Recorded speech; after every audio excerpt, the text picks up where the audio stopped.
What's good, neighborhood?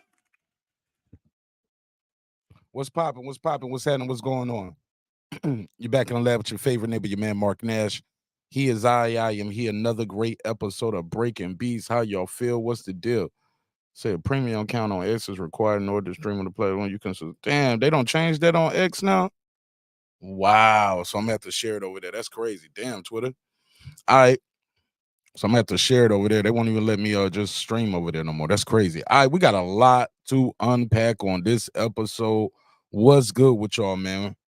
So if you're just tuning in to the show, you haven't been watching any news all day. We got a lot of news to unpack. It appears former President Donald J. Trump. Somebody let a shot go, man. They licked a shot at him. I think they nicked his ear, so we're gonna talk about that. Yeah, failed attempt. Yep. Definitely got to talk about that.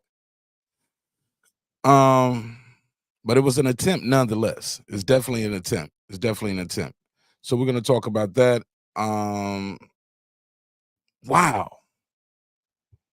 They tried to take the man out. Dang. They're going to make him a martyr. Trying to do that. So we're going to talk about it on this episode. And whether you like Trump or not, you got to admit he was very he was brave, man. He was brave. Somebody, the Secret Service right there, he was like, hold on, wait, not yet. And they held up the fist, said, fight the power. So we're going to talk about it on this episode. Dang. Also, we got to ask y'all, do you think Boost Ennis is ready for Terence Crawford? Based off what you saw tonight, is he ready for Terence Crawford? Some would say yes, he was just rusty. Some would say nah, he gets hit too much. And gets hit clean, man. I think now granted, he stopped him a little bit earlier than Terence Crawford by a couple minutes. But some would argue he landed cleaner on Boots than he did on Terence Crawford. So we're gonna talk about it on this episode. But man, oh man, this is gonna be a fun episode. It's gonna be a damn good episode. Somebody said Crawford will school him. Somebody said, nah, he's not ready. Somebody said Virgil and Stanionis will take him out easy. I don't know about easy, man, but shoot, Virgil stand right in front of people like that too. So, and he gets hit a lot. So that'll be interesting. He's so much, but Virgil is at 154 now, I believe, though. He's at 154, so he doesn't have a belt at 154. So. But we're going to talk about it on this episode. I'm going to blast the link out there. Let's get this damn show started, man. Let's get this show started. Give me 5 minutes. Get this room populated. All I ask, if you are new to the neighborhood or if you're a regular to the show, just share the link, man. Just share the link. Let people know we live. I don't care how many subscribers you got, 1, 2, 3, but share the link, especially people that always call in, always join the panel. Share the link, man. That's all we ask. Share the link on your Twitter. Share it on your IG. Because they just changed the rules on Twitter. They're not letting me share my they're not letting me stream on Twitter right now. So that's crazy. So that's all I ask, man. Help me out. All right. So let's get this damn show started. It's your man Marq Nash Breaking Beats. And let's run this intro. Let me get this room populated. I'm gonna drop the link out there. Open the phone lines up. Give me 5 minutes. Let's start the show. This is my passion. This is what I love to do. But some days, sometimes, I'm just like you, man. I hate this job. Damn, I hate this job. Damn, I hate this job. Damn, I hate my job. Damn, I hate this job. I'm just like you. Damn, I hate this job. Man, I hate this job. Man, I hate my job. From a good dream I wake, sun rays on my face, planning out my day, hoping this ain't the one that I catch a case. I feel so good, I feel so straight. My manager keep calling me saying, hurry up, you late. Hurry up, you lay off. Y'all, man, I hate this job. Man, I hate this job. Been trying to play it cool, but it's hard to play it off. I've been hanging on to this bullshit, cause my car still ain't paid off. I know I'm on my way up. My boy just got laid off, so y'all, man, I hate this job. Man, I hate this job. These hoes here so ratchet. These niggas here so sneaky. Y'all don't even really pay enough for y'all to only pay bi-weekly. I'm trying to double up my cash. Take this job, shove it up your area. Yo, man, I hate this job. Sometimes I wanna say, get walk in and slap my boss. This shit is getting hard. Damn, I hate this job. Gotta make it out of this struggle, bruh. And I don't really mean to take it out on you. You just a customer, but damn, I hate this job. Damn, I hate my job. Damn, I hate this job. Damn, I hate my job. Damn, I hate this job. Damn, I hate this job. Damn, I hate my job. Damn, I hate this job. We're the reason why your stockholders always stay afloat. Yet I'm asking, are they hiring? Like everywhere I go, schedule will say 9, but I think it's fine if I clock in at 9:04. I work 40 hours a week plus overtime just to be bro. So y'all, man, I hate this job. Hate that I applied. So much has transpired since the day that I was hired. Told me I could advance, but you were telling me lies. Gotta give your notice before I quit, but you don't say shit right before I'm fired. Damn, man, I hate this job. Sometimes I wanna say, get walk in and slap my boss. This shit is getting hard. Damn, I hate this job. Gotta make it out of this struggle, bruh. And I don't really mean to take it out on you. You just a customer, but damn, I hate this job. Damn, I hate my job. Damn, I hate this job. Damn, I hate my job.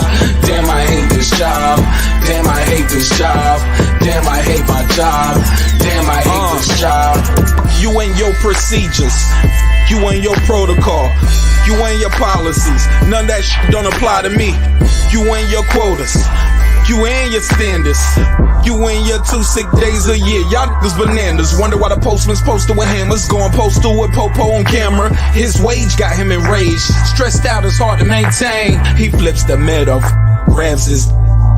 He said, if you don't get the picture, I quit, you ain't shit, mother. Man, I hate this job. Sometimes I wanna say, get walk in and slap my boss. This shit is getting hard. Damn, I hate this job. Gotta make it out of this struggle, bruh. And I don't really mean to take it out on you. You just a customer, but damn, I hate this job. Damn, I hate my job. Damn, I hate this job. Damn, I hate my job. Damn, I hate this job. Damn, I hate this job. Damn, I hate my job. Damn, I hate this job. Look, man, I hate this job. I put my pants on one leg at a time, just like you. I'm out here trying to take care of my family. Damn, I hate this job. It's not always glamorous, for real, but I do what I gotta do for me and mine, you know? Damn, I hate this job. Damn, I hate my job. Damn, I hate this job. Damn, I hate my job. Damn, I hate this job. Damn, I hate this job. Damn, I hate my job. Damn, I hate this job.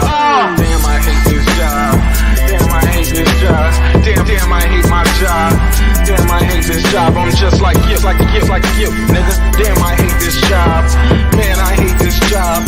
Man, I hate my job.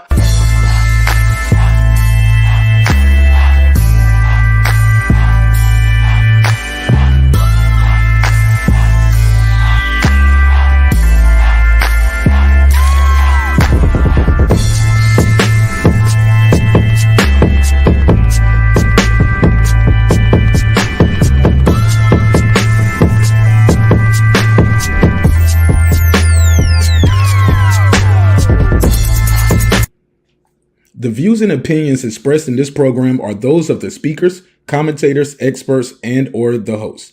They do not explicitly nor necessarily reflect nor represent the channel's policy or the views held by the channel or broadcaster. The broadcaster or its channel cannot be held accountable for all or any views expressed during the program. Basically, if I didn't say it, don't come for me. You come for the person who said it. And please don't sue me for somebody else's words. With that said, let's start the show, motherfucker.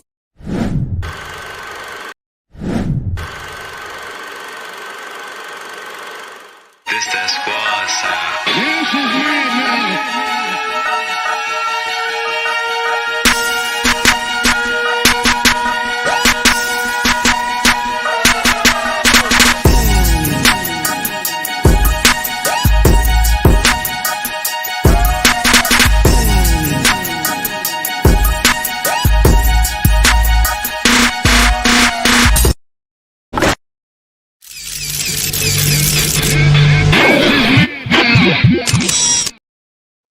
Yeah. What up, though? What's popping? What's happening? What's going on? You're back in the lab with your favorite neighbor, your man Marq Nash. He is I am he. Another great episode of Breaking Beats. How y'all feel? What's the damn deal? All right, man. Let's talk about it, man. Jaron Ennis went into the ring tonight. Been out the ring for about a year. And he faced off against a very game David Avanesyan. I mean, David Avanesyan was game, man. He went in there and tried his best, but unfortunately his best was not good enough. Let's talk about it. Clips, what up? Man, oh man, yeah, man, it went down. David Avanesyan got stopped at the end, in between the 5th and the 6th round by Jaron Ennis. Congratulations to the champ for your a successful title defense. Stay away from Bud. And there's all sorts of other fuckery going on in the world, but we'll take it step by step. Thank you, Marq Nash, for hosting us. And how's everybody doing, neighbors? What's going on? All right, let's talk about it, man. So we got to talk about it. Let's start from here. Were you impressed with his performance? Let's start there with Boots. I was underwhelmed, to be honest. I was very underwhelmed. I felt like he was trying to force the issue. He was so focused on trying to get David Avanesyan out of there that he didn't hold the phone, as KP said. That chin was in the air. David Avanesyan's right hand had a home. Had he had more pop to him, we might have seen a more interesting event.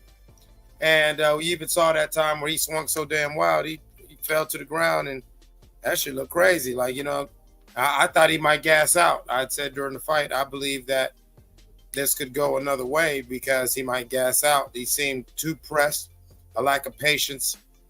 Yeah. So that really kind of upset me.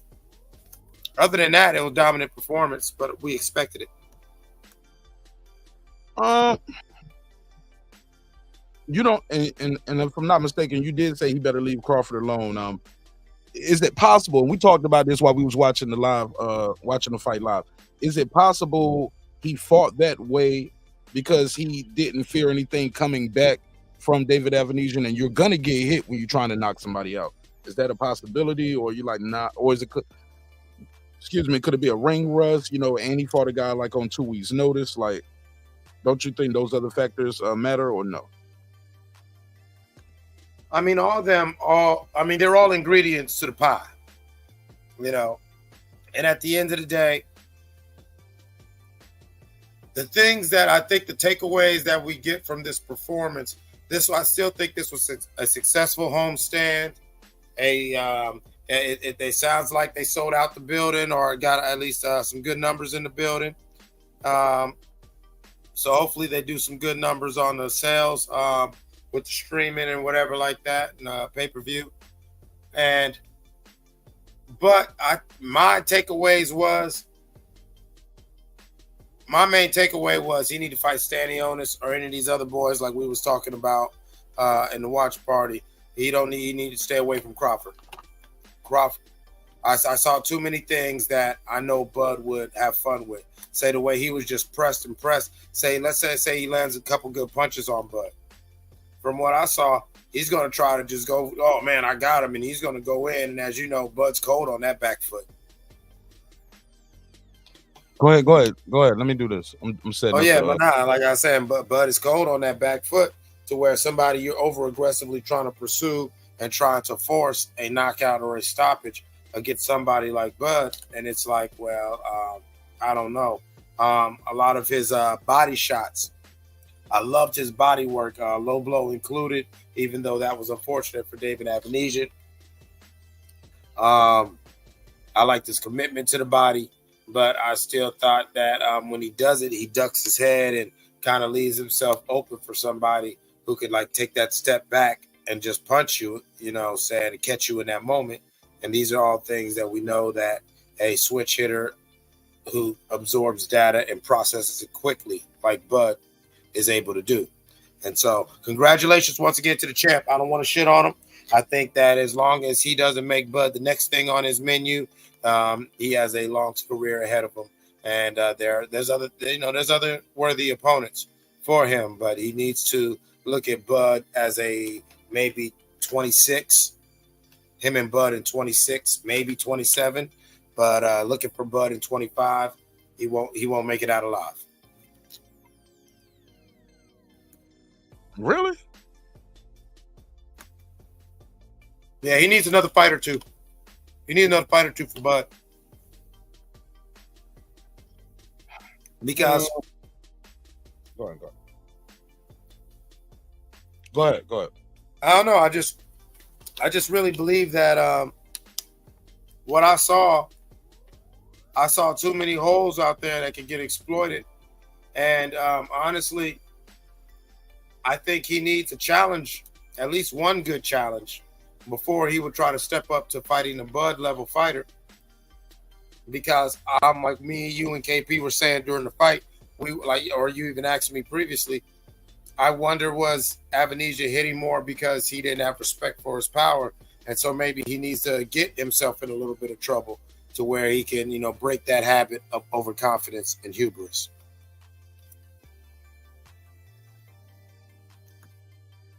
But look, when you out the ring for a year, right? When you out the ring for a year, and you fighting a guy on short notice, then you're going for the knockout. You're gonna get hit. Those things matter, right? Like I was not disappointed with the fact that he was getting hit. I was disappointed that there were a couple times I called out like 3 or 4 very good flush right hands, or even the right hand that Boots was able to block. It was like he just blocked it, and then not even 2 seconds later, you would throw another combo where you was noticing Avanesyan was able to counter the right hand with his right hand as soon as Boots threw it, because he wasn't bringing it back in time. And it's all speculation because he was able to have a successful defense, of course. So whatever he was doing worked. But when I look at that, I wonder, well, now, was that just that's how this fight went, or was that what he was doing? There was a couple moments in the second round, and then another one maybe in the fourth where he got hit 2 times because he's looking at the ref or looking at the crowd and doing some old goofy shit. You know what I'm saying? Like, you can't really see that. Not fighting at the elite level of a Bud Crawford, where, this is boxing where, all it takes is one punch. And I think he needs to fight somebody who has that one punch power, because, or at least show me he's got that chin. If he's got that sort of chin like that, if he's built like that, salute to you, Boots, and keep on stomping. But if you don't got a chin like that, that's not a matter of if, that's a matter of when your ass gets caught. Man, I need y'all to tap that like button. I see a lot of new people pulling up in the chat. People want to call in, ask them for the link, all kind of shit. But y'all ain't sharing the link, and y'all ain't even hitting the like button. Like, come on, fam. Like, I don't think I'm asking a lot. Just tap the like button. Double tap the screen. I don't think that's asking a lot. Especially people want to call in and beam in, and I ain't talking about you, Jerry. I'm just saying in general. I need y'all to tap the like button, because they won't even let me stream on X no more. So I need y'all help with that. Right. So here's my thing. Make sure I got the phone lines open. Jerry, my phone is about to die. That's why I say give me a second. I need at least like 20%. So give me a couple minutes. Oh, I'm at 22. Here, let me just get a little more juice on the phone, so when I plug it up, I'll be straight. Let me see what they saying in the chat, Clips. Hold on. What did they think about? What were you? And my thing, Clips, like we saying Hot Rod, I did DM it. I DM'd you already, Delaney. When you guys say when you say you wasn't impressed, Clips, I get it. This wasn't a bad fight. Now we can't have it both ways. Shakur, you wasn't impressed with that fight, but you ain't impressed with this neither. It was a clinic. It was a one. Oh, he definitely whooped that trick. Feet were whooped. He whooped them feet. We saw five rounds. He dedicated a round for each toe on his foot. Like this little piggy went to market.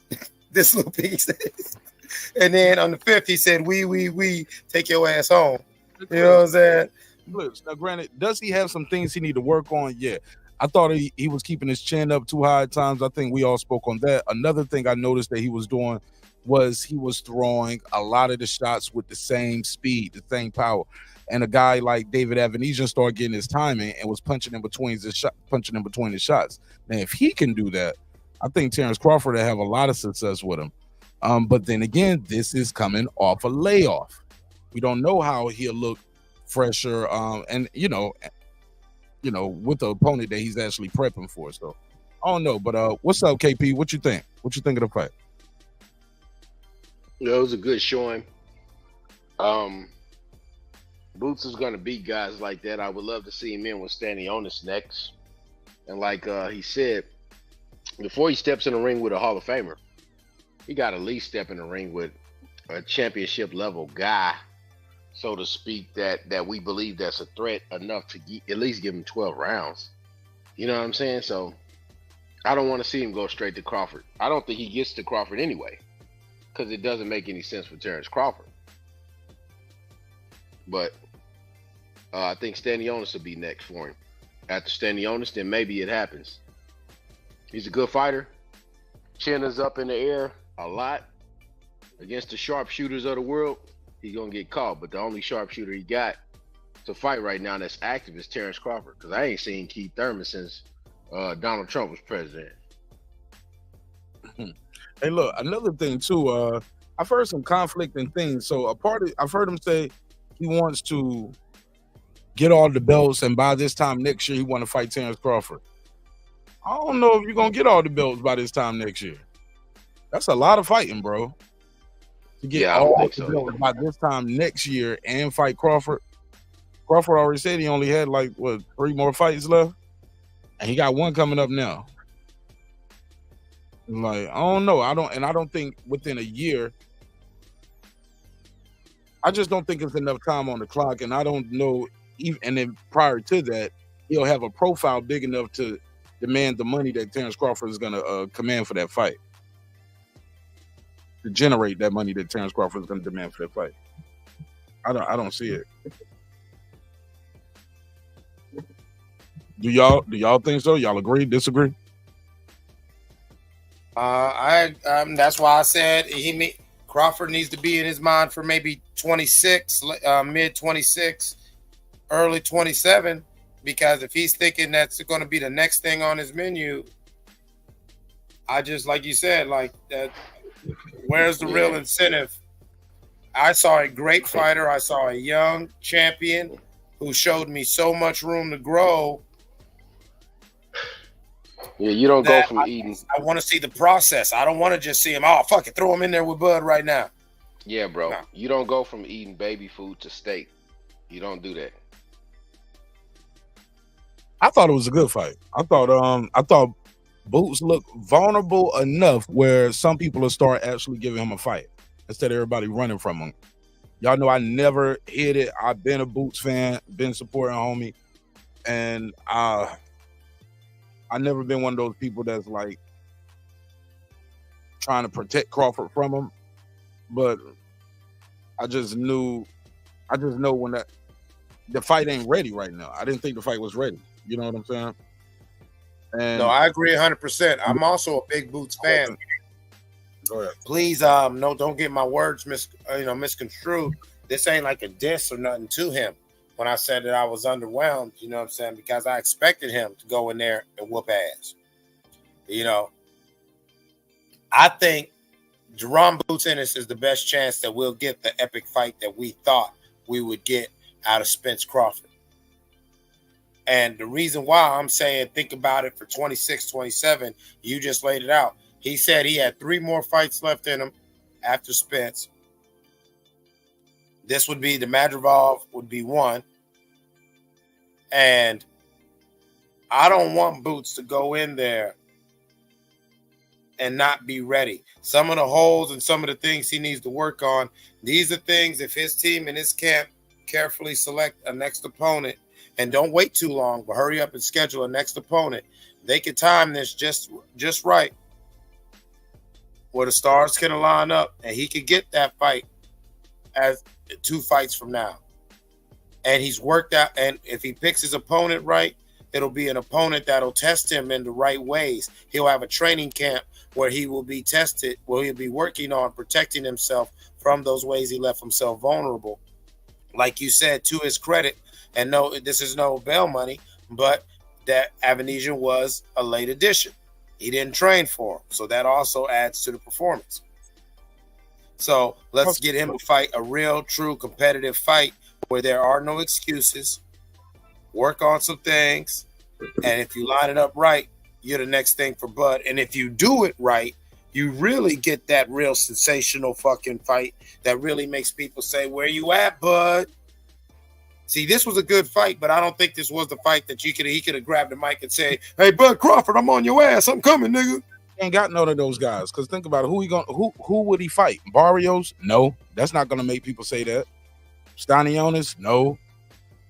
If he go in there and whoop Stanionis' ass impressively, like none of these guys have a high enough profile that people will say, "Hey, well, Boots, if Boots beat him, he damn sure gonna give Crawford a run for his money." Because none of those guys, I think, people think give Crawford a good run anyway. But let me go to the call. But I like your take though. Clips. Jerry the Terror Tasker, talk to me. Yeah, what's up, guys? You make a great point, Mark. You can't have it both ways. You want to be offensive and have a fighter get in there and put on a show, you're going to get hit. I've seen this guy Avanesyan fight Bud Crawford. He hit Bud Crawford. That's what I like about Bud. That's what I like about Boots.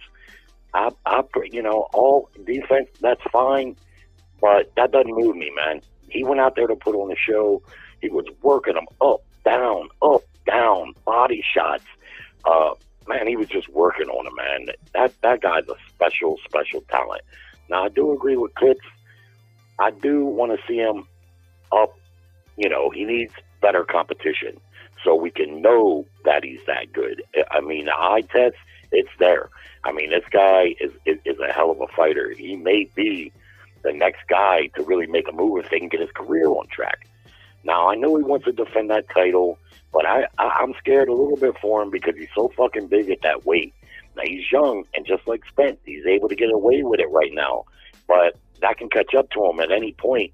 And you got to figure he was a little rusty by his own admission. He'd been off for a year, and he didn't respect Avanesyan's power. Avanesyan's sneaky. He can get some shots in on you, but he didn't respect his power. Just because he fought this guy like that does not mean he would fight Bud Crawford like that. And what I'd like to see him do is maybe, I know he probably wants to defend that title a little bit, but like he says, them fights probably going to be hard to make, especially if Fondora holds on to his title. I like to see him. I think he washes Stanionis. I don't know what people see in that guy. He has not impressed me. He doesn't look like he has enough power. He's a strong guy. Anyone can see that, but he hasn't fought nobody either, really, that I can see, and I think he washes him. But the real smoke is at 54, and the fight I would love to see is him and Virgil Ortiz. That would be a firecracker because you got two very offensive fighters, both with power. That to me is excellent fight to make. But I also wouldn't mind seeing him fight Zoo. That's a great fight if you ask me at 54. And yes, I definitely like to see him fight Bud Crawford. I can't say right now he beats Bud, but it ain't gonna be easy. Benavidez went almost 12 rounds with Bud, and he had some moments. His height and his speed, I ain't going to say it really gave Bud problems, but he had moments. If he can do that, he had some moments. He can do a lot better, in my opinion. And we can't discount, lastly, Bud Crawford ain't getting no younger, man. And I know he's a badass and everything, but we all know about Father Time. It's going to be interesting to see what he does, how he looks at this first fight at 54. If he gets that title, that 54 division is really stacking up nicely, and Boots would be a great addition to it, if you ask me. Oh, and one other thing, the fighter in the co-main, the welterweight, I like him too. Lots of offense, Oh, Jaleel, And you notice that fight. Jaleel Hackett. Yeah, man. Yeah, I like that guy. It's the first time I've seen him, but he started to get hit a little bit too. I mean, that's the thing. It's like you said, man. If you want fighters to be exciting, they're going to get hit some. It's just going to. They're not going to be able to be throwing all them punches up, down, switching stances, and not get touched.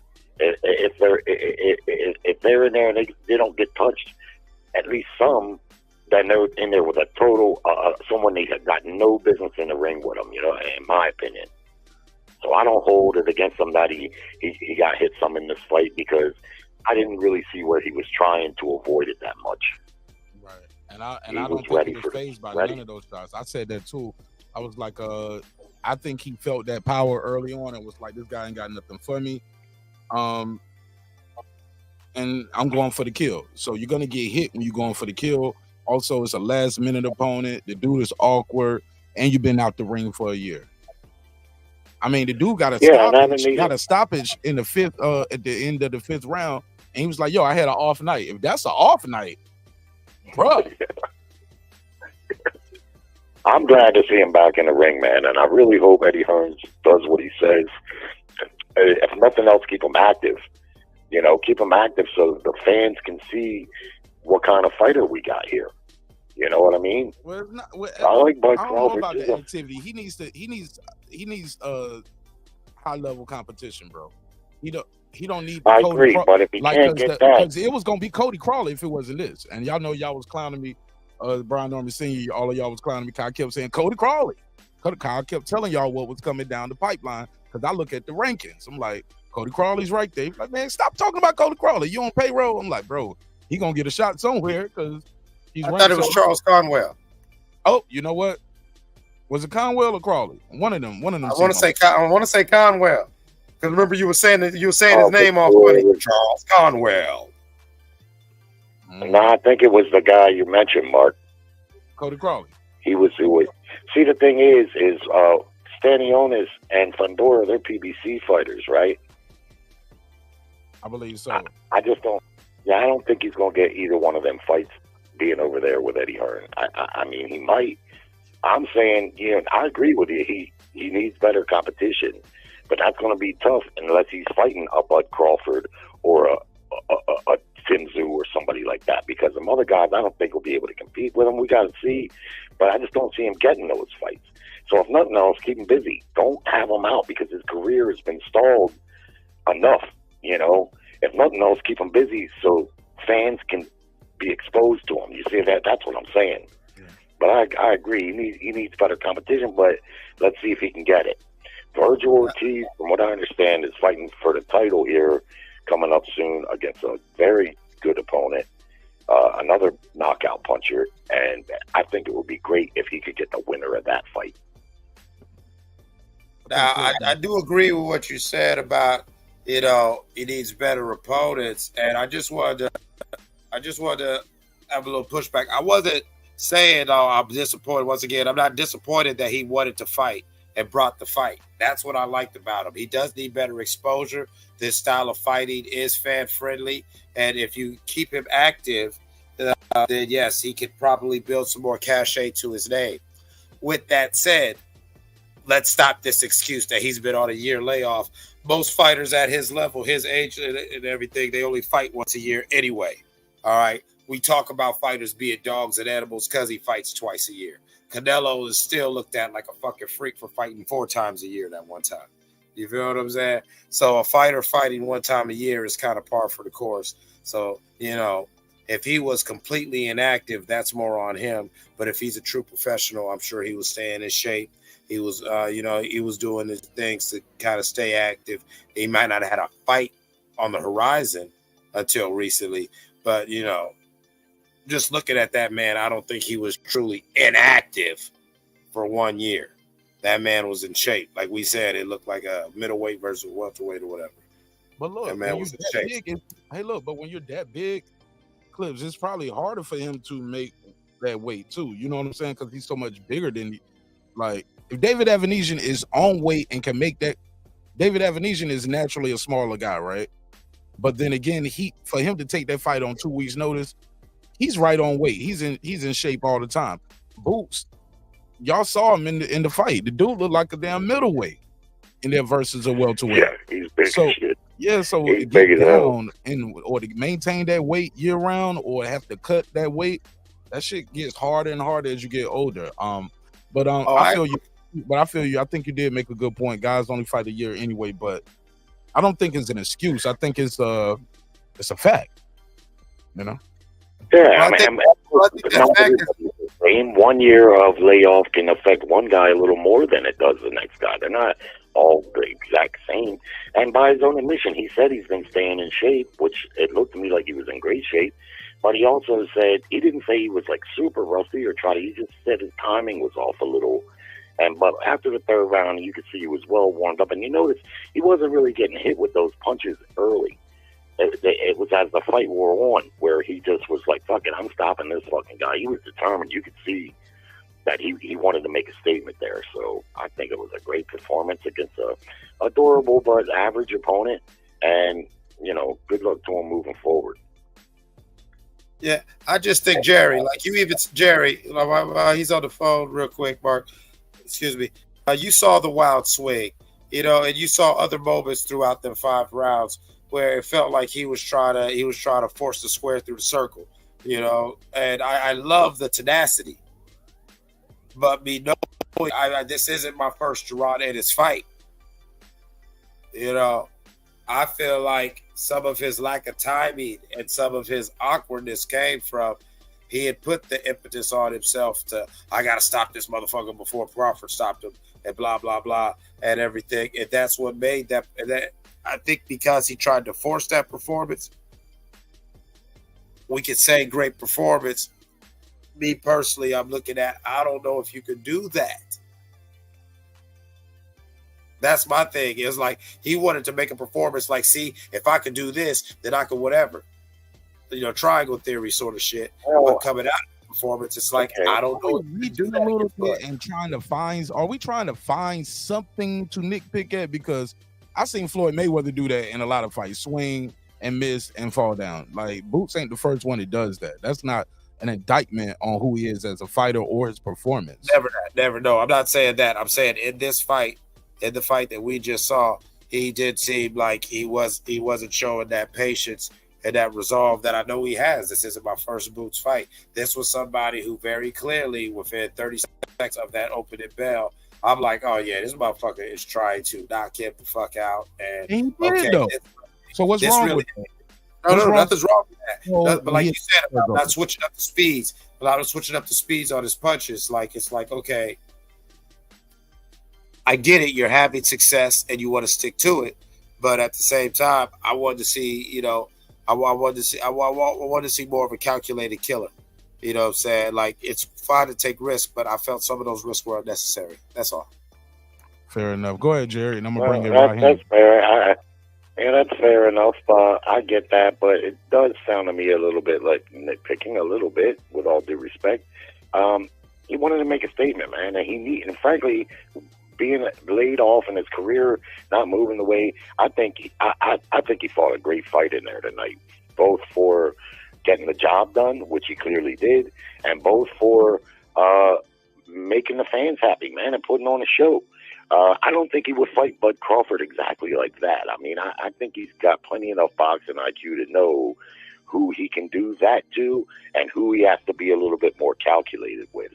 And I gotta say, man, Bud Crawford's very impressive in the southpaw stance, but so is this fucking guy, man. This guy is impressive when he switches up. I mean, he almost looks like he's a natural southpaw to me, but because his lead hand is very active when he's turned southpaw, and he can still power punch with his left hand. So he's got good speed, man. He's got great size on him.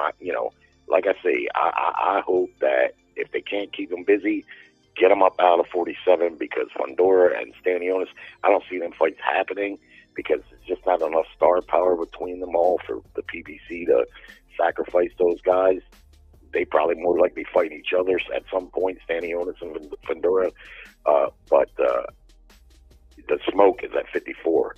And the way that division's stacking up with Bud Crawford up there now, and Zoo and Fundora and Boots, So yeah, let's go to Raheem Soto all the way in Philly. It's a Philadelphia party tonight. Talk to me, Raheem. What's going on, bro? You hear me? Yes, sir. Talk to me. What you think? Yeah, I was at the fight, bro. You know what I'm saying? Like I said, I was at the fight, bro. Like it was you know, it was good money, but I still don't see him beating Crawford, bro. Like I like Boots, but I don't even think it's a competitive fight, bro. Because Crawford a counter puncher. He got great punch placement. Boots can't leave himself open like that, bro. You can't throw punches in volumes like that and leave yourself open with a great counter puncher with great punch placement and power. You're gonna get knocked out. You know what I'm saying? So he shouldn't be calling out Crawford. He should be going after like Virgil Ortiz or somebody like on that level. But don't like he don't want like I'm telling you, bro. Like do you think he'll fight even with Crawford though, or do you feel like he only knows one way to fight? No, he can fight different ways. Like I've been in the gym with him 1,000 times. He can fight different ways, but he fight at one speed. That's what I would be trying to tell his brothers. Like you can't fight at one speed all the time, bro. Like you have to change the speed of your punches up. Like Floyd did it, Crawford do it. All night, bro. Huh? I swear that's the mantra. I've been saying that all night long because a guy like David Avanesyan was starting to get his time and then was able to punch him in between shots. Right, definitely. So you can't fight at one speed all the time. That's a recipe for disaster if you fight in a counter punch. You know what I'm saying? So you have to change the speed of your punches up, the speed of your jab. Like when he was stabbing to the body, it still was that same speed. And I'm like, damn, Boots, like change that speed up, like throw it a little slower. You know what I'm saying? They come over top with the right or come over top with the left. Like he could have got him out of there in like 3 rounds if he did. You know what I'm saying? But switching the speed of his punches up. But he just was going full throttle on him. If he throws them punches slower, that he ups his chance of getting countered. No, he don't, because once you throw he's throwing the rhythm off, bro. Like when you box, like you throwing the rhythm off when you throwing the speed, because the dude is touch power. He threw everything with power. Right, he's throwing the rhythm off as far as like he going with all speed. Pop, pop, pop. Raheem, not to cut you off, Jerry, like baseball. You don't throw fastballs every time. You get what I'm saying? Yeah, I know all about it. I thought he fought a hell of a fight. I thought he did great too. We all thought he had a good. Jerry, we all think we had a good performance, but we're saying that somebody with Boots' potential and to do the things that Boots is aspiring to do, he's got to be able, using back to Marq's pitching analogy, you've got to show me a great slider, change up, and you got to show me the ability to throw an ephus, because you're talking about fighting a future Hall of Famer. If you can't throw like an ephus type of pitch, I don't know what you're doing. All right, let's go to Brian Norman Sr., father trainer and coach of Brian Norman Jr., the WBO interim world champion. What's up, Coach? Hey, what's up, boss? What's up, man? Talk to me. First of all, I want to say, I think it was a good performance. I think he showed great star power. Bringing the city out like that. Bringing all the, and bringing some notable names. Was that Meek Mill walking with him? No, that was Core. Walking with him. That was Core. Oh, okay. I know who. I'm blind as shit. Oh, okay. I heard him playing Meek Mill shit. I'm like, who the fuck is they walking with? All right, so yeah, but I mean, yeah, he still showed star power. So he still showed if you can fill up 14,000 in a hometown arena on your first fight, that's pretty fucking good. You know what I'm saying? So that's showing that you really make some noise. I think Eddie Hearn had a great idea with signing him. I think that it was a no-brainer if you ask me. I don't know why the fuck that people weren't knocking down doors to get him like that, but apparently they wasn't, because somebody would have offered up money up to get him. Now, to the fight itself, I'm really hesitant to say something. You know what I'm saying? I'm not nitpicking that. Can I say it then? Go ahead. Come on, say it, Marq. Get Brian Norman in there with him, bro. That Brian guy, Norman Jr. The Brian Norman I saw just beat Santillan would have gave Boots everything he was looking for tonight. He probably would have beat Boots tonight. Absolutely. He would have, or at least cracked his phone. And also what I saw tonight, all these people were saying Brian Norman ain't got nothing for Boots. He ain't got nothing for Boots.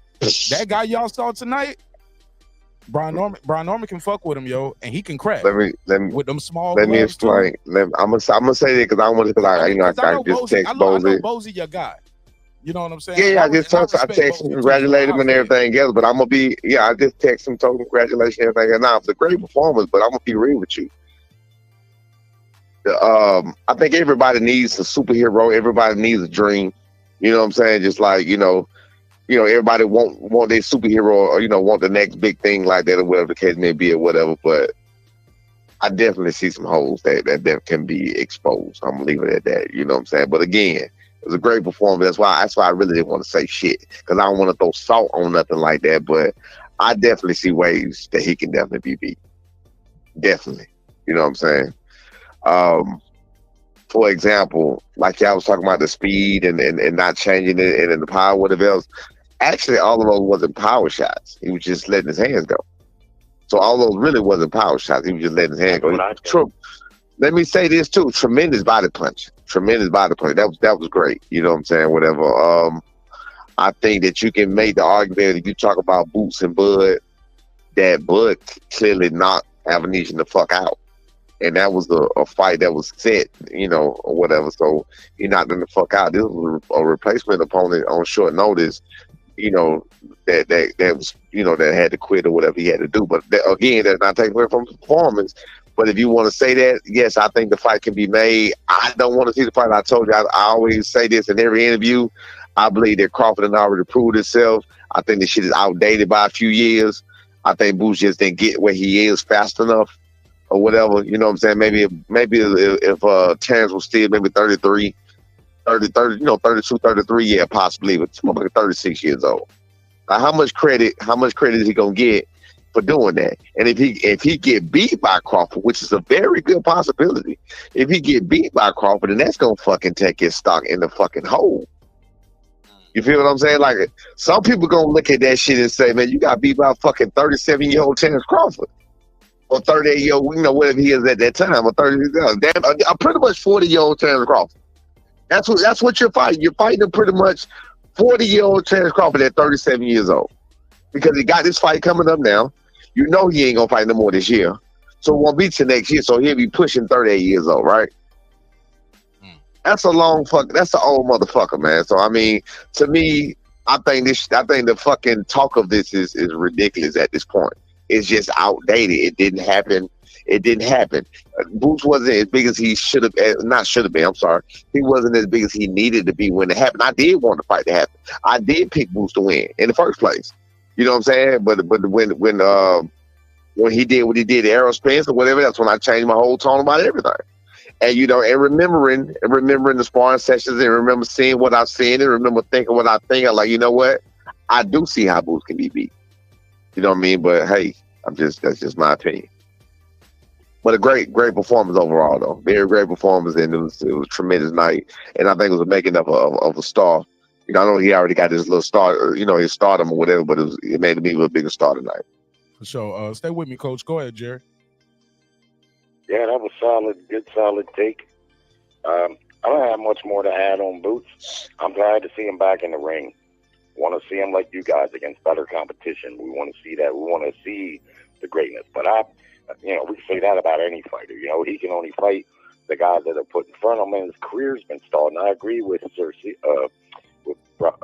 Senior there that that fight is a little bit dated. It's a risky fight for Boots because, like he says, even though Crawford is highly regarded and a consensus pound for pound number one, he is the age that he is, and it could look like, well, you lost to an old guy, even though he's good. Now, I don't know. That's a very debatable thing because Crawford is still an active fighter.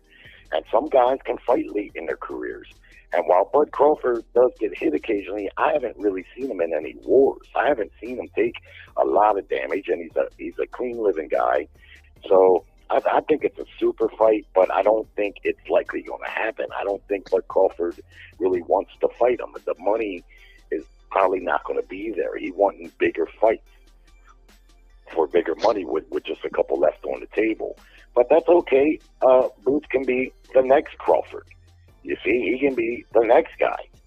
And there's plenty of competition, even at 147, And especially at 154, where if Eddie Hearns can make the fights for him, which that's fucking going to be difficult. That's the conversation we should be having. Because this guy, while he had this great performance tonight, and he did well in his hometown, a lot of guys ain't going to want to fight him, man.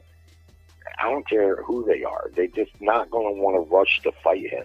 Not that they're fearful of him. I don't think Virgil Ortiz would be fearful of Ink Boots, but the money, right? How much money would it be? Well, let me throw in it. Let me. Go ahead, Coach. I just want to throw one thing. He don't have knockout power either. One punch. I'm sorry. He don't have one punch knockout power. Ooh. Go ahead. Boots don't. He don't have one punch knockout power. Who you see him knock out one punch like that? He hit somebody with a great uppercut. He was somebody with a great uppercut one time. That was, I think, the best punch I've seen him throw. Whatever else, he doesn't have one punch knockout power. He's not throwing one punch knockout shots. Yo, bro, Boots don't sit on a lot of his punches either. Like he throw punches and get out. He don't. Right. Like my whole thing is he let his hand. Yeah, he definitely let his hands go. Yes. Yeah. So he throw a lot of punches, but he don't sit on a lot of them. And like I said, like I would love to see him fight your son, bro. Like that would be a great fight. Like fuck calling Terence Crawford out. You got another dude in your division that is just as good as you. That's who you should be trying to fight, bro. We willing to take the fight. So if people saying, people not calling his name, people not saying nothing. We said what we would like to happen or whatever else. But at the end of the day, nobody is calling my son name either. He got a whole fucking belt. Yeah. So my whole thing is why. Teofimo did an interview tonight. They asked him about my son directly. The motherfucker has never said his name out of his mouth. He dodged fucking nut, bro. And he ain't gonna say his name. Blair the Flair. Look, Blair the Flair. He dodged that question against Mill City. I watched it. He got a belt. If he got a belt, if you could say who the fuck is Brian Umber, fine. He's the motherfucker with the WBO belt. He's a champ that can put you in the history books that you won a fucking WBO title, a welterweight, actual title. Blair Cobbler never won no fucking title. Blair Cobbler never won a world title. Blair Cobbler get knocked out, bro. He's from my town, bro. He get knocked out, bro. Yeah, the only reason why I would love to see your son fight Blair the Flair is just because I know Blair. Yeah, Blair's gonna talk that shit, and then your son gonna beat the shit out of his ass, and then it's gonna be like, okay, now what you gotta say now?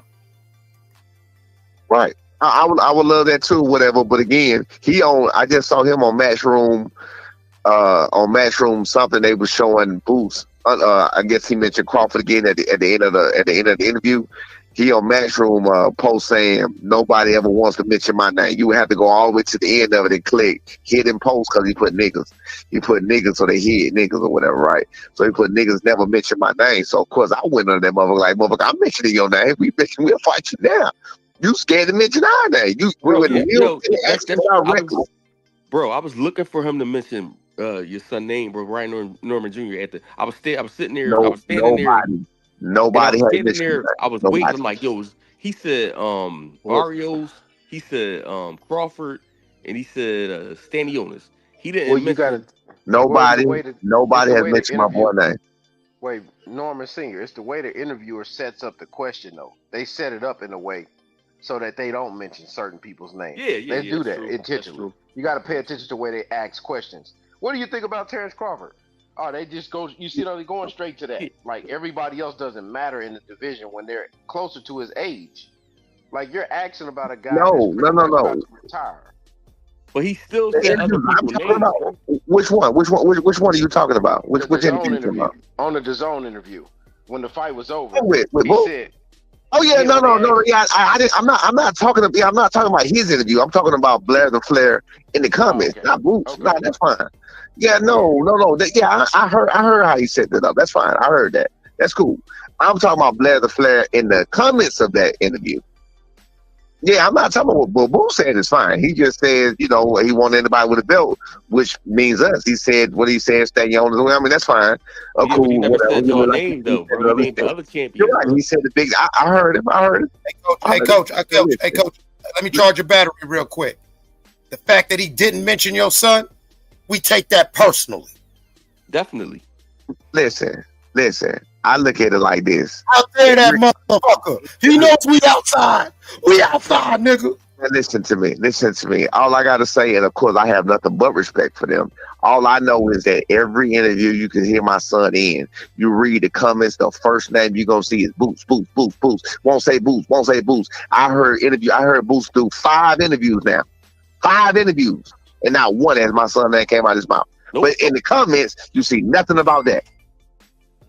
So I'm looking at it like, wait a minute. Now, of course, I'm not going to be in the comments asking, bro, why the fuck? But I when I get on the interviews, I say it out loud because I want to explain myself. I don't want to just be in the comments saying reckless shit like I'm fucking throwing salt or throwing hate. No, I'm just asking the question of why was good for even with the defense situation.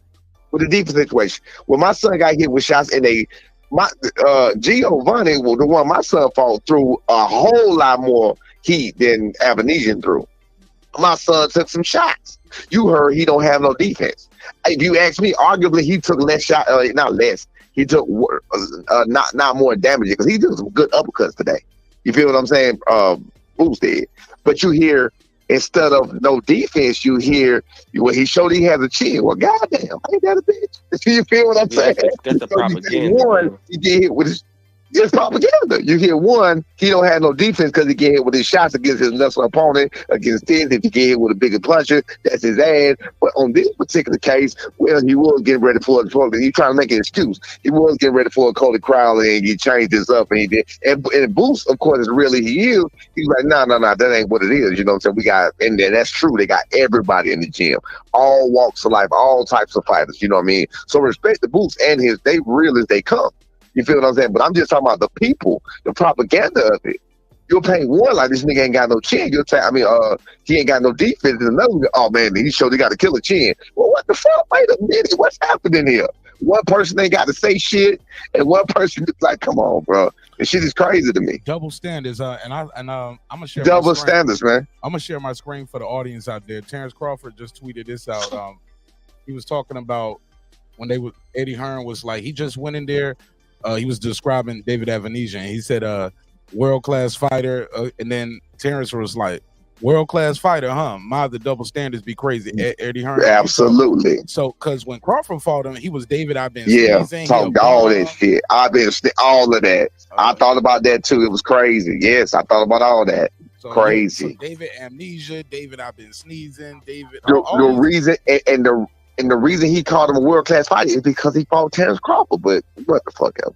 No, he called him a world-class fighter because he's fighting his fighter now. So you can't call him a bum and your guy, because now you're right. But he was saying that Eddie's known for that, yo. Eddie's known for that. Like, look at what was going on with the PED thing. You know, if you talk about his fighters that pop dirty, you know, his language is going to sound different. If it's somebody from the other side, that's Eddie. We know that. Hey, Coach, one last thing. I don't know if you or your son hit the social media yet, but how's about y'all get that little clip where he says, we want to fight anybody with a belt. Say congratulations, Boots Ennis. P.S. We got a belt. I think. No. I ain't gonna shoot. Like I said, I'm cool with that. People, I ain't shooting at them like that. I don't mean shoot at them. I just text his daddy. Yeah, they got a relationship. Yeah, I just text his daddy. Yeah, no, it ain't that. Right. Oh, okay. Never mind. Yeah, you can talk to him. Yeah, you can talk to him. So let me finish something I was about to say. Because I don't want to forget. Back to what the Crawford thing, right? When you look at the way Boots fought David Avanesyan and the way Crawford fought him, he hit Boots a lot more than he hit Crawford. Definitely. Now, granted, and also too, I think Boots got hit cleaner and more than Brian Norman Jr. got hit with Santillan. I remember at that time he did. At that time he did. One good shot that I remember Santillan caught away. I was like, whoa, caught him clean with that one. Brian ate that shit and beat him up. You know what I'm saying? But I thought it was like Boots got hit way too much, too clean, chin up, too high. Admiring his work at times.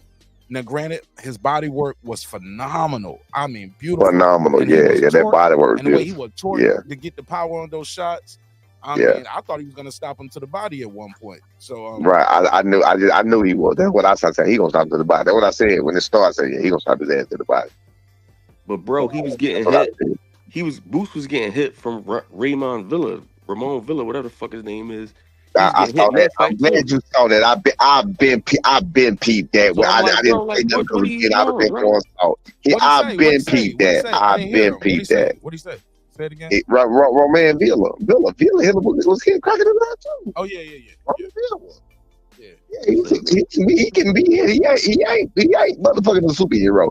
But one more thing about it is he does what he do to David Avanesyan, because again, I told you, Mark, it ain't no secret. The first time they ever sparred, he did the exact same thing you just saw. He just does. He did that same thing to my son. My son sat there looking at him like he was fucking crazy. He never did it again. You feel what I'm saying? That was the first time in 2020, November 2020. My son was 19 years old. First time he ever sparred him. From that point on, I think they sparred about 5 times since, and he never even sparred him the same. Never looked nowhere near similar to that. Which is why I know he only fights certain people he don't respect that way. He only fights power that he don't respect that way. He's not gonna throw all those plays. He's not gonna get reckless like that. He's not gonna fight Terence Crawford like that. So that's a plus. If somebody said that, that's why I called it. That's somebody said that. Somebody was like, I don't think he's gonna fight Terence Crawford. He's not gonna fight him like that. Yeah, I said that. I don't think he will fight Terence like that. That's reckless. That's reckless as hell. That was reckless as hell. He would not fight him like that. You get caught. Yep. Everybody knows. The more you punch, the more you leave yourself open. Right. The first time he fought my son, he fought him exactly what y'all like just start fighting. My son just really wasn't doing shit. He was just, doing what the fuck he was doing. We had to talk. Come that next Monday, totally different story. And from that point on, totally different story. We didn't even spar the same person no more. What's the story? It doesn't matter. We didn't spar the same person. No, he didn't. My son didn't get beat up. He got beat up the first time. My son didn't get beat up at all. No more. How old was he? Because B's 23. 19. He was 19. He was 19. Yeah. Now, when was the last time? He was 19. When the last time y'all sparred with him? How old were you guys? Right before Quentin round. He sparred him like 2 rounds right before Quentin. Well, 3, 4 rounds right before Quentin round. And those were 4 rounds. Okay. Right. So 3 or 4. He did great with him, man. Yeah, he did great with him, man. It's a totally different fight. It's not the same fight. I'm telling you. Yeah. When you give him something to respect, he's not gonna fight you that way. Bro, that would be a great fight. That would be a great fight, bro. What do you think about the pressure Avanesyan was putting on Boots? And how Boots was able to get those shots in to the body, but a lot of those power shots up top, my boy KP he can speak on that more because he was saying he don't feel like he was landing clean. KP, you want to speak on that? I chimed in for a second. My shit went out. I heard that. I seen that. Yeah. Go ahead, KP. Yeah, he doesn't create space and openings for clean shots. He's just throwing punches at the guards. So when you watch a guy like Crawford, that's a sharpshooter, he's going to create openings and make you make a mistake to get clean shots on you. Boots don't do that. He's just throwing punches because he's busy with the punches. That's 2 different things. It's very similar to what Errol Spence does.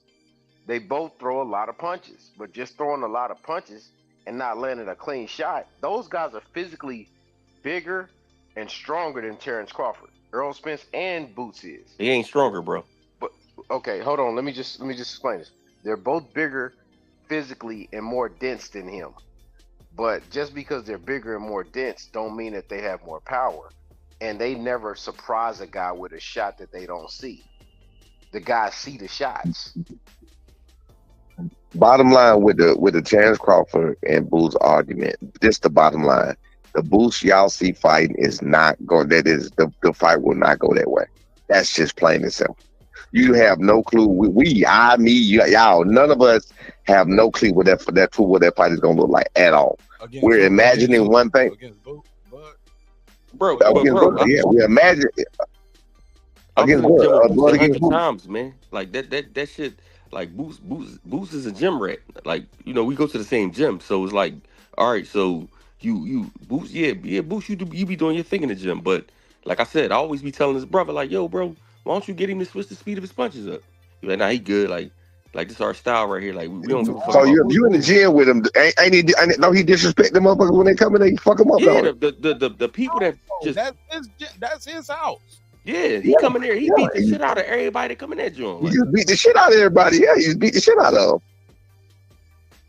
Yeah, so it's like, bro, like you gotta. But when it comes to like working on your craft, you gotta switch it up a little bit. You can't just like because they don't really get into watching tapes on people. They don't get into studying like I study everything in boxing. Like so, I'm like, damn, like because Bozy taught me He a lot. said he don't watch it. Yeah. Bozy taught me a whole lot, bro. You gotta watch it because you can pick up on trends that. I agree. You gotta study these motherfuckers, man. That shit works on the amateur level. That's when you working your way up, lower level guys. But at the top of the top, I believe it's imperative that you. Now I would hope these guys are just saying that, but man, nah, that's real. They ain't just saying it. That's real. That's how you know when a guy getting tired. Okay, you know he does this. He dips to his left. Absolutely, you're right. Absolutely, with a left hook. Yeah, bro. Like, okay, he keep like. Don't let your fighter lose 4 rounds and then. Now he got to figure it out. You got to figure it out. Now you got to figure it out when you could have figured it out before it ever got there. No, right. You should have told him. Figure it out. Worked on that. Y'all had 8 weeks to work on that. Yeah, bro. Right. Then lunges with a left hook. You didn't know that? So Mark, look. So look. This is what we was at the gym, right? So I was talking to his brothers and shit, like Farad and Pooh, right? I'm telling them, I'm like, yo. So I'm like, yo, listen, they was telling me like Crawford don't fight the same. He said out of all the fights, because they be watching them dudes. Bozy don't watch fights. Boots don't watch fights. Farad watch fights and Pooh watch fights. So they said he fight different in every fight. Every fight they study, he fight. He don't fight the same. So it's not even a like. Why would you watch a fight of a fighter that's not gonna fight you the same as nobody else? Like he gonna fight different. He fought everybody else different in every fight. He's not fighting you the same way. So they're like. Right now? That's my guy Raheem, the Dream Soto. Raheem. So since you be in the gym with him, you know him so well. Your opinion gonna be more than ours? Do you think he gonna fight Terence Crawford? Do you think that fight gonna look the same as it did tonight? They not fighting. They just, like I said, it's for promotion and all that. They're not fighting, but no, I know they're not fighting. But I'm saying if they fought, do you think it would look the same way? No, he gonna get knocked out. Like I told his brother, like, bro. Do you think he will? Okay, forget that. Do you think he will fight in the same way? Put it that way. There's no way he will fight in the same way. You can't fight him like no way. No way. Throwing all these punches, like leaving yourself open. You ain't gonna even get all of that shit off. No, you're gonna get countered. No, you're not. You're gonna crack. You're gonna crack in between. You're gonna crack in between. You're gonna punch. Look, if David Avanesyan got that timing down in between 3 and then Terence Crawford damn sure gonna get. And Terence Crawford damn sure gonna get it off. Yeah. Those shots. Bud is a sharpshooter, man. He little short shots here and there. And he hit harder. And he's right there, bro. He's gonna make you. He's gonna make you miss and make you pay, man. Like that's a disaster. That is. Yeah, if he goes in there and fights that guy like that, that's Fernando Vargas versus Felix Trinidad all over again.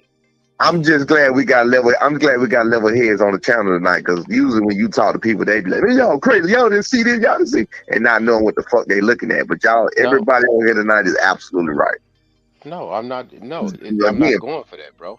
I would say I'm from Philly, bro. I would say this. Well, I will say that earlier they were saying that I was nitpicking when I was saying the same things. If the whole point of this fight was supposed to be a dress rehearsal, I heard. I said, I didn't say you are. I'm fucking with you, Mark. No, I'm fucking with you. No, I said, you kind of did. Yes, you did, Mark. You did that. No, you did. No. Stop it, Coach.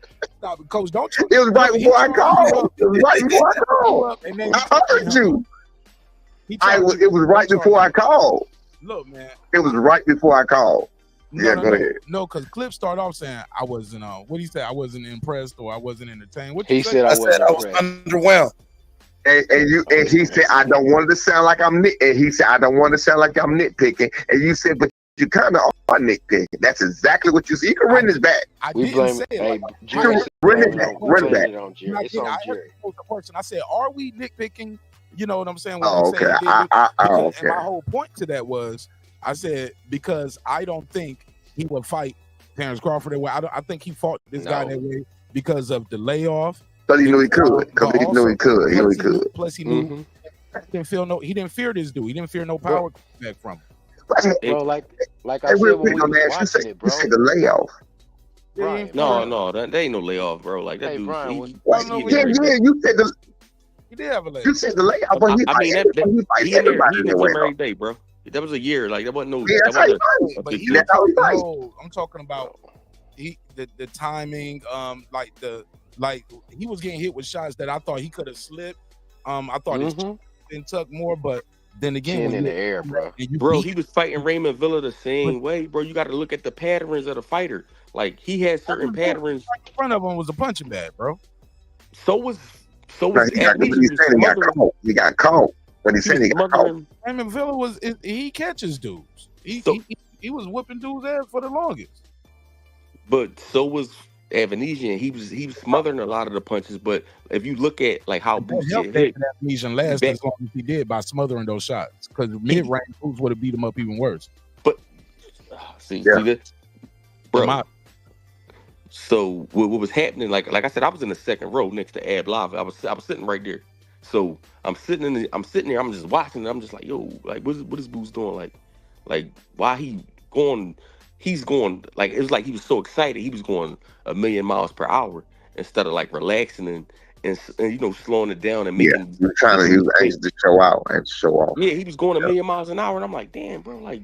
What are you doing? Like I'm friends with Demetrius Hopkins. That's my man. So I'm sitting there talking to him. I'm like, yo, bro, like what is he doing? So he like, man, he trying to get him out of there.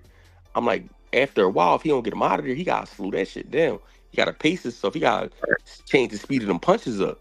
Everything coming 100 miles an hour, it looked good and all that on you know on TV and all that. TV, but, yeah. But when you right there looking at it, it's like, bro, like what are you doing? Like people don't really be knowing what they be watching when they watching boxing. It's like, bro, like you have to pace yourself, slow it down, make him think about like you going in the same pattern. If you notice he was doing the same patterns as far as the body shots, uppercut, like he'd switch left, do the same shit, body shot, but like it was working for that dude.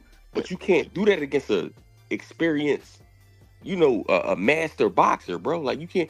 You're gonna get clipped.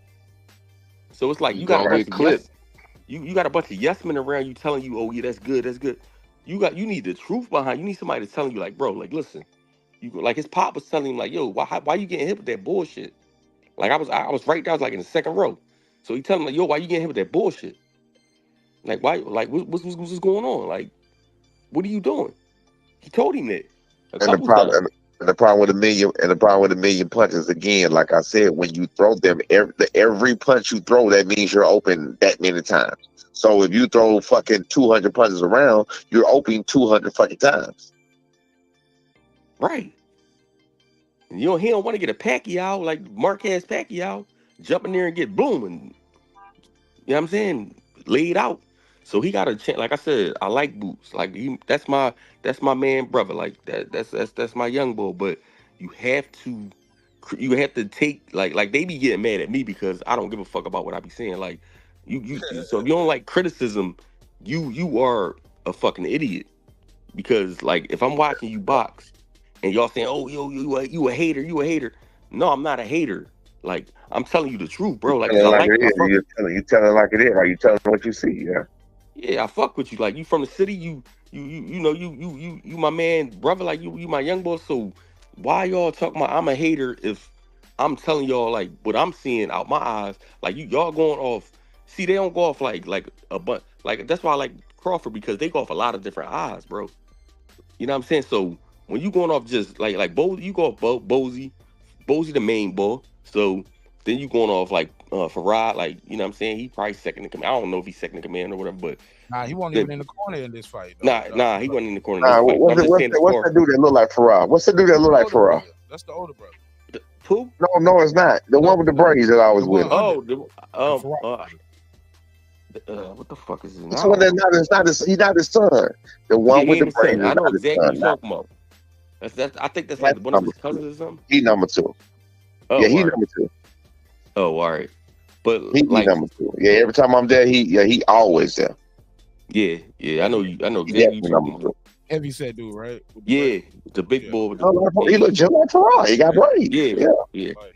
I think that's their cousin or something. I don't know boy name. I don't think they relate. I don't think they related because I thought it was Farah the whole time, and then one day I came in and I asked him when was he gonna fight again? Was he gonna come back? And then Boulder was like, "Oh, you think that's Farah, don't you?" I was like, "Yeah." He was like, "Nah, that ain't Farah." He said his name. He was like, "Yeah, everybody be thinking that." And then he didn't say anything about family. He's like, "I don't think they related at all." Oh, all right. I thought that was I don't like believe but they they I look don't similar. think they look just alike, but they look Yeah, just so I alike. felt like it's I don't think they cousins. related at all. But I don't know, man. Like I said, at the end of the day, man, like if they can't, you can't like you can't like these dudes are so sensitive these days.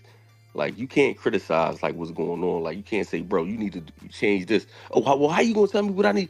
Like, bro, like I'm sitting there watching you, like, and you making the same. Like if you try to fight Crawford, bro, like you have to change that up, bro. Like like even with Brian Norman Jr., bro, like you have to.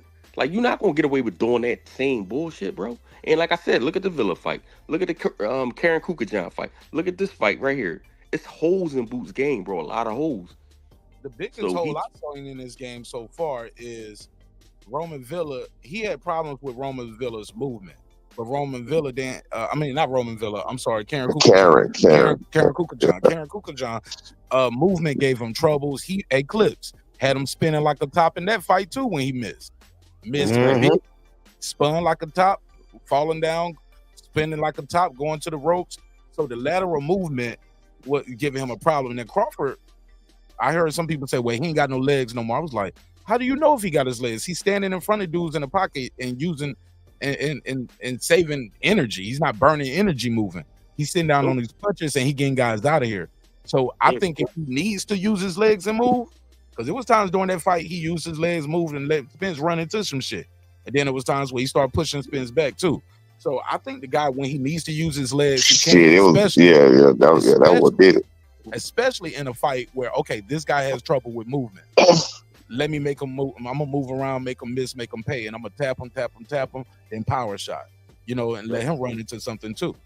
Then he was hitting him with a lot of short, hard shots, like a lot of short joint. Like they don't think they hard, but they short. Like, you know what I'm saying? Old Diddy, but like the double hook. He dropped him with a double hook. It was a short one, and then it was a big one. Boom, dropped him. Right. When he caught him with the little short uppercut on the inside, Spence started. He hurt Crawford, had him on the rope. No, that was bait for the fish. Boom. Right. Dropped him again. So I think those little short blinding shots that you're not gonna see and standing tight in the pocket. But a guy like Boots doing that Karen Kukajan fight looked like that movement was bothering him. It's just Karen didn't have no power to keep him, to make him pay. But he also was countering him too. Like I said, if you go back and watch those fights, like I'm like, then like these dudes, like, come on, bro, like you have to watch these fights because he was countering him. They just didn't have no pop on him. Just like Villa was hitting him. Like I'm like, why you getting hit by that slow? He's slow as shit. Like how you getting hit by this? And then this dude just was hitting him at night. Like, so I'm just like, damn, this is crazy. Like, so I'm thinking about like, so I came up under the gym in the gym under David Reed. You know what I'm saying? So we was at Harrogate, right? So David Reed, they pushed him out there real quick against Trinidad. Yeah, they pushed him out there too quick, and then he got fucked up like really quick. Like it was so fast, he was like rising. Then they put him in there with the wrong person. And I'm thinking about the whole David Reed effect again. Like, don't put him in there with Terence Crawford, bro. Let him just fight, like let him keep his little journey going on because he's 27. So by the time he gets 28, 29, 30, like, yeah, then put him in there with the top dudes. Don't do him like David Reed, bro. He gonna get knocked out. Let me say this too, and then because I definitely want to talk to y'all about niggas shooting at former President Donald Trump. I can't let the show go tonight without talking about that. We got to get on that. Let me ask y'all this. I'm gonna play this audio from Boot. Shout out to my guy CJ Goodfellas. I don't know where he got this audio from, but let's play this audio because some would say, man, he's not even trying to fight Terence Crawford. Some would say, man, he's using what Spence did. For all them years. I'll fight you if I got to, when I got to, but we're just gonna use your name. Right. Because this clip right here don't sound like he wants to fight Terence Crawford. Let me play it. Let's and we can react to it after that. Let me go over here, share the screen. Coach, let me know if you can hear this on the matter of fact, I don't know if you're gonna be able to hear it, but I'm gonna play it. to 154 and fight Crawford or They're gonna pose a question to him. Do you want to go to 154? Because all of this, I want Terence Crawford. Bro, you can go to 154 and fight, right? But are you gonna? But we also heard him say, "Hey, I'm trying to get unified and undisputed at 147. Which one is it?" Let's play this clip and we'll come back and react. He thinks it's more likely in that up to 154 and fight Crawford or stay at 147 and continue to collect belts in pursuit of undisputed. What do you prefer? I'm doing both. But you only got one choice. Next fight. If you had to choose between moving up 154 fighting Crawford or you want to stay at 147 and get the other belts, what would you prefer? I'm gonna fight the belts in undisputed at 47 and then go up. So that's your preference. That's my goal. That's not. He said that's your preference. He said no, that's my goal. Collect the belts at 147, then go to 154. Let's play the last part. Right here, I got one belt already. It's time to collect the rest of them. Then 54 right behind. Hopefully, we bring these fights right out. And I'll be 54. About maybe summertime next year. Or in the summertime. For one, that's not realistic. I know Eddie can keep him. Same thing I said too. I don't think it's realistic for him to be undisputed in less than a year and going up to fight Bud. Plus, like I said, I got my money on Norman Jr. right now. But go ahead, y'all can respond. Yeah, that's not realistic, bro. They're not trying to fight him. Look, he got a 4 or 5 year window about to come up for him, and Terence Crawford ain't in that window. It is what it is. They can play the game all they want and try to say whatever the hell they want. This kid is where he's at right now. He's about to build his fan base on the East Coast. And as he builds that fan base, he'll get better fights. Go ahead and fight Stanionis and fight the guys you're supposed to fight. Terence Crawford going to ride off to the sunset, and that's going to be it. That's true, bro. The fan base was crazy in there tonight, bro. It was like thousands and thousands of motherfuckers in there. But like I said, so how much the tickets cost? Like I got the ticket for free, bro. I'll be in the gym, so I ain't pay for the ticket. So niggas had a lot of comp tickets then too. No, my man. So if you know Demetrius Hopkins, he fuck with like Pooh and shit. So they real cool. So that's my man and that's his man. So yeah, so it's a free ticket. Somebody got it. Yeah, because he's supposed to get me 2. Because I was gonna take my sister, but he only got me 1. But anyway, I ain't pay for the ticket. Right. I was in there. I was in the right there. I was in the first Gilly was right there in front of me, screaming and hollering, acting crazy and all that, telling niggas to sit down. But he telling niggas to sit down? No, they was telling niggas to sit. Niggas kept standing up. Ab Lava 6. The dude, I don't know if you know who Ab Lava is. How fights go? Somebody get hit, you stand up. Everybody standing up. No, but they was standing up. They just was standing up for no reason. Ab Lava 6'8", bro. Yeah, it was standing up. Sit your big ass down, nigga. What are you doing? You said who is 6'8"? Ab Lava. He's a rapper. Yeah, I know the rapper, right? Yeah, he used to rap with Gilly and them, major figures. He 6'8". He a big dude. So you standing up you blocking everybody else's view. Nobody can see. So sit down, bro. What are you doing? I was right next to him. Okay, so look, here's the deal. So, Coach, give me your take on that clip I just played.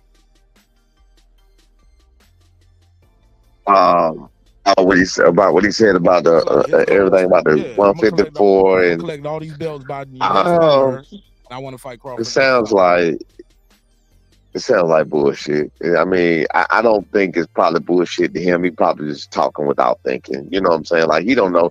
He don't really know what's possible and what's not possible. I mean, of course, if you really stop and think about it, you'll know what's possible and not possible, whatever. You know what I mean? But I don't think so. And even if he go to 154, then you're going to have to pack on some type of muscle, some type of shit to be up there 154 to 54 healthy. You know what I mean?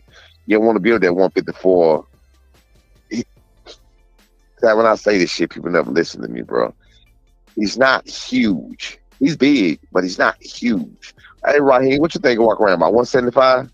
Yeah, he was about probably 170 tonight, bro. He was big. 170, right? 170, absolutely. 170. But guess what? Brian Norman Jr. is I'm saying this so you'll get an idea of his size. Nash, same as that weight. He walk around the same as that weight. When he on fight weight, when they get closer, he try to stay down around 160. But if he just do every day, he get up the highest 175 on a regular 168, same shit. So I'm just giving you that idea to let you know how big Boots is. He's not really like a huge fucking guy like that. No, he's a little guy compared to me. Like, he a little dude. Yeah, he ain't big. Yeah, he ain't big. Welterweights. He look. Hold on. Listen to me. He's not 5. I don't think he's 5'10". Nah, he's not 5'10", bro. I'm 6'2". I'm almost 6'3", bro. He's not 5'10". These niggas be, I be listening like, but these niggas, but glazing is, they glaze everybody to the fullest extent. Like, they give niggas more reach, they give niggas more height, they give niggas more power. I be like, y'all give niggas more everything. Hey, look, Coach, I do that too, though. I ain't gonna lie. When somebody on the show and they tell me how tall they are, they be like, "How tall are you?" I'm like, "How tall are you?" They be like, "I'm 6 feet." I'm like, "I'm 6 feet and a half." How tall are you? That's what I'm saying. But no. But it's different. But wait. But no. We not talking about you. We not talking about you talking shit. We talking about motherfuckers talking about other guys. That always tripped me out. I speak on even my son. Yeah. Everybody is funny. Everybody in Philly be like, "Yo, Boots is not no damn 5'10", 5'11" like they be. No. He like 5'8". No. I be like, what? 5'9", bro. I be telling people that, bro. My son, look, Nash. My son even told me, "How you gonna tell me? I've been in the ring." I'm like, "Nigga, because I stood right next to the nigga. We standing eye to eye, motherfucker." He not big, bro. I got a picture with Boots, and Boots, I think he had on. He ain't that big. He had on some of those, what you call them? Those some boots, niggas. He had some Timbs on, slides type shit, like with the thick sole. Yeah. And I was still a little taller than him with those. You know what I'm saying? So, exactly. And how tall are you? How tall are you? Don't lie, motherfucker. How tall are you? No, I ain't got time for your shit. So you see me, you about the same fucking height, Marq. We know that. You hear what I said? I'm a little taller. I said we about the same height. That's all I said. I can see the top of your head, Coach, when you standing next to me. Bro. You can't see the top of my fucking head, you lying motherfucker. Hey, Marq and Coach. I think you about 5'11". I'm 5'9". You are taller than me, but yeah, go ahead. Hey, panel and chat. I think what we do is this. Like this, like I think since I think I think since we so close to the Mayweather Pacquiao era and the smaller welterweights, just guys that a little bit bigger than them seem so much bigger. They think it's huge, right? They think they fucking huge, right? Because they wasn't little as shit. Yeah, so they was little as shit. Pacquiao little as shit.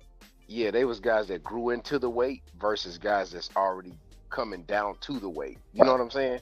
Yeah. So that's why we probably think that they're bigger. So in context, when you look at Mayweather and them versus a Leonard and a Hearns or somebody like that, you're like, man, them guys compared to them little motherfuckers. You know what I'm saying? Right. So that puts you in proper context, man. So.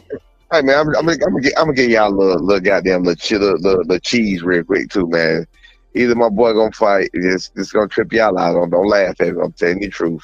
The names being thrown right now is fucking Pacquiao, staying on this Mario Barrios by the end of the year. Hold up, your son gonna fight Pacquiao?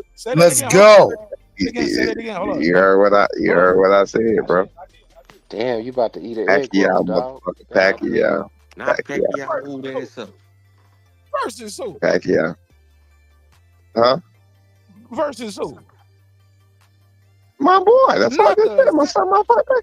If they give you their fight, boy, take it. If they offer it to you, I know it, man. I know it. Don't do that, man. Don't do that. I mean, we gotta take it. What the fuck we gonna do? That's instant stardom, man. But and it's gonna be, and they talk, and it's gonna be in the Philippines. Possibly. Wait, this is not. Shit. Don't fight him in the Philippines. No. I ain't. We ain't worried about nothing. I ain't worried about. I wouldn't worry about Ryan Garcia and Devin. I ain't worried about him either. I'm not worried about that. Man, take the steroids he want to take. Don't say get off. If he come off the streets and fight you, knock his ass out. Motherfucker, you heard what I just said. He can take out the steroids he motherfucker want. Bottom line is no. I didn't say this happening. I said possibly these are the names, and I can say this. I can say this because it's being thrown around. It's Pacquiao, Oh yeah. I can confirm the rumors that that's what the possibilities are. It's Pacquiao. Yeah, it's Pacquiao, Stanionis, Barrios, or if Tio changes his mind. Tio is acting like a bitch. That's what. He is a What bitch. He not fighting nobody. Tio ain't trying to fight nobody. I think he's scared. I think Tio's scared. He lost his last 2 fights. He acting like a bitch. So the first, that's what's taking us so long to even listen. But this gonna trip you out though. He's holding. It's fucked up. It's fucked up that Tyra ain't doing it like this. But it's so fucked up that they're actually holding us off, waiting on this nigga to see what he say. Ain't that some shit? Who, T.O. No Buzz Lopez? Yeah. I mean, because peep the deal. He is the WBO super champ. He can exercise his super champ status, say, I want to go up in weight, and he's going to get first bite at the apple, whoever got the WBO title. Right. And in my opinion, they holding that off to see the fuck what he decide, because he ain't expressed 0 interest in fighting my boy, not one. Ain't said his name. He expressed no interest in that. And ain't nobody asking him about him either, though, right? Nope. Yeah. He just got asked tonight. I seen the clip. He just got asked on the top rank card tonight. And what'd he say? At the very end, I sent it to you. Hold on, man. I'm gonna send it to you. Play it aloud. Hold on one second. Go to the end. Hold on. But somebody just sent it to me. I didn't see the top rank card right here. I got this shit pulled up. No, the interview. Somebody just sent me the interview. Hold on. But who was saying Brian Norman's name? Who was saying his name, bro? Nobody. I'm the only one that want to get some work with him. And he ducked me that Monday morning. Nobody tonight. Let me do the super chat real quick. Shout out to the homie Lake County in the super chat. Let me give him the drop. Thanks for supporting the show in a major way. I'll give you the $2. You give him the $2. All right, pay him the $2. Oh, pay the $2.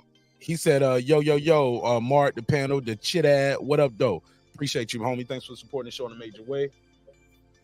Lake County, double back like a camel. I got another super chat, and I'll give y'all back the floor. He said, laugh out loud. He said, listen to Coach. A Boots fight and a Teofimo interview tonight. He fired up.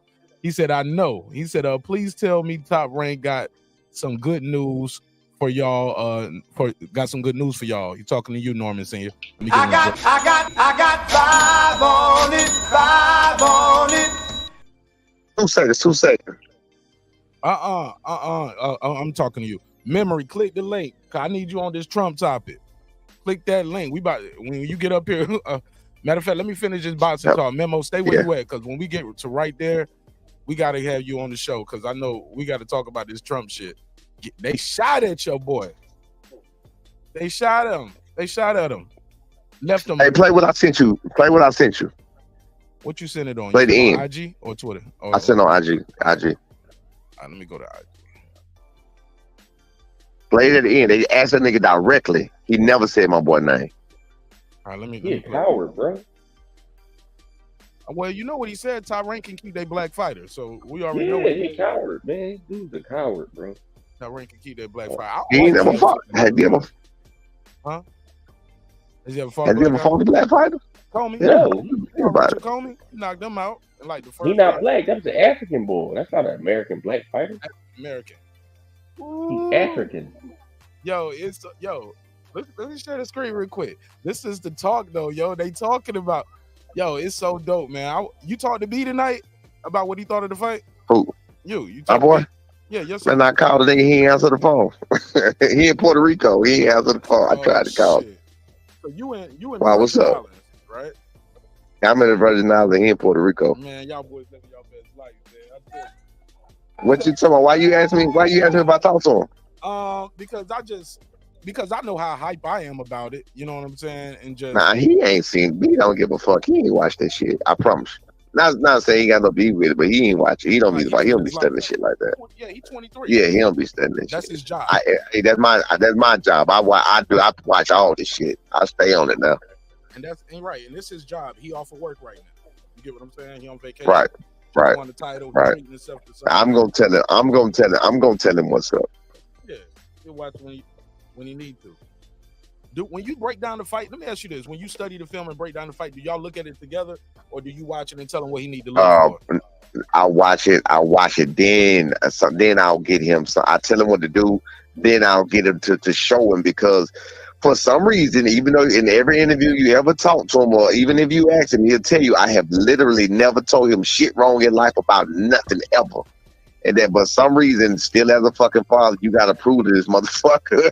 You know what I'm saying? I know what the fuck I'm talking about. So I show him exactly what I'm talking about. Then I show him with different, not just one. I show him with different, like you just saw my film. I show him with different film. Look what he does now. Look what he does now. Boost locks his front leg.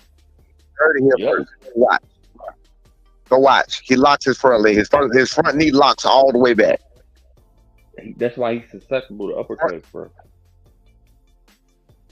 Yeah. Okay, they're gonna ask him about the next upcoming match at the end. All right, so let me share. Go ahead. I'm gonna share the screen so y'all can hear it, but I'm not gonna show the video because I don't want Top Rank to snatch my chain. Like my boy BVO always say, they'll snatch your chain. So let's play it from here. I'm so excited to talk to the girl behind the mic, y'all. It's been a long time since we've been on the panel, so I'm gonna be up here giddy like a little kid for a little bit. So I'm just so excited to talk to her. I love my sister and I miss her. So that's gonna be a real treat. So let me play this clip. Talked about Pitbull Cruz, but there's also, look, you want to fight 4 times this year. There's only one way to do it, which is September, probably at the Garden. There's a lot of talk about you and Brian Norman at 147, which I think would be a hell of a fight. Woo! That's why I'm like, man, like this motherfucker's buzzing, yo. Like, I'm just telling you, man. Listen to the fucking answer. These niggas don't respond the right way. I believe what really sounds very swell. Very swell, yeah. Yes, is Teofimo Lopez, 3-divisional world champion at 27 years young. That sounds very great to me. And I'm all about that. Well, my birthday's you're being really slick now. No, EQ. That's what we work on. Have a happy birthday. I don't. What does that mean? What does that even fucking mean? Not a goddamn thing, because I said something to a few of his guys. I done reached out to a few people personally trying to get this shit done myself, and everybody's nulling for a nigga just liking shit and ignoring what the fuck. My nigga, what the y'all niggas crazy? Man, like if I say something directly to you, respond. Yeah, he said that. I'm sorry. Go ahead, KP. Go ahead. Mark, he said that EQ part for emotional intelligence, but he full of shit. They ducking, bro. He ain't trying to do it. He not trying to do that fight, bro. How does EQ mean emotional intelligence? That's what he means, man. The kid is dumb, bro. You talking about a kid that's dumb. Let me hear this. Let me hear this one more time. They said, hey, look, the only way, the way that for him to be a 3-division champion, you are the WBO linear welterweight champ. You're a super champ at WBO. All he has to do is do what Bud did. Say, I'm going up in weight. I want to fight the guy who got the WBO belt. And that's what Bud is doing. He getting the first bite of the apple. T.O. can do that right now. That's myself too now. And 47 is something that I plan on moving to. 47 is, let's hear this again. Let's hear this coward. I'm sorry, I don't mean to call him a coward because he's a fighter. He's a coward. I don't think he's a coward. Hey, Clips, please don't do that, Clips. Because I don't know what's going on with this one. I don't really need you to do that. When we doing the fight parties, like as of right now, I got it though. Let me leave Eric. Stay right there in the back for a minute. I'm gonna bring you on in a second. I got it though, Clips. Thank you, bro. Just doing the fight party. Let me say this. I don't mean to call him a coward, but I don't like the kid, and I don't hide it, right? But I definitely think he's a sucker, though. I'll say that. You know, it's more so of IQ and EQ when you're in that ring. And I think that's really where I'm trying to progress myself to now. And 47 is something that I plan on moving towards to probably even this next upcoming match. The next upcoming match, you talked about Pitbull Cruz, but there's also, look, you want to fight 4 times this year. There's only one way to do it, which is September, probably at the Garden. There's a lot of talk about you and Brian Norman at 147, which I think would be a hell of a fight. What do you think? I believe what really sounds very swell. Very swell, yeah. Yes, is Teofimo Lopez, 3-divisional world champion at 27 years young. That sounds very great to me. And I'm all about that. Oh, My birthday's you're being really slick now. No, EQ. That's what we work EQ. on. Have a happy birthday. Duck. He ain't talking about that. And that's what And that's what our hold up is, because fucking Top Rank, I believe that Top Rank is waiting for that. I'm positive, ain't no fucking believe. Top Rank is waiting on that motherfucker to make a decision, because that's their last big star. They're waiting on him to make a decision, so we can't get. Jeez, he's not a big Their star. last. That's their last. But that's their last. That's their Bro, last. he's not a star, bro. He's fucking garbage, man. 5,000 seat arena and No. tickets were $25. But that's the. Damn, we lost him, y'all. His shit went out. But yeah, Tiafimo's garbage. No, Lomachenko. Derek. Other No. than We him, got kicked who off the else? show. I'm saying it again because the audience didn't hear me because we got kicked off. Okay. He said that's the last big star. I rebutted and I said Lomachenko. You're right. he's You're right. not a star. Lomachenko. Lomachenko's a bigger Right. star than him. Lomachenko. Absolutely. But even their partnership with Tyson Fury, they got a partnership. I can pull up Top Rank's roster. Tyson Fury done though. Yeah, Tyson Fury's a criminal. Fuck him. Hey, look, hold up, bro. I don't care about that, but like, But bro, those dudes are not stars. They don't sell. They not stars, bro. No. Tiafimo can't sell. Lomachenko can't sell. Bro, just jump right in. I ain't even introduced you yet. I'm gonna give you the floor. That's why I want to keep you backstage until I finish talking. Like, you just jumping right in. Tyson Fury's a fucking criminal. So what? A lot of people got a record. My whole point is better stars on Top Rank's roster and do better numbers than Teofimo Lopez 5,000 seat arena with $25 tickets. He couldn't sell it out. Naomi anyway is a bigger draw than Tio. Hello.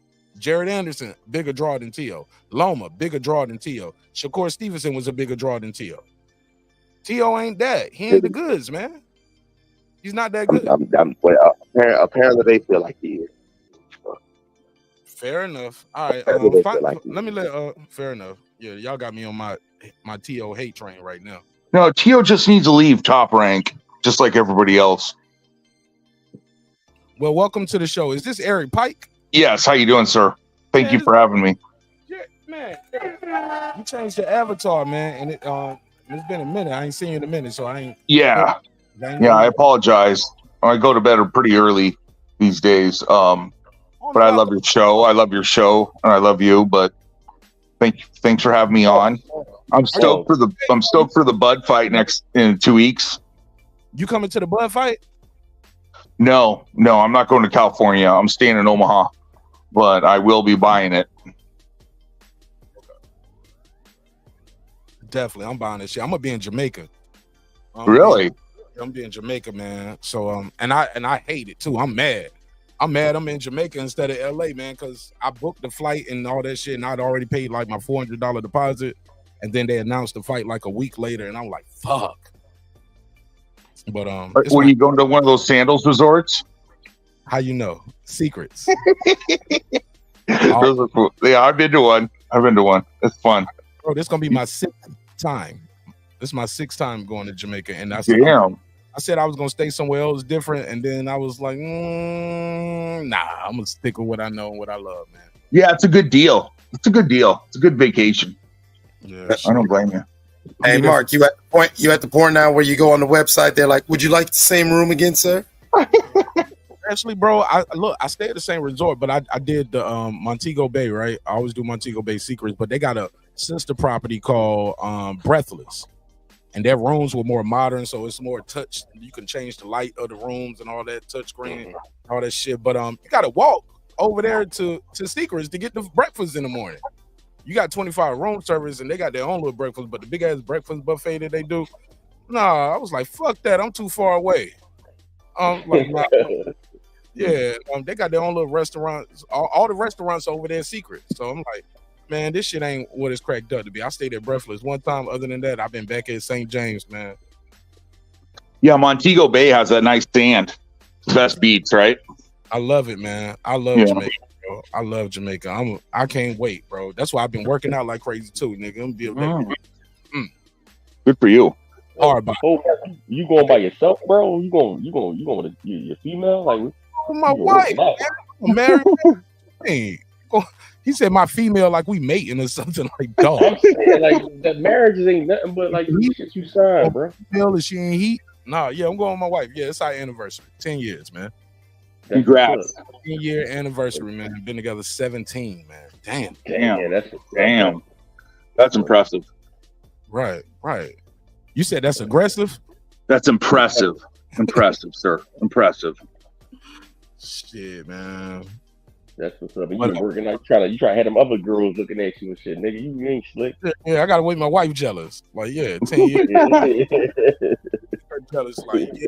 Cause she had said some slick shit to me. She was like, so we got about 3 months. That's enough time for you to lose some weight. I'm sitting there like, what about you? It's like, she said, all I gotta do is lift these titties up, put a girdle on. I'm good. You got she said, poke his ass out and lift his titties up. You know what I'm saying? Put these lashes on. These niggas gonna be looking. What you gonna do? Yeah, that's I'm gonna put on yeah. So what do you think about this Trump thing? You said you think it's an inside job, huh? Y'all ready to get to it? Yeah. Get to it, bro. Yeah, I'm curious. Okay, final thoughts, real quick. Everybody, give me their final thoughts. Boots in his performance. Can he be undisputed? Will he be undisputed? Will he go up to 147? 154 and fight Crawford. I'm gonna start off first. I don't think I think he has a good chance to be undisputed. His only problem is that little red boy from Georgia named Brian Norman Jr. And y'all Norman Jr. over everything, not just because he's right here in the city, not because they invite me to the camps and invite me to the fights, and I talk to his dad and they members to the neighborhood. The kid is just a monster, man. I watched him train. I've never seen anybody train like this guy trains. And I just maybe I just have a personal bias because I haven't seen Boots train. I heard he trained like a monster, but I've never seen it. And I've seen the vulnerabilities and adjustments from both fighters. I gotta ride with my guy, man. And he a friend to the show. I've been rocking with homie since he was 19 years old. I'm not gonna you know what they say? They dance with the one that brought you, right? Not gonna change what they say, don't change the horse in the final, whatever that shit. Yeah, you can't change the horse, bro. Yeah, I'm ride with the one that brought me, man. I'm going Team Norman Jr., man. All the way to the Hall of Fame. We gonna knock this shit out. And we and I got my boy I think and I like Bozy, but I'm going with the better coach too. Well, I think Bud needs to drop those belts at 147. So they can fight. So they can fight for more belts. They're about to drop soon as he fight Magnum. I want to get everybody final thoughts. Cause I'm moving right now. Yeah, it's just final thoughts. Go ahead. Yeah, because I'll be quick, Mark. My final thought: congratulations, Boots. I love you. Know what I'm saying, you're a great fighter, but I don't think you're ready for Bud. Shout out to Brian Norman Jr. Wow, that was a big announcement, Coach. Hey, man, I wish y'all the best, senior. You know we pulling for y'all. And that's all I got to say on that first topic. Yeah. And I Clips, appreciate it. Let's hope. Clips, I was trolling because I really want to see my boy Brian Norman Jr. fight Manny Pacquiao. That's a life-changing opportunity. Like, man, let's go, man. Y'all get that locked in. I get this leg healed up. That's something where I'll spend bread to go just because, like you said, you know, the Norman family been fucking with you for years, and all of us who've been fucking with the neighborhood for years, we've been, you know what I'm saying? We watched this grow to where if it can grow to something like a Pacquiao fight, holy shit. Come on, man. Let's go. So, yeah, man. So, Clips, also, too, like, that shit is life-changing. Like, y'all think his name was everywhere after that Santion knockout. Imagine what he do when he sleep. Oh, old man Pacquiao, yo. Oh, my, that shit gonna be crazy, man. And I got him stopping him, too. You fight Pacquiao. That's really happening? Brian Norman and Pacquiao? Oh, no. We don't know. It's a name that's been thrown to him. It's Barrio. Yeah, right. And what was the other opportunity? He said Mario Pacquiao. And Tio. Oh, yeah. Tio is looking the most. Tio is not fighting Brian Norman, bro. I'm gonna do that episode tomorrow, man. That's gonna be my thumbnail. But when B supposed to come back from Puerto Rico? I have no clue. By Tuesday, by Monday, I guess. I don't know. All right, when y'all get back, man, I'm gonna try to pull up on y'all or get y'all both in because we got to do a do-over because that Monday we were supposed to link up I talked to you till about 6 in the morning, and then he pulled. I know he told. I know. And Yeah, I already know. then something happened with him that morning. I think the nigga was ducking the smoke. He was like, "Yo." Nah, he wouldn't. Nah, motherfucker. When I called, you did that shit. When I called him, I said, "Did Nash come train you?" He was like, "No." He called. I said, "I knew goddamn where he went because we was on the phone at 6 o'clock that morning." I called him and he called me back and said, "Let's reschedule." I can show you text message. Oh, I can show you text message. yeah, but he said you said something about you. You said you told him we've been on the phone since 6 in the morning too, though, right? After he canceled. That was after he said He told me. All he told me was he told me. That's what he said. I said we were on the phone at 6 in the morning. He said, "Yeah, he told me." That's all he said. So you're right. Yeah, you might be right. Yeah, I know I'm right. He rescheduled, and I was like, "Whew, I'm glad." Yeah, I'm glad. He was gonna beat the tequila out my ass that morning, bro. I mean, you already gonna win, but damn, I ain't even have a chance. Like tired. I mean, I would have had to take some Ostarine like Ron Garcia or something. But KP, final thoughts on this shit. Let's get into this Trump getting shot. Yeah, final thoughts. Boots is a good fighter. He looks good. Standing on it should be his next fight, and go from there. Then we can kind of segue into those guys fighting each other for the belts. Eric Pipe, final thoughts on Boots in his performance tonight. Possibility of him being undisputed and or going up and fighting Crawford. Final thoughts. Well, I love Boots. He's just a super talent, and no matter what he does, I want to watch it. I would love to see Boots and Crawford, but the 10-year difference and where Crawford is, it might not happen, and it's okay if it doesn't, I guess. But I would love to see it. But I think Boots would have to move up to fight Crawford because he's at 154. He's on a new mission. And so Boots has to get in the way of that mission. Fair enough. Anybody else? Senior. Oh, I'm sorry, Raheem the Dream Soto. Philly. All right. I think Boots should fight Stanley. I think Brian Norman should fight Barrio. And then I think they should, because they both gonna beat the shit out of both of them. I think that they should try to make an undisputed. I don't think that Crawford gonna fight Boots. There's no reason for him to fight Boots. I think that Boots should carve out his own lane, and Brian Norman should carve out their own lane. That should be the fight. So we should be looking for Brian Norman and Boots to fight each other, not Crawford and Boots. What about the potential of Norman fighting Pacquiao, Barrios, Stanionis, or Tio? Let's say Tio's not going to fight Brian Norman. Tio's a nut. But what do you think about? Let's say he does though. But Brian Norman gonna beat the shit out of him. Tio's I hate Tio, bro. I really don't like that dude. He's a piece of shit. But like I said, he flat-footed. He can't beat Brian Norman, bro, fighting like that. With that flat style, bro. Yo, hit me up on IG, man. You said you hate T.O. I need your IG so I can link you. So when I do my T.O. bash sessions, I can send you the link. Hey, look, because you said you hate T.O. Let me let you know I'm the biggest hater. I hate the way he walks, the way he talk. I hate the way he pray. Mark's starting a hate club. Mark's starting a hate club.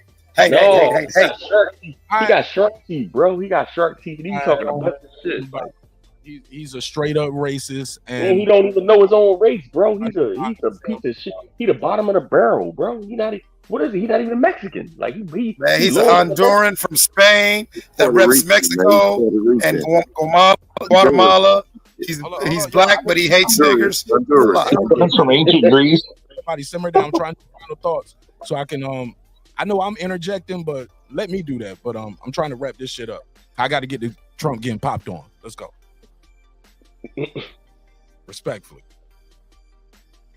Go ahead, Raheem. You got to fight. When you finish, no, bro. I just saying, like I said, I think that Brian Norman should fight Barrios. They should unify them fight. Boots should fight Stanionis. They should unify, and then Boots and Norman should fight each other. I don't think he'll beat the shit out of Pacquiao 40, 45. About he fight that old man. For the bag. It's a check. But no. It's from Pac-Man. It's from Pac-Man. Pac-Man want another fight. Pac-Man want to come back. Trying to be a champion again. He's trying to get. He's not going. He's gonna get knocked out, bro. He's not gonna be. I'm gonna love it. I'm gonna be at that fight. We gonna love it. But I'm gonna love it too. I love her. I'm gonna love it too. If he try it, then that's dumb on his behalf. But like I said, these fighters are young, hungry. They're gonna put hands on that dude. Like he only like 5'5", 5'4". Like he's not gonna do nothing, man. He's gonna get knocked out. But like I said, the unification would be Boots and Stanionis and Norman and Barrios, and then them two should fight each other for undisputed. All right, go ahead, Coach. You give me your final thoughts on this topic right here. I agree. I agree with Raheem. The exact same thing. Vice versa, either or. And I said that before, but they talked all the shit in the world. You know what I'm saying? Oh, y'all scared to fight that? Man, everybody's scared to fight no fucking fool. Anyway, I think B should fight either Stanionis or Barrios, and Boots should fight either Stanionis or Barrios, and then they fight each other for undisputed after they build up, build the fight up a little bit, just like Crawford and Spence did. And I also want to say that even in the end of that will be the only fight. Like with anybody else, unequivocally, I've been telling you, my son gonna fuck him up. Like no even doubt. Boots will even be the only one I would even entertain that it's a possibility. You understand what I'm saying? That's just being real with you. You know, I'm 1,000. You feel what I'm saying? But I do believe I can coach him through that too, though. All right. Okay. Well, shit. Let's transition. That ain't gonna be the last time we talk. Especially like with that news you broke over here, that's gonna be a whole standalone video, and we got to break that down. I'll probably do a whole live just on that alone, probably tomorrow. I don't want to do that yet. I don't want to do that yet because I don't want to run it away. You broke the news. We gonna talk about the possibilities. Whatever. And it's out there. Fine. It's out there now, Coach. That's fine. That's fine. It's out there. Let me bring this lovely, talented young lady to the stage. She's a friend of the show. She's an author. You know her, you love her. My homegirl, your homegirl, Memory, aka Memo, aka Memory Chronicles, aka Girl Behind the Mic. Welcome home, my sister. Thank you. It's good to be home. Hello, everyone. Shout out to all the gentlemen on the panel, gentlemen in the chat. Shout out to Lisa, Bales, and other females in the chat. But it's good to be home. All right, look, let me do these 2 super chats, and I'm gonna give you the floor first because we got to talk about your boy getting popped on. Shout out to Lake County. He got a question for you, Coach, and he said, listen. He said, laugh out loud. Listen to. Oh nope, that's not the one. I read that one already. He said, Norman Senior, do you know? He said, do you know of Najee Lopez from Atlanta? That fight on Pro Box. Y'all get sparring with him. He's a light heavy, 11-0, 8 knockouts. That's a question for you, Coach. You know, I've been knowing the nigga since 11 years old. I've been knowing Najee since he was 11 years old, man. Najee don't even train here no more, man. He trained in Florida. But now we haven't sparred. Yeah, we ain't never sparred with Najee though. Okay. Well, shout out Lake County. Let me give him the drizz. Thanks for supporting the show in a major way. Lake, you already know you can pull up anytime. You're the friend to the show. I got 5 on it. And shout out to my sister girl behind the mic with the anniversary super chat. She said, happy anniversary. Let's give her the drop. It's 50, 50, 50, 50. Thanks for supporting the show. All right, girl behind the mic, let's talk about it. Unless you are under a rock today, news went all over the internet, kind of overshadowed Boots' fight. And I told the guys too, I said, hopefully this is an early fight and it's not too competitive. Boots do whoop his ass, so I can only spend about an hour and some change on this, and we can spend the rest of the night talking about what happened with former President Donald Trump. As you know, you probably heard former President Donald Trump, aka number 45. Somebody tried to take him out the game. Like, it never heard of it. Now I'm not the biggest Donald Trump supporter or fan, and y'all know I'm not the biggest Donald Trump fan or supporter. But I did not want to see this happen. As you can that see, shit fake. This is not happening in my lifetime. I heard about these things, people taking shots at the president, and it's always seemed like they're sitting ducks. Everybody know where you're gonna be, where you're gonna be, like your whole schedule. Your route is mapped out. And then somebody actually took a chance. and got damn close. This is like if you ever watched 300 when they made Xerxes bleed, they was like, well, the God King, like we can't kill him, but we made him bleed. He made him bleed. Some would say this is going to help Donald Trump. Some would say he's not going to be doing rallies for a while, so this might help Biden. Let's go to my sister girl behind the mic first. What were your initial thoughts when you heard somebody tried to take the life of former President Donald J. Trump? What are your thoughts, sister? You got the floor. So unfortunately, I felt like a moment like this was on the horizon. I would have seen this like earlier on when 2016, but I didn't anticipate it this soon. But this was predictable, is what I can say. What you mean predictable? Like you thought somebody would try to do this to him? Well, they've been trying to take him down forever. So in its election cycle year, they have run him through the ringer of all these interesting charges, etc., etc. They thought they'd keep him busy in court, and yet he's still out in the rallies. I don't understand how you have CIA detail and a man gets on top of a platform with the whole long big gun and fires. And it's been said that the crowd, some of the people in the crowd said, try to get the CIA's attention that, hey, he's got a gun. Service. Huh? Secret Service. Secret Service detail. My bad. Secret Service detail. So, I mean, it's just history always repeating itself. I've never known. I honestly don't think it was a civilian. The last presidential attempts were, I mean, the successful last presidential assassinations were done, I would think, by the dark government. Not all branches of the government are bad, but there was only one group of people that want he's a candidate now, a former president, but the last two presidents that got assassinated was for a reason. And it was not by civilians or the people they said it was. It's only one reason. So this was predictable. I think he will go back out rallying. I think they'll be more careful. I think they might have like bulletproof shields or whatever resources they're going to use. And I think that this is actually going to anger people, to those people that were hesitant or not going to go vote. I think it's going to bring a lot of voters out for him. And I don't think it's going to spark a civil war like they're trying to perpetuate out here at all. All right, let's pass around. Coach, what you got? Man, it's fucking bullshit. Bullshit. Hey, man, go watch that video one more time again. Watch how the fuck watch how he grabbed his fucking ear. Listen to the fucking shot. When man land on there with a long gun, that means you land on there with a long gun, you got your aim on, you got your scope on. You heard them shots about 4 or 5 motherfucking times before he even fucking grabbed his fucking ear. You gonna shoot at the motherfucker you shooting at. Come on, bro. It's bullshit. Hold up. I thought some of those shots we heard were the Secret Service returning shot. They killed the gun. Look at how many shots you heard before he grabbed his ear. Go back and look. 2 shots, bro. 2 shots.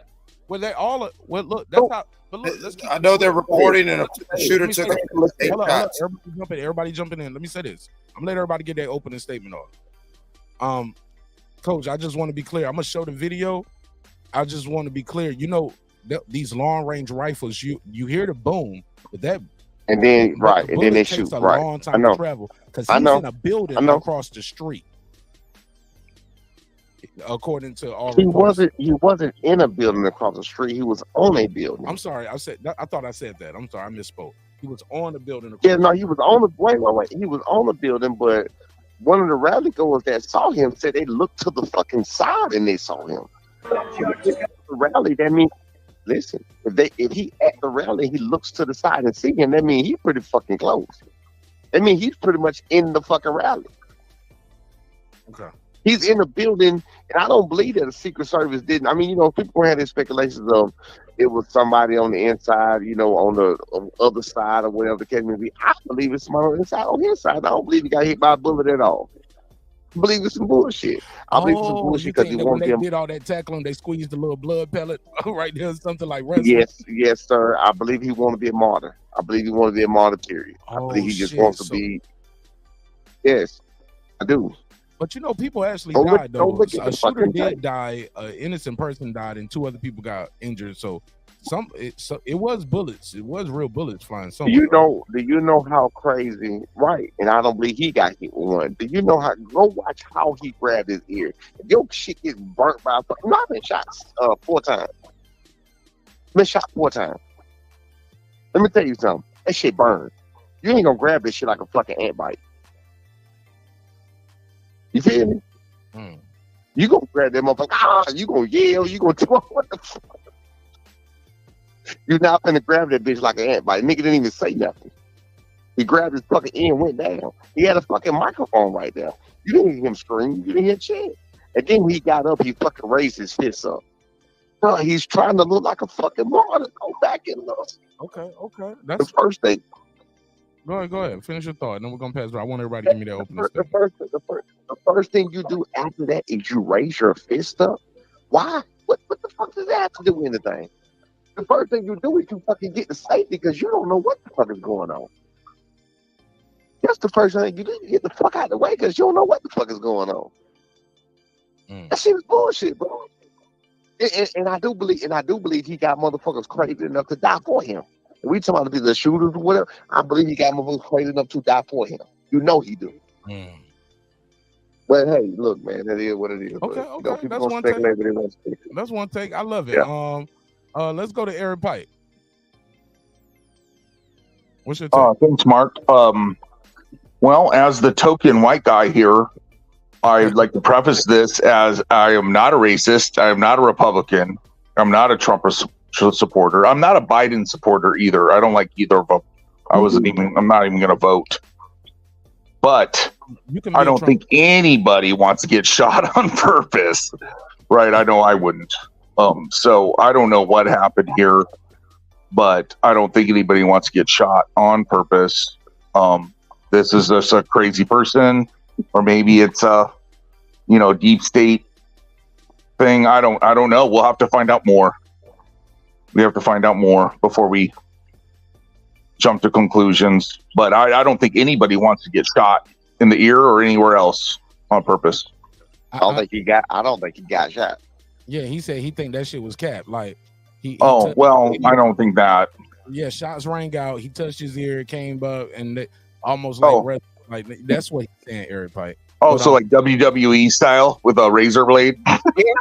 Yes, he would have been. He would have been. Have you ever been shot? I know it's a crazy question. But have you ever been shot? It's crazy. All right. I've been shot 4 times. That shit burns. It burns very badly. Hey, can I ask a quick question? Doug, I'm going in an order, and I got to flow. You the last one here. You got to just let me do my flow, brother. Got to be patient with me. Go ahead, Eric Pike. Finish your thought. Sorry. Well, no, I think I'm done. I said what I think. It was legit. He got grazed. He's lucky he's still alive. All right, Raheem, go ahead. All right, bro. Like my man said, he been shot. Like I've been shot in my elbow, and I've been grazed on my ankle. Some nigga came around the corner and tried to hit us up, right? So I've been shot in the elbow, really, really shot. So I've been grazed on my ankle. When I got grazed on my ankle, I fell, and I rolled under expedition. But at the same time, the grease, I didn't feel the grease. Like I just felt burning. Like you said, it's hot. I felt burning. But when you get greased, it's not like when you get shot. Like, you know what I'm saying? So the grease shot, like it made it like a mark, but I was bleeding and all that. It was hot, but it wasn't like the shot in my elbow. So did it hurt? It was burning like a mother. I was on fire. Like I didn't know what was going on. Thank you. Exactly. Yes. Yeah. So I was like, I'm just feeling but I don't feel the grease. Yes. I thought I got shot in my statement, Coach. If you can, please.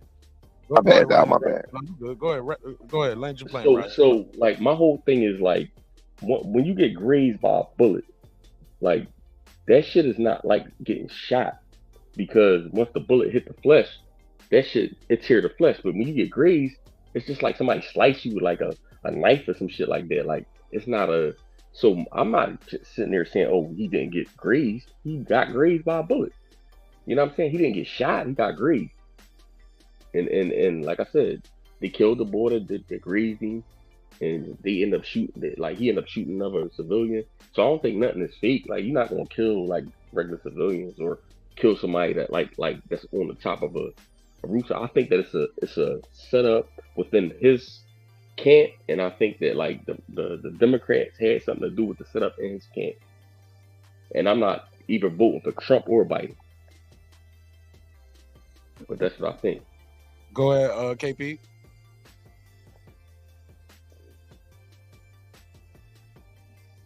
Unmute your mic, KP. All right, we'll go back to KP. Clips, go ahead. Unmute your mic. Talk to me. What's your take on the situation? I think that Coach, Coach is touching on some things where I've got to reserve my true feelings until more information comes out. Let's say the person who died, the person who actually died. Let's see if their actual identity comes out, and let's see if that was a regular citizen or if that was somebody with an interesting backstory. It's possible. I mean, it is possible to, I could see that scenario, somebody trying to stage a scenario to, he's already looking good. I don't know, because here's my thing. I'm with Coach. They said the shooter fired up to 8 shots before he was taken out by the Secret Service sharpshooters. They said that he was just outside the 300-foot circumference barrier they had put around the rally. And it seemed like it was an open space. So in an open space, I got to see the layout of this place. Why would you only have a 300-foot barrier if it's open like that? And there are several rifles that can cover that range easily. So if it was a legit assassination attempt, we'll see it, because if the information comes out, I really personally believe that that's got to be an inside job. Like I said, either way this goes, this is fuckery, because I don't see how this could happen without it either being staged or an inside job. That's my opening statement. KP, you back? All right, was trying to get Dub in. I guess Dub said he couldn't wait, but can't just jump in over everybody who was here first thing. Can I ask a question? I already asked a question. I'm trying to get everybody's answer first. So Dub, you're more than welcome to come back, but I think that's everybody. KP either fell asleep or his mic muted or he stepped away to go potty or something, whatever.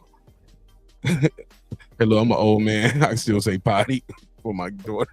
I was just about to say that. I said, this nigga really said potty. Let's talk about it, though. It's open to everybody. So half the room is saying they think it's staged. The other half saying it was a coup. I mean, somebody wanted to take him out. Me, I never thought of that until Coach said it. Like, the whole shit is a fake. It's a farce. It's not real. I don't know about that. I don't know if I'm with that. I think he might have got grazed. I don't know. Let's play this audio. I want y'all to hear these shots, though, and what people were talking about. Let's play this. A little bit old, that shot. And that's a little bit old, that shot. And you can see this guy up here at the top. I don't know if y'all can see my mouse, but the guy at the top of the roof. Now, is somebody beside him over there, too, perched, too. Months old, and if you want to really see something that said, take a look at what he sees something almost like, what the fuck? Like, you see that? He take his head out the scope, and he looking with his eyes. happened. What the fuck? And that's a little bit old, that chart. That chart's a couple of months old, and if you want to really see something that said, take a look at what happened. He didn't even aim when he shot that second thing. He just looked up and squeezed the trigger. Yeah, that's not professional, like, bro. He don't even look like he aimed with that second when he started shooting. Am I tripping or what? Yeah, he not aiming, bro. I ain't even know about that shit. Send me that. I ain't gonna send a video of that motherfucker shoot. Yeah, he just okay. It's on Twitter. I said more shots of fire. Let me see if I can find another a longer clip. I didn't hear about 8 shots. Y'all clips. Where did you see that at? You said it was 8 shots fired. Yeah, that when I first looked at the story on CBS, they was reporting a total of 8 shots. I counted when hearing the audio. I don't know if you replayed anything, but I was looking at the little bar. I counted probably about 6 to 7 shots that I heard. Bro, like that shit in my state, so what happened was they saying that the dude, like whoever them dudes is, they shot a couple times, then they got down, like they downed them dudes immediately. Like, so once they start shooting, they got down because there's already snipers all around, so they downed them dudes immediately. So you hearing them shots from the Secret Service people. That's not them shooting all the shots you hear. I want to know if they hit anything on that. Did it hit someone on that stage? Like if you show me a bullet shot on that motherfucking stage or some shit. But that shit look like a great like I said, I got a graze wound, bro. Like that shit look like a graze wound. Like you saw the cut? They showed the cut. Did they show the cut? Yeah, it looked like a graze wound. Show a close up on it, like on the actual wound, but also too, I saw the blood. The blood. Right, but we don't know neither if it was a bullet or if it's a piece or of glass or something. Yeah, it could be shrapnel. Fragment. Yeah, it could be. Yeah, it could be. Yeah, it could be shrapnel fragments. The jury is out on this shit. Well, I mean, I just want to get all the information because you brought up another point. Okay, there was multiple shots. So from the angle that he was shooting, what angle were the people who were shot at? Were there, saying we got to really talk about this. We sat on this show and we broke down the Kennedy thing several times. Sometimes the math ain't mathing and you don't have to understand, trajectory and angles to be like, why is this person shot if the person was shooting from over here in this direction? Right. To where that's like I said, there's a lot of things that's a great point. Yeah, it was a magic. It was a magic bullet. But bro. Well, no. I'm being serious. Stop it. Let's stop being facetious. All right, it's a serious thing. I'm not a fan of President Trump.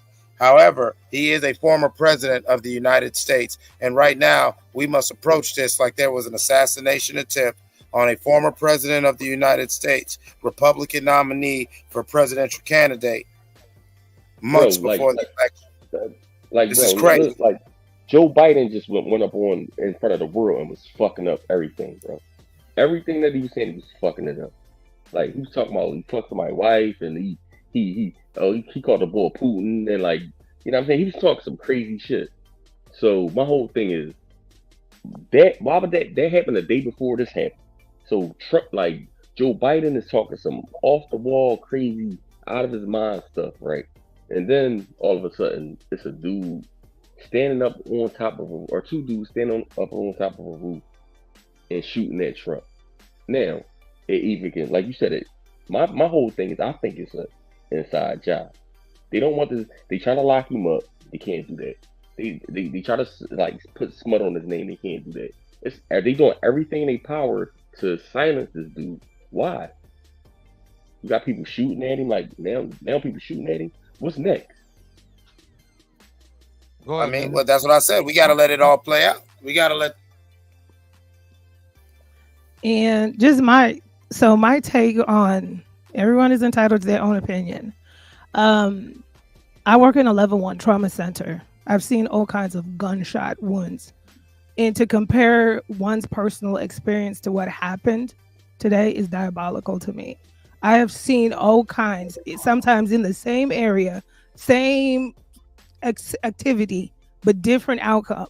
So to say that a personal experience is in comparison to what has happened here is just diabolical to me.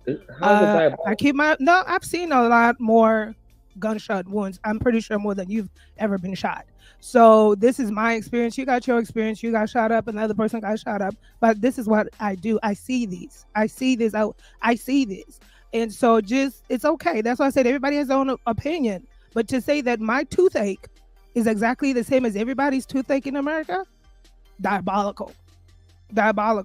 Everyone experiences things differently. So that's why for me, I didn't look at this as a staged event. It takes too much effort to do that. They've been wanting to kill this man since he took presidency the first time around. This is not news. This is not a surprise for me. I don't think that this was a civilian. It's just history. At this point in time, it's just history. History repeats itself. That's all. Every time a presidential candidate gets assassinated, it's not because they're the worst president in the world. You have to look at what they had out for take. You could start off with Abraham Lincoln, with what he wanted for the 40 acres and the mule, the land that was proposed for the freed slaves, all the things that he was going to enact for Black America, plus other things, and he got assassinated. What happened to that? If he wasn't such a good president, and if what he wanted to enact wasn't so good and fair for the people. So every good president all I say is the powers that be are afraid of something that people don't know. I'm not saying, and by the way, I don't care for Donald Trump. I don't care for Joe Biden. No, they're all part of a bigger system. They're both elite white men. And it all goes again to the comparison of how people can do emotions over facts. And people get excited for the charges. I'll bet you $1 million you'll never see prison. This is white man problems. This is a billionaire who will never see the time of prison. But I'm facts over emotions. Facts over emotions. They just want to kill this guy. They've tried everything to slow him down. Them charges he caught in New York, people are all excited. Oh, yeah, they got him. But the man walking free, what do you mean they got him? Everybody knows if it was any one of us, we would have been under the jail. And it's so weird because some people take the little sprinkles they see on social media, on mainstream media, and how they hype that up to fuel your own personal emotions instead of looking at the tree from the forest. This is not our fight. Never been.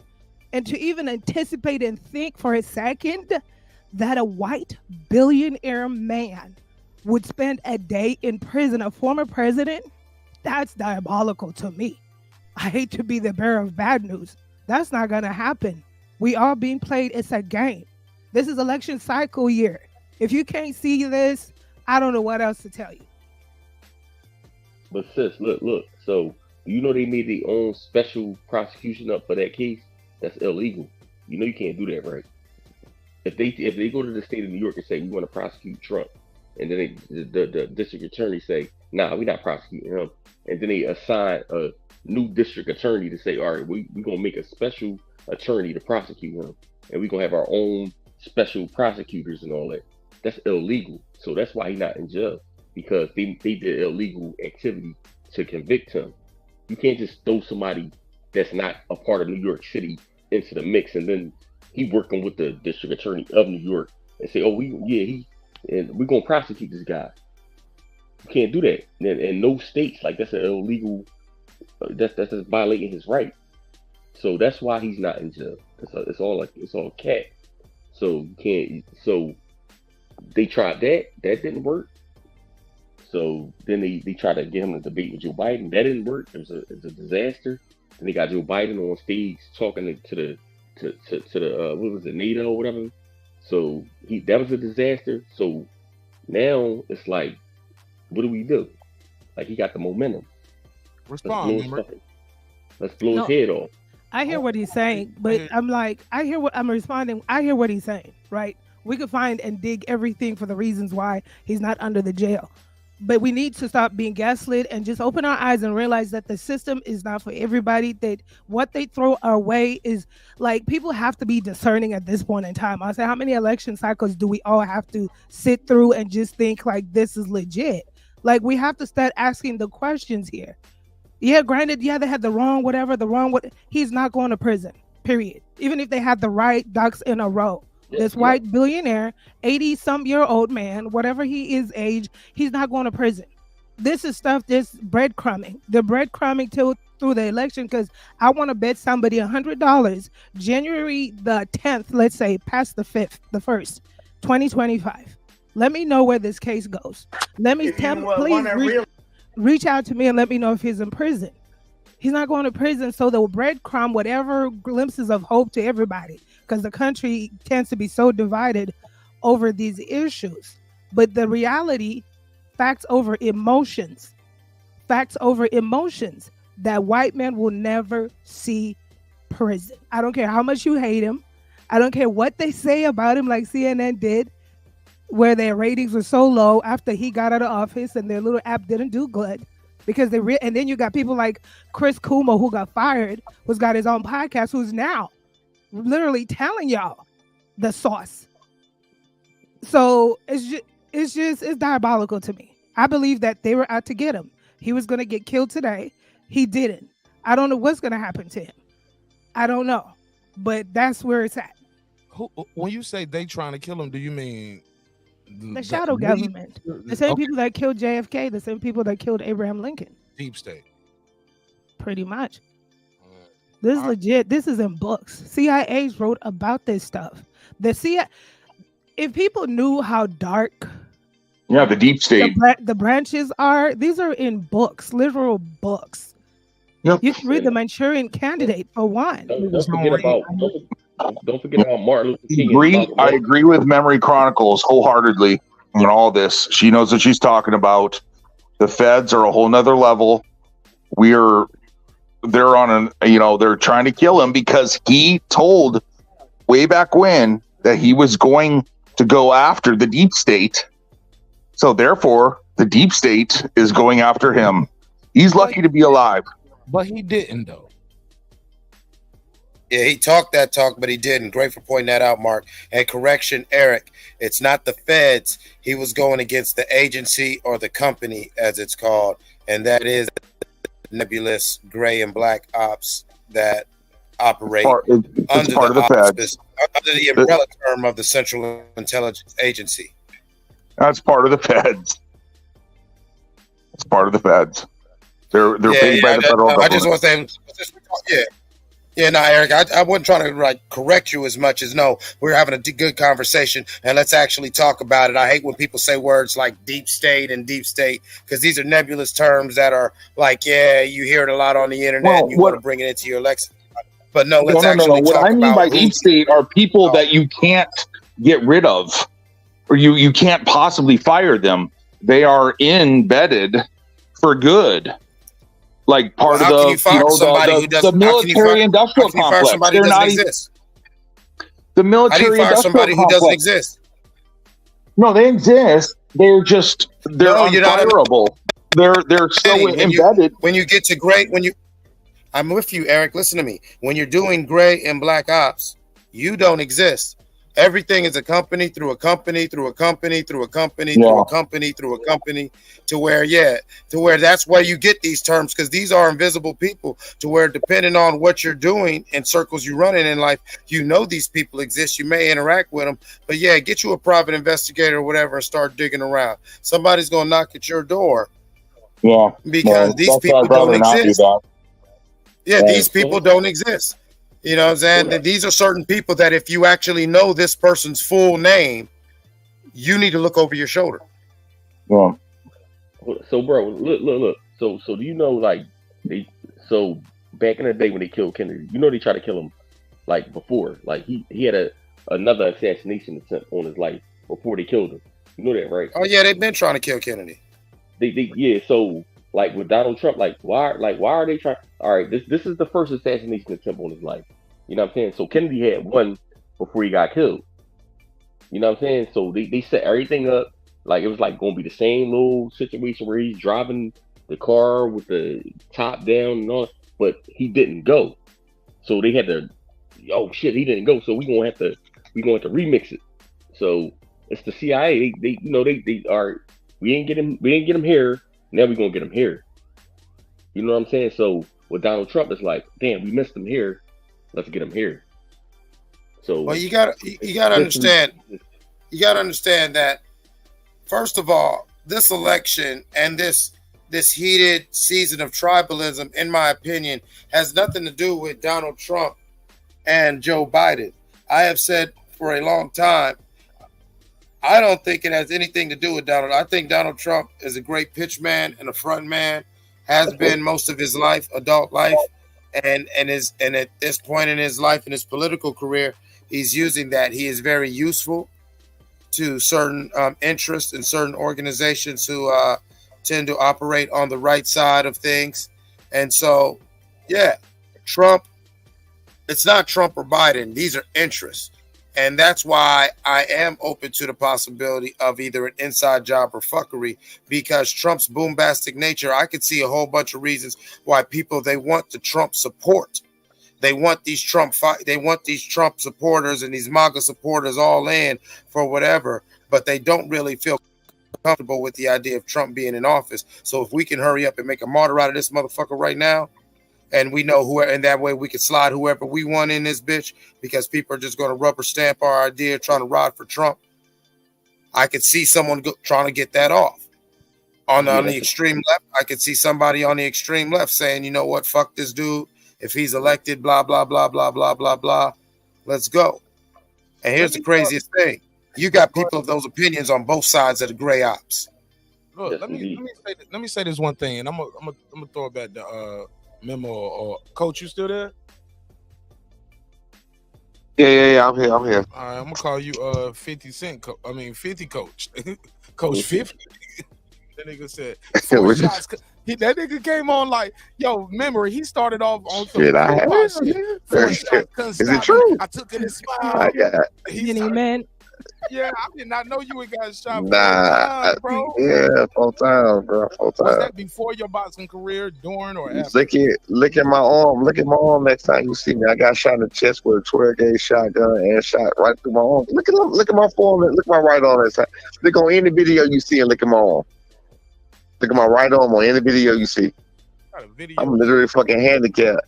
Any video. I don't give a fuck what you see. Any video you see me, I'm literally fucking handicapped. Yeah. For real? When you want to spar? Swear to God. Now really, I still fuck you up. I still fuck you up. Look at me, I'm a fucked up nigga. Like now, no. Look, listen. Go look. But then at the same time, I punch with this. I can still punch with the hand. Yeah, I still punch with my arm. Yo, Tim Bradley gonna beat you up, man. And I'm gonna beat you up. You better stop, Coach. Hey, man. Listen. Oh man, Coach, about to go 0-2 and 24. You about to be 0-2 and 24, Coach. Don't do it. Tim Bradley about to beat you up. You better just stick to coaching, man. Nah, bro. Nah, I got something. It didn't stop shit. I've been like this for 11 years. It ain't stopped shit. Hey, coach. You notice what Marq tried to do? He want to get you after the Bradley fight. He want Bradley to soften you. I'm not. Listen, Marq don't want none of this shit. I will help him train for that. I will help him train for that. I'll run some miles. Marq don't want none of this shit, man. I heard Marq been put. I know you've been putting in work, but you know what? I want you to put in work while me putting in nothing. Listen, I'm not your average YouTuber, dog. I'm not one of these dudes. Just congratulations. Come show me, dog. Talk that shit, Marq Nash. Everybody think they special, bro. I tell you what, Coach. Yeah. We'll do your discipline. I'll box you, but then after that, you got to do my discipline too. Marq is different than everybody else. I listen to everybody all day. Hold on. I spar you in boxing. You got to spar me in MMA though. I guarantee. I can't right. My right arm fucked up, but we'll deal with it later. I got you in the arm bar. I'm gonna target that arm too. That's cool. I got you.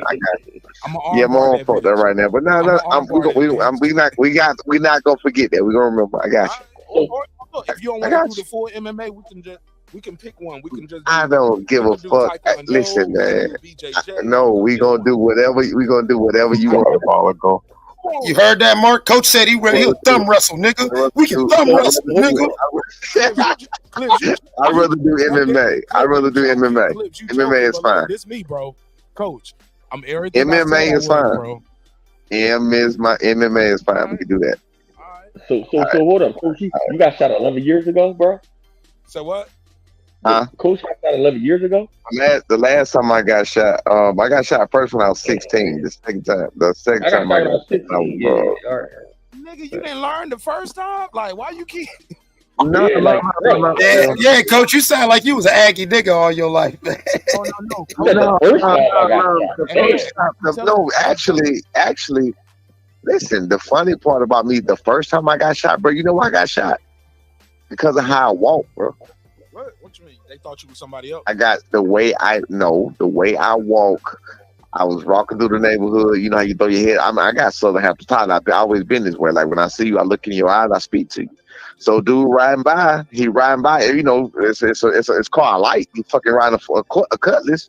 I throw my head up at him. He mugging me and shit. So this goes on like all summer. So now every time I see him, I'm bugging him back. So now we having a mugging contest every time I see this motherfucker. One day, come to find out later on, he on cocaine. He 21 years old. He high on cocaine. He get high one day. This his hindsight 2020 me, you know, talking to people and shit. He get high. He got there to see me walking by myself. So now this day he decided to stop, get out with a gun and like, motherfucker, why you always, you know, when we get into this, I start, man, nigga, fuck you. And you know how I go.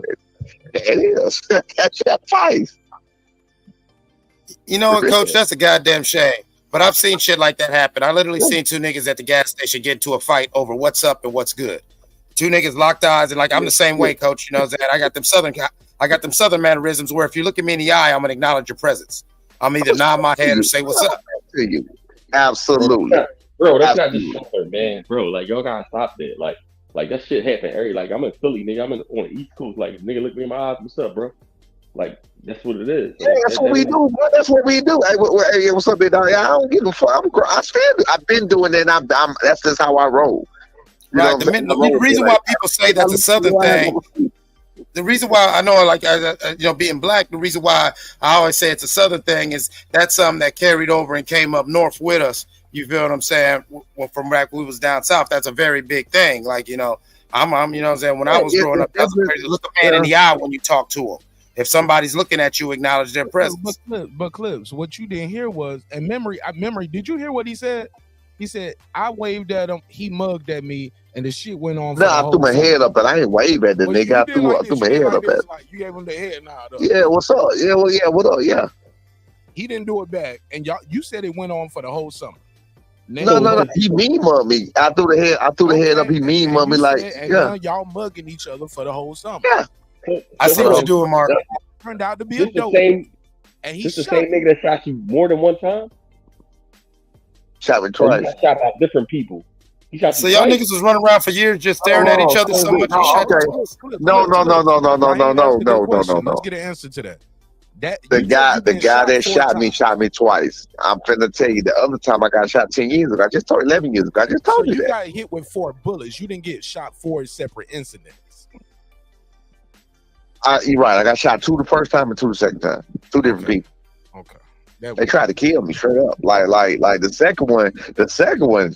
Boy, I can't thank God enough. He shot me in the fucking chest with a 12. I had 30 pellets in my fucking chest. Yeah, that was bird pellets. He ain't had that. Bird shot. Right. Yeah, the bird shot. He was so far away. He had them and what happened? No. He had. Come to find out, he had them packed 1 and 1. The other one was a slug that went through my arm. I can see you picture this shit, but I had it. It went straight through my fucking arm. The bird shot went through my arm and created a big ass fucking hole in my arm. Like that's what took our nerves and shit like that. That means he was pretty close. That was 2013. And then this again, it's still the same way. I'm wrapping my arm behind my car. I'm behind my car, wrapping my arm. As I'm wrapping my fucking arm, don't ask me why the fuck I didn't, whatever. It was just, a lot of shit was going on. I'm trying to wrap my arm because the shit dumping blood out and I moved when the shot before. So as I'm wrapping my fucking arm, I hear the shot and I feel the burn again. Like my chest is burning like a mother. I'm like, oh shit. I look at my shirt. Mark, guess what kind of shirt I got on? I'm the original assassin. I had an assassin shirt on with a fucking target on my chest and the gun. They make this shit up. Man. Coach, you need some body armor, man. He's playing target practice. Hey, memory. Listen. Memory don't get. I mean, original assassin. That's diabolical. The joke on the. He's a fighter too. Okay. Oh, you don't know? No. Memory. This is Coach Brian Norman Sr. His son is Brian Norman Jr., WBO welterweight champion, right? Mm-hmm. Wow. His name is the Assassin. His son is the Assassin too. Fighters got their nickname. Much respect. This dude had a damn shirt on. A fucking assassin shirt with a fucking target, a bullseye. And got shot. Wow. You saying the shooter said, "Oh yeah, nigga"? Right where the charger was at, nigga. You walk around with that, nigga. We go. All right. Listen, but let me tell you. When I got shot, I know, bro. Listen, so as I get shot to say, look, when I felt the burning the second time, because like I said, I'm looking down, wrapping my fucking arm. So when I feel the burning the second time, I look down, my shirt, I'm not bleeding. I never bled in my chest. My shit is shredded though. My shirt is shredded.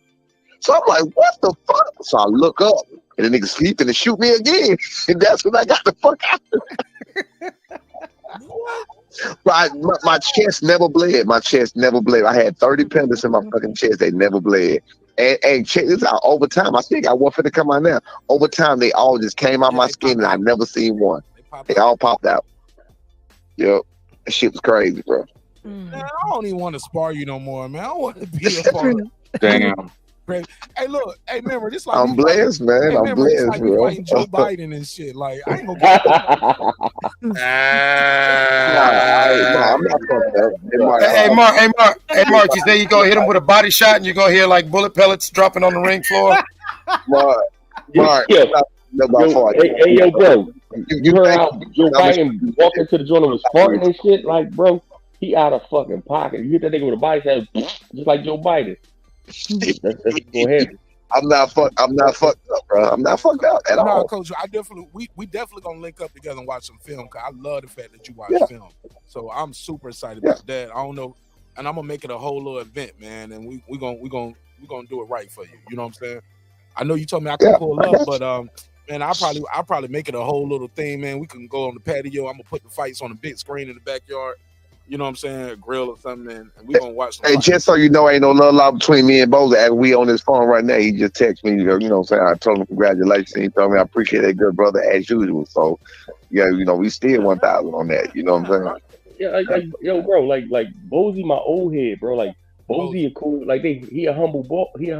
So it's like Boza cooler than the fan, man. I want to stay on these conspiracy. Yeah, my bad. All right, the truck shit. All right, bro. Look. So Marq, look. So people keep saying it's fake. Like, listen, people. Fake, but Coach said it's fake. I never said it was fake because, like, I've been grazed by a bullet before. Let me do a vote real quick. Memory, you think it's real, right? And they trying to kill him. I think that it was an attempted assassination.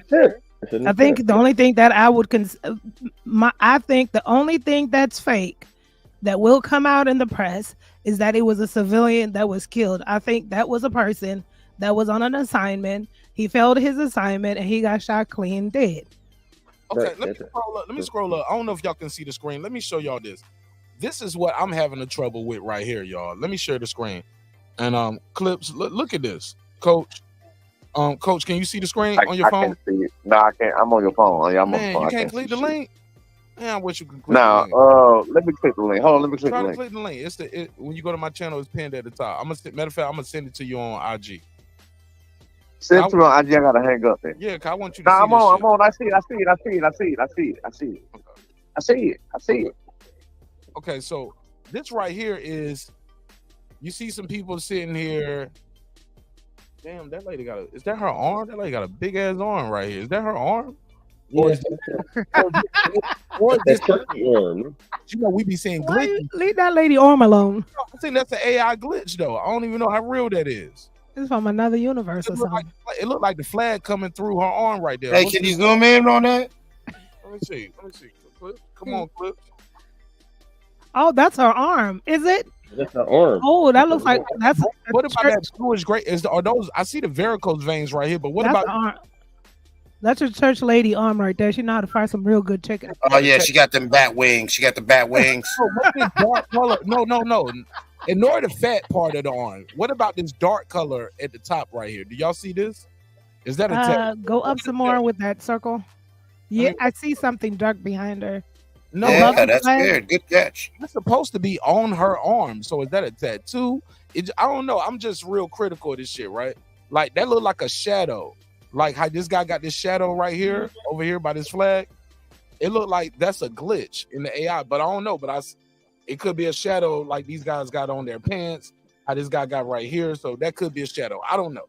But so But this caption is this. It says, "This is no longer just an attempt." Hold on, here we go. Someone lost his life. So they said it's a guy. Donald Trump survived, but the assassination attempt had more than one victim. This is no longer just an attempt. My only issue with this, and I'm gonna go back. Why? Like, when is this picture taken? They ain't blocking nobody off. These people are able to still sit here, but the cops are blocking somebody right here, it appears. And this person in the picture, it's a phone. Where's the body? Where did they move him? Because if the body's going, and why aren't these people out the way? And another thing I have an issue with now, and I'm just being a critical thinker right here. I could be wrong. Y'all can clown me. I ain't gonna say it's real or fake at this point. I'm looking for the shock and awe from the audience behind them because somebody else is shocked too, and they see this person bleeding out. Or you get what I'm saying? I don't see that in this long form video right here, and I'll share it again.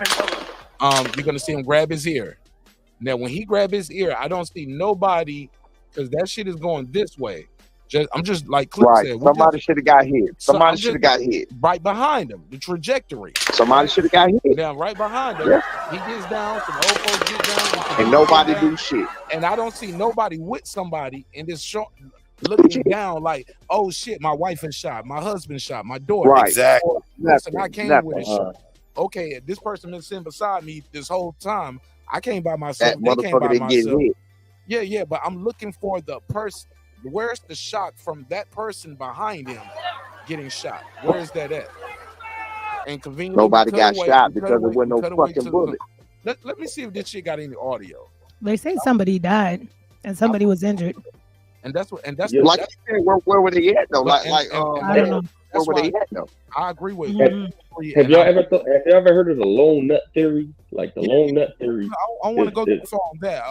We can go to that, but I want to play the audio for this first. Let's see if we that looks like the lone nut theory right there, bro. Hold on, fam. Let me play the audio. Let me see if we got any audio of this. Because if somebody died, right, or unlived, or like we got to go back to the old days memo, unlived, right? Got unlived or deleted. This sequence, the weapon pierced his ear and kept going. If he's great, that means it kept going. It touched the cartilage, and his ear bounced off or it ripped through. That's either gonna bounce off the cartilage and go left, because a lot of people don't know these 7.62 rounds or 7.62 rounds. These what makes the rounds so dangerous, and I learned this in the military. When they hit your body, boom, they pierce your ribs. They don't just hit this other side and blow out the other side of your rib. No, it tap an organ, and then it goes this way. Then it taps your other part, and it tap your rib cage. It don't just blow out your rib cage. No, it hits your rib cage as it ripped through your organs, and it bounces off your body. So you can shoot somebody in the damn arm, go through their arm, but the bullet to come out their leg. You get what I'm saying? Commonly known as a ricochet rabbit. Yeah, because it's ripping up your organ. Rolling, tumbling. I'm saying, yeah, it tumbles. The bullet tumbles. It don't. But bro, if it's a graze, it's not gonna. That's not really cartilage, bro. That's the ear is not really cartilage. It's graze your ear, bro. Just give me a chance, and I promise I'll speed up. So I said all that. Why you laughing? What's so funny? What's so funny? What's funny? Just now, give me a moment. I'll speed up. Right, because everybody want to tell me about their bullets. Everybody, them niggas got excited about their guns, man. This America, baby. Now everybody's a ballistic expert. It's all white people in the audience. Scientists now. It's all white people in the audience. Everybody. On my show now, we don't turn to whites only over here. You talking about the audience? Everybody. Oh, they're all white. Yeah, but no. The Trump audience. No, I see a black. I see his African American friend right here. Is that? Okay. Yep, that's a black man right there. One person. Okay, sorry. No, there's one behind. With his black wife, because I know them. I know that hairstyle. That's a sister. I don't know. That could be one of those Rachel Dolezal's clips. I know overly dedicated. Clips. I know that hairstyle with low pigment, with low fi. This is 28p. I know that hairstyle. melanated youth. Hold up, even this nigga right here. Up there. You see that one right? Yep, up there. Okay, my bad. Hey, memory. Mark's like, fuck that. I saw the baby hairs. Nah, that's real. You got her baby hairs laid perfectly too. Nah, fuck that. That's the sister. Clip, you clowning, but you missed what she said. She said right there. Right. Right there. She can say Louis. I've been living around here too long. Yeah, memory. They got me. They got me. I know where you at now. She said right there. Hey, no. Hey, what? Never mind. I ain't gonna do that to you guys. I ain't gonna let that accent come out. But yeah, it's all good. Yeah. That's that St. Louis bullshit, bro. You ain't from Zimbabwe or California no more. You are a St. Louis girl. She showed me. She would show me for sure. I was getting ready to ask her, is she from Missouri or Missouri? Missouri. Oh, that's don't play. Oh, they done got you. Girl, you done drank the Kool-Aid. It's fucked up. You gone, Bob. They gone. Hey, Mark, she got a house right there on the Mississippi. It's fucked up. You heard the way she said it? Right there. She said Missouri. All right, let's continue. So my thing is, if he gets grades, y'all.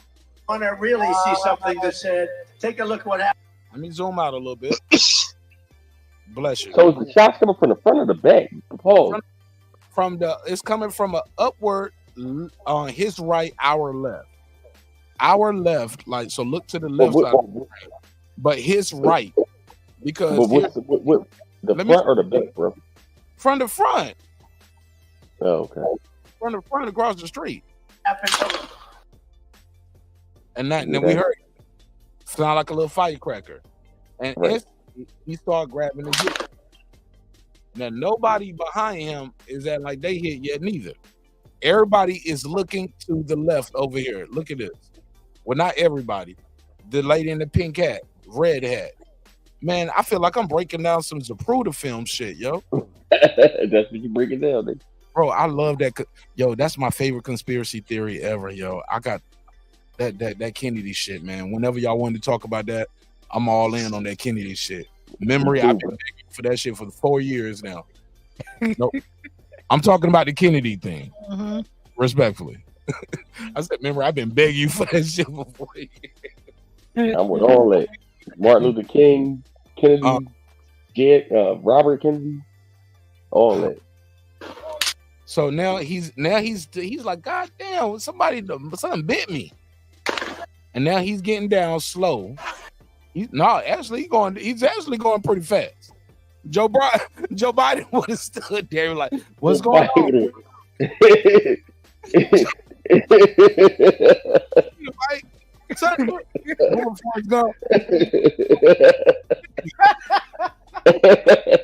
there he got dome.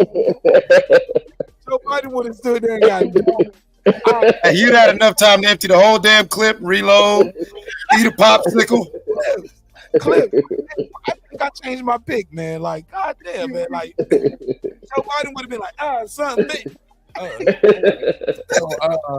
so back when I was the first black woman president, I'm like, wait a minute, Mark. You said Joe Biden would have forgot he got shot? He got shot and his old ass would have forgot.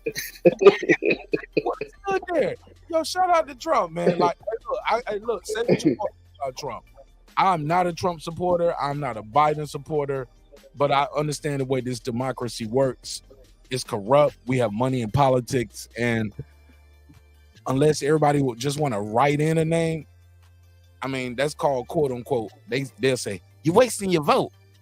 Man, I don't like that one of these motherfuckers. I hate everybody. I got to keep choosing the worst between two evils. Why do we have that situation? I hate it. But I'll digress for a minute. But my biggest thing is I don't see nobody looking like they got shot. And I don't see any of the witnesses looking like somebody sitting beside me just got shot. Okay, there's the black guy. He look like he's Secret Service. I don't know. Clips, Memo, what y'all think? This black dude right here. Right, with the head and shades. Yeah. But if he's Secret Service, he should be putting his body right on top of Trump's body. He doesn't want to blow his cover. No. He wanted the undercovers in it, or he might be one of the FBI guys. So Secret Service got the body, man. but the FBI and the CIA be in the crowd too. Okay. People looking to the left. I'm gonna let you know this guy right here, beside Trump right here, he ain't got nothing to do with it. Not this. He just there for the beer and the chicks. He said, "Oh shit, I know that sound." Okay. Let me see. Oh damn, it is a lot of shots. If you want to really see something, So who fired the first shot, him or the Secret Service? that said, No, take a he look what fired the happened. shot. That's he one. fired the first shot. What's he doing? And they gonna air him out right here. That Secret Service airing him out. That last shot was the service guy because you can hear it. It's a different type of gun. Listen, play it again. Wanna really That final see shot's a something different that gun. Let's hear it. Let's hear it. Take a look what happened.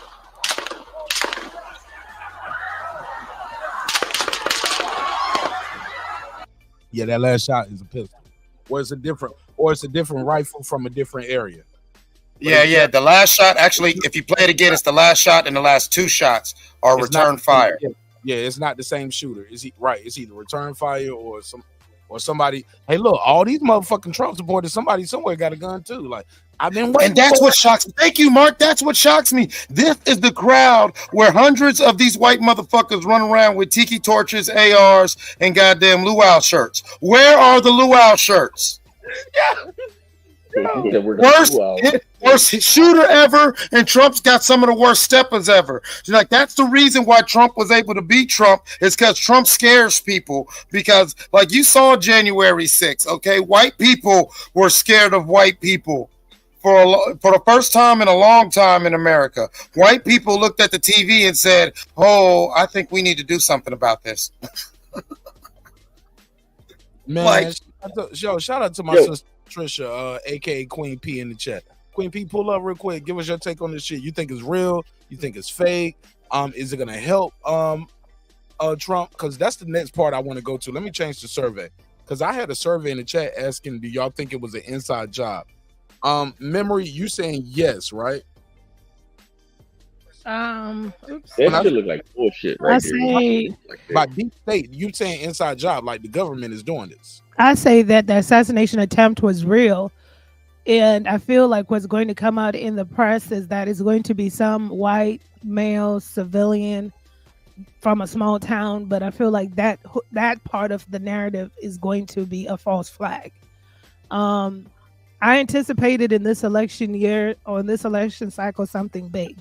I've already started telling people that I wouldn't be surprised. I didn't anticipate this, but I felt like something big. They've done the court thing, but I wouldn't be surprised if the UFO CGI is released in front of a mass people before election or right around election for more chaos. I could be Say that again. No, UFO CGI. So it's gonna be UFOs, but it's gonna be fake. a false flag. I felt like leading up to the election, since this election cycle, I felt that there's going to be something super big that's going to be chaotic. I didn't anticipate this part, the attempted assassination. I really thought that it was going to be like an introduction of a UFO false flag, like at a stadium, somebody's game, or somewhere where it just throws people off kilter some more. But I digress. So I think the assassination attempt is real, but I think that it was part of a false flag. I think it was an inside job to do the attempted assassination. Well, to what you're saying, Memory, if you're in the know, you know that they've been talking about the mass deception since Bush's second term. And so, you know, there's a lot of us who we've just been waiting for it. That's actually why sometimes I subscribe to certain social media things that be showing, you know, oh, alien, whatever, because it's supposed to be coming. Like, this is something that if you know, like you're supposed to know, that they got some real crazy shit with the hologram. It's like, already I'm here, talking bro. about years before the Tupac on stage, they got shit that could blow that out the water, to where you'll swear to God you're looking at something, and that's not what you're really looking at. And I do think that this isn't. I don't think this is the bottom of. I don't think this is the bottom of this hole. I think this is the oh shit moment where we're realizing that we're falling real deep. I think there will be more. What I mean by that is I think there will be more memory. What y'all think if they smoke Joe Biden? Because he's not going to move. If they smoke him, what do y'all think going ahead? Well, good question. I'm gonna let Queen P answer that question. Queen P, welcome back, baby. Welcome back. Queen P said, Hey. He said, finally, enough of this boxing shit. Let's talk some real. Long time no see, long time no hear. Yeah, because it was mostly boxing. But go ahead. I'm good. How are you? I let these Neanderthals take over the show for 2 years and they ran it into the ground. Fuck that. I'm getting back on my relationship, hip hop, and politics because these. Sir, your channel's growing though, so I hope you see that. You're not at that 10 no more. You heading on the 30 with the subscribers now. I couldn't do it without y'all, man. Like y'all sharing the links and y'all supporting the show in a major way. You know what I'm saying? We just see you continuing to grow. Thank you. But these boxing niggas running my shit into the ground. They a bunch of haters, man. And they blame it on me because I started getting popular. They was like, well you're changing because you're changing. You're changing. I'm like, man, I ain't worked this hard to be the same. Shit. All right, go ahead. But give me your first initial thoughts when you heard your favorite president, Donald J. Trump, got shot. I don't know about him being my favorite, but at first when I heard it, I was like, I didn't think it was true until I saw like the news articles as well as the videos, and I was like, oh shoot, because they said it grazed his ear. Whether I think it was an inside job or not, I wouldn't be surprised if it was an inside job if we find out later on, but I don't think it's an inside job. I do think that because of that attempted shooting, his votes are going to skyrocket. He may use it in his campaign. You know, they tried to kill me, but I'm still here or something along those lines for his campaign. So, yeah, more people are going to vote for him. If he already had a campaign, he's going to use that to his advantage to get more votes. Hey, Mark, look, bro, can I say something real quick? I'm sorry. It's been a long time since I talked to her right here. And all right, go ahead, bro. You're a man and this is a woman. Respect. All right. Yeah, respect me, bro. I gotta talk to the ladies. I gotta get her take on this. Because I know most dudes feel a way. Especially black dudes, like the room is fit. I already know what you feel because you already sound like a Trump supporter. And that's okay. Who, me?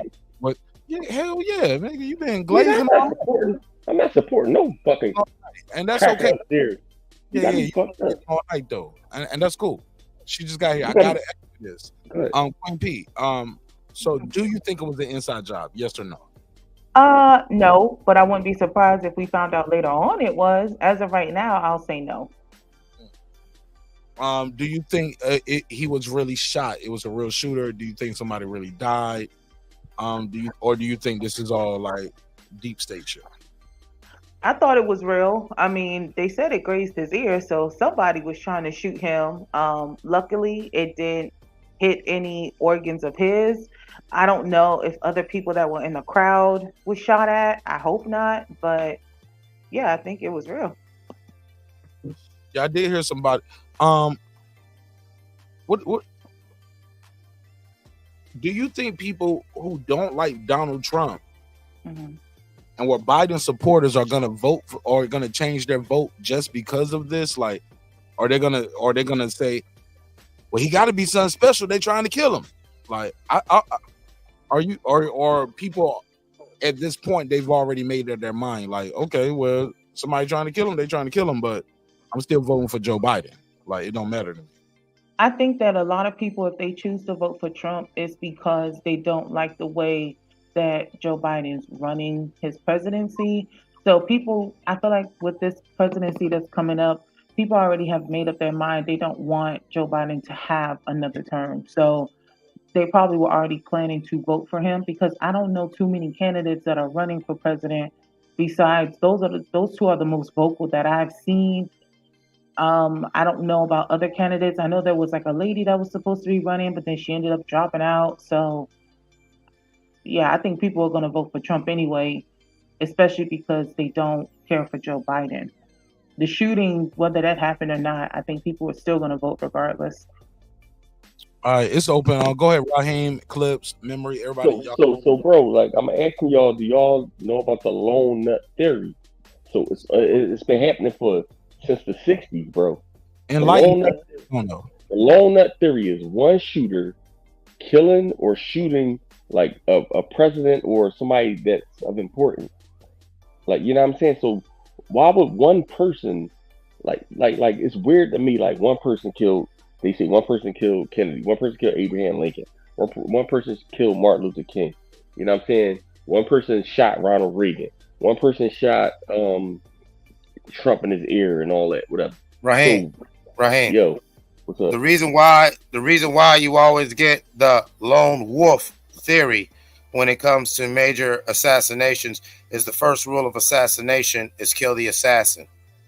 And so you set up a Manchurian candidate or you have a patsy to where so the investigation can be quick. It's a political figure. It's somebody who the people love. So there's going to be outrage, but all the villagers get their blood because here's the guy who did it. Get him. And you catch him in that emotional moment. And whether he's actually involved or not involved, the people kill him. Then that makes them complicit with it. And so now subconsciously it becomes a collective lie to where people accept whatever the official story is as the official story. That goes back to ancient times. That is an age-old technique. You always, that is why you look at certain things with the lone wolf theory. And that's one of the things where when you dig a little deeper, you say, is this bullshit? Because most of these lone wolf theories, like you're saying, one guy cannot plan that type of shit and get all that. He had to have some sort of logistical help. Please, let me. I disagree with that. And after this, I'd love to throw it to Memory or Queen P to tell me if y'all agree or disagree. First and foremost, Raheem Soto, the guy Sirhan didn't get killed. He's still alive. No, but he's a patsy. He didn't get killed. They let him out of jail, bro. But they know he ain't killed that bull. No, but he didn't die. They didn't kill. Hold up, let me finish. I'm trying to rebut you and Clips at the same time. He's still alive. He didn't die. Also, the guy who attempted assassination on former President Ronald Reagan, what's his name? John Hinckley. Hinckley. He's still alive. Not only is he alive, he's walking the streets amongst y'all. Do y'all know that? Yeah, he didn't kill him. No, let me finish. He didn't die. Not only did he not die, he's not in prison for the rest of his life. He got out of jail. Did y'all know that? He's out of jail. So did Sirhan. Sirhan's out of jail? Yeah. Okay. So my whole point is all the quote unquote assassins or attempted assassins don't do life and they don't get killed. These people are walking around amongst us. They can tell their story. Now they done time. They can tell people, hey, look, this is what it was. This is what happened. Bro, the reason why they getting out of jail is because they never can talk. They got them non-disclosures, bro. They can't say nothing, bro. You're gonna get out of this jail. Where did you get that from? I got to put the case on bro. You sound like You can't put a case on. You can't put a case on me, bro, because like I said, if that was the case, they would be talking. They would be talking if that was the case. They don't see nothing. Oh, maybe they're just old men. He's 70 years old and just did. It don't matter. The bitch that got Emmett Till beat up, she talked. Oh no, that's not the same thing. A person lying on the stand is not the same as somebody who went to prison for shooting a president.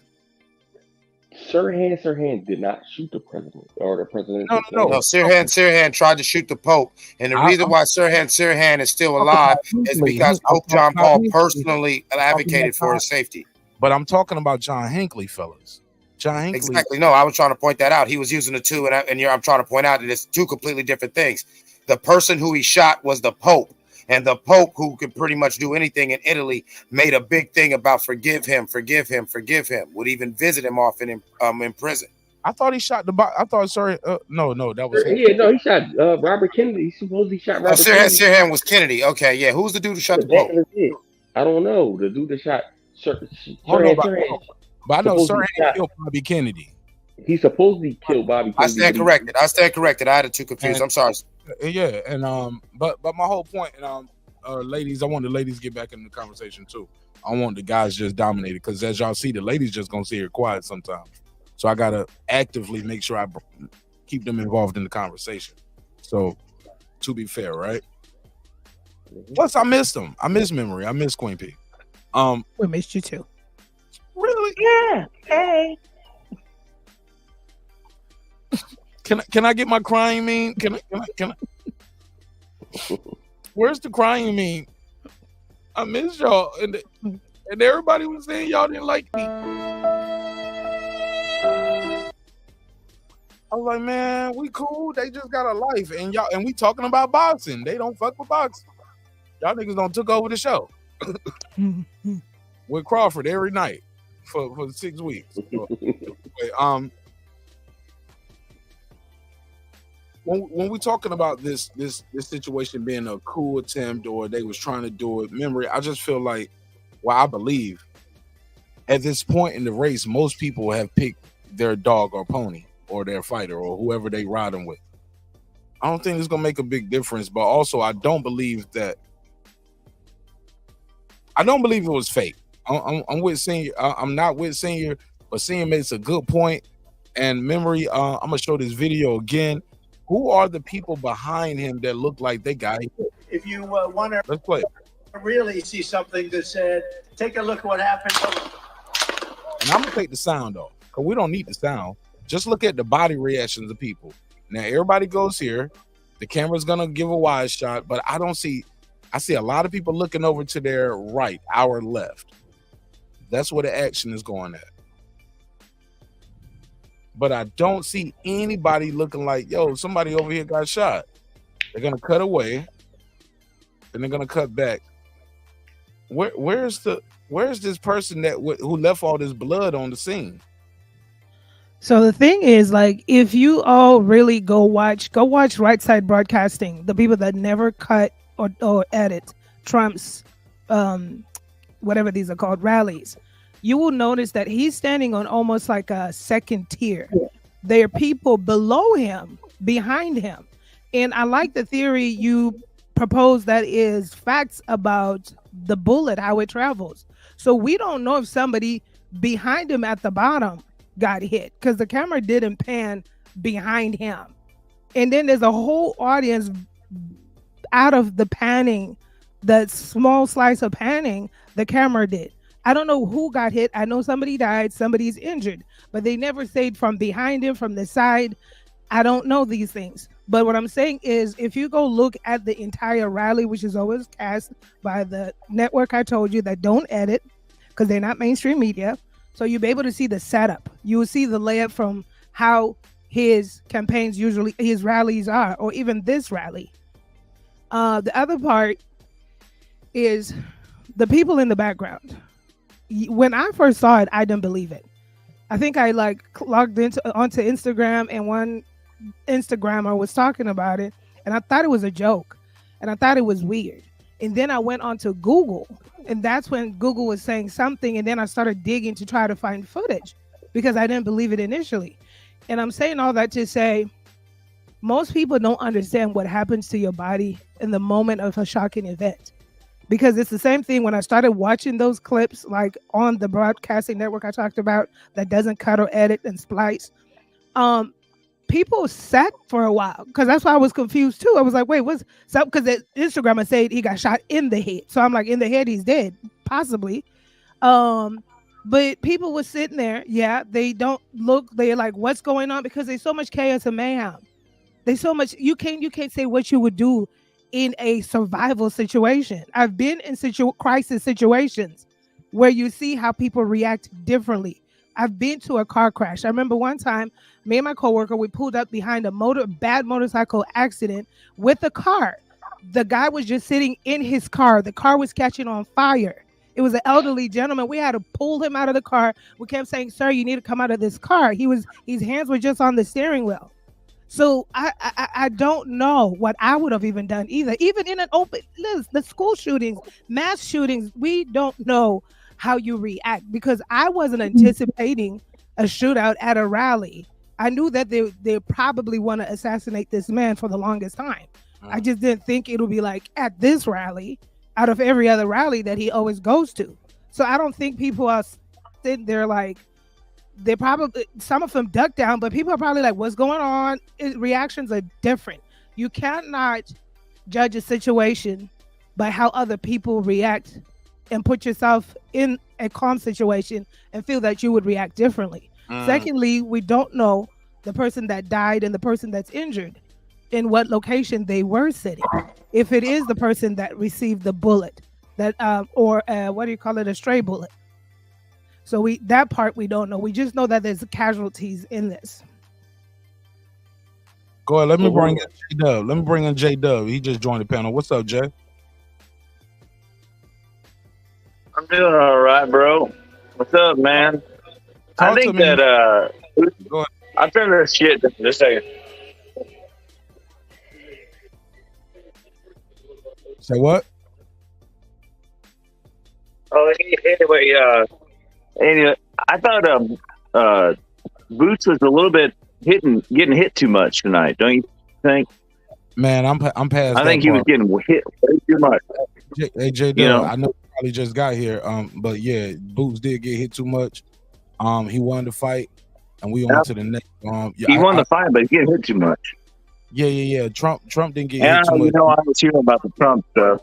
Yeah, that's what I was hearing all about that Trump stuff. Yeah, that's what. Yeah, you know, and there's definitely some people that don't. I think there's a lot. I don't like. What about? I don't like about Trump is I don't like he talks to me about key words, and I don't like being brainwashed with key words. But Biden is just a criminal. His son's a criminal. The whole industry is a criminal. You know, Democrats, Republicans are criminals. They're nothing but criminals. They're running up our debt. They're making us poor, and we're fucking sick of it. We are fucking sick of them making diluting our dollar, diluting our assets, not balancing a budget. We're sick of their fucking bullshit. That's what the whole general American public is. We are sick of them not balancing a budget. They're so interested in having a beach house and having their kids driving around Mercedes Benz than balance a fucking budget. They're making 2,000 pages bills when there should be 50-page bills, and it should be $500 billion instead of $5 trillion. Fuck those motherfuckers. We are sick of them. We, the whole United States of America, are sick of Congress and Senate. Balance the budget or get the fuck out. Okay. All right. Well, that was J-Dub. That's what the J-Dub. You sound like you the shooter. I'm sick and tired. Yo, you sound like you the fuck out. Are you the second shooter, J-Dub? Second shooter. No. Mode. Shit, man. I ain't shooting so dirty fucking motherfuckers like that. I ain't shooting any fucking. It sounds like you want to say something else. Dirty motherfuckers. What state? You in Pennsylvania, bro? I was trying to tell dirty motherfuckers with a 50 fucking foot pole. They're so damn dirty. They're so disgusting. Every one of those guys up there. Jesus, help us all. Bro. Yo, I'm gonna run to the bathroom and grab a bottle of water. Memory clips. Queen P, y'all take the lead, and Raheem, y'all are the neighbors, and y'all are members of the show. Y'all ain't gonna fail me. Don't let this guy and JW, you my man, 50 grand. Protect him, clips. Don't let him accidentally say nigger on the show. I'll be right back. Yeah, I don't say that. Yeah, JW, you came real close. You came real close, man. But listen, but you know what? You caught yourself. You know, we're going to call it a near miss. And so I'm not going to write you up. I'm just going to pull you to the side and talk to you. And let's get back to work. All right. Now, panel. To everybody who thinks this is a legitimate attempt on Trump. This is a flat out true assassination attempt. Everyone in the chat, give me a 1 if you think this is some sort of inside job, and give me a 2 if you think this is a lone wolf. Give me a 3 if you think this is the deep state and they sick of this orange motherfucker. Now I'm gonna leave it to the chat. Where you got it? What you think it is, Dub? Is it 1, 2, I or don't 3? know. I thought it was paintballs in the beginning, the way the sound sounded, but then it was like they're saying like people died. It didn't sound like a gun, but then they said like one person died, and then one person got injured, and then one person, and then the shooter died. But who knows what they, you know? Yeah, 2 people died technically. Yeah. A couple people. Okay. So it wasn't no paintball. Paintballs don't pop. It's air, bro. It's all air. All right. Yeah, there was more than paintballs. So Raheem, what do you think? 1, 2, or 3? Do you think it was an inside job? Do you think it was deep state? Do you think it was some lone wolf motherfucker who I mean, you know? I always say, bro, like it's always the lone wolf, like, but it's always one, bro. It's always an inside job with the lone wolf. So that 1 and 3 go together because the inside job is always with the lone wolf. I mean, the I mean, that's why I set it up like that. That's why I loved your answer, Memory. Memory actually got what I was doing. I love what you typed in the chat. Memory got what I was doing for all the people, and even you, Kevin Mays, who's acting like I'm being a crackpot. I really think this is 1, 2, and 3. Say it out loud. Until more information comes, I feel it's 1, 2, and 3. Say it out loud, Memo. Say what you wrote. Memory said, "I will roll up." I want her to say it. She right here. Go ahead and say it, Memo. Let's see. I think it was an inside job. I think that it was a true attempted assassination, and I do think that there is a shadow government, a deep government that conspired, that has their hand in this. Everything that I say, see that. I'm at the age where I'm growing up, and I realize that people are going to believe what they want to believe. My job is not to make anybody believe anything, but education is knowledge. Power is knowledge. If you Google it, if you have ChatGPT, just type in shadow government, type in the deep government, find out about George Bush's father and the 12 and how they've been trying to take down the CIA. If people don't, this information is even coming out, right? We finding out about Bob Marley, which I knew years ago. Say that again. Bob Marley was killed. We're finding out about Bob Marley. No. Go back a little bit. You said type in George. Oh no, you could type in deep state, shadow government. You could Google this stuff. This stuff is really researchable, where it tells you the foundation of what it is. The CIA, part of that is George Bush's father.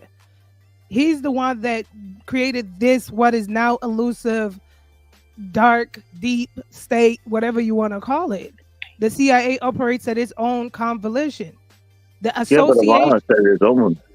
association of the CIA with deaths such as for Bob Marley that people are just now coming into tune with, yet nothing but the CIA hung around him the whole entire time. I knew that they had put a cancer needle in his boot, but if you told niggas that years ago, does sound crazy. But now it's out. Now you can see it on your Netflix or your Hulu. But that's real. That's real. Do you understand that the word conspiracy was coined by the CIA in 1945? And nowadays you give a conspiracy 6 to 8 months, because if you don't think that that's fact versus emotions, let's talk about something real quick. The Kansas Attorney General Chris Kobach is suing Pfizer for misleading claims it made related to COVID. This is the first of its kind. But nobody remember when we're talking about vaccine? Oh no, it's the truth. It's the truth. Why is the state of Kansas going after Pfizer? Give conspiracy theories 6 to 8 months to manifest themselves, because the people that coined it are the people that are behind it. But people don't want to believe that. And it's okay, because I think it's cute that people have an allegiance to a government that is the same government that's creating chaos and false flags. But it's okay, because we do need 2 different parallel realities so that whatever needs to be done needs to be done. So it's all researchable. I'm not saying that this is something far outlandish. The people that are associated with the JFK murders have been linked. Now they have numerous documentaries plus the documents that were released by Donald Trump that can show you the involvement of the CIA agents killed freaking Martin Luther King and Malcolm X. All of this information is now readily available for people to research. But if you talked about this 5, 6, 8 years ago, you are a nutbag. Oh, it's our government. We love it because they love us. They would never hurt us. The anthrax that was imposed among Americans, CIA. Oh, guess who's suing about 9/11, about September 11? This is real facts. Look, research them. People are coming together to sue because they're realizing they got played. So think what you want. I just know how dark the powers that be and what they could do. It's the same establishment that has the heart attack gun I've talked about on the show. They had a heart attack gun in 1975. What do you think they have now? They got cancer in needles. They got people telling you exactly how they could kill people off. Yeah, that's what they did to Johnny Cochran. Hold on. I'm enjoying Right. it. Hold on. I'm gonna give everybody the floor. Go ahead. And in my mind, I am muting. Hold on. It's been a long time, y'all. I want her to cook. I'm gonna go to Queen P after that, and I'm gonna pass it around. Go ahead. Let them cook. and I said, in my mind, everything that I've said here is researchable, literally. Like if you start doing the research online, get on your chat GPT, it'll be faster and you will find out. And whatever. That's why I feel the way I feel. I don't have no trust in a certain branch of the government. And another one is a little bit tainted, but it's one that's really out here doing the work. And these people have been wanting to kill this man for the longest time because of everything they've been trying to do. They've been trying to derail him. So, I don't know. Go ahead, Queen P. Let me hear your reply. I feel like so much has been said, but I did understand what Girl Behind the Mic was saying, because it is true. Back in the day, whenever you hear about different things, different incidents that took place, people would call them a conspiracy theorist. Now, with proof and, people also taking the time to do their own research, you realize, hey, a lot of this is true. A lot of it are things that have taken place. Hopefully I'm on point with what y'all talking about since the conversation moved, but if I'm not, say something. No, you good. You good. You still on the same. We still all on the same page. Go ahead. I think J Dub and Clips were trying to get in. Go ahead, J Dub. Go ahead, Jay. Hey, what's up? Go ahead. Anyway, earlier. I think it was probably a real assassination. I think it was probably real, and I think that we are probably in a real trouble, man. There's a lot of corrupt politics right now. It's really, the corruption is so deep. I mean, and it goes even to the media. The media is completely corrupt. We have to listen to bullshit when we're listening to media. I mean, we have to listen to, they treat us like children. They brainwash us like we're stupid. We can't even think. I mean, it's absolutely ridiculous. I can't even listen to the news. It makes me feel stupid. That's all I got to say right now. Go ahead, Clips.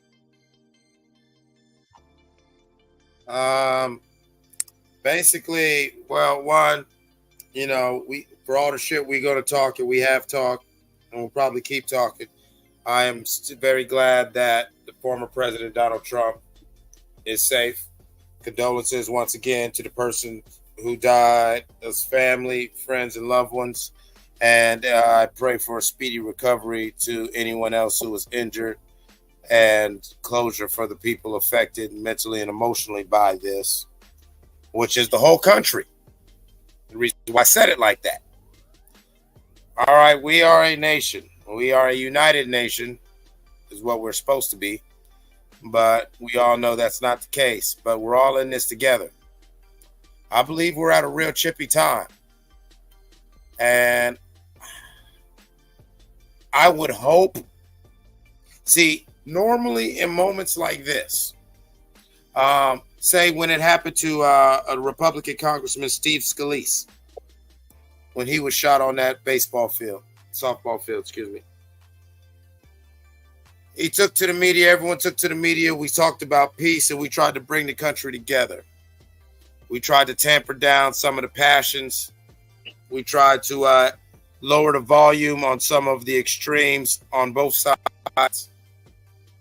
The thing that I'm concerned about, I'm laying my plane right now, Mark. The thing that I'm concerned about is in our history and our knowledge of the person that Donald Trump is, do you think he's the type of person to take an incident like this, an attempt on his life, and use that to try to calm people down and bring people towards the middle? Or do you think he's going to be on his Tupac? Go ahead, Raheem. All right, bro. Look, so I want to take it back. Like, so if you go back to the syphilis, like the government it's a whole messed up situation. They put syphilis in the black community, and you know, like even going back past that, you know what I'm saying? They did a lot of things for the black community. Then the white community, like, so you doing MK Ultra on white people. You know what I'm saying? So then they come out with like I'm gonna fast forward it, like you come up with a vaccination, and then you start injecting people with vaccinations, and people are so stupid they fall into the, like, America is so dumb. We fall for some of the most dumb shit. Like you come out with a vaccination and say, oh, take this, you gonna be cured, and then everybody is getting sick from the vaccination. Now Joe Biden come out just yesterday and say, oh yeah, well, the president of Ukraine, Putin. You see a bunch of idiots clapping, bro. That wasn't like I would have looked at him like, the president of Ukraine, Putin. I'd have just looked at him like, nigga, you crazy? But people clapping, oh yeah, they know that's not Putin, bro. Like, why would they clap when he say Putin? This how stupid and brainwashed we are, bro. Like, this whole shit got to be torn down to be rebuilt, bro. Like, cause everybody's dumb. People are clapping for Putin when he just said it blatantly. The president of Ukraine, Putin. Then the next day, Donald Trump gets shot in his ear. Like, what's really going on out here? The government is it's fucked up. Like, if it's fake, if it's real, it's all messed up, because we don't know what to believe right now. Nobody knows what to believe. No matter what race, color, like creed, whatever you are, nobody knows what to believe, because there's so many false flags and everything. Go ahead. It's open. It's open, everybody. Go ahead, J-Dub. Queen P. A lot of false flags. Y'all agree, disagree?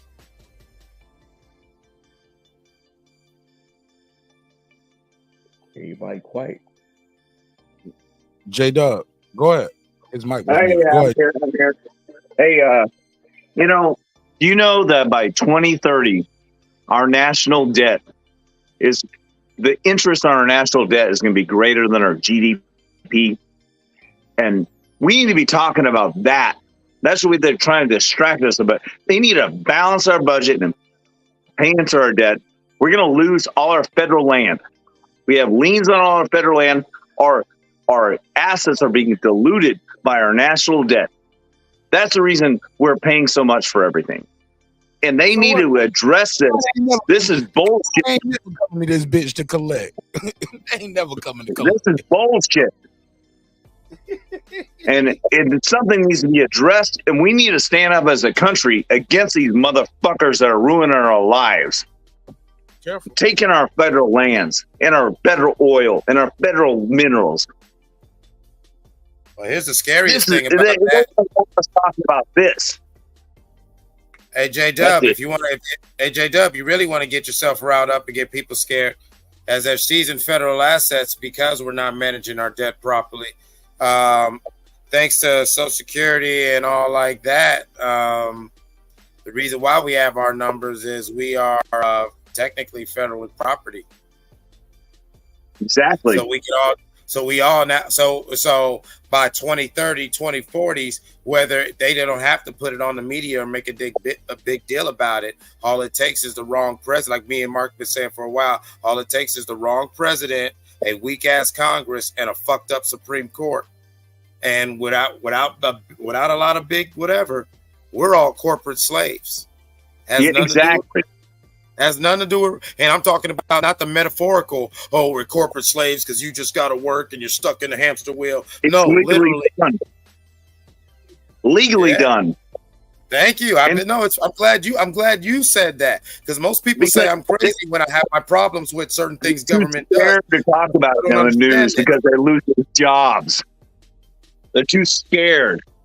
Yeah, they're worried about these jobs and shit, and I keep saying the problem's corporations.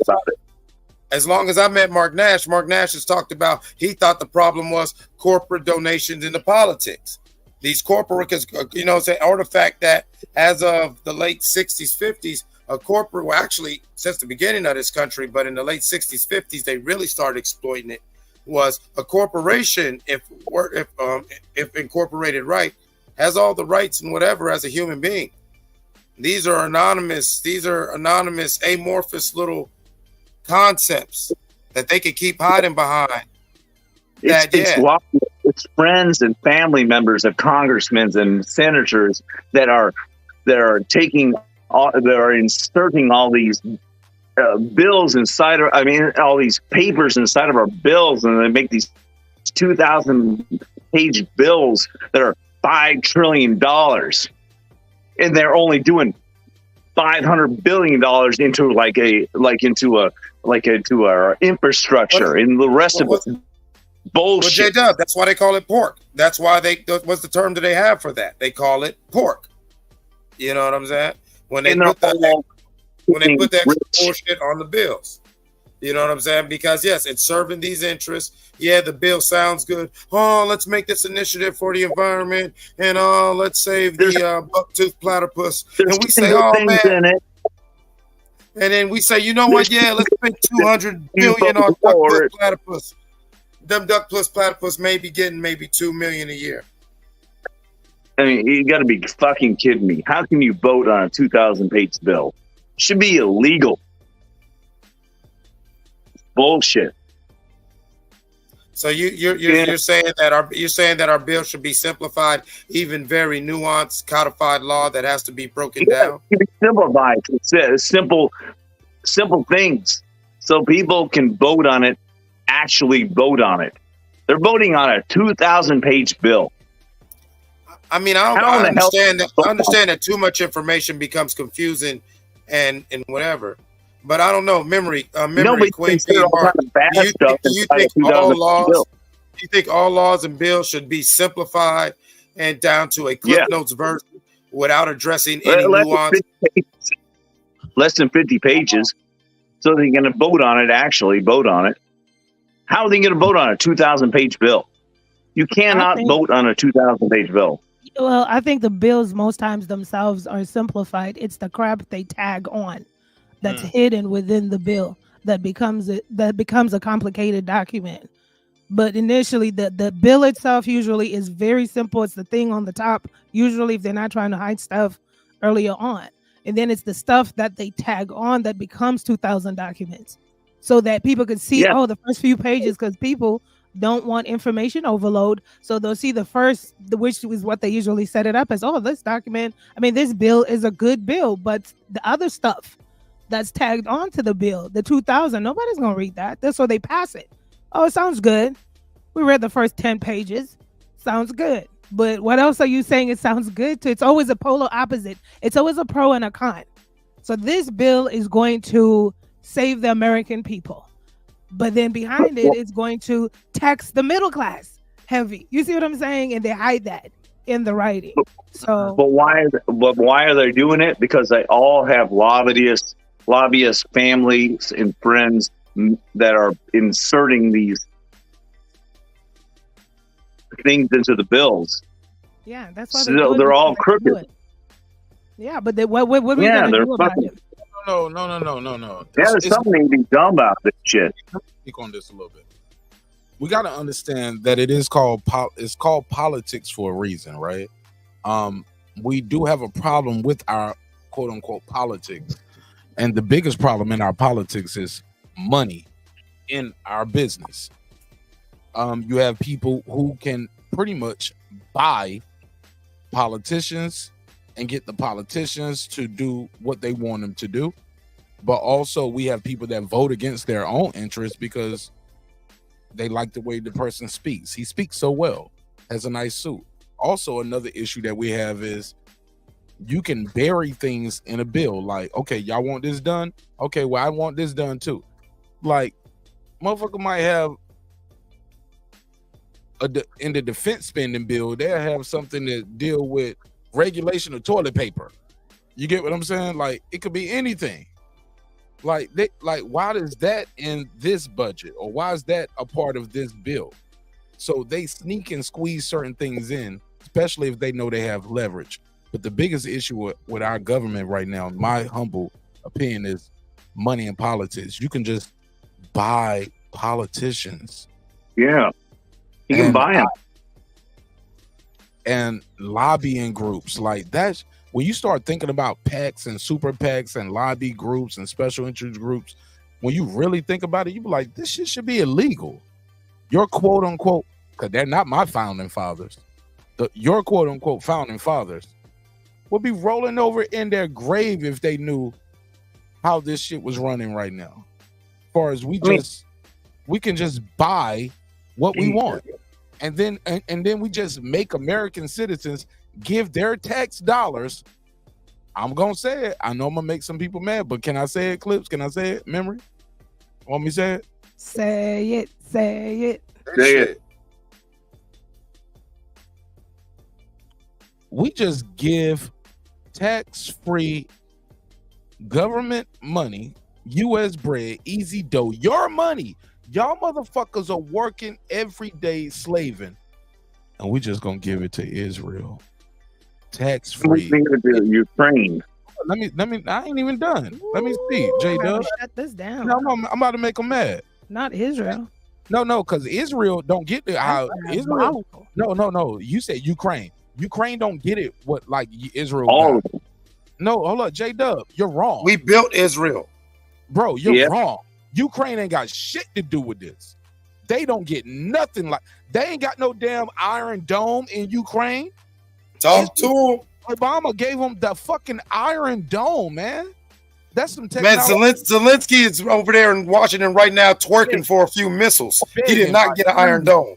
We shouldn't be getting no money to nobody for fucking no money for no fucking military aid. None. Hold up, Zero. Hold up. I heard you. I heard you. You was able to speak. Let me speak. Let me say this. Okay. Because here's the issue, and I think this is what's most important. It's tax-free, easy dough. It's no interest. It's no conditions on it. It's no, well, I need you to do this for me. Stop killing Palestinian people. We put no conditions on the phone. It's not a loan. Like, all that money y'all keep giving to Israel and we giving to Israel, these are loans too. They got to pay this back at some point. Ukraine, this is not a loan. It's straight. It's a gift. It's like a super chat, man. These motherfuckers getting super chats by the billions and trillions, and with no conditions. I heard a senator one day, or I don't know if she was she worked for the House or the Senate, but she's in the House or the Senate. She said, "It's my duty, honor, and privilege to serve Israel." Bitch, what? Yeah, who said that? Let's forget that thing, because you don't serve Israel, you serve the United States. They're rich already. They don't need our money. They don't need our fucking money. Economy. They don't need our money. American economy. You're right, J-Dub. They don't need our money. They want our labor. Man, they want that. They don't. They want the arm of that. I have the arm and the power of the American government behind me. And what kind of time you get? Too.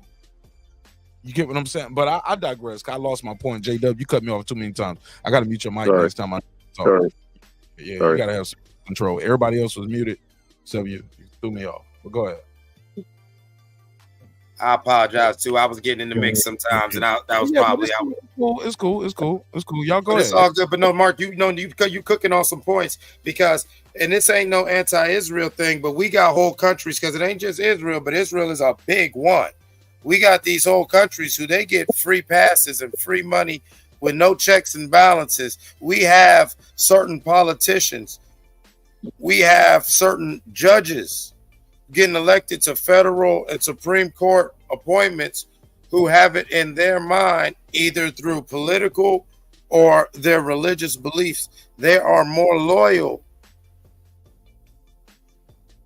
to these other nations or institutions than the United States or the United States people. And that spits right in the face of a sovereign nation, let alone a democracy. Like we have representative government, so we have democratic principles, but technically we're a federal republic. So whoever's serving you in the House and Senate or your president, his top loyalty and his top priority is to the people and to the Constitution, which he makes an oath to defend. So to hear that an elected official says it's her honor and duty to serve Israel, she could say that was hyperbole or she just misspoke, but that's crazy. She didn't say that. I'm gonna find a clip. Y'all go ahead and keep cooking. I'm about to find it right now just to prove a Thank point. you. Yeah, please. Yeah, because yeah. It ain't gonna be hard to find. Y'all bear with me. Go ahead. I just don't think it's just like, where do we know this money's going? It can be embezzled. It can be sent to all different ways. Are we just? I just don't know what's going on with this military. Well, what's going on is a lot of this money is getting spent on countries and getting different plans set up for when the climate change and all the other bullshit happens, to where basically when everything goes to fuck, they'll be all right. They've got all these damn Noah's Ark bunkers where, that could hold up to a couple 100,000, if not more people for XYZ years in a case of nuclear fallout. Our families won't have access to that. It's real crazy. It's real crazy. Here's the thing that I say to everybody who gets worked up on that whole Illuminati or whatever, you know what I'm saying? Because there's truth to it and some of it's just bullshit. Mm-hmm. But I always feel like this. Memo, maybe you can tap into. I've always like, I got it. I got the clip. I know the woman who was that boy good. That boy good. That boy good. And Memo in it me all night. I'm lit. I'm surgical with this shit. Y'all want to hear it? Yeah. Clip, go ahead. Yeah. No, I think Clips was posing a question to you or something first, Memo. But go ahead. Oh no, you know what? Go ahead. I forgot my question. Okay, so I think he J-Dub, I think he asked, where is all this money going? Or somebody said that. Okay, here's another conspiracy theory, because people are against them until they come true. But so allegedly, here's what's interesting. I'm just a person that finds things interesting. I've never been a follower. I just don't go with what people spoon feed, mainstream media. Under the Biden administration, look in the chat, that's Googleable information. The United States government under Biden has laundered over $70 billion into the small country of Ukraine. We have nothing. 17. Over $70 billion. Over $70 billion of U.S. government money. It's not, like we said earlier, it's not a loan. It's not pay me back later. It's here you go, Ukraine. Hold something. But here's the interesting facts over emotions for me. The people that most people hate the most, Donald J. Trump or whatever his middle initial is, he had proposed that if you're not part of NATO, you don't get ish. You got to pay your dues. So Ukraine could be out here handling their own business because they didn't want to do that. But Jacob, I gotta mute your mic or put you backstage. You're doing much, bro. So they didn't want to do that, right? Because they knew when Biden got into office, they're going to get free money. And that's why I call it, and most people will conspire to say, it's obviously a laundering. What country needs this much money? And not only has the government given them over $70 billion in aid, in free cash, while the American people are starving, there's more homelessness, mortgages have gone up high, families can't afford the cost of living in the United States, the putting Americans first, that everybody, oh, it's so racist, just white people. He wants to put just white people first. Well, putting America first is putting the interests of Americans first, but nobody cares about that. Let's just take all this money, pilfer it into a country that doesn't service the United States America. It has no benefit to the United States. You will not see a return on interest. In other words, facts over emotions. But oh no, it's all good. And then check this out. It's always history. This is why I love history. History repeats itself. So diabolical. Not only do they get over $70 billion, but they fly over 50,000 refugees into the United States of America. Understandably so, there's an act that was enacted for America taking in asylees. I get that. But if you follow the trend, the immigration trend, you will understand that Black, brown, minority asylees, they're not welcomed into the United States of America with open arms. But no, let's bring in over 50,000 white people from the Ukraine, because guess what that is? That is called the Homestead Act. If you Google that, you will understand that in the time after Emancipation Proclamation, when Black people were free, that when they were supposed to get some of these benefits in this country, what happened? Not just the assassination of Abraham Lincoln. They went and got the Irishmen. They went and got the Polishman. They went and got the Britishman. They went and got the white man to come here to take the land that rightfully belonged to Black people in America and gave it to them. It's under the Homestead Act. Do a historical research, deep dive. No doubt. They gave it to them for free. She right. So all these, right, all these Jabowskis, Wawowskis, all these Polish, Irish, white, Pole white people, Pole white folk that didn't have nothing, not a name to their belt, that defiled immigration. And who's crying immigration? Put a pin in it. Oh, man, you need to go back where you came from. Your ancestors literally were begged to come here with nothing. They were given acres upon acres upon acres of free land as long as they farmed for the American government. Up to this day, these acres are held by generations of these farmers because it was free. They'd never have to pay taxes. They'd never have to do all of that. And this land belongs to the government as well. So they get incentives for farming, all these bills and dollars for farming. They keep benefiting from what is rightfully the Black Americans' stuff. And so people kill me with this whole notion of, oh, Joe Biden, the great Democrat, we love us some Democrats, and he's a wonderful president. When you don't realize the Democratic Party is still the Democratic Party. I don't care about party affiliation. I just do facts over emotion because everything is Googleable. Just find out what's beneficial for you. But anyways, so this is the same Democratic Party. You could Google who the founder is. It's the KKK. It'll tell you that the Democratic Party, the KKK was founded by the Democratic Party. This is the same Democratic Party that wanted to hold on to the Southern slaves. What they tell you in history is that, oh, it's the North versus the South. But they don't want to tell you it's still the same Democratic Party. Well, they don't tell you that up until John F. Kennedy Jr., another nickname for the Democratic Party was the Dixiecrats. There you have it. So to say that, in my point exactly, is history repeats itself, whether people want to believe in conspiracy theories or not. What I'm trying to tell you here's what mainstream media is telling you in 2024. Oh, they're coming by the busloads through immigration. Oh, they're going to take all the Black jobs. Even Donald Trump say that, right? They're going to take all these jobs. No, Donald Trump. They're not going to take the Black jobs because history repeated itself. The Homestead Act is an act since 2023, 2024, since the Ukrainians were brought here. If over 50,000 white people came here as asylees, that means they gained the legal access to your resources, Black America, to everything that's entitled to you. That means they could go on welfare. That means they could get your job. That means they could. You're so I'm sorry. Just finish your thought. Finish your Oh thought. no, so that's my point. Like Then this is history repeating itself. Go ahead. Say Okay. what you gotta finish. No, that was it. That was just history repeating itself, and with the conspiracy theories and why we don't question why $70 billion plus is going to Ukraine, who is benefiting and who's not benefiting from all of this. All right, go ahead, Clips. I didn't even. Yeah, I missed it. Oh no. I was saying no memory. You're right, and remember that's the reason why, like you're saying, they're mad at the the Mexicans and the people from Central and South America coming in here because that's messing up their numbers.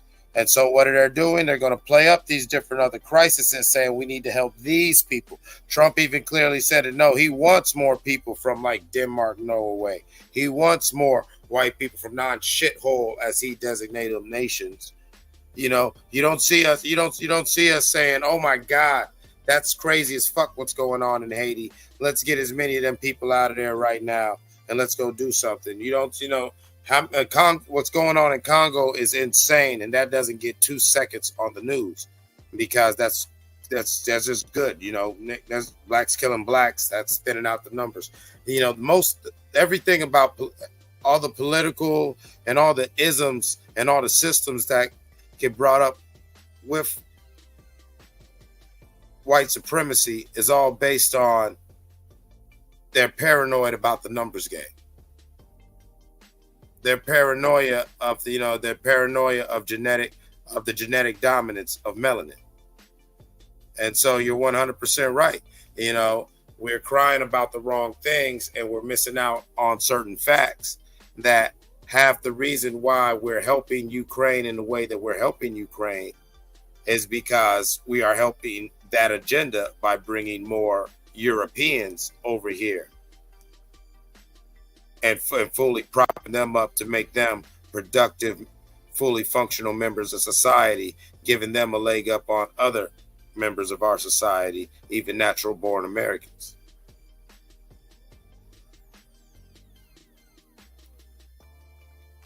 I was just agreeing with your memory, that's all.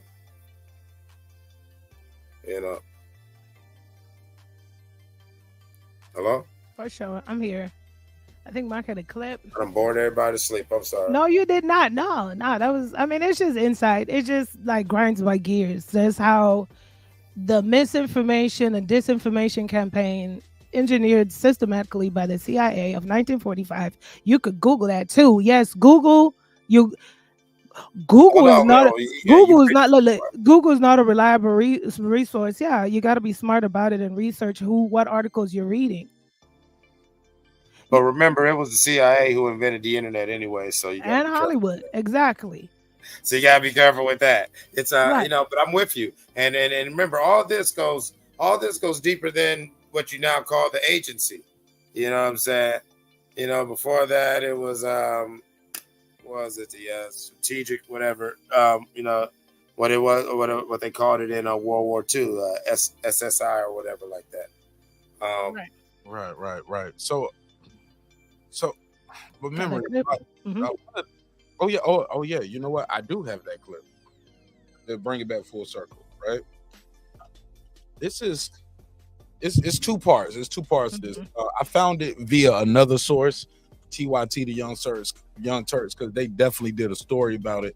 So it was so easy for me to find it because I had this in my save my watch later video to YouTube because I wanted to do a video about it, and I still should. It's two parts. Let's play the first part. Let's share this instead. This is Congresswoman Elise Stefanik. Y'all ever heard of this sister right here? Nope. Oh, look at her. Look at her. Got the flag behind her.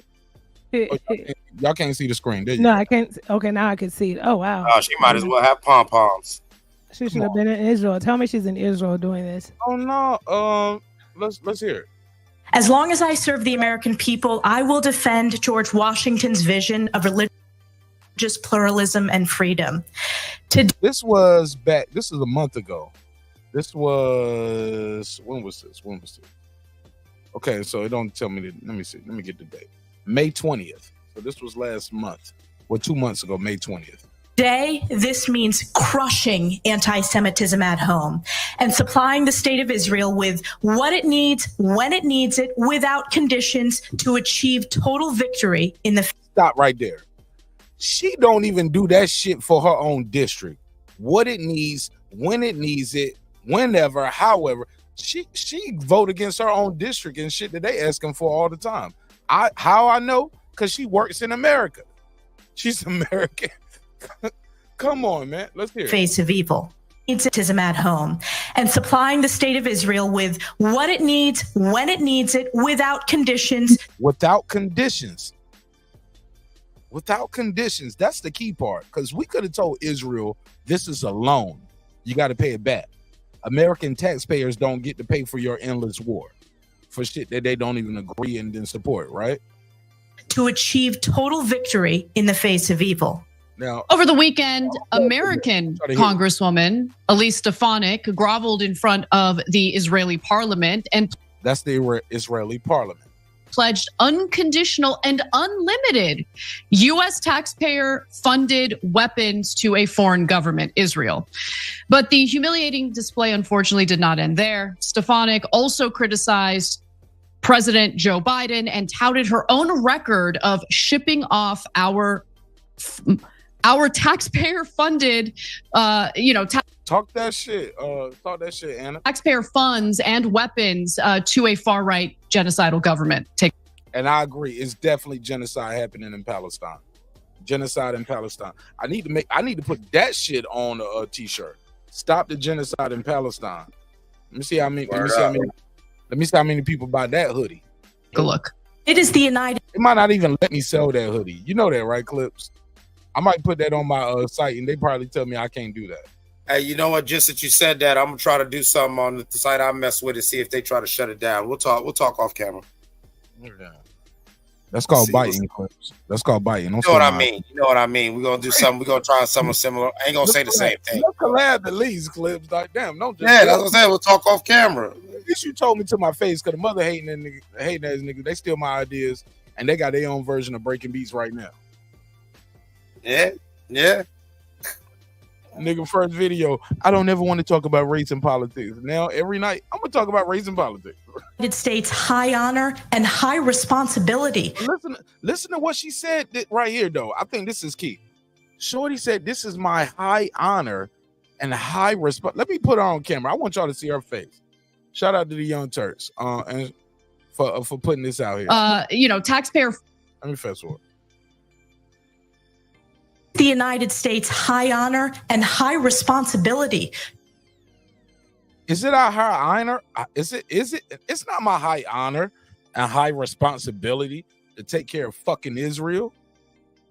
It's my high honor and responsibility to take care of the United States of America. And this coming from a fucking veteran, dog. I will protect this country against all enemies, foreign and domestic. I ain't say shit about taking care of Israel. High honor and high responsibility to support Israel's effort. I have been clear at home, and I will be clear here. There is no excuse for an American president to block aid to Israel. Aid that... She said it's no excuse for an American president to block the aid to Israel. She on her first term. She's the first term. She need to be one was and done. duly passed by the Congress. There is no excuse to ease sanctions on Iran, paying a $6 billion ransom to the world's leading state sponsor of terror, or to dither and hide while our friends fight for their lives. They win in that war by a landslide. It's not they're not fighting for. Did you hear that shit, Memory? You think Israel fighting for their lives on Iran? Nah. Paying. They fight motherfuckers with a slingshot and pistols, and you have long-range missiles, and you have the Iron Dome. Barack Obama gave it to you, no conditions. No conditions. You got the $6 billion. I'm gonna give you the shit we got, nigga. I'm gonna hook you up. Ransom to the world's leading state sponsor of terror, or to dither and hide while our friends fight for their lives. No excuse, full stop. That's why I'm proud. I thought Ukraine was our friend too. They got We're not. We making excuses and we ain't going full stop on them. Oh, because their ops got nuclear weapons. You get what I'm saying? I'll join y'all in y'all fight against Palestine because they ain't got shit. Oh, so we're going to jump the motherfuckers with sticks and rocks. Yeah. We're going to jump them clips. But the other motherfucker that you fighting, like, we could have been brought Ukraine into NATO. But you know what? Putin threatened us and threatened the world. Y'all let these motherfuckers in NATO. I'm going to take that as a sign of war. That means you guys are going to be in charge. You guys are going to be right here, and y'all going to start doing y'all nuclear shit on my border. No, this is my border. I got nukes. We're not doing that. And everybody was like, well, shit, we don't want to let y'all in. But on the flip side of that coin, they say, well, we can't let Putin take Ukraine because what's next is Poland and all these other countries. And we have, and these people are our allies. And real quickly, Mark, I finished this clips. Let me finish this. And I promise I'll throw it right back to you and girl behind the mic. Sponsor of terror or to dither and hide. Sorry for all the pauses. I did that so I don't get sued. While our friends fight for their lives. No excuse, full stop. That's why I'm proud to have sponsored or backed every measure to aid Israel that has come before the United States Congress. Every single one. So it's incredible because... And I'm going to play this last part of her commentary because she's talking about the money that we send in. And it goes back to something J-Dub has said. I think Memory said it too. They don't need our money. Listen to this.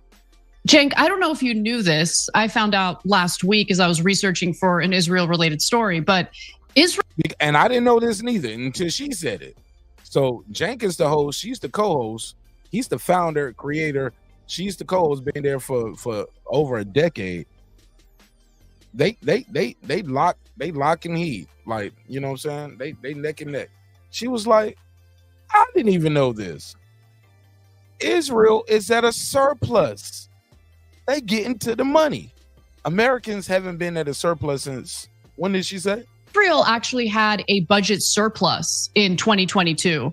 The United States has not had a budget surplus since 2001. And I state that because, look, it's one thing to allow a weapons deal with Israel where Israel pays the United States for weapons. It's something entirely different for the United States, which has a terrible economy, to pay for the weapons that Israel is using to drop on, refugee camps, hospitals. All right, now that's her commentary. But the first part is the fact. The other part is her commentary. Clips, go ahead and let me hear the sister memo next. Go ahead. Directly to the video that Congresswoman's just terrible, and forget how you feel about Israel or Palestine. If you care about your country, she should be one and done. Now, to what you were saying as far as with the red line, if you will, this all goes back to the Cold War. All right, at the end of the Cold War, there was a tensely established neutral buffer zone through Central Europe. That's why that area has always been called the powder keg of Europe. It's actually been like that since the Byzantine Empire. And that's kind of how global affairs work. You'll have a great power in the East, be it the Mongols, be it Russia, be it whatever. And then you'll have a great power in the West, be it Rome, be it Britain, be it Germany, be it America. And yeah, you start encroaching too much past Turkey in either direction. The other world power is saying, hey, you're too close to my yard. And like Mark so wisely pointed out, motherfucker, when Putin said, hey, you're too close to my yard, NATO, that's why we're having this meeting and that we're doing in Washington right now. They're still trying to figure it out because, yeah, not only did they back down, but starting with Obama with Crimea, Putin keeps extending his fence like he said he was going to do anyway. And it's double daring us to do shit. Like I said last week, I believe France said they're going to move some fighter jets and some other assets and personnel more in supportive roles, but they're going to be more towards the action in Ukraine. And let's see, because I really don't think people understand the thing that's with NATO is if attack on one of us is attack on all of us. That's the whole point. And Putin's like, get the fuck away from my yard. I'm not trying to repeat myself to be repetitive. I'm repeating myself because it's very simple. It's very simple. Hey, Memo, let me ask you this. You feel like Trump pulling us out of NATO would be a good thing or a bad thing? Because he said that's one of his goals. And I got to give Trump credit for this because I'm not no hater. When he said, "Hey, look, why the fuck are we paying for everybody protection? Cut that back some. These motherfuckers they making money. We've been protecting them. Ain't nobody gonna fuck with them. They can pay more." And nobody, I don't hear nobody giving Donald Trump credit. Matter of fact, I can't say nobody. The only network that I think I ever heard give him credit for it probably was the Young Turks. You get what I'm saying? Right. But it's like people we're so deep into populist candidates and identity politics, right? And some people probably don't even know what that jargon means. Trust me, I believe I'm in a room full of smart people here. If not, the rest of them in the chat. I think the panel is full of intelligent people here with very broad views. All of us have lived in somewhere other than America at one point, right? If I'm not right, Clips, you too, right? I visited. I haven't lived. Okay. Close enough. At least you visited. Most people don't even visit other countries. Memory, you and I both have lived in another country. You know what I'm saying? At this point, right? Me as a soldier, you as a civilian. What we don't talk about is the geopolitics of this shit and how it affects so many aspects of our day-to-day life. People think most Americans only think about politics when it comes to their gas price or how much they got to pay in taxes. But most of us don't talk about what those taxes go to and what they're for, things of that nature. And I know I'm rambling a little bit, but I'm going somewhere with it. Y'all ride with it. Okay. What is your take on what she said and what you heard in that clip that I just played? Because that Congresswoman said it's our honor and duty and privilege to give Israel whatever they fucking want whenever they need it. She don't even talk like that about her own district, Memory. She don't say. Can I just play that one more time before you go into your soliloquy, please? Let me play this. Let me hear it. I want y'all to hear this for the people just got in. What's up, Reggie? High responsibility. Taxpayer fund. United States high honor and high responsibility to support Israel's effort. I have been clear at home and I will be clear here. There is no excuse for an American president to block aid to Israel, aid that was duly passed by the Congress. There is no excuse to ease sanctions on Iran, paying a $6 billion ransom to the world's leading state sponsor of terror, or to dither and hide while our friends fight for their lives. No excuse, full stop. That's why I'm proud to have sponsored or backed every measure to aid Israel that has come before the United States Congress. Every single one. Every one. So it's every single one. And let me play this last part again. It's incredible being searching for an Israel relief too. The United States has not had a budget surplus since 2001, 2022 story, but Israel actually had a budget surplus in 2022. The United States has not had a budget surplus since 2001. So over 20 years, we haven't had a budget surplus. Like, we got some money right here. What we gonna do with this money? We ain't had that in over 20 plus years. They keep having a budget surplus. And we just gonna give them unconditional money. Why not put a condition on it? Hey, look, we'll give you the money, but stop the war over there. Y'all need to come to a peace. Come to a peace. Come to a peace. Stop this. Come to a treaty. Hey, look, we'll work with them. We'll work with y'all, but y'all need. Girl behind the mic, you got the floor, please. No, absolutely. It is diabolical. I'm like, why? Okay, so this part I will admit and be transparent. I need to do some more diving because it's always been a turn off topic for me, only because I've never understood why the United States of America has such an allegiance to Israel. It's just awkward. It's weird. I can't put it together. So I've been trying to deep dive. Why does the United States of America have an allegiance to Israel? And of course, it's just like weird articles that pop up. So that bothers me on its own, because that's the same context that the state of the climate in 2024 is that the United States citizens need all these resources. They need the over $70 billion that has been given to Ukraine. They need all of this money that has been sent to Israel. The citizens, they need all of these resources. And don't make any mistake, I'm not saying that people in America need handouts from the government, but this money is resources that can strengthen an economy.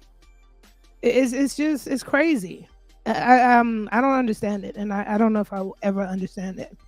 But I tell you who gets conditions, though. I could tell you what types of countries get conditions, though, when they borrow from the World Bank. Huh? Okay.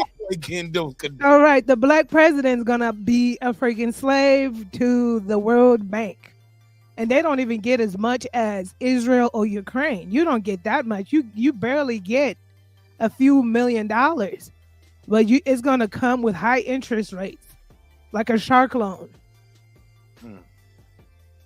But it's so crazy because you got countries like Malawi and other West African countries that been, like, if you look at the treaties, France has been supposed to got out their pocket and got the fuck out their country. And France have been crying for fucking like 20, 30 years, France and Belgium. But what do you mean you want us to leave? But I thought we were friends after all this time. Like, no, colonizer, leave. You even signed this treaty 60 years ago saying you're going to leave by this time. Get out. Out. I'm going to the UN. They're being mean. They're being unreasonable. I might. Like, get the fuck out. Right. Out of here. Yo, I tell people, yo, Clips, you and I don't know if we did our Haiti episode yet, but I know we talked about it offline behind the scenes. Like, when people always talk about how fucked up Africa is in certain spots, and how fucked up Haiti is, you and I are the first ones to say, and I think, matter of fact, Memory probably been on a couple of those conversations. Yeah, I was about to say, Memo cooked it because there was a couple times we cooked people for that. My whole point is, it's by design. Mm-hmm. It's by design. It's by executive orders. Like, a lot of people don't know this. We hear about Haiti is one of those is one of those countries that actually fought and won their independence, right? Mm-hmm. But what you don't know, unless you follow this show or do your research, Haiti they still pay for that, though. They pay for it every fucking year, and there's such a crazy debt with such crazy interest. That's why Haiti stays poor, because they can't never get up. Because they still paying. People always just like, well, it's corrupt. It's black folks in charge. So yeah, niggas gonna steal. Yeah, that's what niggas do. like that's what the American Clips. That's the common mind of the American person. Yeah, they fucked up people over there. They got some niggas in charge, and niggas don't need. So that's what. Like, no, they are making that country suffer for killing all those white folks. Mm-hmm. All right, and for more historical context, okay. You won the battle and you got your freedom, but you are exiled from the world economy. And we're gonna Marq, let me give him a little context. When Haiti got its independence in 18 Clips, I won't finish. I'm gonna let you cook. Go ahead, my bad. I know you got a historical aspect. You're gonna be able to give us those gems. That's why I fuck with you too, cause I need that. But I think what some people don't understand is not just Haiti. this shit happens in Africa too. Certain countries in certain countries in Africa still got to pay France in the francs. That ain't worth shit because they using a whole different shit. But like, look, you got to pay us in this dollar, pay us in this type of money, which ain't really worth nothing. It's only worth something to you, and it's only worth something to France, but it ain't worth nothing to everybody else in the world. And they got them under this crazy ass, you got to pay us type shit for your freedom. So is it really freedom? Like, you got to pay us because you got your independence, and like this shit blows my fucking mind, yo. And it's so deep, and I'm not the deepest brother like to give y'all this shit on the live stream. I promise I'm not. I'm the one that's gonna challenge your train of thought and tell you to do the research. I pass the mic to Clips because Clips will give you it was France. It was 1843 when they won. They beat the Hulu tribe. Like, this nigga gonna know, and that's why I love my brother. You know what I'm saying? So even though we bump heads sometimes on certain things, like, I never try to discredit his information when he's trying to dispute the information, distribute the information. I challenge y'all to diffuse or diffuse it, but this shit is by design, man. France should not still be like, the people in Haiti should not still be spending all their money and resources to pay a debt because they won their independence. And no different from those countries in Africa should still be having to pay France and francs. And y'all don't even use francs no more. You get what I'm saying? Right. It's diabolical. That's the word. Diabolical. That's wicked. word. It's wicked. But Yeah, go ahead. it's We'll go to J-Dub. Go ahead, Clips. All right, it's a wicked work when you see how it goes down, okay? And it's funny you said that because it was around 1843 when, treaties and settlements was being made with the country of France and everything. Because, all right, after General Jean-Jacques Dessalines, who was successfully defeated the French army, the Spanish Navy, and the British Navy, and then the Americans tried to come. Yes, a former slave defeated all the four powers of the imperial colonial world. And then some niggas was paid to kill him. Okay. And then Cristobal took over. Okay. Now, as Cristobal took over, and then France says we can't get it back, France, Spain, and Britain and America say, you know what? Well, fuck it. We locking y'all out the economy. But if you know anything, Haiti has a lot of resources. Haiti started forming their own currency. And that currency was the first currency used in Bolivia, Colombia. A lot of people don't know that a lot of countries within North and South America were actually founded by Black people who were propped up by Haitians. The city of Chicago, city of Detroit, these were maroon nations that Haiti was using the network of maroon pirates all through America to where we started using the Haitian currency. Black communities and free slaves in America, we're using Haitian gold and all this. So yes, the world government locked us the fuck out. And Haiti and France said the only way we'll let you into the global economy is you've got to agree to this crazy ass fucking debt that I forget the number, but it was astro-fucking-nomical. Like, so for all the people who are talking, oh, let's do this, and even I believe in the straw man theory and all like that, you don't understand that now we had already beat them by their rules and beat them fair and square. All they did was just change the rules and said you cheated, and if you want to play again, you got to pay us a fee. Hey, Clips, I'm gonna let J-Dub jump in, but after that, I want Memory to talk, and I want you to break down that straw man theory for the people who don't know. Go ahead, J-Dub.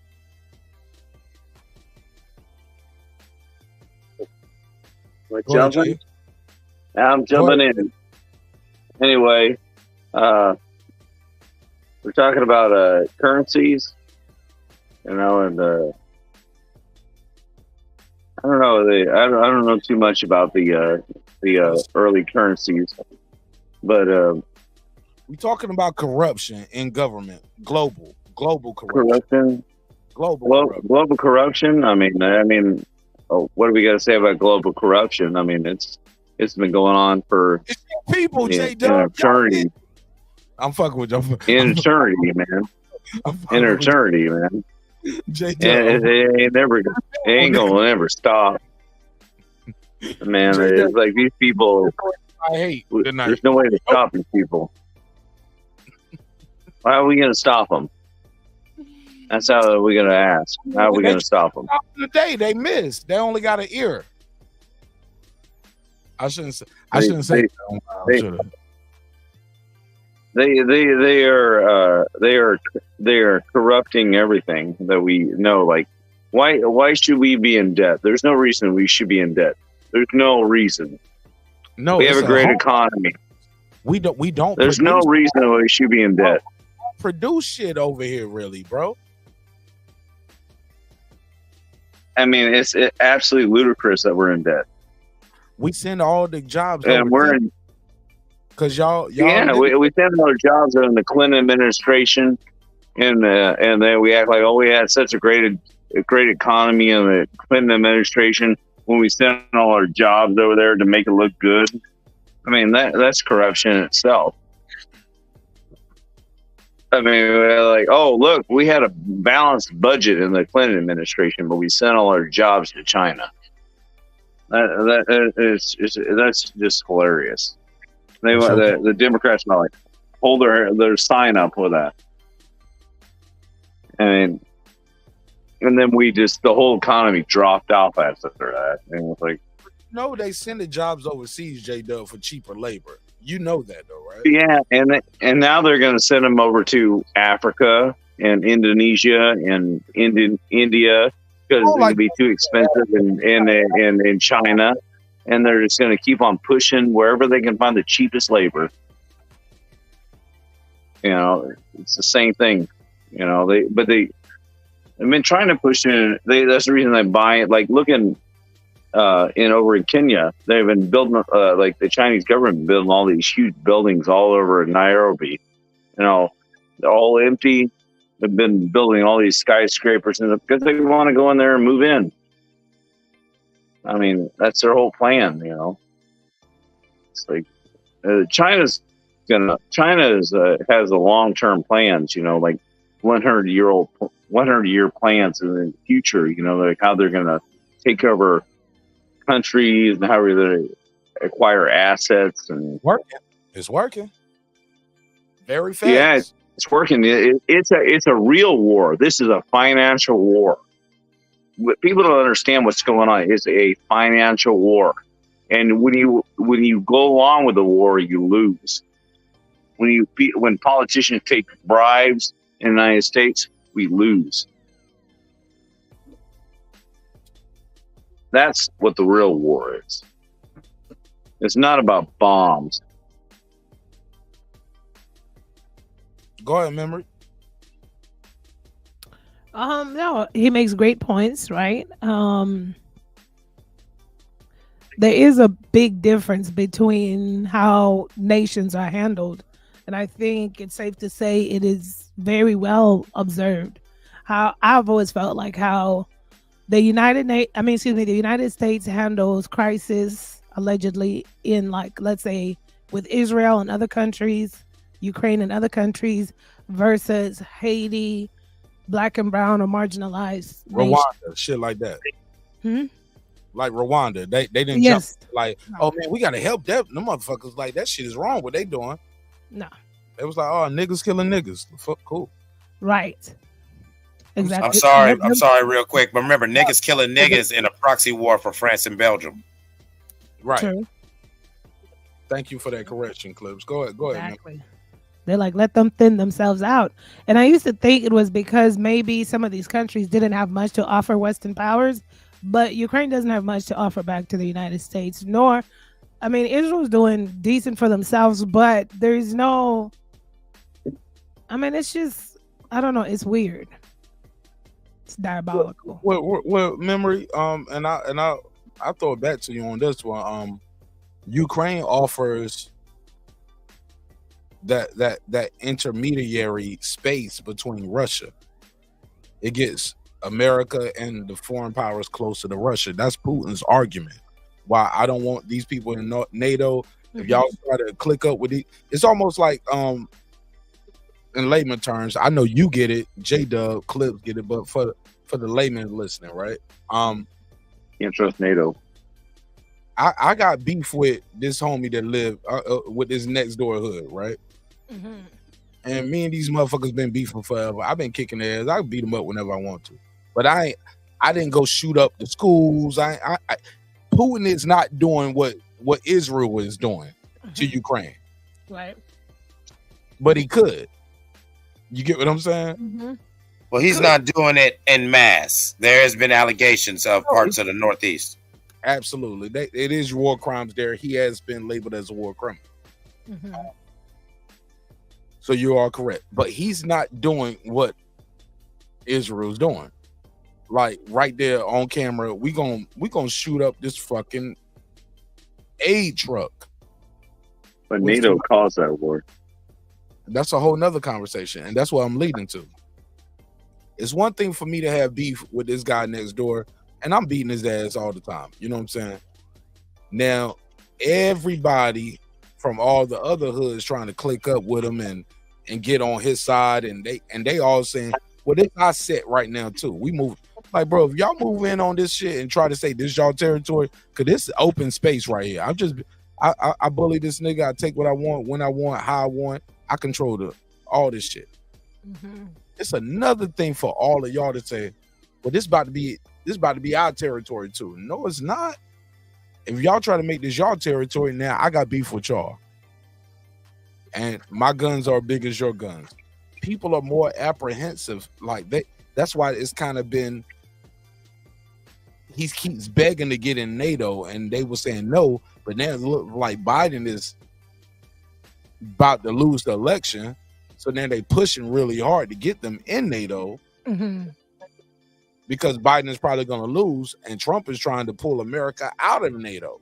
So even if Trump was to win and pull America out of NATO, at least Ukraine is in, and we can help protect Ukraine without Putin taking Ukraine. Because once he take Ukraine, their biggest fear is he's on a Hitler mission, because of what he said. I want to bring back the old Soviet Union.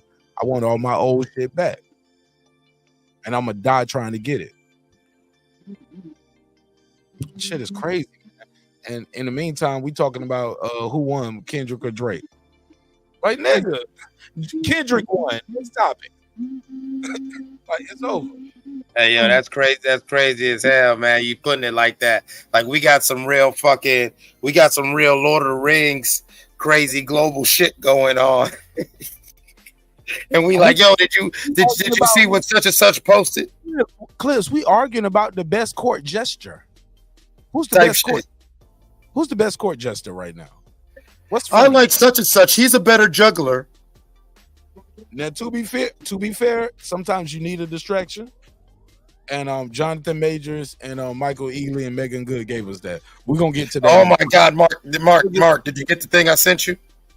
You sent it on IG or Twitter? I think so. I think if not, because I know I seen. Because when it first happened, before everybody started doing their memes, I had already sent something like, "Wow!" I said, "Man, Michael Ealy is a savage, man. He is savage." Clip, send it now. Send it to me. Resend it if you didn't. All right, I'm doing it now. But go ahead, Memory. And J Doug, give me y'all take on this, because after that, I want to get into the rules of engagement when approaching someone else from the opposite sex. Because this is a never ending story.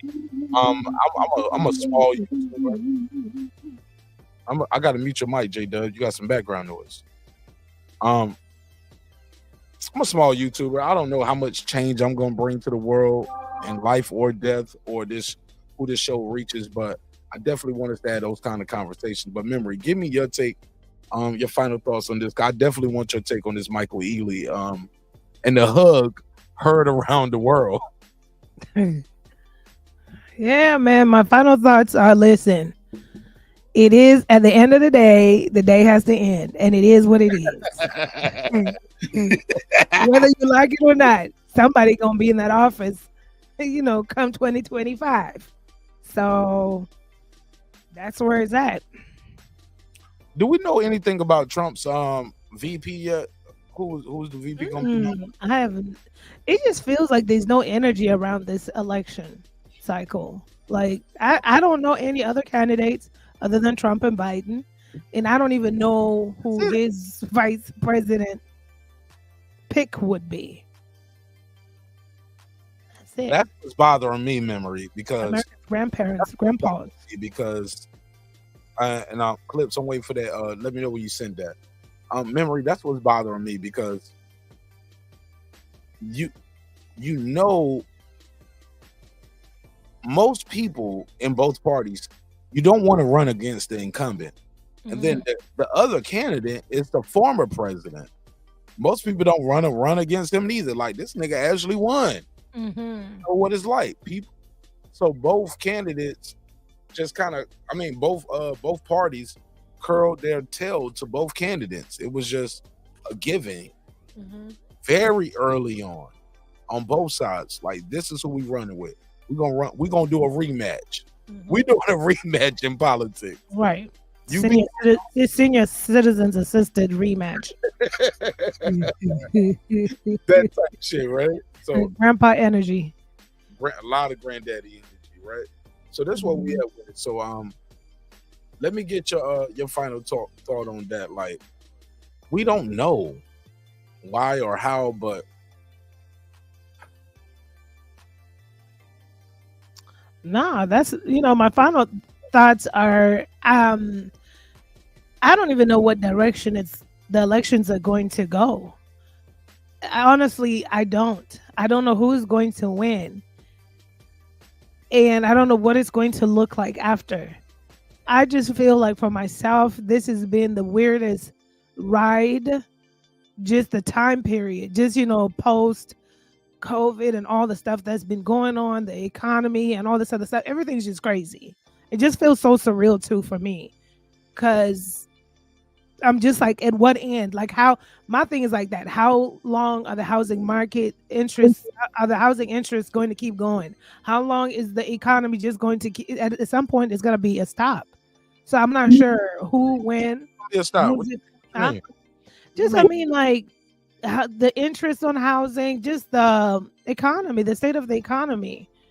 Just for me personally, as a millennial, for the millennials, for the next generation Z and alphas, like, how are we going to navigate family homes? The interest rates have been soaring.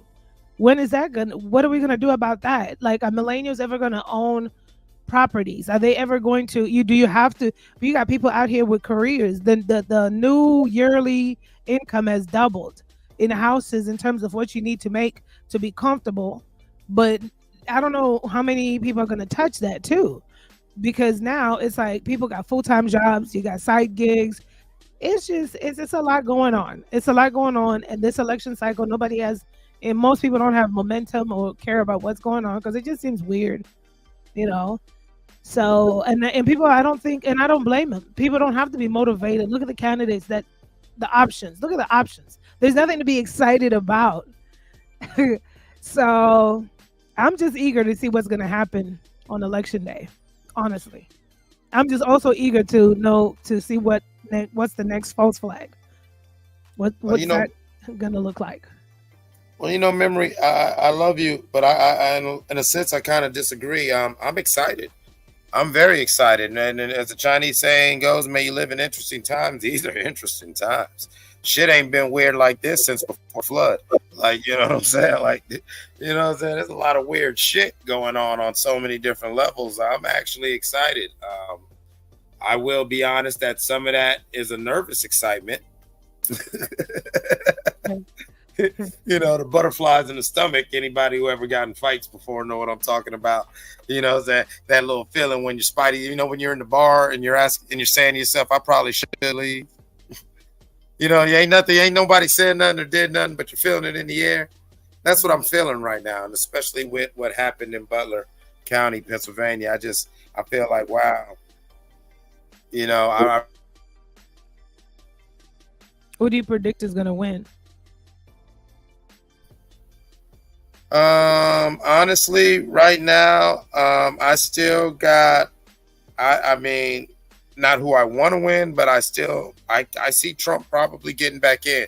Especially as of right now, if the election was today, Trump won. I hate saying it, but I'm not a hater. You know what I'm saying? You hear the hesitation in my voice. You hear the disgust. I think I threw up twice in my mouth, but It is what it is. She love it. She like, ha, ha. She like, ha. You talk about that black girl tonight. She like, ha. Now, hey, Mark, she from Missouri, so you know what I'm saying? That's why she asked me that question. She want to be petty. Her. She like, her. She like, who you think gonna win the election? Right, who you think? Yeah, She already knew the answer. She's a prosecuting attorney. She just wanted to hear me say it on the stand. It's funny, nigga. It's a joke to her. It's funny. Your Honor, I rest my case. That was just Yeah. I think he gonna win too. Like it is, bro. I at first I was in disagreement with some people who saying in the chat like, yo, he definitely gonna win now. He got them sympathy votes.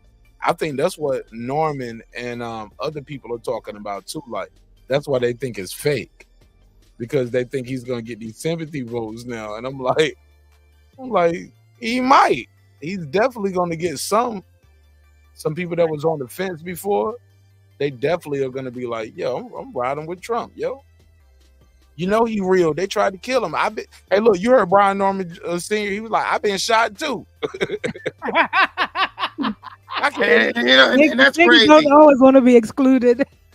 and that's crazy because we're at this weird stage where people are relating to a presidential candidate like, nigga, I was locked up. Shit, they indicted me. I had a bitch lie on me. I didn't rape the bitch. She wanted it. Like, come on, man. Like, where are we at as a society where so many people are relating to Trump on things that really aren't like things you should be proud of?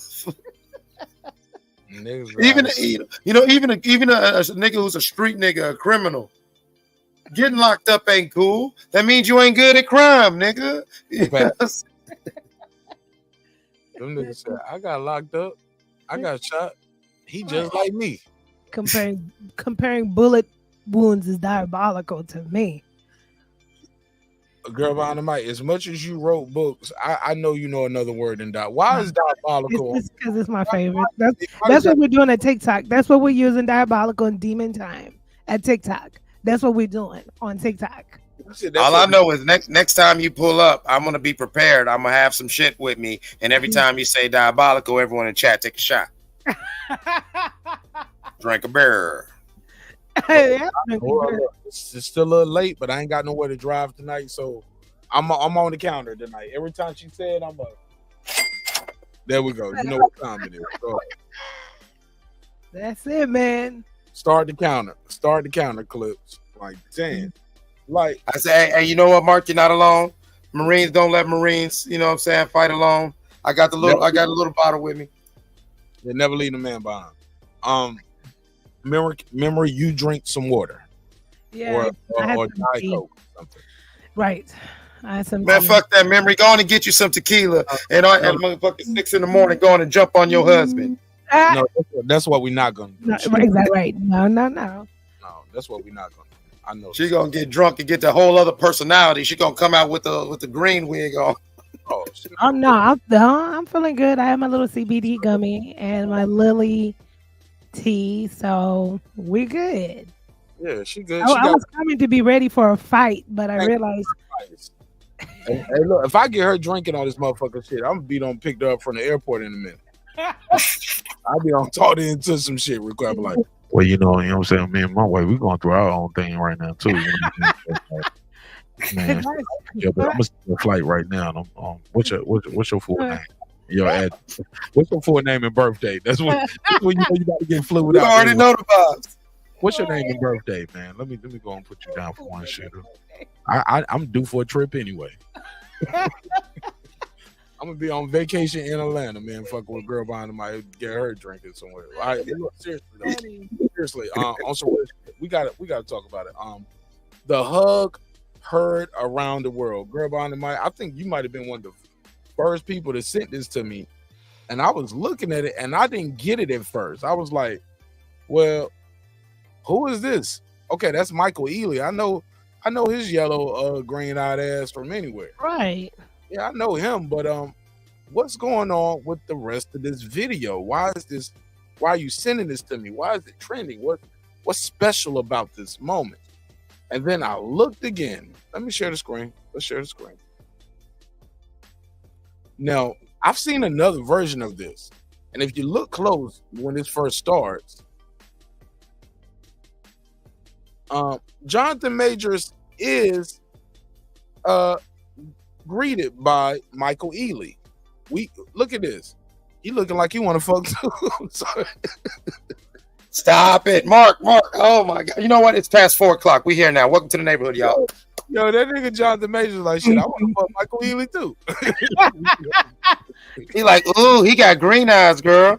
You with the green eyes. Hey, look, that nigga on. Look, I ain't gonna lie. Jonathan Majors always been on the spectrum for me on the homo shit. Respectfully, I'm just saying. No, got a little zest in that mess. A little zest in the mess. I don't know, Clips. I'm just saying. I just know when I see Michael Ealy, I know. Yeah, I don't look at him like, okay, yeah, he light skinned with green eyes. He gay. No, Michael Ealy, you do not leave your bitch around this nigga. He's a sniper. He will fuck you. Come on, man. If you a real nigga, everybody got that one homeboy, that one good friend, that one play cousin, that you ain't intimidated by him or nothing, but you already know what it is. Clips, I'm gonna give you the floor. Let me do my thing first, though. We ain't gotta compete. Let me say what I gotta say. I promise I'm gonna give you back the floor. And everybody else. But Jonathan Major, I'm looking at his eyes right here. I'm looking at all of this. I don't know if y'all can see this, but he's eyeing this nigga. Y'all see I got the green circle around it. Mm-hmm. Got his hand on his lower back right here.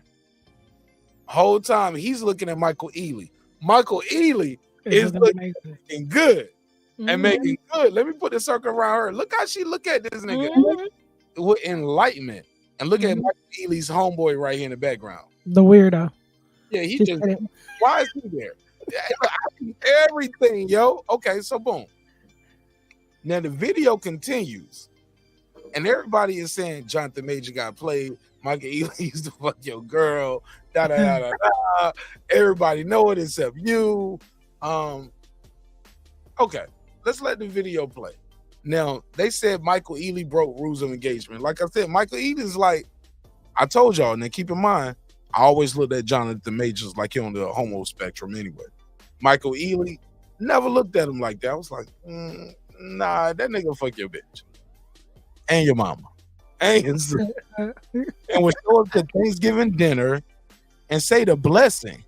Yeah. Today, man. I'm just here to show respect to the family. Shout out to Marq Nash. I'm like, nigga, don't shout me out. You fuck my wife. You know what I'm saying? I wasn't gonna do this, but I was asked by the family to carve the turkey. I was like, what? Bro, I can picture me just be living like, y'all let this nigga Michael Ealy carve the turkey. He'll carve the turkey, say the blessing, and he don't fuck your wife, mama, and daughter. He's like that dude off that Netflix special. Remember that Netflix special we covered one time with the dude that fucked the mom, the daughter, and the husband? Oh, yes. He was like, well, I didn't fuck him, but I did. I helped him relieve himself. He jerked him off. It's called Kidnapped in Plain Sight. If you never seen it on Netflix, Neighborhood, y'all gotta watch it. It's some weirdo shit. White folks, bunch of crazy white folks, middle America. All right, boom. So Michael Ealy is gonna walk up to Megan Good. You see her eyes. Look at the squint in her eyes. Like, oh my God, Michael. He's trying to get the quickest fucking as he can against away from Jonathan Major. Jonathan Major thought he was about to get picked up. Look what Michael Ealy does next. If you've never seen this. Pretty entertaining. Watch this. Let that nigga hand go quick.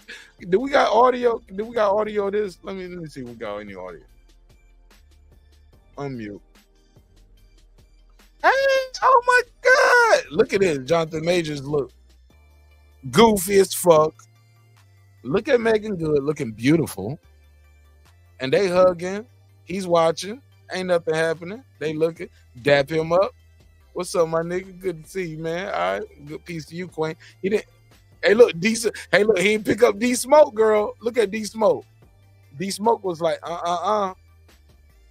And he was like, y'all want to take a picture? Everybody want to take a picture with me? Okay, I'm Michael Ealy. Everybody take a picture. Cool. But let me get on the side of your girl over here. Yo, they said my boy wrote because everybody just see this right here. They don't see him shaking Michael not Michael Ealer. They don't see I forgot the nigga name. Majors. Jonathan Majors. Yeah. Majors. Yeah, Majors. Creed nigga. He said I forgot the name. He was They call him Kang. Call him Kang. Hey, look, he used to this life. He ain't even used to it yet. Megan Good had to tell him, "Don't put your shades on. Put that shit on." Like he carrying her purse, his purse. He got too many purses. He look like he's staff. He ain't even know. He carrying all them purses because he got that case. He playing good. He trying to be a good boy. He don't want to cause no problems. Watch this. Hold my phone, nigga. Like, oh my God, look how excited she is. I've never seen her this happy. Super excited. I've never seen her in no Jonathan Major photo looking like this. And I never hold up, clips. And look at this nigga in the back right here. Hey, who's this Sambo nigga in the background? Like, wait a minute. This nigga look like he's mad at Jonathan Majors. He watching Jonathan Majors the whole time. Look at his went out like a bitch. Right.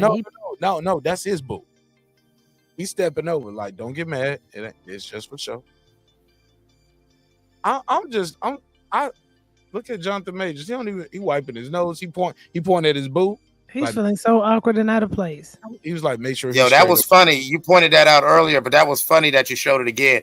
Megan got all that energy, and the other dude's wife got the cordial handshake and a head nod.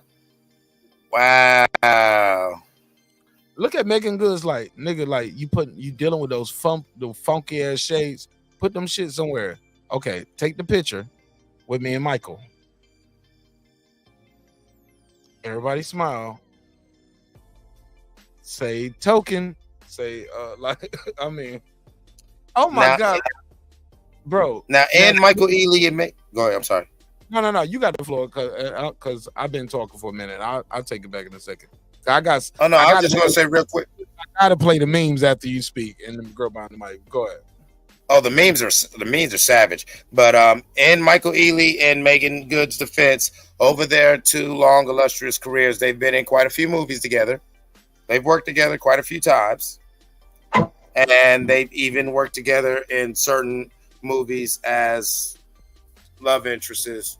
You know what I'm saying? And, as lovers. And so they do have a history. So it's not like, oh, this is some random nigga. Like, they've worked together. They got a history. But, back to the whole reason why Mark's playing this. Chat, memory, since you're the woman and we just miss you and love you so much. As a woman, rules of etiquette. Is this admissible? This is not admissible to me. I don't care how long we've worked together, what we know, if we've been like police partners for 20 years. Some people work real close alongside each other. This is not a thing. This is not acceptable at all. But this light-skinned niggas with pretty ass privilege. So, but since you became a married woman, do you keep pretty niggas in your orbit? I have friends. Light-skinned niggas with pretty eyes. You talk to me all the time. What the fuck you mean, Cliff? But it's never like that. No, this ain't no lifting and twirling. I want to pick her up like that and squeeze her like that in front of her man, dog. Lifting and twirling, right? Like, it's just awkward. And if I did, I would definitely dap him up more than let that nigga hug me on my back and tap him on the shoulder like, good boy. Memory. You pound that ass too, like right. Like, come on, he doing the most. and then he pacified him. I'll let you take a picture with me. Right. I mean, just like, who said we want to take a picture with you? And that's the thing. He was cordial with that other lady, so you know how to be respectful. Yeah, he bowed. He gave her the konnichiwa and all that. And he was 2 miles away from her and extended the arm. He wasn't even within. He didn't invade her personal space. Nothing, because he knew Dreadhead would go to town for his girl. Dreadheads don't play. D-Smoke. He was gonna go to town. Oh, see that? Oh, he know. They get crazy. Watch this. Watch. Look how she greeted him too. She reached out with her hands. Right. She's like, don't come too close to me, nigga. That's my man. She was like, thank you. But she did look like she leaned in for a kiss on the cheek, though. She leaned in, but her body far away. One of those church She leaned greetings. in for a kiss on the cheek. And then she saw he wasn't going, and she bowed. I don't think she was going for a kiss on the cheek. I think she was just like, she smiled and she got lost in his eyes for 2 seconds, and then she realized her husband was standing there. She saw the dreadlocks and the neon green beanie and said, "Oh yeah, he do got the pistol on him. I'm just gonna shake his hand." Look, she still lost in his eyes right now. Right, she all up in his eyes. That nigga got on neon green with a leather coat. That nigga will kill us all. Let me see. Look at these smoke eyes right here. That nigga looking and he reaching for the box cutter that he smoked. Cut that nigga face. Pretty motherfucker. Never liked you anyway. Not the box cutter. I'm still trying to explain. Yo, this my wife. And y'all see that? Hold on, let me play it again in full speed. Hold up. Y'all missed it. After they did that, D Smoker's still trying to explain who she is. He's like, yo, this is my girl. We're like, man, fuck that. I'm back on Megan. Watch this. I want y'all to see this again in real time. Watch this. Boom. Like that debt with Jonathan Majors was so quick. You don't even see it. All you see is he hug, squeeze, lift. She's like, oh my God, Michael, I miss you. And then you see the other nigga right here in the background. Jonathan Majors tells somebody, oh no, watch my nigga in the background. D Smoke said, what's up, King? All right, what's up, my brother? All right. Peace to you, Queen. Peace to you. Peace to why. Okay. And watch D Smoke though. D Smoke right here. He's trying to tell him, yo, this is my lady right here.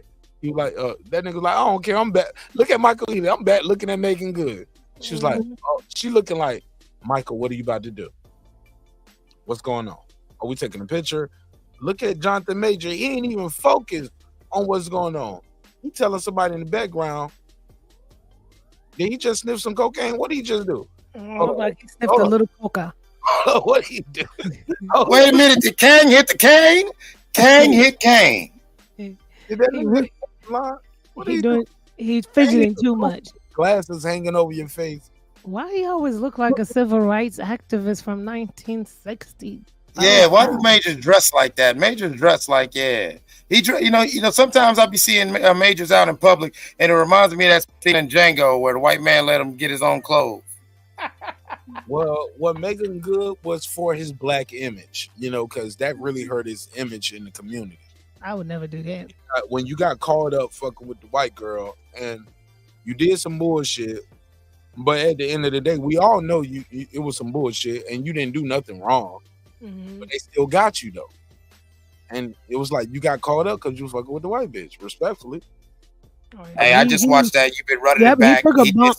He took a bump. He took a bump. Yeah, that was something on the back of his head. Yep. A bump. Yeah. He took a bump right off of his hand right there. Yeah, the back of his hand, like Nah, that nigga. No, man, play it again, Mark. Man, watch. Luke, it's a bump, a quick bump. Look, he go on his purse. Yeah, he getting it right. He getting it right. Like, look at him. Watch his hands. He's fidgeting with. Either that or he had boogers. And I don't know. You don't fuck with boogers, like unless it was just like some like liquid snot. You don't just do your backhand like that. I want to know, Clips. You tell us.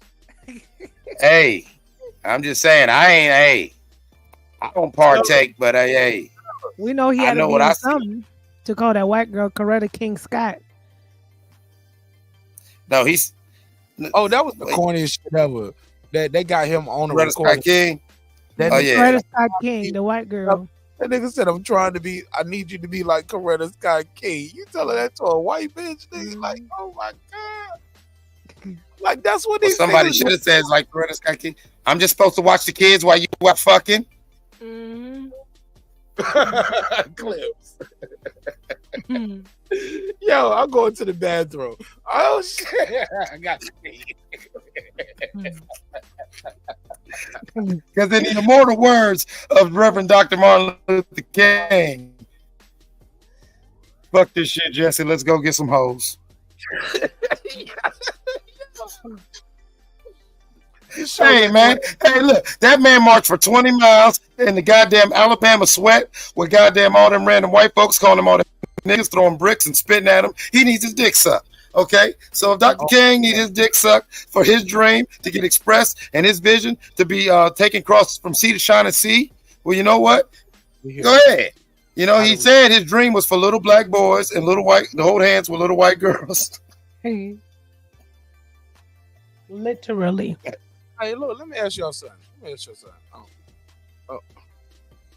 I'm gonna hold my bladder for a minute, man. Like, I can't leave y'all unattended. I'm scared of what Clip's gonna say next. I thought I was good. I'm good.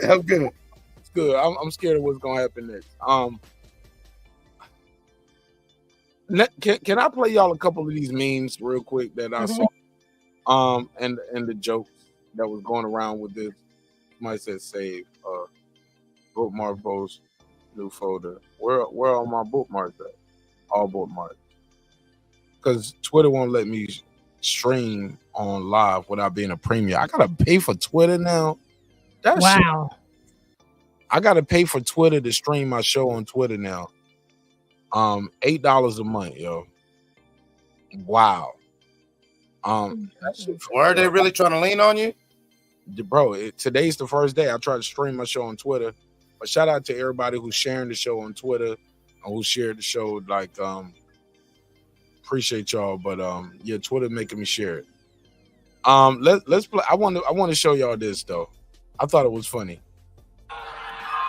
Hey, memo clips, y'all shit real quick. I'm gonna run to the bathroom. I'm gonna put this shit on loop. But go ahead. Okay. Hey, what's up, boy? What's up, homie?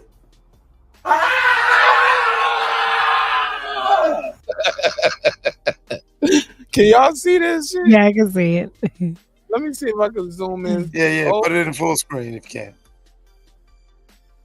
Well, I can't do it all the way full screen because these niggas will take my chain. They be like, you stole my content. Oh, yeah, I already know. Yeah, my bad. It's on the short feed shit. Hey, what's up, boy? What's up, homie? You see how he did that nigga?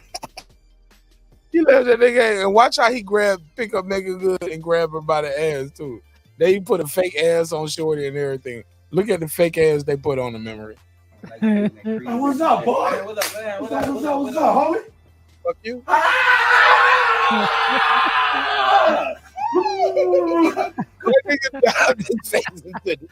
You did him a quick motorboat. Yeah. Like old time. Up high, down low, too slow. Did they just rub each other's genitals and sniff it? Yo, watch it. Up high, down low, too slow. Boom. How you been? I'm good. Let's live it up. Let's live it up.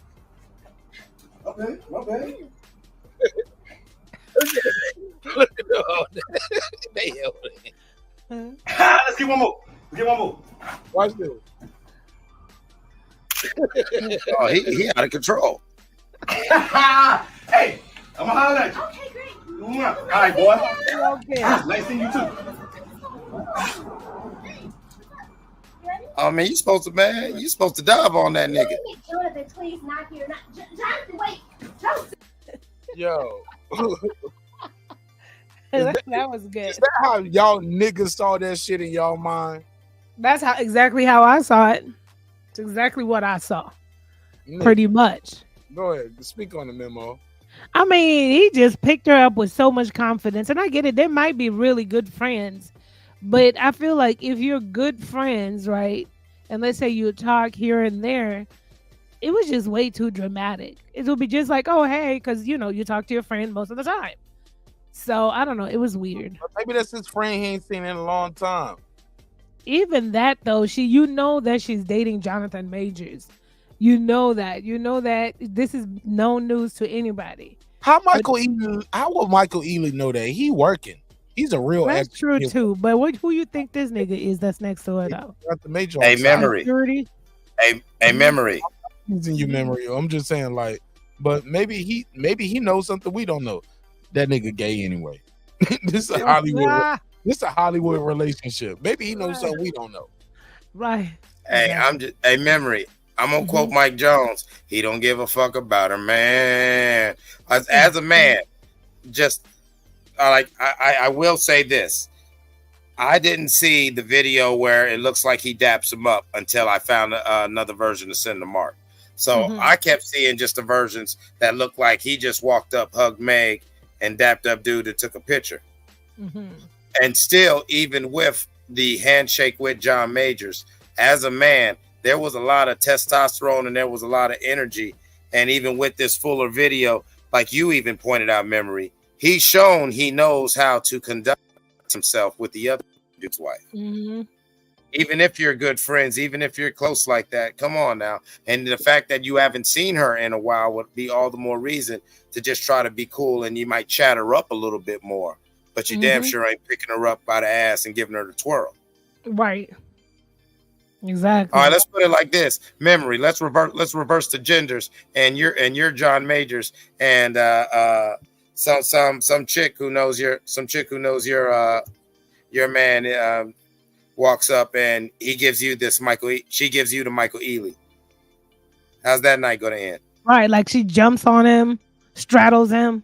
Did she do that, or did he grab her? No, I'm saying I'm saying she gets she does a female version of the Michael Ealy. Just kind of just walks up like, I know I see you with your man, but hey boo, how are you? Memory, I want you to answer because I got a opinion on that. Go ahead. What? If Michael Ealy was a woman, if the roles were reversed? Yeah, go ahead. I mean, if the roles were reversed, it would still be awkward. Because I know that Jonathan Majors was driving home at 120 miles per hour, talking about, we gonna talk about this when we get home. And I know he talked about it all night when they got home, and she's sitting up there. It's not what it seemed. He's just a really good friend. But why'd you tell? You couldn't shake him off. I could see him pounding in his palm, pacing the floor, going back and forth, saying, "I'm a great man. I'm a great man. I need you to be like Coretta Scott King. I need you to be like Coretta Scott King." Yo, if he said that to the white, he gave it the Coretta Scott King white lady. What do you think he said to the black? What do you think he's saying to Meg? Probably, I need you to be the Harriet Tubman to this or something. No, right? Or I need you to be Pauletta Washington or some shit. Somebody. Like, hey, remember you cold though. He was pissed. Come on, man. I know. Hey, remember you cold though, because as soon as you started quoting them John Majors movies lines, I just had a picture of him. Well, you know what I'm saying? In the car after the hug, sitting there like Kang, and I will burn him out of time. What the hell you go like that nigga? Like, I just don't even understand. Reference. What movie is that from? That's from the Ant-Man. Kang was only one movie. Okay, yeah. Where he played Kang. That's where he fucked up the bag. He lost that role, and that was the movie. That was the role. That was the perfect role for him. I do have to commend Jonathan for keeping it together because he does have a case. Yeah, so he had no room. Shit. Right, he had no room to act. People wanted him to act, but he had no room to act because he's trying to, build his reputation back up. He don't even look like that's his bitch anyway, though. Most of the times, it's an awkward couple. Like, I feel like Megan is more affectionate towards him. Megan, everybody girlfriend. I ain't gonna say that. She's for the community, and so don't say that. No, I'm being facetious, y'all. Megan Good's a lovely. Look, that's still a fairly new relationship. Mm-hmm. And they started their relationship in the middle of his crisis. Mm-hmm. I still never even heard how they got introduced and how they started dating in the middle of his court. That's why they speculate that she might have been the other girl he was talking to, because the two interviews she's been asked about how they met in different ways. She's been asked. She's kind of glossed over it. Really? Oh, absolutely. The two interviews. I never heard of that. Yeah, this one with her in a tan dress. I think it's on Good Morning America, and then there's another one because she's doing a press run for the movie, the Tyler Perry movie, and and I think it was on Club Shay Shay, but it's two interviews. She's been asked how they met, and you could tell she completely just doesn't go into the complete breakdown. She goes around the question and goes to the other parts. So I don't know. She was entangled with him, probably allegedly, when he was still with the white woman. But here's my feelings about this. Like, I really always loved Megan, and I still do. She's a beautiful woman, a beautiful actress, and I think that she deserves more as an actress. My whole thing with her and Jonathan Majors, and I know she said in her interviews, she didn't want to listen to people, her friends, and people told her not to associate herself with them, and she didn't care. But my whole thing is like, why does the black woman have to come and play savior to the black man? He clearly was with the white woman, so you let him deal with what he had going on with that white woman. I don't understand that. I don't understand that intersectionality. That's the way it comes off to me. I'm not saying it's not true love, but why you got to get the brother when he is down on his luck is all I'm saying. This struggle love. That's all I'm saying. I'm gonna fall back on that one. I let Clip take the lead on that. She said that struggle love. I never heard of it. It never. Yeah, that was a bar right there, Memo. I ain't never heard that neither. So struggle love. That's a bar. That's a bar. I'm gonna give you writer credits on that one. Holy shit. Yeah, that's a song. But I don't know. I mean, when you look at the Jonathan Major style cases, I mean, there have been other similarities where other times where it was like he didn't come back home till everything was gone. Like, you know, when everything was all sunny, you had your bunny. You know what I'm saying? Right. But you know, I get that energy. And so I'm not going to give you no pushback because I want to stay back on the etiquette of how this thing got to play out. And like, forget everything else, just as a man, as somebody who did a lot of foul shit, like fuck on people's girls and fuck on people's wives. Like, you wouldn't do this unless you just really didn't give a fuck about this dude. And she really didn't give a fuck about him like that. Knew it wasn't that serious, or like Mark's alluding to, you know, something else to where, even though it's a public setting, as you see, that was it popped up, oh man, hey, whatever, to where in that moment, you know what I'm saying, if anyone's peeping, somebody could kind of, oh, what the hell is that about? Because there's a certain level of over familiarity, as well as a it's not even acknowledging any boundary. And you see Jonathan Majors, if anything, like Mark was joking about in the beginning, if anything, he's either allowing it or is with it. So optically, it's weird. Yeah, he seems visibly uncomfortable. He's trying to figure out, do I put my glasses in this man purse? Do I hold him? What do I zip it? Look at him fidgeting. Put my phone in here. Act like I don't see it, but I see it. Glasses come off. What am I going to do? Right, Henry. Like, in his defense, he could just be a fidgety ass nigga, or he could be off the coke and he's geeking right now. But the optics of this makes it seem like he is very. The optics of just that little couple seconds is some real beta energy. It's like it's on some dog shit. It's a lowering of the head and the tucking of the tail. Mm-hmm. But Michael Ealy fine though. You know he fine. I'm just saying. I'm just saying. I see why Megan just was like, you know, on the same side of the token. I see. It never heard of it. I see.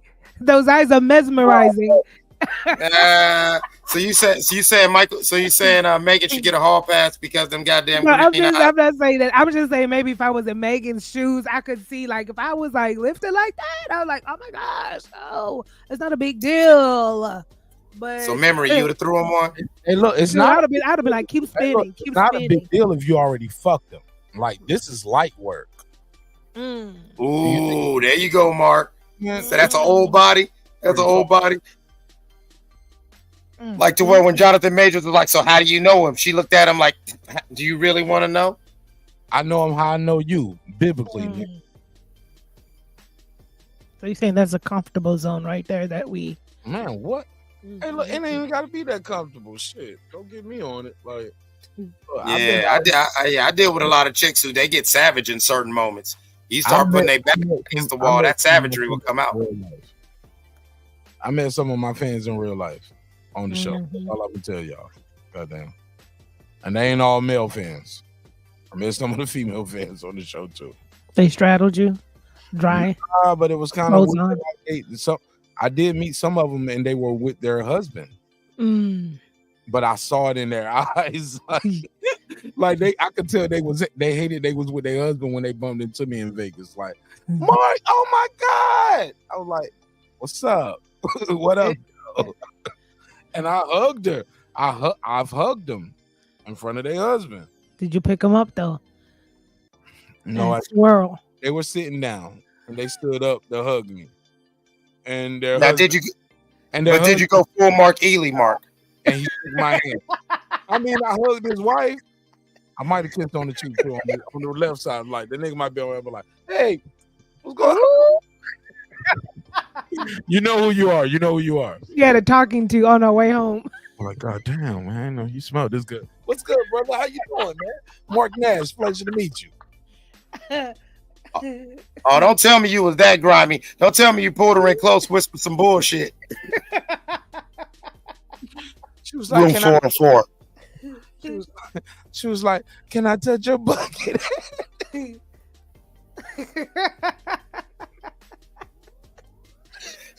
She asked him, "Can he touch your butt?" Marq leaned in and said, "Hey, Memo." Marq leaned in, hugged her real close, and whispered in her ear, "Squeeze, squeeze." Somebody out there with that picture of them with me, and we like this, and I got my arm around her. She's short, and she's like this, holding my head, and her husband took that picture. You know what I'm saying? And I was like, I didn't even know you watched the show. Who are you? I'm so touch in the chat. I'm like, I've never heard of you. Hey, I do want to see that picture. I want to see the husband's facial expression in the picture. Is he looking like, oh, so this that nigga? In the picture. He's holding the camera for me and his wife. Oh yeah, he ain't fucking. Oh yeah, that was an awkward car. So that's that YouTube nigga. That's that YouTube nigga you all on up all night. I ain't never violated like that. And, you know, shit like that. But oh no, I'm not saying you violated, but you know how it is. Like, oh, you up all night listening to YouTube.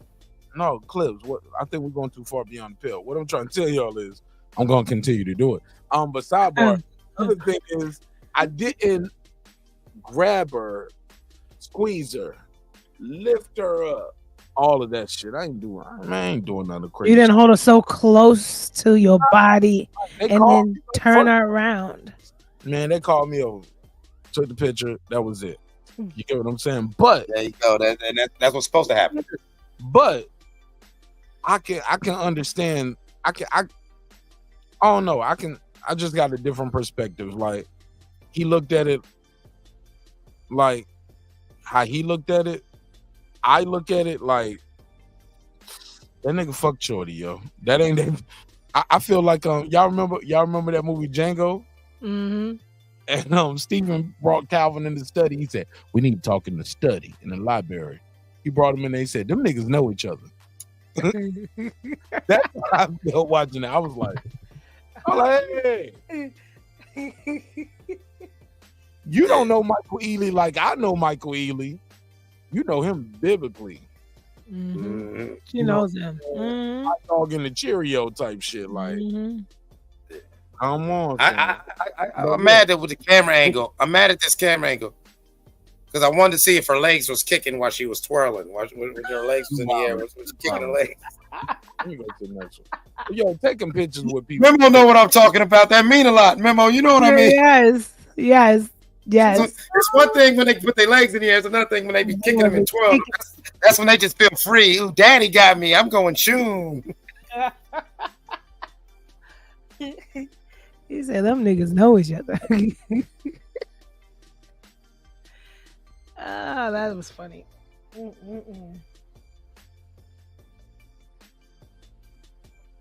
right, look, I'm gonna play this clip right here. This if you're not a part of the Patreon, fuck with me on the Patreon, man. Because a lot of times when I end these episodes, I put them on members only. But sometimes I go into other content that I can't show on YouTube or they flag me, or they make me chop that whole segment out. So y'all will miss a whole segment depending on what YouTube say. They might tell me it's a strike, or they might tell me, hey, look, you got to chop this whole segment out. If the video too long, they'll tell me, hey, look, you can't chop this segment out. So keep this and get a strike or delete it, blah, blah, blah, blah, blah. So a lot of times I'll take the video down and just put it on Patreon because I love the content, love the flow. I think I need where we at with it? Are we on? Yeah, I could probably switch this to members only because for the most part, everybody here is members only. And I think I did good on providing y'all a great show tonight. But 5 hours, 18 minutes of magic. Give it up for Marq Nash, our host, everybody. I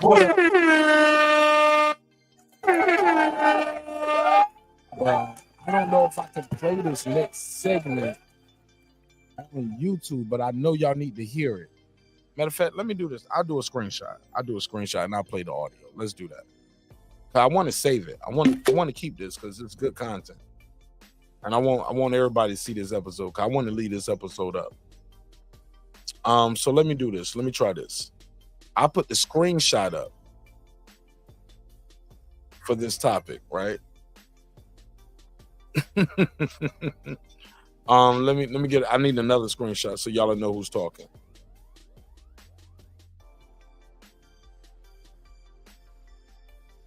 All right, so homie right here, and and you guys can find this video online. This was a viral video. So the homie with the LA shirt is gonna be talking to the girl all the way to your left. Let's do it that way. So I guess I can narrate it to you guys so I don't show the video and I don't get a strike. At least y'all know what I'm talking about. So the guy all the way to the right is going to be talking to the girl all the way to the left. Y'all ready? Does that make sense? Let me put the graphics on the screen so y'all know what I mean when I say these things. So homie right here, Memory. You see him? Yes. Do you find him attractive? Would you fuck him? Which one? The one with the shades? Either one. Oh yeah, any one of them could come get it. Damn, your nigga ain't shit. Yeah, he fell for the bait. Yeah, I fuck about either one. Yeah, but mainly the one on the right. The one on the right with the sunglasses. Is that Burna Boy? Yeah, that nigga have a lazy eye. You don't even know. He tricked you with the Riz. All she saw was the light skin and the beard. Yeah, Beijing beard, cornrows, glasses. And that nigga got some definition on his arms. That's right. It. Muscles. Exactly. Oh, cheat code shit. Beard gang. The nigga to the right, nigga to the right showed his eyes, so she was like, "Yeah, I can see how old you are." And you hiding that hair. She like, "Yeah. I gotta remind myself sometimes. The girl behind the mic from Zimbabwe, man, like originally. So, yeah, she probably a little easy on these light skinned niggas, man. Yeah, she ain't used to seeing all that. Yeah, that American swirl be throwing her off sometimes. You see that colonizer on this nigga hair. Right. Like Michael Ealy with them eyes. Colonizer. I'm just saying though, right? Yeah, I see why. So memory, what is it? It's like when you you see an American black man, you just want to try to like get him, teach him about his culture. It's something. That's just like a little bit, right? A little one-on-one about bring him back home, African history. Exactly. Onboard him. All right, so colonizer nigga all the way to the right is gonna be talking to very colonized sister all the way to the left. Okay. Cause we got a white look like let me see Asian looking, the one in the middle. Yeah, let me see what she looked like. Let me go to the original clip so I got can a lot of tapioca pudding. Damn, good. Okay, yeah. So girl all the way to the right is the white chick. The one in the middle could be a Latina, and the one to the far left, she is, if I'm not mistaken, because I did not preview this video, she's a 34-year-old virgin. Your colonizer boyfriend over here, your side nigga, is gonna make her cry. He's gonna make her cry. Okay, here we go. The title says podcast that makes 34-year-old virgin cry when he attempts to break it down to her while she's still single. She rejected a dude because he's 5'8". So that Clips, that's a nigga shorter than he's short, a nigga taller than you. And height. Good women are not fucking with good dudes because of height. Does that mean she's a good woman or is she a bad woman? Because you rejected a dude because of his height, but you're not. You don't have a six pack yourself, like so. But let's hear it though. I promise I haven't heard this, but I know how this game works. It never works. A lot of times on the favor of the women who try to reject dudes on height, because guys always go to weight, they go to your education, financial status, blah blah blah blah blah. Once you start with the physical shit, you leave the door open to people to attack your physical. And your boyfriend right here, girl behind the mic, looks like he's pretty tall. He looks like tall compared to the dude beside him. Right. You can tell by shoulder to elbow ratio of the nigga beside him. The beside him look like he's the 5'7" dude or 5'8". And yeah, I'm just saying he looks like the shorter guy. But, let's hear what they're talking about. Let's hear it. Because I've been waiting to do a reaction to this for a minute. Let's hear it. But I wanted to show it, but fuck it, we can listen.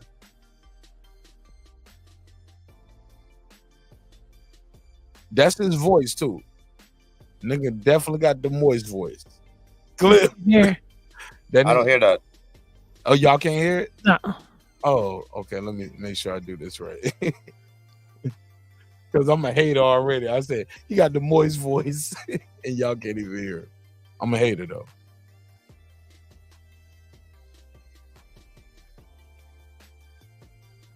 Is it this one? Nope. That one? Nope. Nope.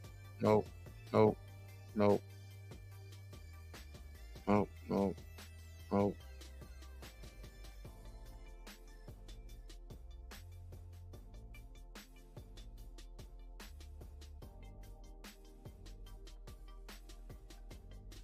Yeah, buddy.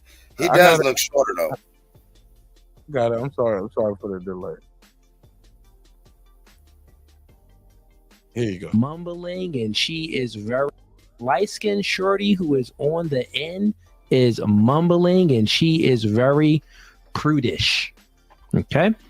Any response? I think he's probably talking to me. Yeah. I'm not prudish. All right. You can say whatever. Think what you want about me. It doesn't really make a difference. I've said, obviously, you guys have made your point that you think I'm a prude, but a lot of people do think it's very respectable to have saved yourself for this long. So, I think, I would and it's say, not like it's not like, I'm disgusting. I don't think I'm disgusting looking. So I would say this about, let's just grant it to you. Let's say that it's real, that you truly are a virgin, right? I would say that for you being a virgin, I could prove it to you. I got you. Look, I'll say this because you said that it's respectable. I would say this: for you being a virgin and having sexual temperance, that is very respectable. It is. But the fact that you're 34 years old and you're still a virgin and you're unmarried, and you haven't found anyone to commit to you and someone that you want the committance from that isn't respectable. Because the reason why it's not respectable is because you only got 80% of your eggs are already gone. So you say that you holding on to your value, but your value, and you are. Damn, I see why he about to make her cry, yo. If this is true, yo, it said podcaster makes 34-year-old virgin cry when he attempts to break it down to her while she's the singer. She rejected dude 5'8". Oh my God, this is about to get bad. Memory, you still there, right? I'm still here. He busting out statistics. Man, hey guys, before you hit play again, Marq, did he start off with the headshot?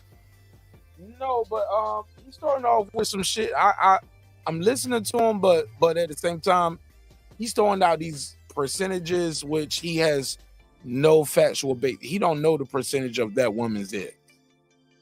He don't know that. she could have already went into life, never been able to have kids from the start. You don't know. Or maybe she, like, you just don't know how much, you just don't know how many eggs she have. Or if she has another thing where she can still have babies later. I know people that had babies in the 50s and 60s, like, shouldn't have them, but they had babies late. We don't know that. He doesn't know. He damn sure don't know that. So I just see some flaws in this shit already, but I get, but he's generalizing. He's speaking in general. But let's see where this goes. Like I said, I did not see this before. This is a blind reaction. So watch niggas steal my slang on that too. Blind reaction. Let's go. Because you said that it's respectable. I would say this. For you being a virgin and having sexual temperance, that is very respectable. It is. But the fact that you're 34 years old and you're still a virgin and you're unmarried, and you haven't found anyone to commit to you and someone that you want the committance from that isn't respectable. Because the reason why it's not respectable is because you only got what 80% of your eggs are already gone. So you say that you holding on to your value, but your value, and you are holding on it from a sexual standpoint. Yes, you're a virgin. No one clap cheeks. That's good, right? I'm not trying to promote for you to be having your cheeks clapped. No, keep it unclapped. No applause, right? Keep it unclapped. But the not respectable part is that you should have found the man, and you should be, you believe in, you're Catholic, as you said. You know that you're put on this planet to procreate and to be by a man's side, and you know that a woman's place is by a man's side. You know these things. Why are you pretending like I'm unmarried by choice? So you're saying that you're unmarried not by choice? Yeah, I would love more than anything to have already been married and have 5 kids. Got you. Well, that's the thing. So something must be missing. So I don't know. I don't think it's me. And it kind of goes like this. Here's some game, right? Because I like to give ladies game. Got to pause on that. Who chooses? Memory, you or the man? Who chooses? I think in today's society, it's both. You got to be intentional for what you want. So let's say she desires to get married and have 5 children, but if she's always cooped up at home in sweatpants and she's not putting herself in front of the people she wants to attract, then that'll never work. So that's why I'm saying it's in today's society, it's a mixture of both. She would have to present herself to the specs out here to see who would talk to her. I don't know what she does. I don't know if she's outgoing or not, but I'm just assuming. Yeah, I ain't even talking about her. I'm just talking about in general. You're a woman. Yeah, I think it's 50-50. But you get what I'm saying? You're a woman, you have a man, and you have friends that are single, you have friends that have men, you have friends that have kids, friends that don't have kids. Who chooses? Who chose who? The man chose the woman chose the man. And once they're together, who decides to have kids? The man or the woman? Oh, that's a very good question. I think like when people are dating, you should really talk about that. And then when you get married, you should come together. And just because you're married, let's say you talk about it in dating that you want to have 3 kids. And then when you get married, just because you've talked about it and you guys are on the same page of having those 3 kids, I've always said I feel like it's healthy to still have that discussion with your partner as a female. And I've always said that because just because you're married doesn't mean it's like, oh, okay, he knows the deal, what's going on. Because sometimes you have, let's say he's pursuing medical school, he's pursuing law school, he's pursuing a business adventure, he's just trying to get a job or something. And for him, it's not the right time. And so these are things that will have to be communicated. And maybe even for her, maybe she's pursuing some stuff. She's not yet maybe stable for them to bring a life into this world. So I've always said if partners had more dialogue, because I've always felt the unspoken misconception is just because you're married, we've talked about kids, we should just start procreating. And then that's when you see people have so much drama, so much friction, because it's this whole, I wasn't ready just because I'm married. You knew I had this coming up or whatever the case is. And then it just becomes craziness. I think it's not that people can't sustain out of that, but I think children and bringing life should be mutual. Clip, same question. Like, who decides? Because you guys could, and I'm gonna piggyback off what I'm about to call you somebody else. I'm gonna piggyback on what Memory said right there. You guys could have a whole agreement before we got married. I don't want kids. You don't want kids. Once we get married, she might want kids now, or you might want kids now. You change your mind. Who's in charge of that? Man, woman, or is it more complicated than that? You got the floor. Go ahead, Clips. And I'm gonna go back to this video after that. Yeah, I believe ideally it should be mutual. All things within a relationship, all things in any partnership or any human action should be mutually consensual. But however, societally in very direct and indirect ways, I believe that women actually decide and control, because I could choose that Memory is my woman, but she has to want me. You feel what I'm saying? You know, she has to want me and wants to whatever, you know. Meanwhile, you know, like I think what some of the things that Memory are talking about, it was very good points. I think some of that comes off to the byproducts of this social media era, is where, like you hear me saying a lot, everybody's so cool, so nobody's not really intentional. Oh, we're just kicking it, we're just vibing, you know. But we all know that if y'all smash more than twice, that somebody is saying to themselves, what's going on here? You know, but a lot of times we'll play that. We play chicken with each other. You know what I'm saying? See who's gonna say first, who's gonna try to commit first, who's gonna be the one to put themselves out there first. And we get into these weird spaces where now a lot of people are socially awkward, and to where you could get a female who she might not really be approved, nothing like that, but she's not. She thinks she's being open, but she might not really be open, because to be a virgin is a great thing, but to be a virgin at 34 lets me know that you either are tucked and fenced in your lifestyle and how you live, or you are one of these people who you're quick to go to the negative. You know, because of the social media area, in my opinion, so many people they feel like you've got this endless plethora of options, and so you're so quick to say next, because we got a swipe mentality with dating, to where, you know, me and Memory could actually work, but because on these one things, me and her might need to be able to. We need to sit down and really talk it out. Motherfuckers ain't got time for that conversation. Next, I'm gonna go find me a nigga that's gonna put up with my shit, or a nigga with that, you know what I'm saying? He ain't gonna put up with my shit, but I can get this over off on him. And the same with dudes. We look at it like we should have tried to work it out with old girl. Well, it was like, oh, word? Oh, you want to act up? All right, bitch, bye. There's another bitch who will. Cancel this bitch. I'll buy another one. You know what I'm saying? Like, and I think that's where we're at as a people is women. I personally feel women have the power in deciding. And I don't think that it is exercised at best. And a lot of that comes from both people not being honest. Because like you said, like Memory said. The short version, because I still got more. Oh, yeah. My bad. Video. My last sentence was people can change their mind, but you can't change your mind without communicating this change of mind and expect your partner to go along with it. Game when these conversations get a little bit touchy-feely, right? So you're picky. Granted, I know you're picky. Obviously, you don't want guys that's 5'8". You're talking about his height, so therefore, picky, a little bit, not that picky, because if you say my exes, a little bit, like, I don't it's an understatement. No, but right? I know that you're picky because you haven't had sex yet, which is good. That means that your morals is high. You have great qualities about your character. Very, you got kudos to you, right? And I have an aunt. She's gonna die a virgin. She's like 68 or something like that. That's gonna be you. Yeah.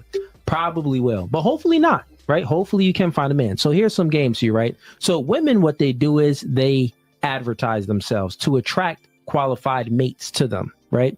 So the fact that you want a relationship and you want marriage with a man, but you haven't found a man that you would want a relationship from, means that you're not attracting the men that you truly want and desire. Make Sure, you sense? could say that, yeah. Yeah. So I'm saying that you want to look at it from that standpoint because men pitch themselves. For example, let's say hypothetical. Let's say if he's having a problem getting girls, well, I'm saying like, okay, you need to work on your approach since men are the ones that slide in DMs. Men are the ones that normally approach women and walk up to them. Well, maybe you need to work on your confidence, get in the gym and accomplish some goals so you can become more confident and more competent and everything can just work better for you. Because since you have to approach girls, he needs to work on himself. We would all say that, right? If he couldn't attract girls. Yeah, sure. We got to say the same thing if the woman can't advertise herself in a way to attract the men that she wants. So that means that you got to work on self, right? So what would you suggest? First suggestion, like what she does, she said that she's a bodybuilder. She's always in the gym. First thing, you got to get in the gym because from a... Now, who is he talking about? Is he talking? Hold on. And everything. Bodybuilder on that couch. Yeah, right. Respectfully. No, because they cut to another camera angle that I'm not. Oh, okay. So let me cut to this other camera angle. Let me delete some of this. Let me delete some of my that's the bodybuilder? No. What's going on here? No, these my BBW midgets that I keep up with. Just remind me what my goal is in a life. Like I got big dreams, man. And it's memory. He keeps the pictures for research purposes, strictly for research purposes. Yeah. That's why whenever people tell me they hate my show, I'll be like, "You ain't got to watch my show. You can watch whatever you want to watch." So they got BBLs. Oh, they're so cute. No, it's natural for them. Can they imagine? Okay, I was gonna say. Yeah. Well, I'm sorry. They're little people, little women. Little people. They're so cute. Wrong. I know they don't like to be called cute. That's on them. Look at them. They heavy too. They some little heavy bitches too. I know they are. Lift their little ass up. Both of them. Look. Like, y'all got your own dreams. I got my own dreams. Until I get them, I'm gonna just be sitting up here like this with the damn crying face. That is too funny. Jokes. These are jokes. Let me. I gotta delete. Some of these boots in this video. Pictures of him knocking out old boy. Okay. Let me put the picture up. Boom. Little jokes. Just make sure y'all still alive out there. All right, so this is the shorty right here though that he's talking to, right? Mm-hmm. It's this guy talking to this woman, and you can tell by her legs, she's a thick girl, and you can tell she's kind of tall too. By seeing her beside these other women, she's kind of tall. She's a tall, voluptuous woman, very beautiful too. If I don't say so myself. All right. He's gonna say and can just work better for you because since you have to approach girls, he needs to work on himself. We would all say that, right? If he couldn't attract girls, yeah, sure. We got to say the same thing. If the woman can't advertise herself in a way to attract. What I will say about this woman, she's very receptive, and she's not cutting them off. She's not being argumentative. She's having a conversation. She spoke. She said her piece. Him deliver his message in full, however she chooses to deliver it.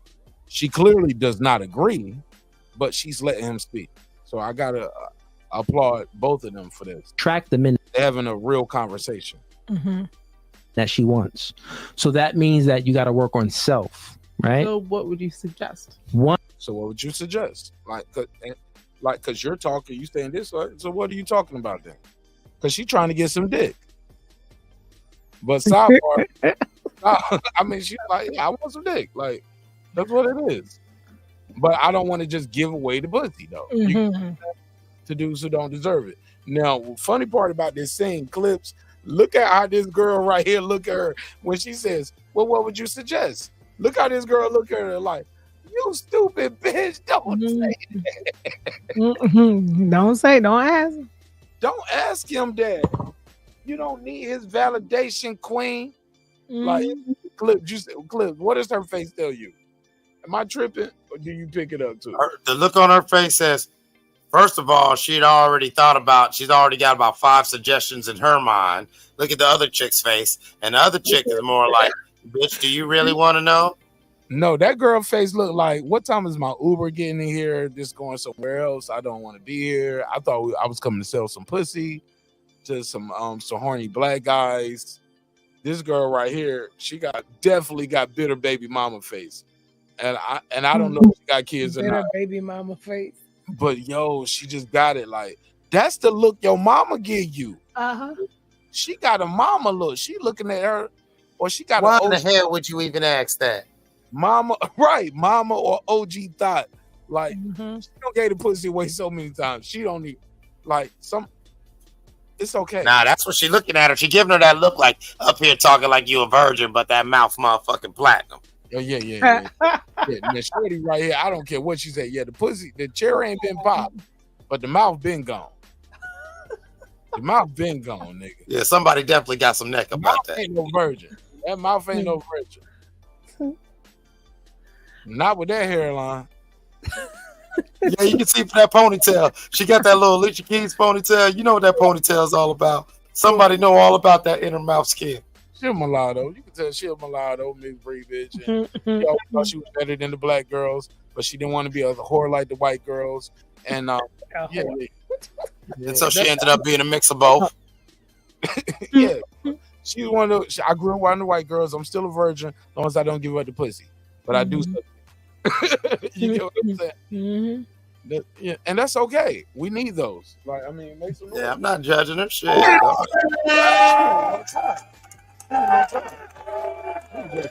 Man, hey, Catholic girls, hey, I don't know if you grew up like I grew up, but Catholic girls used to be the lick growing up. Come on. You know what I'm saying? They are the lick. Right. It's still a thing. It's still a thing out here in these streets. To this day. To this day. Yeah, let's go. They'll top you We all. must protect Pope. Protect the Pope at all costs. Bro, Catholic girls, I'm gonna tell y'all some real shit. Catholic girls will pop you off. Full responsibility. I mean, who's cheating? Can I bleep myself? Can I bleep this shit? More people. Where's my bleep button? I thought I had a bleep button. Yeah, the Catholic girls suck your and they'll let you in the and they don't consider that sex because you in the they'll let you in the and in their over and over again, and it's not considered because it was no intercourse.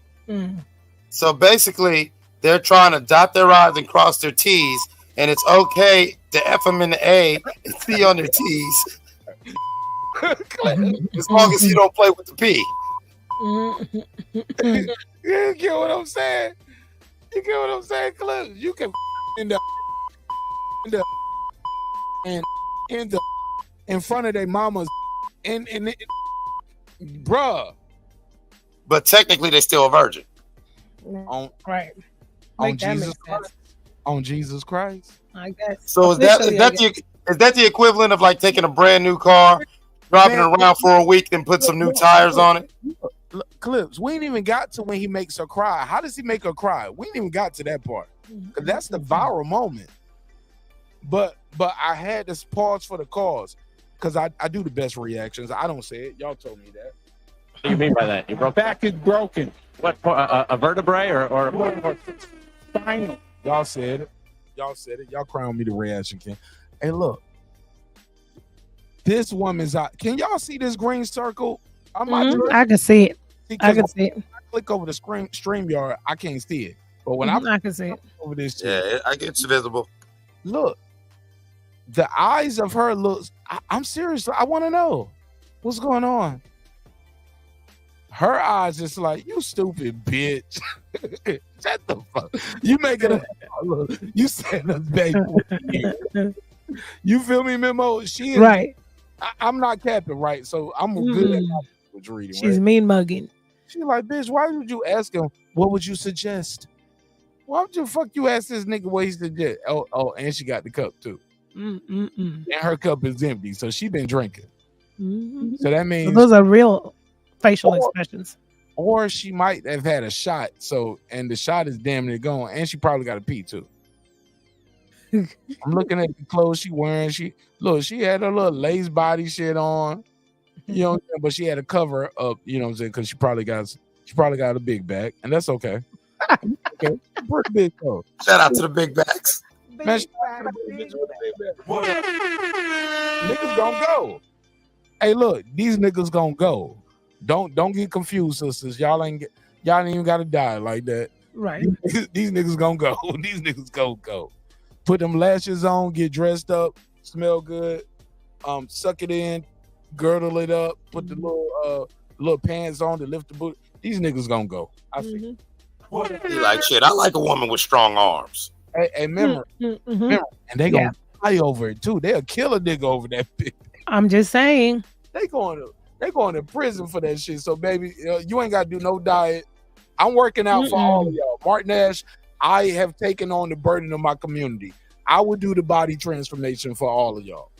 And y'all trust me, I'm working on it and y'all gonna see it. And I'm gonna compete too. I'm gonna beat some niggas up too for y'all. I'm gonna do my competition. Either I'm gonna win or I'm gonna lose. But y'all about to fight and everything on camera. I'm doing it for y'all. Marq Nash did it, so all you had to do was donate. Okay. Hey, and don't forget to donate and support. But some of y'all bitches do need to get some crunches in and might need to get a lap around the park. I'm just saying. I mean, I love you. Do too, Clips. I do too. You got to, nigga. If I could, I would, nigga. The niggas got to work out too, man. I can't wait to get a lap in again. Clips, you can do a crunch right now with your crippled ass. I've been doing. That's all I've been doing. Goddamn crunches and shit. You have a six pack by the time they take them pins and screws out your leg, nigga. Oh shit! There's the shit. There's shit in my foot. He's like, Marq, you gotta relax. All right, let's play some more. Let's play some more of this shit. Let's play some more. Cause y'all know me, I'm long-winded like a motherfucker, but it's by design. It's a talk show. I'm here to talk as long as people want to listen. If I look up and I see 0 people listening, all right, it's time to end the show. One first suggestion, like what she does, she said that she's hold up. Now, who's the bodybuilder? Which Still one? looking for him. Okay. Now he said like now the one to the left might be the bodybuilder. She's kind of a husky bitch. It might be her. She might be the bodybuilder because she got some shoulders and some triceps. It might be her. And she kind of red right here. That's some workout shit. You saw just muscle just start popping up in red. She's not the bodybuilder right here. Why you got the 2 white girls sitting separate? What? It's not his show. It looked like, I don't know if his show, but he definitely looked like he's a guest and they let him run court. But this girl right here is probably the bodybuilder. Can we agree to that? Yeah. Between the two, she has the trapezoids right here. Yeah, between the two, I'd say her. Yeah, look at her shoulders. She got the shoulders. She got that means she got a wide back, and she also has the traps right here. But she cut though, and also, if you look at the other girl, she looks like she's not doing nothing. She's not doing nothing labor. Oh no, Clips, you missing the elephant in the room. Say what you. Matter of fact, I'm gonna let you say what you about to say, and then I'm gonna say it. Go ahead. If you look at the other girl, she's obviously not doing nothing labor intensive, nothing physical that doesn't involve tramadol and cocaine. It's not happening. You trolling. Okay. So look, on some real shit. Okay, you trolling, but I'm gonna tell you some real shit. Shorty got the first and foremost, this girl right here got the Iggy Azalea face. It's muscular. She look like Iggy Azalea. Yeah. You know what I'm saying? And she's a wide body bitch too, but tan lines right here. I'm not one of those dudes that think tan lines are sexy. Nope. I shouldn't know how long you baked in the sun, bitch. Like, cover that shit up. Smooth that skin out. Let me show me your frame. Tan. Okay, second of all, look at these white bitches. These some basic bitches. Like, look at this bitch. Look at her face. Her brows. Not the bangs. Bangs. George Bush, Lily White. Boy body. Oh, that bitch look like one of the Ramones. Yes. Boy body built. Boy body built. She looked like a dude. And this bitch look like a dude with makeup. First and foremost, let's keep it a buck. Yeah. So I gotta clown this nigga up there, lifting up these white queens. And let's be clear, some beautiful women out there of every race and every color. But these 2 white girls right here that he's putting on the pedestal, this girl right here ain't the coldest bitch. The bodybuilder bitch, She ain't the coldest bitch. Even her hair, her nose, the features, her part. Man, the bitch part ain't even lined up right. The part over the damn eyebrow, the part ain't even. Like the nose, like she just ain't no cold bitch like that. Respectfully, part of my vernacular, but we on the East Coast. We on demon time. This is an adult show. This ain't for the kids. This ain't for the co-workers. I'm gonna talk some shit. And this bitch right here look like Tom Cruise in drag. So let's rewind a little bit. If he couldn't attract girls, She don't look. Them two girls do not look better than any of these three girls. Even Auntie in the middle. Auntie in the middle right here look better than the mother two. Auntie ready to fuck right now. She was like, I thought I was giving us some pussy tonight. You niggas trying to have You tell me I got a babysitter and I can't get no dick. Look, Auntie in the middle is like, nigga, they trying to have a whole venture. They trying to have a whole venture. I just made that up. That's so funny. Yo, my nigga. Hey, yo, we got bars tonight. Whole venture. What was the other one that you said earlier, Memo? Struggle love. Struggle love. Whole ventures and struggle love. Man, look, one is the hook, the other is the bridge. That's how you come up with songs, ladies and gentlemen. Let me put that in the private chat. Put that in my note. Struggle love and whole ventures. Yo. All right, let's play some more of this shit, man.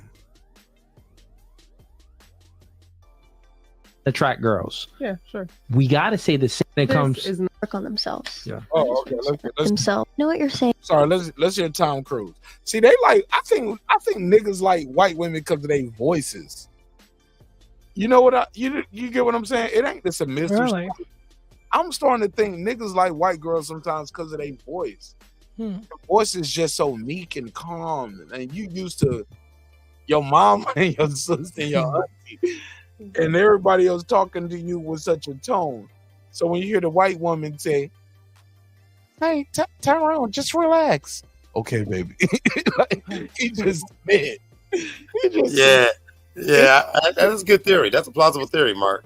I'm listening. Look, I'm a musician, right? And I'm not like my wife clowned me one time, right? We was at the Chris Brown concert, and she was telling me something in my ear, but she said it, and it made me jolt. It made me jolt, like in jar.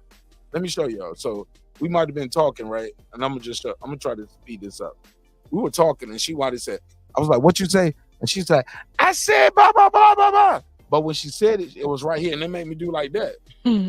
And she was like, "Nigga, we in this big ass arena and all these motherfucking big ass speakers and the crowd cheering and you jumping." I was like, "But it's you, bitch.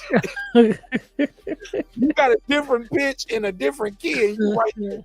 It's like right here. It sounds like this to me when you talking in my ear. You know what I'm saying?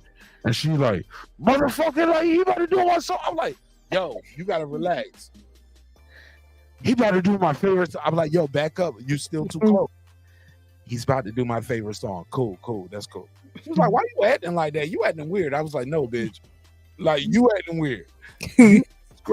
I know that pitch. That's the pitch you make when I make you come. You get what I'm saying? But it's right here. That octave, that pitch, it's a black woman. I'm making her come. Or she calling the cops. You calling the cops on making you come. Which one is it? It's right here, my nigga. Like, and it was unbearable. I was like, "Yo, you gotta back the fuck up." And fuck Chris Brown. I told my wife I ain't even going no more Chris Brown concert. I ain't even going to the Usher show. We already bought the tickets. She go with one of her friends, goddamn it. I ain't going. I ain't going. I thought I was mature enough. My pride and ego can't take it, girl. Behind me. Oh, I can see that. Yeah. I want to go to a Chris Brown meet and greet, but I ain't paying no $1,000. I'm a sucker. I was about to buy it for this last show. You almost did it. Say it ain't so, man. I was trying to do it. They were sold out. Niggas paid $1,000 so Chris can rub his meat on your bitch. Right. Well, I don't know about him rubbing the meat on the bed. I didn't want to see. and I didn't want to know the picture. I saw a collage of different videos, man. It's so disrespectful. No. Get in there. No, all of the we don't know if all those were married women with children. We don't know.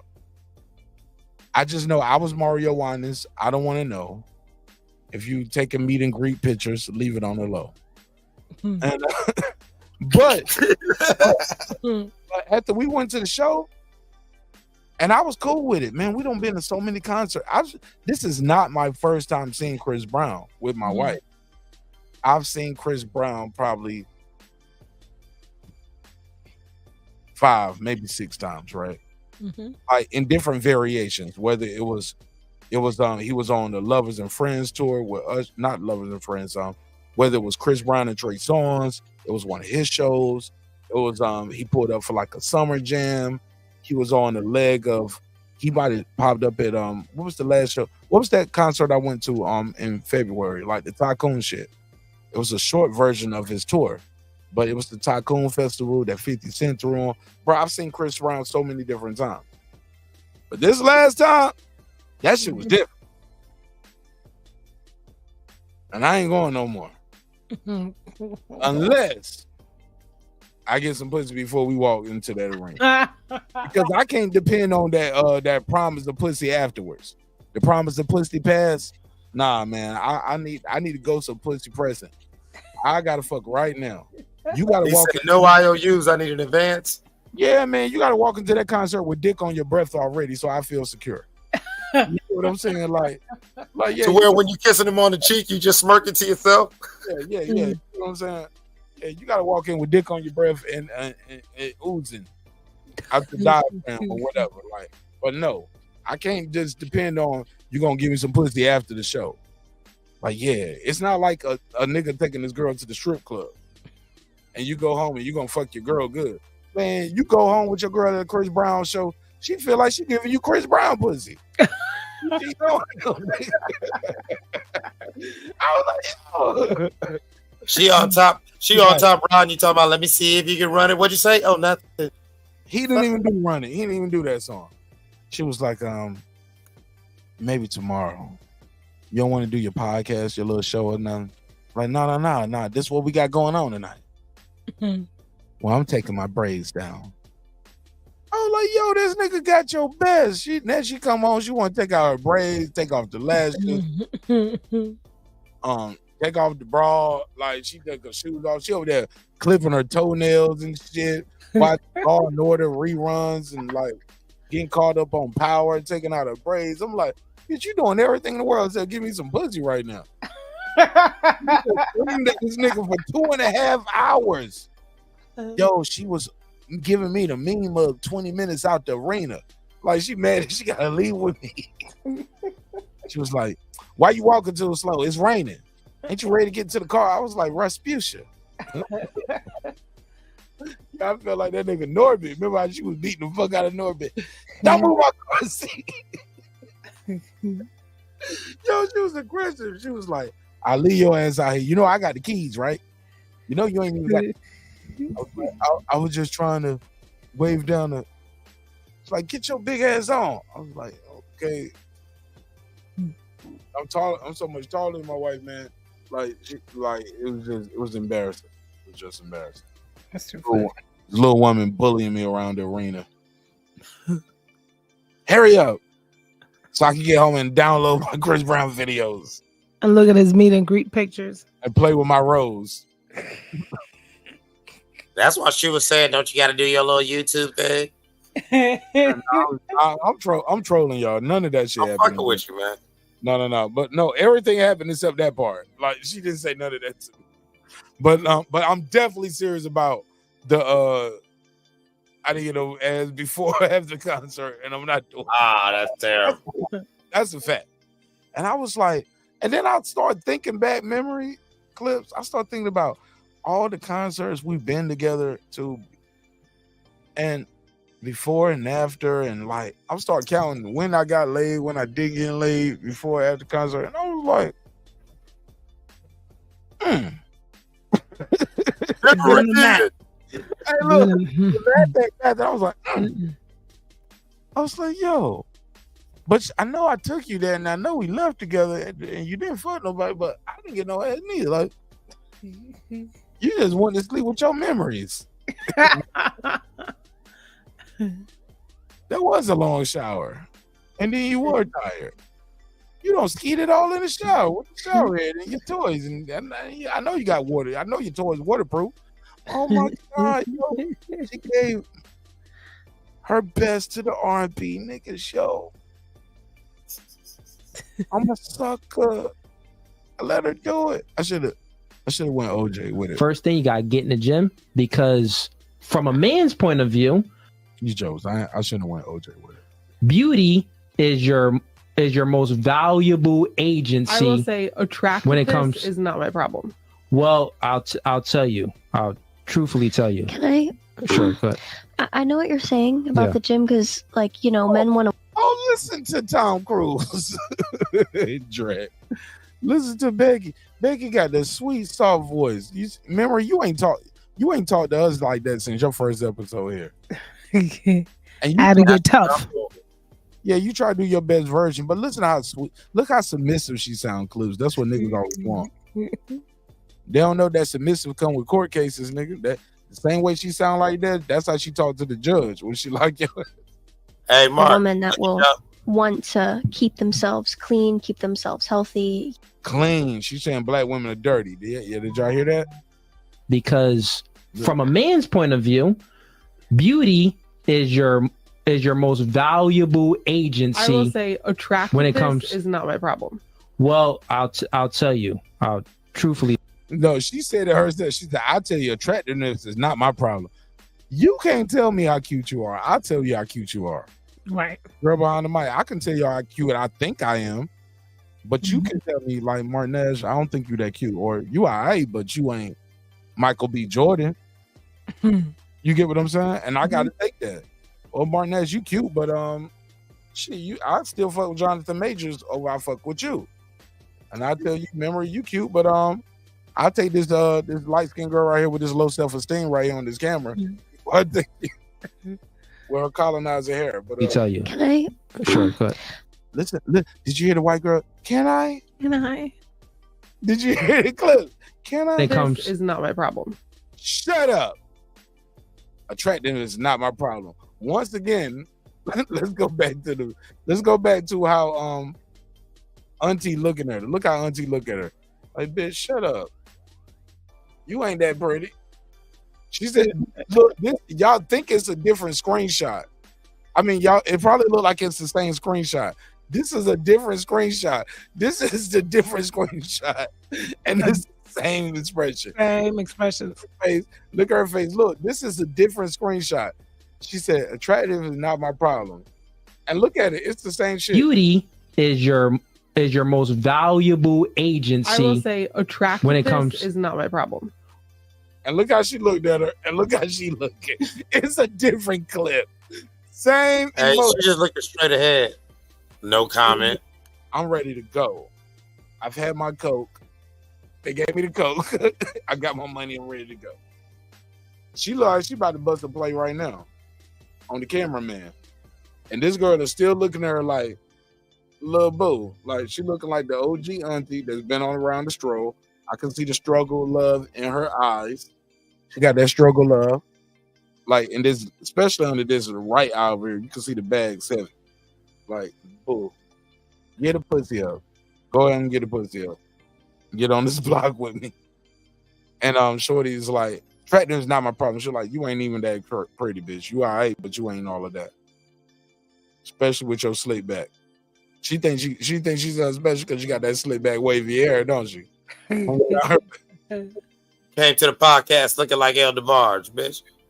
They told me I look like Journey Smollett. Wow. Well, I'll tell you. I'll truthfully tell you. Can I?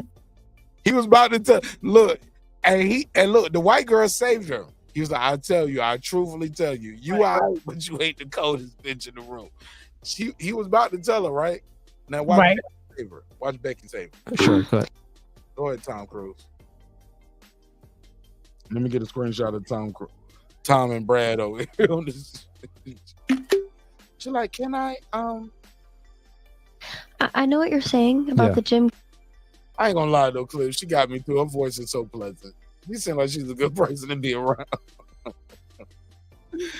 Oh my God, I need some white girls on the podcast. She do got that voice like that little hippie stoner chick come through, get high with you. Man, she's sweet.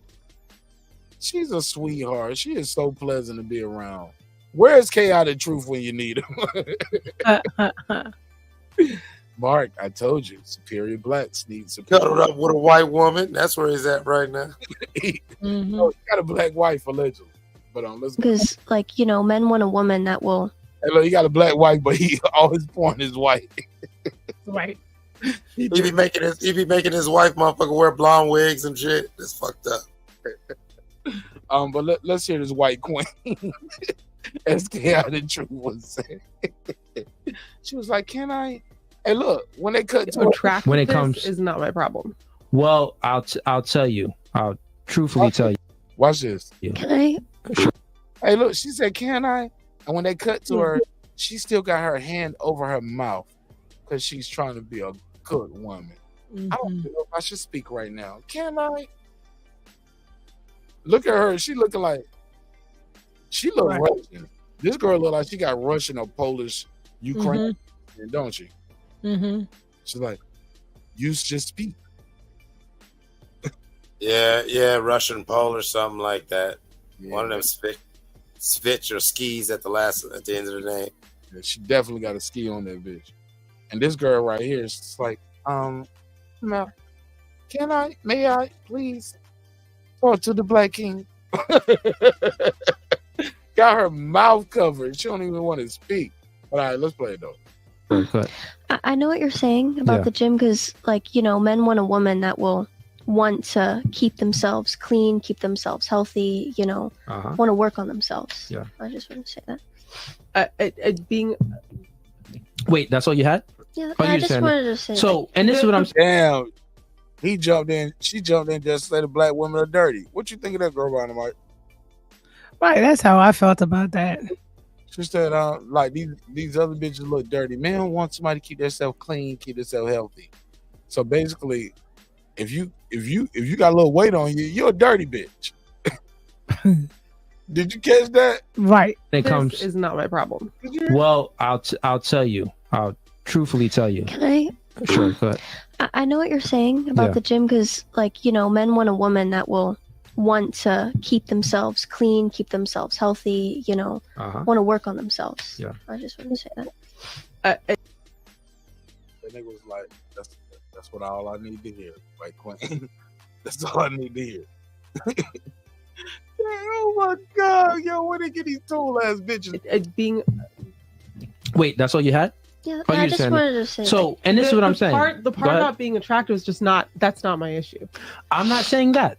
Well, I'm just saying that I, you know, I've never had a problem with, you know, someone telling me, well, if you looked this way, then I would be more attracted to you. I'm not saying that. I'll break it down in a way where you could truly understand. Let's just speak about men first, right? So men, we are born without any we're not born with any sexual value. We have zero sexual value when we're born. Just like she said, she broke it with her guy because, yeah, he was maybe cute, but he was inadequate. He didn't have any motivation or ambition, so he wasn't really making money. He had none of that manly, you know, oomph in him. So she was like, yeah, I got rid of him. He was 15. But they started when they were young, but it ended when I was 18 or 17. I was 18. He was 16, turning 17. Super young. So even at that super young age, women still look for certain things. They know it's embedded in you. It's in your nature. You want a man that's doing better than you, like the 4 things you said. So since a man is born without any sexual value, he has to go out there and create his sexual value. It's up to a woman. She's born with her sexual value. It's up to her to preserve her sexual value. Now, you preserved your sexual value as far as not having sex. But as far as preserving your sexual value, as far as what are men attracted to sexually, well, we're attracted to women that are fully in shape. We like the Coke figure, small waist, wide hips, or if it ain't small waist, If it ain't wide hips, it's just like some type of curvature there, but it needs to be thin and healthy. That's what men are generally attracted to. Supermodels, thinner women, they get more options. More thicker women, they get less options. You got to think about it. The thicker the woman is, she's getting less options. Well, why is she getting less options? I don't know if that's true in this day climate. But go ahead. Though too. And the white girl raising her hand again. But let's go. I think this is you're trying to say that a person there.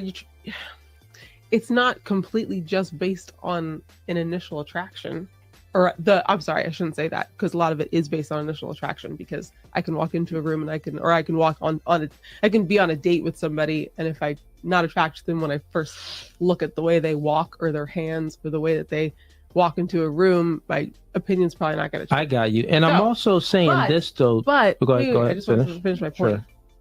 But it's like, I get what you're saying to a certain degree, but also you can't put all your eggs in that basket, because that's not really that's the only basket you have.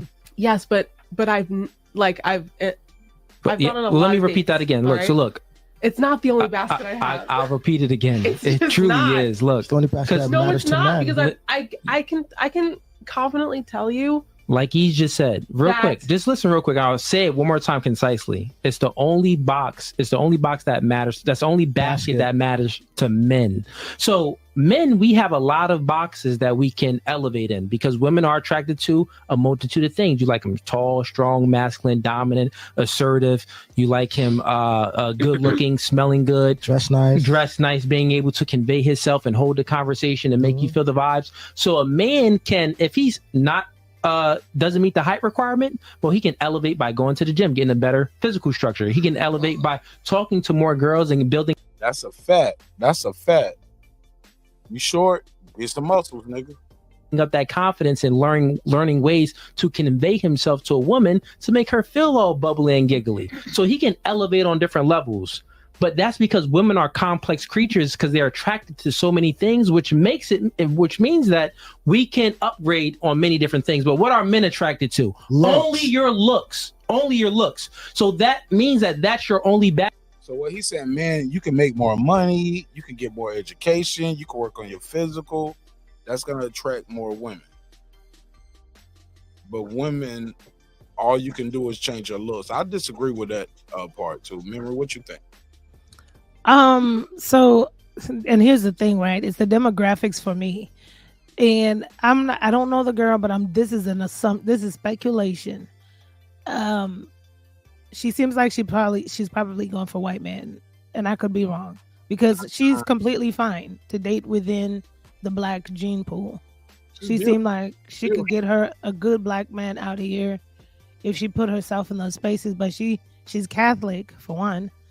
And I don't know too many black people that are Catholic, but so there you have it. So she's probably looking for a traditional Italian white man, Caucasus man who's Catholic or practices the faith, right? And have 5 babies, and so that's where I understand what he's now saying, because it's not all superficiality. If she sticks within the black ethnicity race, she'll probably have a bigger gene pool for men.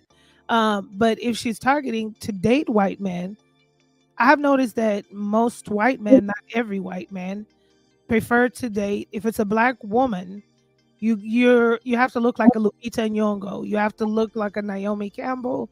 You have to be skinny, black girl. Now, they are white men that have thick black women out here, and I hate them.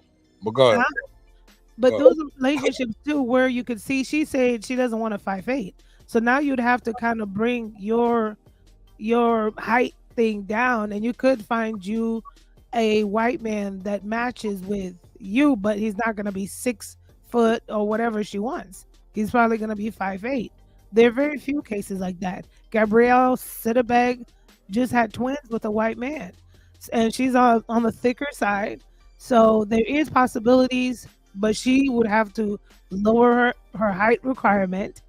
And if she does date white men, she would have to be in their spaces and understand the physique the type of woman they like, because then that does change. And trust and believe, if she was going for brothers, should have been had a brother a long time ago. It should have been in a relationship, should have been perhaps even married by now at 34. But I don't know. Yo, this nigga Lake County says she looked like she ate Solange in the face. Yo, let me get Yes, Lake you have a little Solange in. Yeah, she BBW Solange. I'll give you the $2. You give him the $2. All right, pay him the $2. Oh, pay the $2. Yo, shout out to Lake County. He also sent another super chat. He said, pass the midgets to the ninja to the left. No, I'm keeping them to myself. I'll give you the $2. You give him the $2. All right, pay him the $2. Oh, pay the $2. He also said memory really would let Slow Marion. I don't even know who that is. Slow Marion and 20 Cent hit. I don't even know what that is, but I'll give you the drop. I'll give you the $2. You give him the $2. All right, pay him the $2. Oh, pay the $2. All right. Let's play some more. Ask you, that's the only elevation. You probably never heard the truth, but this podcast no fugazi, so we got to keep it real. So I'm telling you, please just take it. I'm telling you this. If you work on that, you will attract more mates. Now, it may not, of course, there's going to be more mates and it may be guys that you really don't want, but still it's going to be more. You'll have different guys to then choose from. And it may be the guy of your dreams. I can't get on that train because you're Well, if you don't want to get on that train, I'm not telling you anything. You're literally, yes, you look fine. You're 34 years old. You're light skinned. You got long hair. I'm sure guys are attracted to you physically, but I'm telling you, you're light skinned. Your age, you're 34 years old. You're light skinned. You got long hair. Memory. What message is he sending right there? Lighter, better. Colors. Well, no, yeah. I mean, and that's what I'm saying. Like, I got a problem with that. Well, the way she is right now, she could get a guy, but she just gives that she wants preppy white boy. And honestly, white established men have a type. And this is no secret. And that's my assumption. Yeah. And I'm not saying that black men don't have standards. With blonde hair too, right? I'm not saying black men don't have standards or a type. They also do. But she would probably have more dating options within the black race. Only because sometimes some black men don't mind women on that curvier side that she's on. But it just, I don't know why. I have a feeling she's one of those types of people that date. Tom Brady. You think she deserves Tom Brady? Yeah, exactly. She definitely is going for like a preppy white boy and want to raise her kids that way. On the biracial side, her mom is probably white, and that's who she probably was raised with. She wants Zach, but you ain't Kelly, bitch. Respect. She wants Ken, but you ain't Barbie, bitch. No, I'm just kidding. You ain't Lisa Turtle neither, right? Okay, let's play some more of this shit clips. I'm not telling you anything. You look fine. You're 34 years old. You're light skinned. You're light skinned. That's his very first thing. You're 34 and you're light skinned. You got long hair. And you got long hair. I'm sure. And now she's crying. Now she's starting to cry. Now she's covering her face. She's starting to cover. Guys are attracted to you physically, but I'm telling you, but that's the only thing. And homie behind him, he said, but they don't want to marry you though. Yes, they're attracted to you, but they don't want to marry you. Let's. He said that's the only thing. Let's play this. You can elevate. That's the only thing you can elevate. Give me a second. Crying. That's okay. Do you want a hug? Oh shit! Look at Becky over here. Tom Cruise, Becky face, bitch. I don't like Becky. She's like, you want a hug? She do too much. Look at her. She's doing what she's supposed to do. You want a hug? Take your time. It's fine. After she told her she don't bathe. He's basically just telling you that. In a man's eyes, your value is tied to your beauty. I have no value because I'm not her size. No, he's not saying that. No, that is exactly what you're saying. That's exactly what you're saying because you're trying to say that I'm not. I can't. attract the right man because I'm not small enough. No, he's saying what he's saying. That's exactly what he's saying. He's saying I could tell her what I'm that- saying. what Let me just That's tell exactly you. what you said. You Let me said just my tell you what I'm looks are saying. everything. I would let her explain it from My her looks point are of view. everything, right? So they're the only thing that matters, right? That isn't what I said. They're the thing that matters first and foremost. That isn't what I said. For men. I thought he did say that. Did he not say that, Clips? Clips, did he not say that? Memory, did he not say that? What did he say, Memory?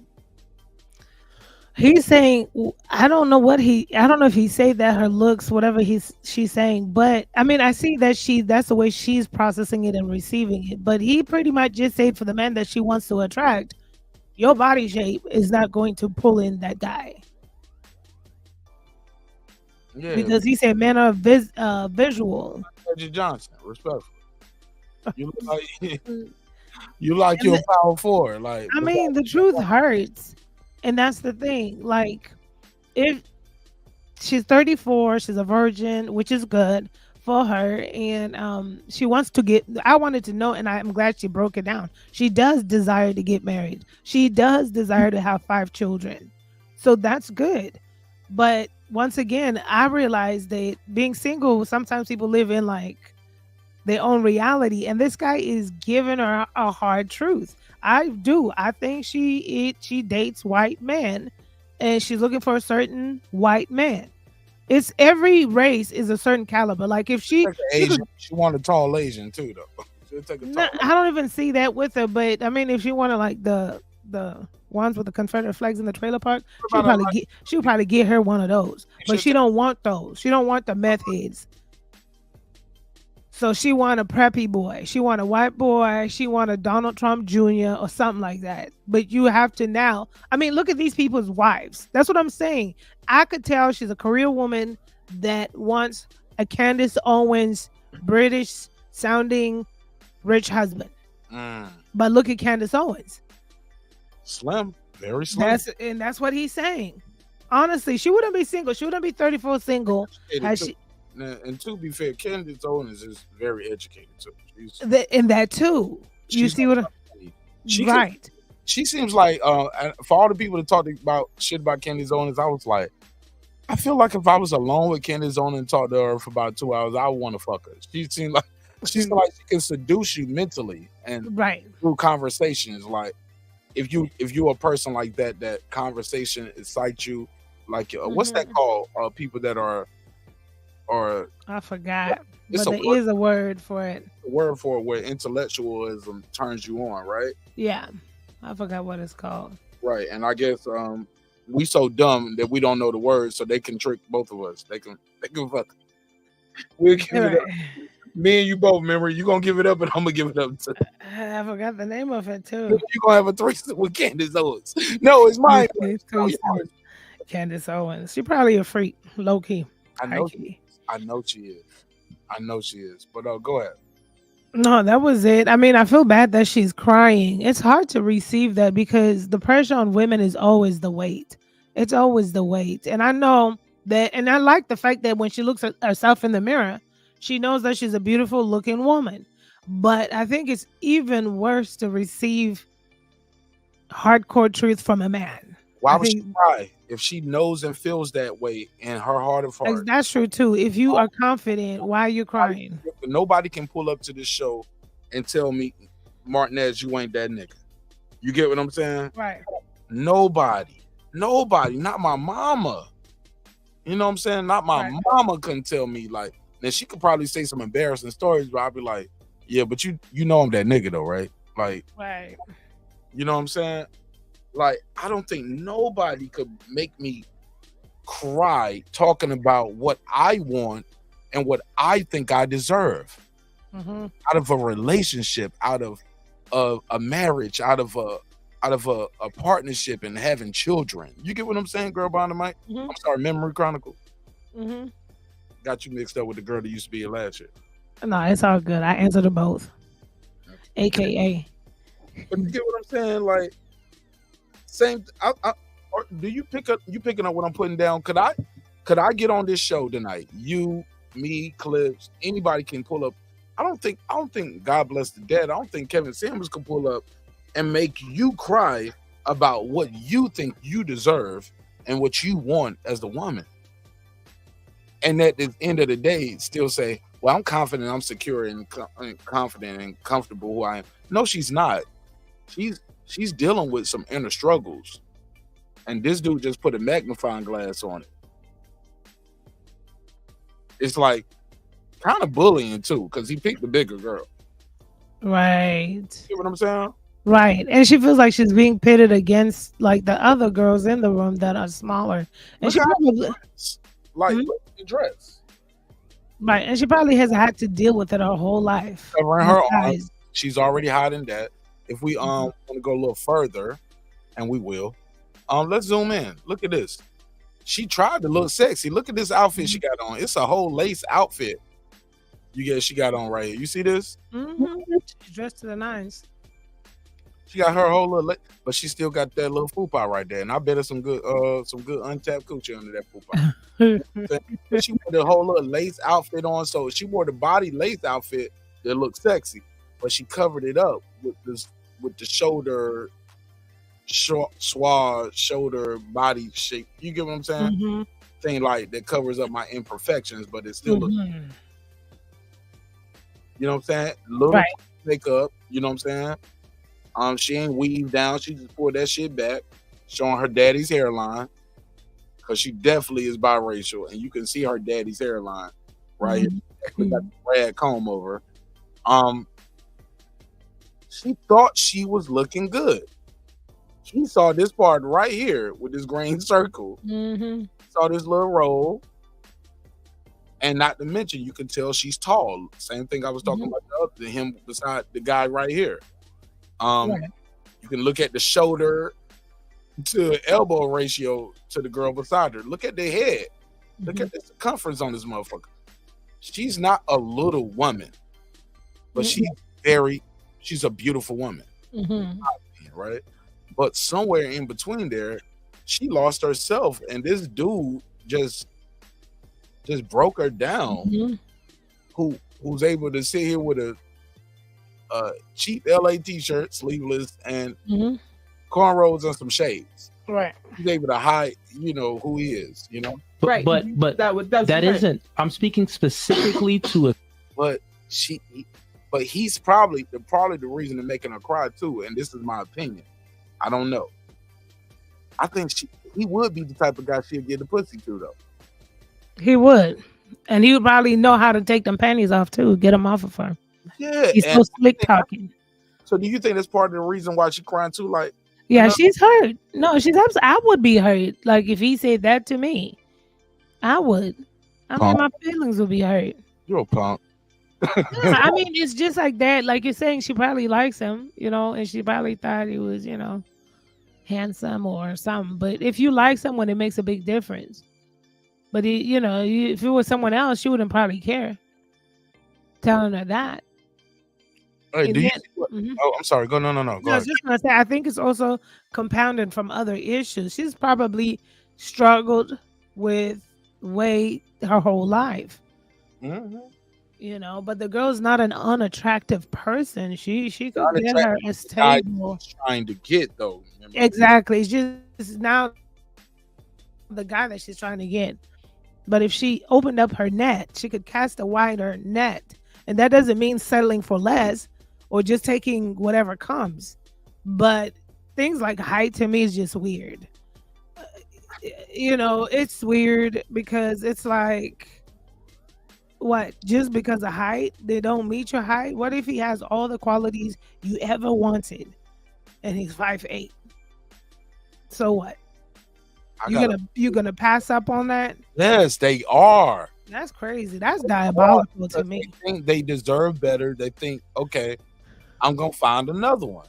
Oh, okay. And then they take them months, years, and they end up fucking with other dudes for giving away the pussy to other people or accidentally getting pregnant, or as they say, accidentally on purpose. Because right, my wife always told me, she was like, these bitches ain't getting pregnant by accident. Like, I know when my cycle coming on. I can time my cycle. Like, so I'm not on my cycle on vacation, when we go on vacation, we get like these girls having these babies, they want to have these babies.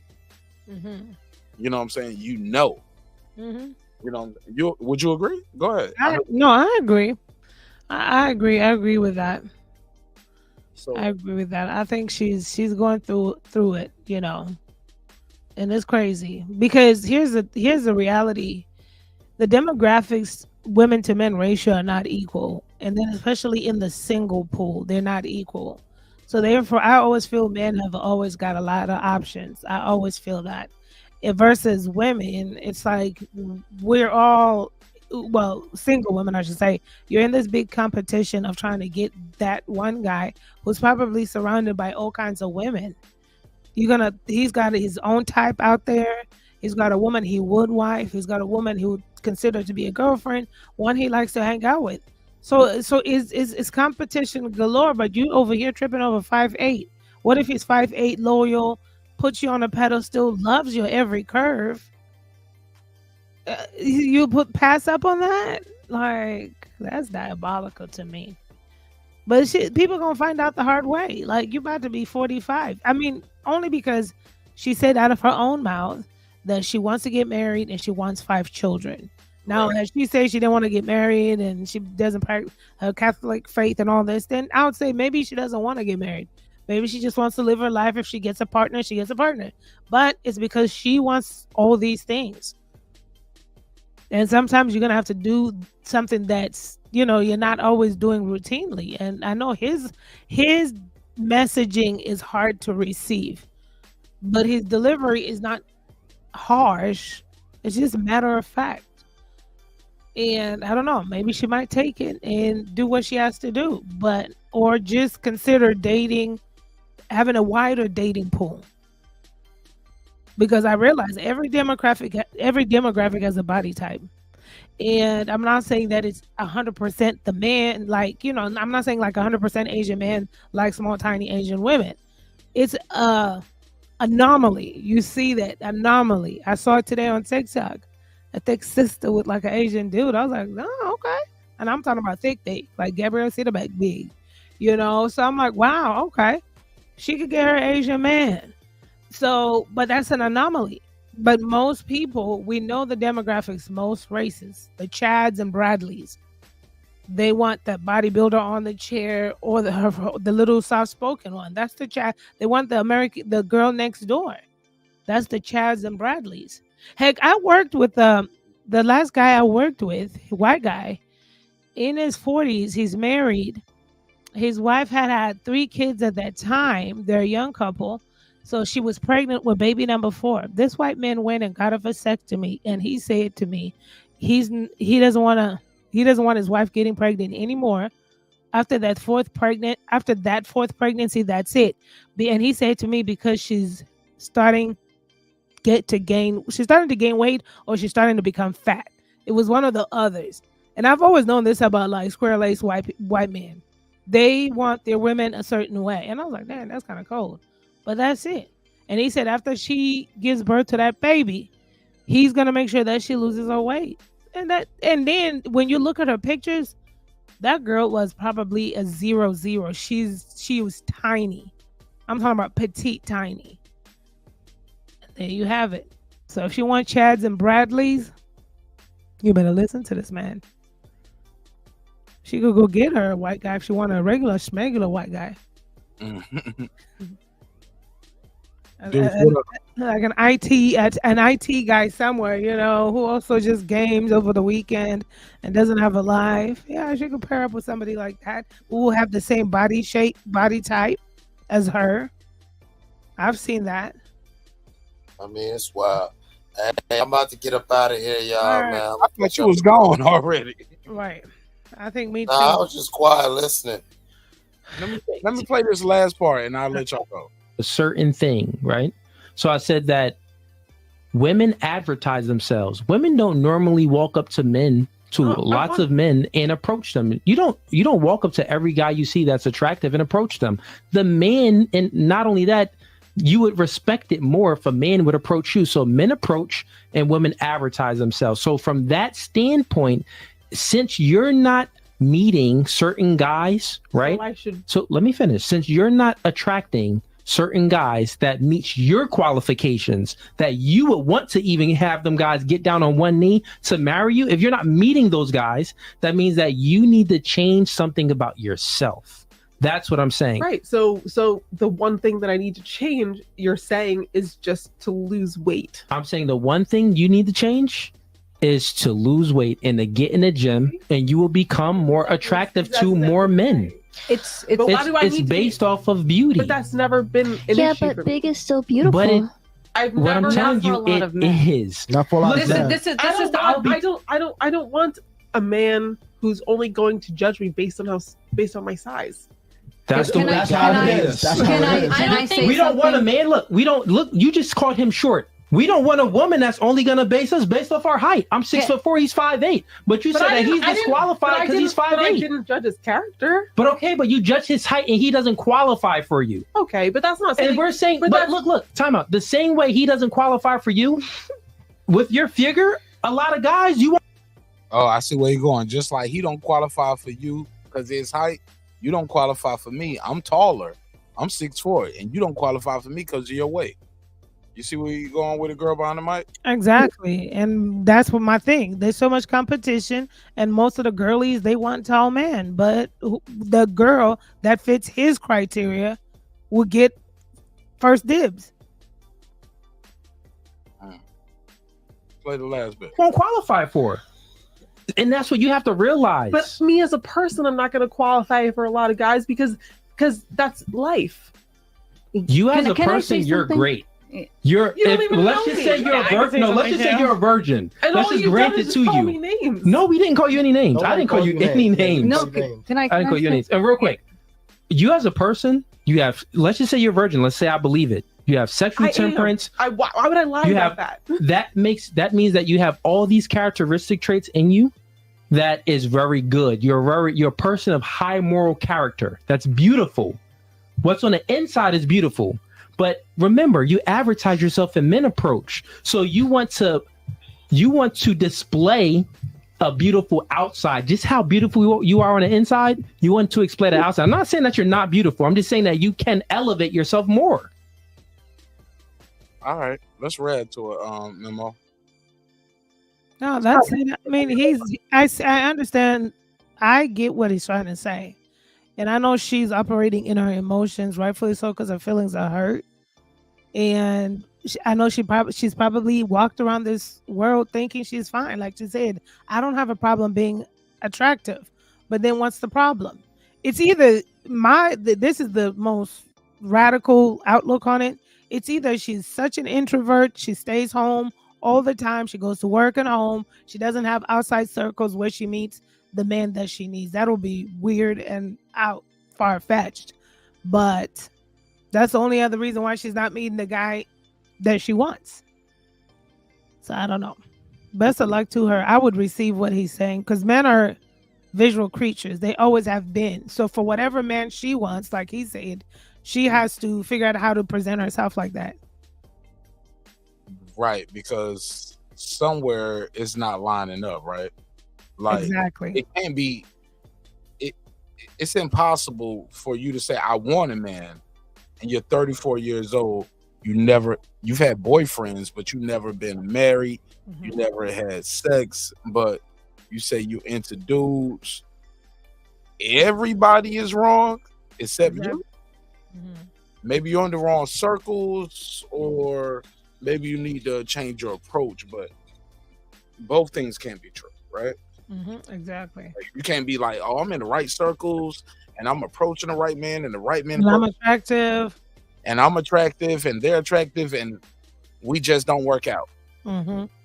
Like, you've been dating or been or looking at guys and guys looking at you probably since what? When the women start looking at dudes and guys looking like 15, 16 years old? Exactly. Yep. 14, 15, 16. That's when guys start, and girls like, okay, girls aren't icky no more and boys aren't icky. Like, no, I like boys and boys like me. 15, 16. You're 34.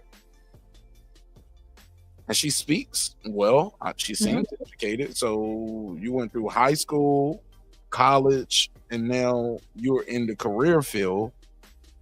Ain't nobody at your job trying to fuck you, not the coworker, not the manager. You might not be the baddest bitch at the job, like you think you are. Right. Yeah, but all right. Well, I'll let you go, Memory, because I know you're so sweet. You'll never tell me, Mark, I gotta go. I'm tired. I can't. But I love you, my sister. Welcome. Love you back. Being real. Yeah, man. You killed Good to be back. Memory, you killed that shit tonight. That shit. Every topic. Let me know. Let everybody know how they can reach you, how they can follow you, how they can support you, and anything you got going on. If you want to disclose that. Absolutely. So we're rebranding. It's Memory Chronicles everywhere. This way, I have the same name everywhere. Memory Chronicles on YouTube, Memory Chronicles podcast, Memory Chronicles on TikTok, and IG. So that's it. Thank you for the opportunity. It was fun. And thanks for everybody that participated, the chat, and everybody on the panel. For sure. Don't be a stranger, okay? I won't. Thank you. All right, peace, sister. Shout out to my homegirl.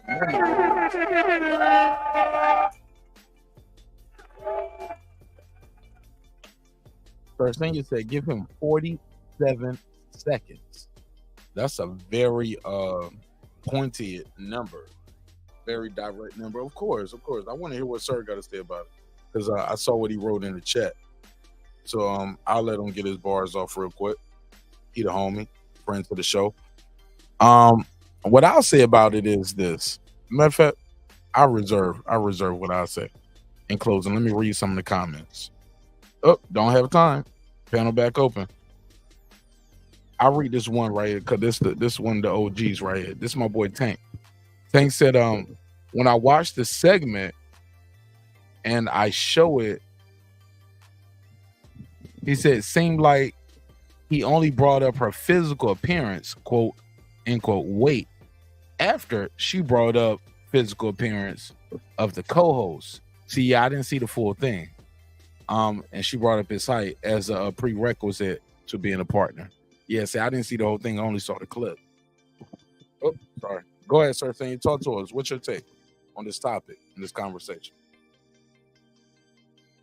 Welcome home to you, too, brother. How you doing, sir? Check 1 2. Can't hear you, bro.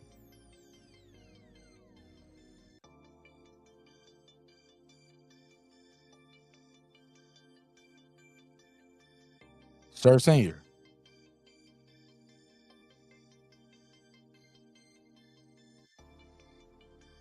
Can't hear you. It's all good. I'll plug the phone and I'll call.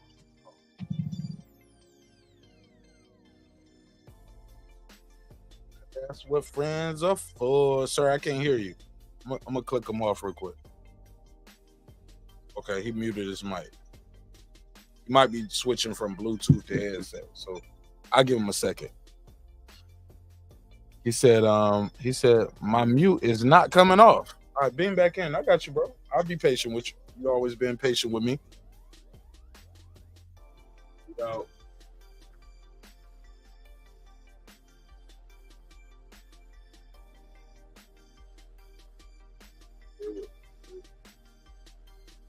Yeah, I'll be patient with you. You always been patient with me. Always been loyal supporter to the show. So I'll be patient. Let me read some of this. Shout out to the new subscribers. Cynthia said, why do so many women, man, I gotta put my glasses on, because y'all be writing paragraphs. Damn, Cynthia.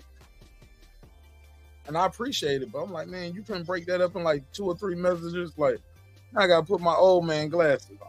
Like, it was 1 or 2 lines, but once it's a whole paragraph, that shit start merging together after a 6-hour live stream. So let me put my glasses on. Let me see what you're talking about. Cynthia. Oh yeah, the girls tell me I'm sexy with my glasses. That's cool. Cynthia said, why do so many women spend so much time and money, making the outside the best it can be in order to attract and get a man. Then blame the man for leaving when he realized there's nothing on the inside. I think a lot of those dudes, if you're attracted to that, and this is my opinion, Cynthia, if that's how you get your baby hooked, that's how you keep your baby nooked. That's an old saying, right? However you get your baby nooked, that's how you keep your baby hooked. He'll leave you for another younger woman. If that's a guy who's into the physical and the young woman and looking a certain way, that same dude, a lot of time. I'm not saying all the time. Because that nigga get to a point where he's so old and he just think you there for him too. But that guy, 9 times out of 10, will leave for another younger woman.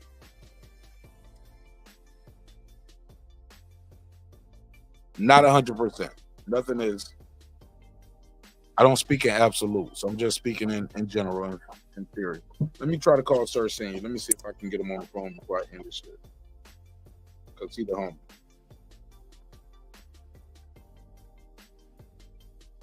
Said something was going wrong with his mic. Let me call him. Sir, this me. Pick up the phone.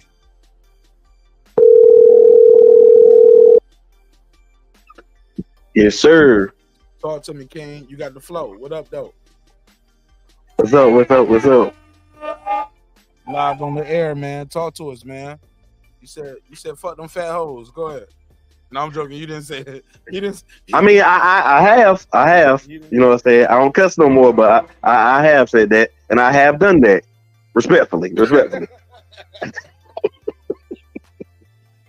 So to this day, that's a double, triple entendre, man. Shout out. Hey, look, man. It's levels to fat too. Like it's pretty high and tempting, and some other ones. Then it's precious. Like yeah, if I can't lift you, I can't do nothing with you. No, I don't. No, I mean, I ain't trying to lift you. Like, we ain't fighting. We fucking. And I ain't trying to lift the bitch when I'm fucking anyway. Like, there's so many other positions I can do other than lifting the bitch up. Like, no, I ain't got to do that. And I'm still. Well, I gotta have options. You know what I'm saying? I gotta have options. I don't even need that option. What the face look like? Is she pretty? She cute? Like, yeah, we can work with everything else. I'll lift it and roll it back, nigga, like a blunt, nigga, like a big ass blunt. Hold the belly back, nigga. There's some good pussy on this motherfucker. Tell them legs that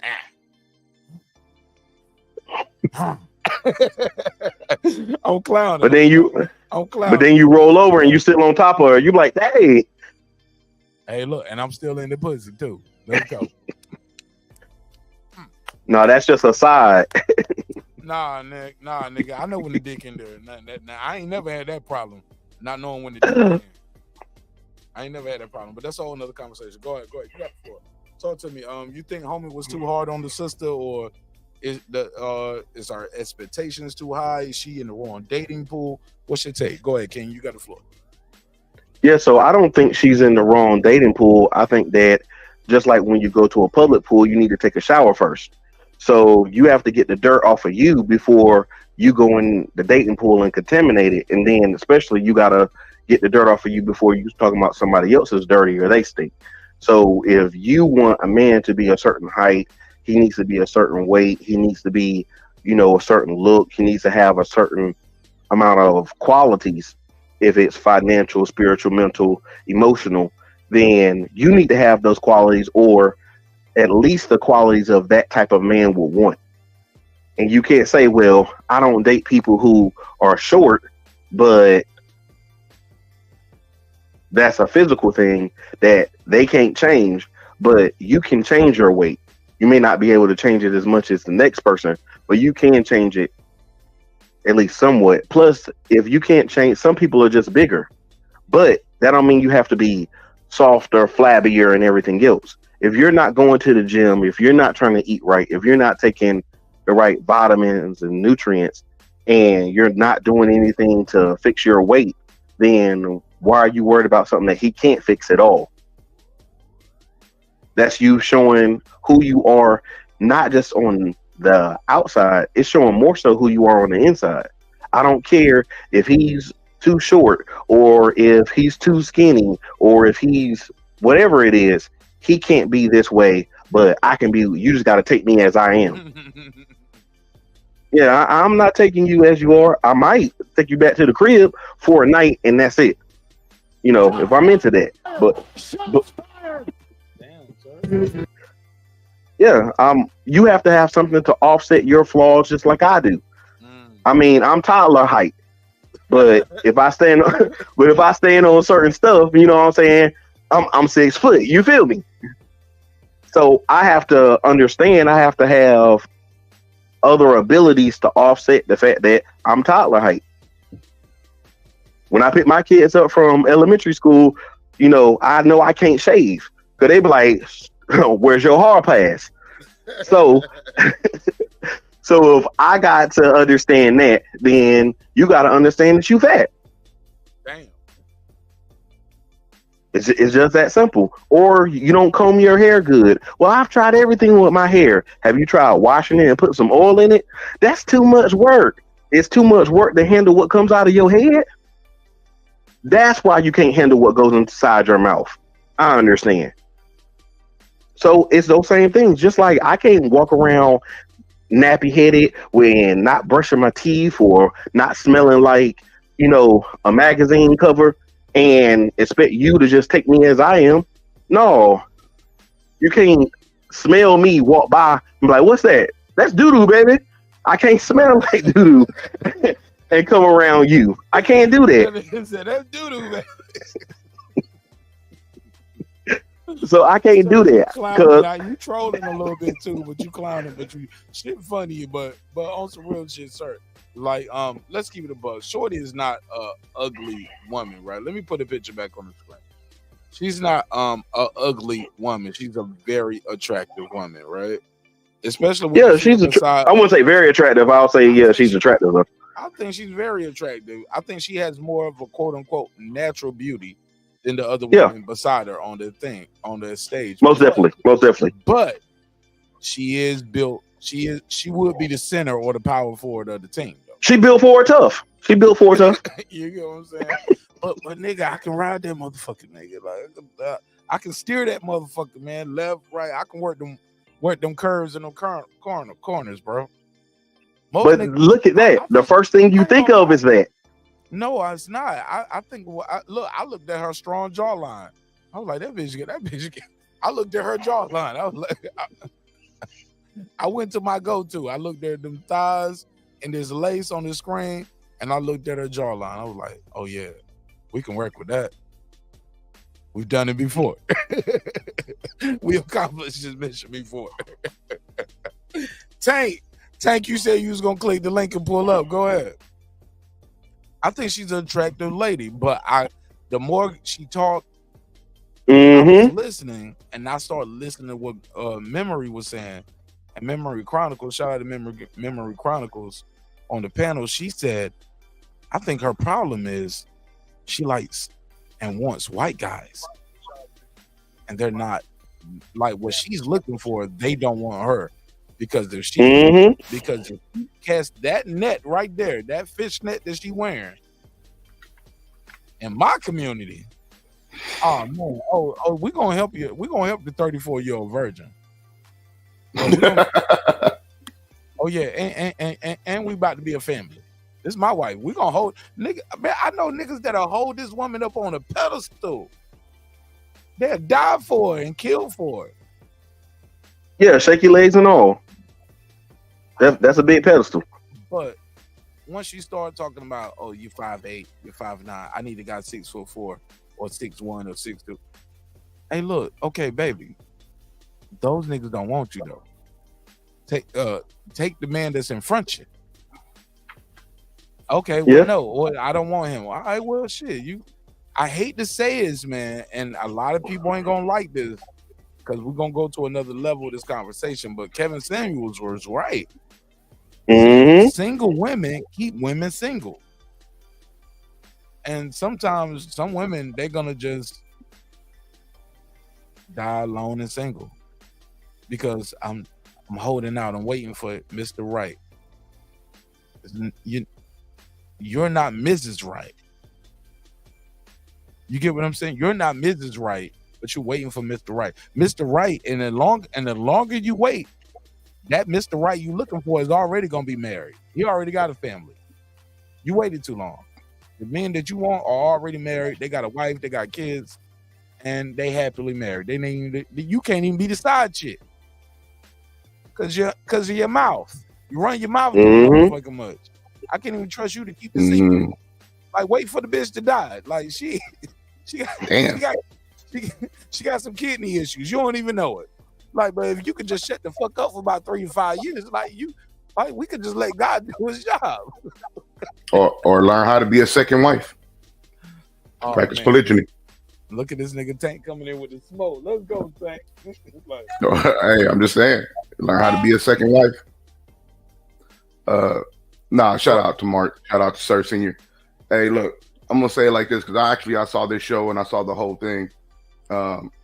Is it a good episode? That's why you should look into. No, it's a good. It's this episode was good. I've seen little clips here and there of their work, but what is the channel for the people who don't know? Because I don't know, and I want to find it. Or if it's something you don't want to promote and plug, just tell me in the private chat. Okay, I'll tell you in the private chat though. Yeah, because you know what you said. I just you promote. Yeah, I mean, because I don't know these brothers. I promote Marq Nash breaking beats. I promote That's the real. That's how you do it. That's how you do it. Tell me in the private chat. So you saw the whole. I support those who support me. But anyways, so you saw the whole episode. Because I saw that clip, so I went back and I wanted to get the proper context because I don't like to just you already know how I am, Marq. So and I know you're an analytical scientist, professor, analytical mind type person. You have a very analytical mind. Yeah, and I didn't want to come to a conclusion just based off of a snippet of a segment. So once it came across my algorithm, I went and I wanted to see how the entire conversation went. I want to see the back and forth. I want to see what led up to that actually part that I saw, and then what followed afterwards and transpired after that. So I wanted to get the proper total picture before I formulated my opinion or my perspective on it. Now, with that being said, that's why. I'm sorry, you say what? I said, not me. I ain't got time for all that. I got a show to do. We ain't gonna judge everybody, but we're gonna judge everybody by this clip though. But go ahead. yeah. Well, you already know. Hey, so when I watched it, and that's why I put what I put in the comment section. I was already aware that the woman that was being spoke upon, she's an attractive woman. She's not an unattractive woman. But if you paid attention to the way the conversation had been going, then and as you pointed out, how these are things that she was wanting. Hey, I want this in a man. I want this in a relationship. I haven't found it. And I think in general, not speaking just to this particular woman, but women have to understand that when they create these particular standards for men, as they should, and what they want, they have to realize there are certain things that men want as well. And I think that from the perspective that I've seen, he was just reminding women that you are not the only ones that are the catch. And if you want to be caught by some of the men that you want, you have to keep in mind there are certain things that men like and that men are attracted to.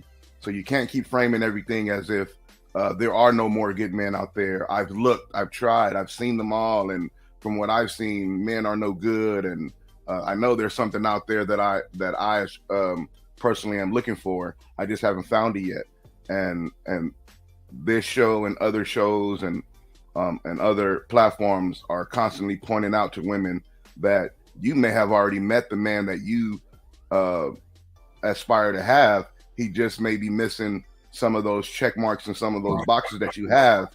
And those aspects of those boxes may not matter as much as you think, i.e. their height. And that's why he brought up her physical appearance, because he's saying, wait a minute, there are things that you maybe have missing out on the things that you are aspiring to be with because of your physical appearance, and your physical appearance is something that is correctable if you wanted it to be that way. But it appeared that she had been used to being saying, you look fine the way you are. It's their problem. If he doesn't want you the way you are, then he's not for you. And that type of thinking is what led her to the breakdown and her starting to cry, because she had not heard anything that was different from what she had been used to being hearing, which is you're fine the way you are. And when a man that she may or may not have been attracted to tells her that to her face in a public setting, in a platform that she probably is familiar with, and she knows that it's going to go viral and be a moment where people are going to now analyze her, I think that contributed to the fact the way she started to break down. Tank. And I go to Sir after this. Sir, Tank, she definitely had some insecurities there. That's why she got that cover up over that lace outfit. Mm-hmm. So somebody told her, or she told herself somewhere, hey, look, you don't look good when people see you almost naked. You get what I'm saying? Not naked, almost naked with the lace cover up. Put this up, cover up your arms. Just gonna cover up your rolls on your side and on your back. You get what I'm saying? But on the flip side, I've seen girls wear some shit and they have all of that out and they don't even look halfway like how this sister look, because they've heard, but they don't give a fuck because they know they got that good pussy and what that pussy do.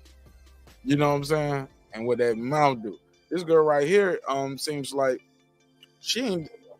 I think the best thing for her to do is to give somebody some pussy, so she can know what the power of the pussy. She don't even know the power of the pussy yet, and she's 34 years old. And you want to have 5 kids? When you gonna start having them? When you gonna meet the guy first that you want to start having these kids with? You gonna meet him within the next year or two? Because you're 34 years old, man. So you're gonna meet him at 35, 36, 38. Are you still going to be trying to have kids at 39, 40, 41, 42 years old? Probably not.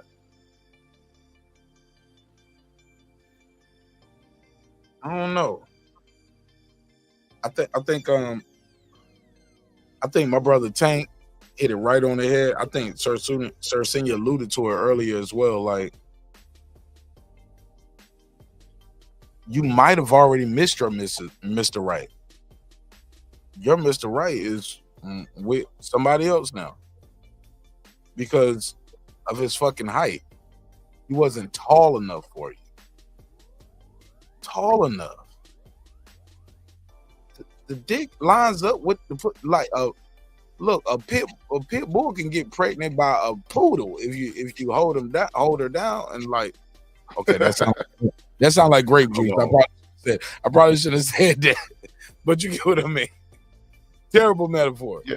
Terrible metaphor. Yeah. Okay. But my whole point is like when people are trying to procreate, right? And it's about survival of the fittest. They find a way.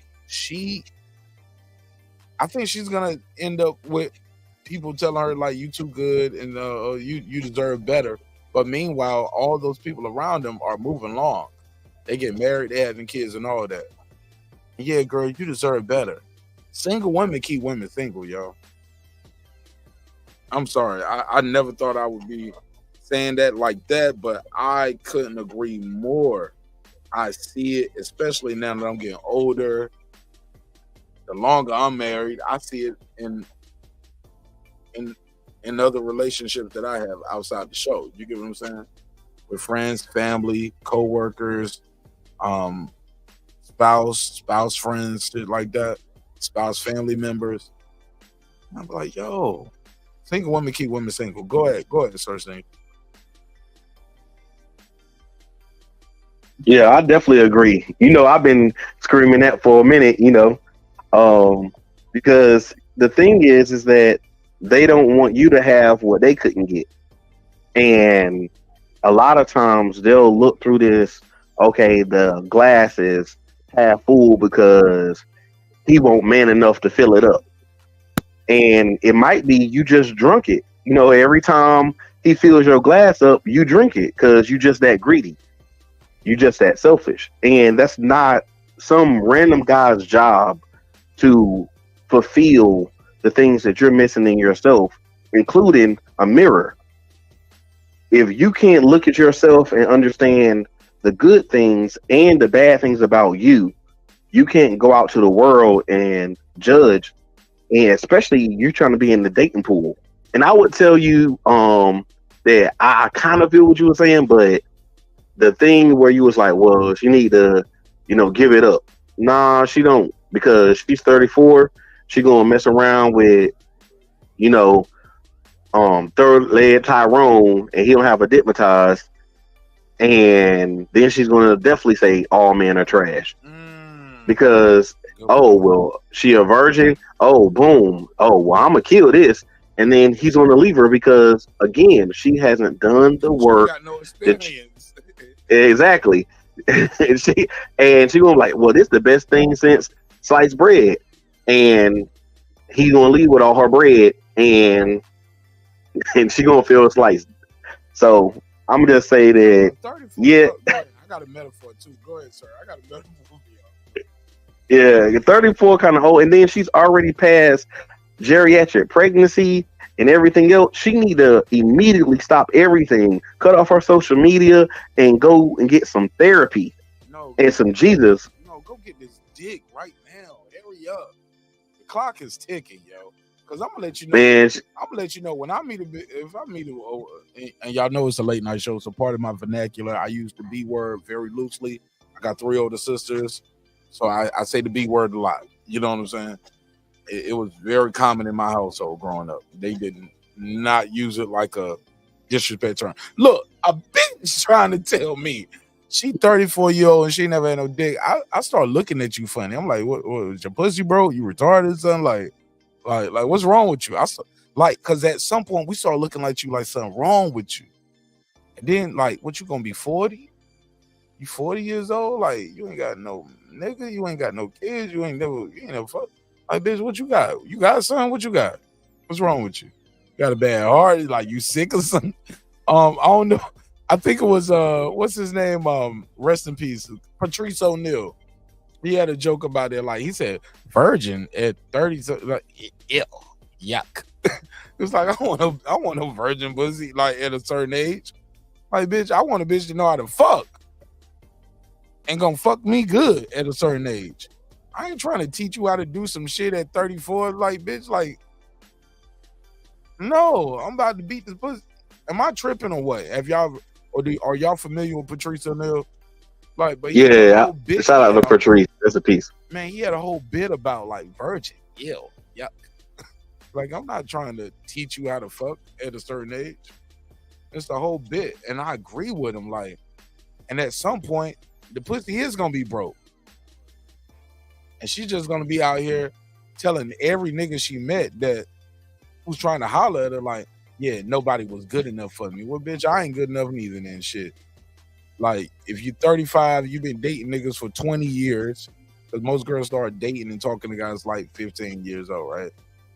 Like, you might not be fucking, but you got a boy. Yeah, that's right. That's 15, right? 16. 15, 16, you got a little guy friend you talking on the phone to, right? You trying to fuck or you trying to fuck, but at 15, y'all talking, right? You start talking to guys. And your parents will let you start having phone conversations. Man, bitch, it's 30 years, 20 years later. Nobody was good enough. High school, college, your career, you working your job. No. You might be the problem.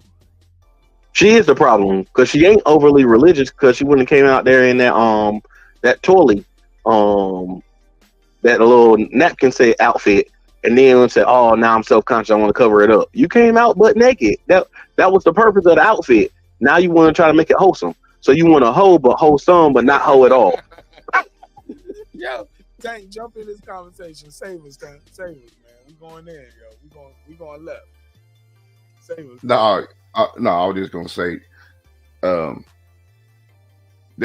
part of the issue, or I don't want to call it an issue, but part of the decision making that goes into some of these women who are like that later in life is their upbringing, and usually they cite religious teachings and religion that they have been brought up with, and they are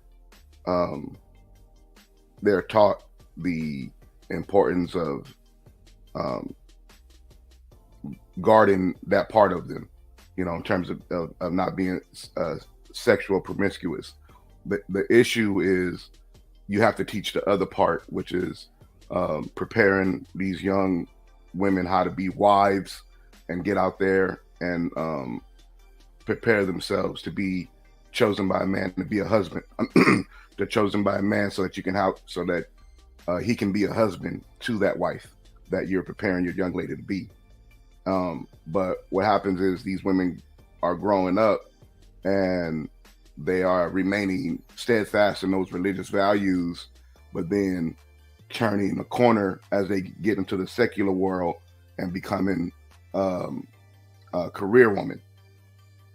And that career woman thing, and you get around that environment of women like Marq, excuse me, what Marq was saying, single women keep women single. When you get into that career woman field, then they want to be boss chicks and I don't need no man, and that is now going to perpetuate that lack of being intimate with a man even further. So then by the time you realize it, you look up, you're 30 years old, 35, 40.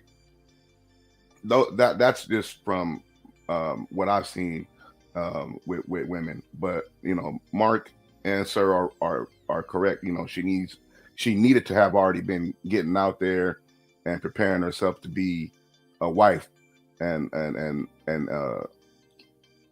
at this point, she's going to have to pick up the pace if she's going to get what she wants, because you can't be out there looking for needles in a haystack, and you know what I mean. You at this age, because you ain't gonna get the results that you're looking for just off of biology alone. You're not gonna be medically capable of the life that you saw for yourself because you waited so long to get the ball rolling. But in terms of the, go ahead. No, I'm saying, when you watch the interview, did she say how long her other, like, because it's one thing to be a 34-year-old virgin, but I'm curious, like, okay, did you have like a 10-year relationship and y'all was just waiting for marriage because you're Catholic? Like what did she talk about how long her longest relationship was in the interview? I think that at some point she did, but that goes back to it goes back to what he was saying about you know, like women who find reasons to leave relationships because maybe this, now I'm speaking in generalities, because he maybe wanted to have sex before marriage, or you know, you found something about him that you didn't like, and that box that he was supposed to check didn't get checked, so, or he was looking at other females, or whatever the case may be. Women find reasons to get out of long-term serious relationships that, you know, they feel there's some kind of insecurity about it, and she just another one of those women. Man, I feel bad because I want to fuck. I feel bad, man. I'm like, damn, I want to fuck. I want to break her in. Man, I don't be feeling bad for these women because they have all. You know why I don't be feeling bad? Because they be having the leverage, and they overplay their hand, and they think that they're going to continue to have the same options at 35 that they had at 25. No, that's going to be from the truth, and the window. These guys are right. The window is closing because no nigga they think they're like us. The thing we live in an era where women think that they are like men and men are like them. That's why we get into so many arguments. That's why shows like that are popular, because it's pointing out the way that women think they want why don't men just do this? Because we don't think like you. No, right. We understand you guys more than you guys understand us. And that's why men just be like, you know what, fuck it. I'm just gonna do this, I'm just gonna do that and work on myself and get this. A man focusing on I'm just getting the bag, and a woman focusing on I'm just getting the bag are going to lead to two totally different outcomes. and women need to understand that. That's a whole topic right there, Tank. I need you on that. We need to make that a whole segment. I can do 4 hours on that alone. Like, your EDI and my EDI is not the same. It's not. Like, they look at it like a man. Well, how come he can just go out and get all this experience and be who he wants, how he wants, and do what he wants with this woman and that woman and that woman, and focus on his career and getting better at him, becoming a better person in his education. And as he ages on and right, and becomes 45 years old and picks up the baddest chick, but I can't do it. Well, it's because we're looking for two different things in our partner. Yeah, but also too, blame God. God built us different. Like, the plumbing and even our reproduction system is built different. You get what I'm saying? Like, you get pregnant, you got to stay there for 9 months. It shut everything down. I can have a baby every month for the next 9 months. You get what I'm saying? Just with a different partner. Like, I know people hate when I say that like that, and it's so blunt and it's so raw and it's uncut, but like, God made us differently on purpose. On purpose. They blame God. Hey, look, and then they want to turn around and say, and that's why, you know, but the people who blame God, I could be an arsehole sometimes, Mark, and because sometimes people use illogical perspectives trying to be logical with their perspective. And so these same people will turn around, these same women will turn around, well, God's a woman. Well, then how come God made you the way, how come that woman made you the way you are, to where you have a finite time to get married, have children, and do all these things, and then he made us we can have children until, you know, our sperm count get low at the age of 60, 70, 80 years. Who knows? You know, there's men that could have their vitality and libido. I want you to keep fucking. You said what? Because God wants you to keep fucking. Right, because the point is we want to be able to we have to be able to procreate, you know, and that's one of it. That actually was a commandment. You know what I mean? Be fruitful and multiply is actually a commandment. You are supposed to do that. So you had to be made to be able to follow the commandment. And if God is a woman, then why does she do that to you? But that's a whole nother story. That's a whole nother story. Go speak on that. Because they God is the devil. Go ahead, sir. Sing. What you think of that? Go ahead. Because they God is the devil. That's what it is. Because they God is the devil. We want to set them up for failure. Because think about it. God designed us so that anytime we have sex, even just a little bit of sex, we could make a baby. So he's telling us, hey, watch who you sleep with. Make sure she's the quality type of person that you would want to make a baby with. It makes it so that, okay, more times than not, unless some weird freak thing happen, a woman can't get pregnant by two men at the same time. So it's telling her, have sex with one guy at a time, so you'll know who the daddy is. We go against that and just do whatever we want. That's how we get in trouble. And when you want it both ways, you end up a bisexual or trisexual. If it's sexual, you'll try it. And that's where she even feeling. She want to have the mentality of a city girl, but then she want to have, she want to lock it down so you can't get none. You got to pick a struggle. Either you're going to be biblical or you're going to be a hoe. So, I mean, these biblical hoes, that's how they end up single moms. So that's where we're standing at. Same thing with a man. He can't say that, oh, well, I'm a just upright man and he's doing all this dirt in the street, because it come back to you. Because as soon as you out here doing your dirt and you don't stop, you're gonna keep doing that, and then finally I found the right woman, and I'm 75, and that's how old grandpa get popped. Or as that Jay-Z song where you end up killing your kid or your kid end up killing you because you still out here too long in the streets. So we have to think, the devil reasons is man, we got to think of eternity like God. So to think further down the road. And if she thought further down the road, she wouldn't have said, hey, he's too short for me, because that's a physical thing, knowing that, she kind of tipped the scale a little bit. She's a heavyweight in any type of fighting. She a heavyweight.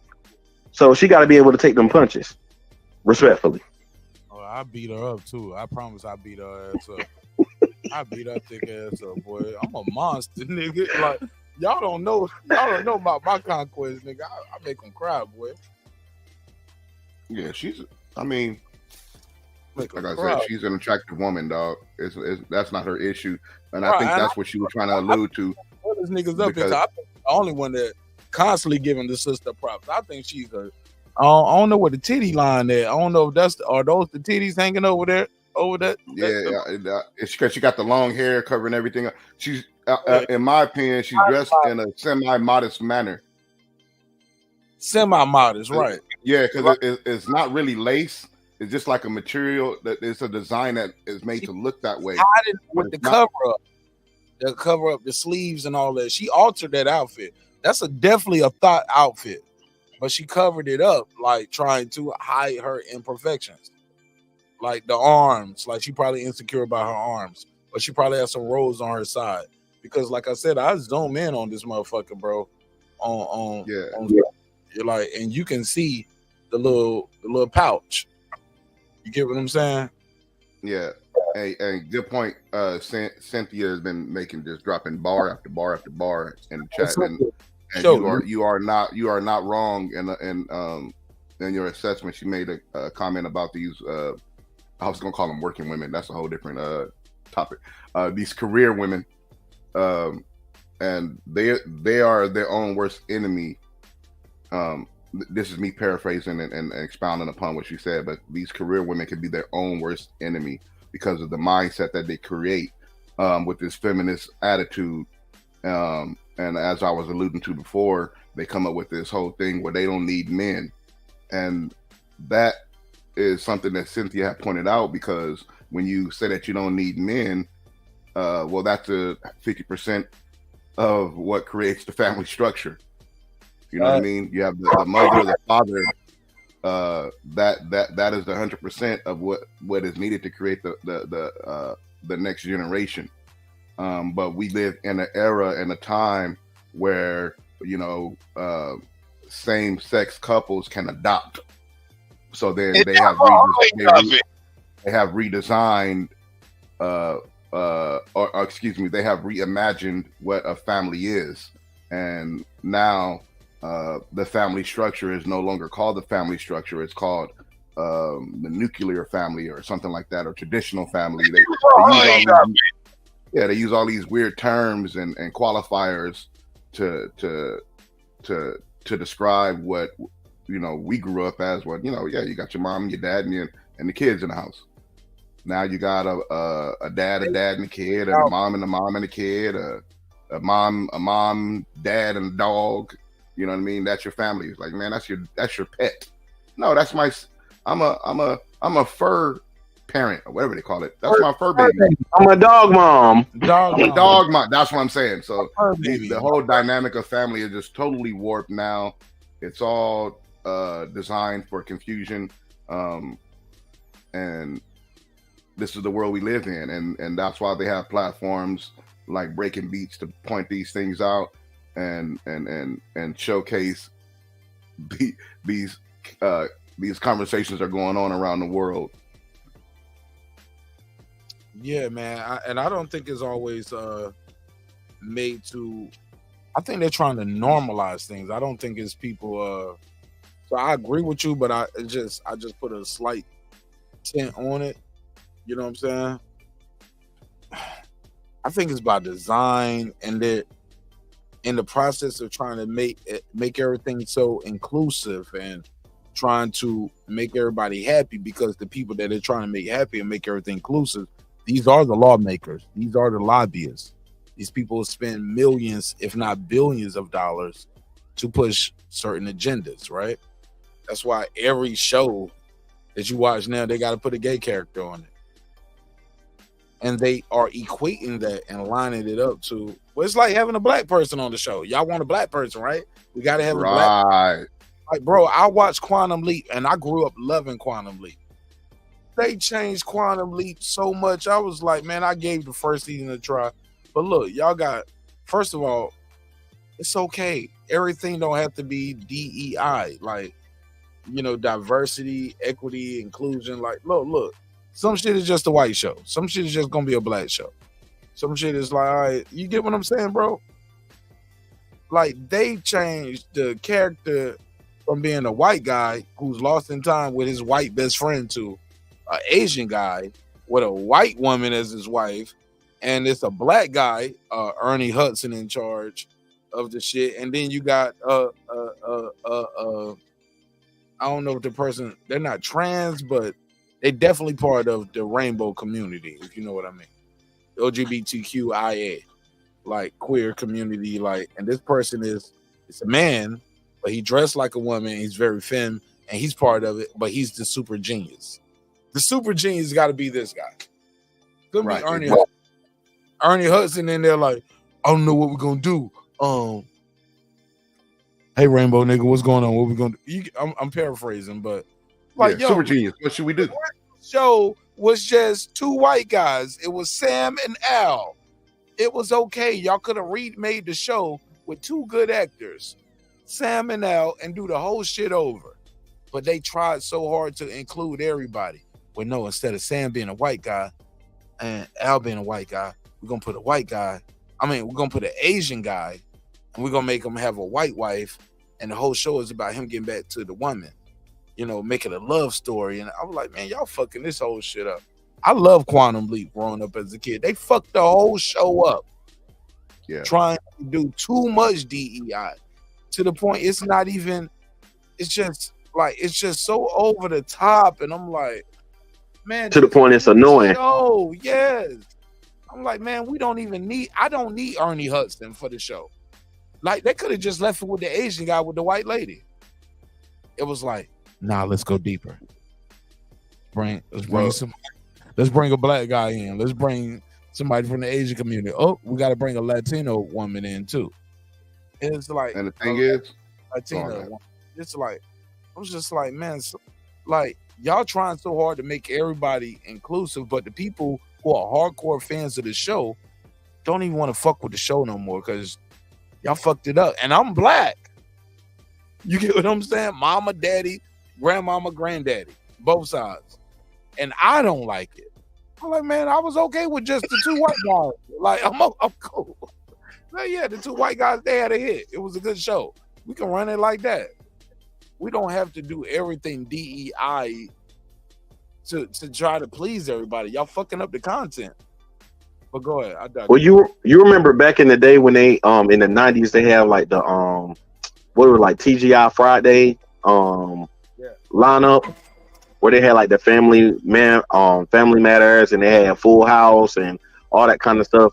It's like, I'd rather you do it that way. Had a white show, had a Puerto Rican show, had a black show, had an Asian show, you know, back to back to back. And you know, you can sit down and you can watch all of those versus you trying to cram everything into one show and it's just a bunch of trash. It's like, yeah, I like ice cream and I like steak, but I don't want to eat an ice cream steak. Like, respectfully, I don't need all of that at one time. I want every one of my, you know, meals to be gumbo. Like, I don't need everything at one time every time. And it pretty much destroys your palate for the content. Go ahead, Tank. I think it go back to what you were saying though. Like, they don't want to show that nuclear black family, mom and dad. Like, they'll never make another Cosby shit like that happen again. You know, the dad is the doctor, the mom's a lawyer. Like, closest thing we got to it was Blackish, right? For the most part, that was a massive success with multiple spin-offs. For the most part, they don't let that shit happen. Like, And because once you see what you can do and where you come from and all that shit, like it inspires more. Bro, you know how many people I knew from growing up, and I talk to them all the time. They are either doctors, lawyers, or like they're in the medical or the legal field because of the Cosbys. Like I know so many homegirls from high That's school. been off the air for like ever. Bro, they was like, yeah, I just knew Claire Huxtable was a lawyer, and I knew back then I wanted to be a lawyer. I just saw how she was a boss ass bitch. Like that's why I knew I wanted to be study the law field, and they became lawyers. Dudes that I know from high school, college, the army, like they might be a dentist, or they might be a nuclear medicine technician. They might not have been all the way quote unquote a doctor. A couple of the homies, but some of them are. Or they got their PhD. Like I wanted to be Dr. King, Dr. Blank, Dr. Johnson, Dr. Cooper, Dr. Nathaniel, because I saw that shit on TV. Shows like what was the show? Spin-off Different World. Bro, Yeah, Different World. How many people I knew that wanted to go to college just because of Different World? Facts. Like that was just like, I want to go to college, and I want to go to a black college. I want that HBCU feeling. I want to see what that's like to be going to college around people that look like me, of the same hue. Shout out to Cynthia, man. I appreciate you in the chat too. Shout out to Jonathan West. I see y'all. Thank y'all for rocking with us. But they changed that programming, bro. Television programming is definitely programming. Do you get what I'm saying, Tank? And that's I know what I'm talking about. Go ahead. Yeah, no, and the thing is, going back to the quantum leap, what I wanted to say to your point, to even to substantiate what you were saying is, if that's what you want to create, you can create your own show and have that be the premise of your new show and call it a new name. You don't have to use that old branding to support what your new idea is and your new take on what this is. You can have a quantum leap adjacent type of a show and say that this takes place in that world, or just an entirely different concept, and go with that. You don't have to promote it as a remake of Quantum Leap, because those of us who are fans of that old intellectual property, we're going to contrast and compare it with what it is that you're putting out there now. And if you made that many changes to it, it no longer becomes Quantum Leap. It's a whole different mutated thing that you created over here. It's the same thing like I don't know, this is in the trailers of the movie, so I don't know if anybody has seen the new Beverly Hills Cop. I did. But I did. Now you see they added that there's one particular character that they added in there that had to be a part of that DEI that Marq was talking about. Speak on it for the people who don't know. Go ahead. Spoiler alert. Spoiler alert. So spoiler alert, if you have not seen Beverly Hills Cop 4, Beverly Hills Cop Axel Foley, take a time out real quick and come back to this later. You've been warned. All right. Now there is an unnecessary scene in the new Beverly Hills Cop movie. The movie it's a good movie. It's not great, but it's a really good movie, especially compared to how it ended, how the last movie came out, part 3. But there is an unnecessary scene where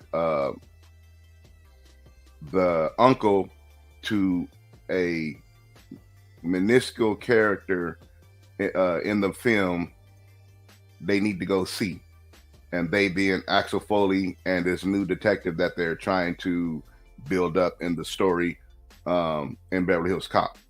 And this new character, this detective and Axel Foley go to this semi karaoke, semi hangout bar of this Mexican mob guy. You know, I don't know if you want to call him I don't know if you want to call him a cartel boss or whatever the case may be. Anyways, he's a part of the rainbow community. and that was unnecessary, you know. And they make a little reference to it, like, oh yeah, you real glittery or something like that, you know. And he's real flamboyant with it. But he's the leader of this cartel. They don't even really get down like that from my understanding. You know, that wouldn't even have taken place the way that it did in the film, unless it was had something to do with nepotism. That's not how that's gonna work. Nobody's gonna that particular lifestyle gonna respect that person's. About that saying, maybe because my mind. But you know what I'm talking about, though, right? When I brought it up. Bring it up now. I think about it because it was unnecessary. Yeah, that whole scene was so forgettable. It was like, why was that there? Other than just show, yeah, we cool with the gays too. Like y'all got exactly. Where are we in the film? Right, because that cop that was his buddy cop throughout the movie, a black guy could have did that. Anybody else could have did that. We already got the two lead characters from the first three. Yeah, you got to have a white partner. You okay? Buddy cop film, and the old cop with the young white guy. Even though we gonna bring the old two white guys back from the original movie, and we got a gay in here too. Let's mix the gay in. Well, it's like, and that part was so unnecessary because remember the designer guy. I'm just saying, like, no, forcing it into shit, like, you know what I'm saying? It ain't even gotta be there. You know what I'm saying? Let me explain. Let me elaborate. Remember to get the F out of here. But remember to get the F out of here scene where they redid that, and then he had it as a party versus something else. That guy was already gay. There was no reason to put that. You see what I'm saying? No, but this is what I was going. That's what I'm going to point out to Mark Summers real quick, because he put in the comments. He said there were gay characters and the originals weren't there. Now this is the difference.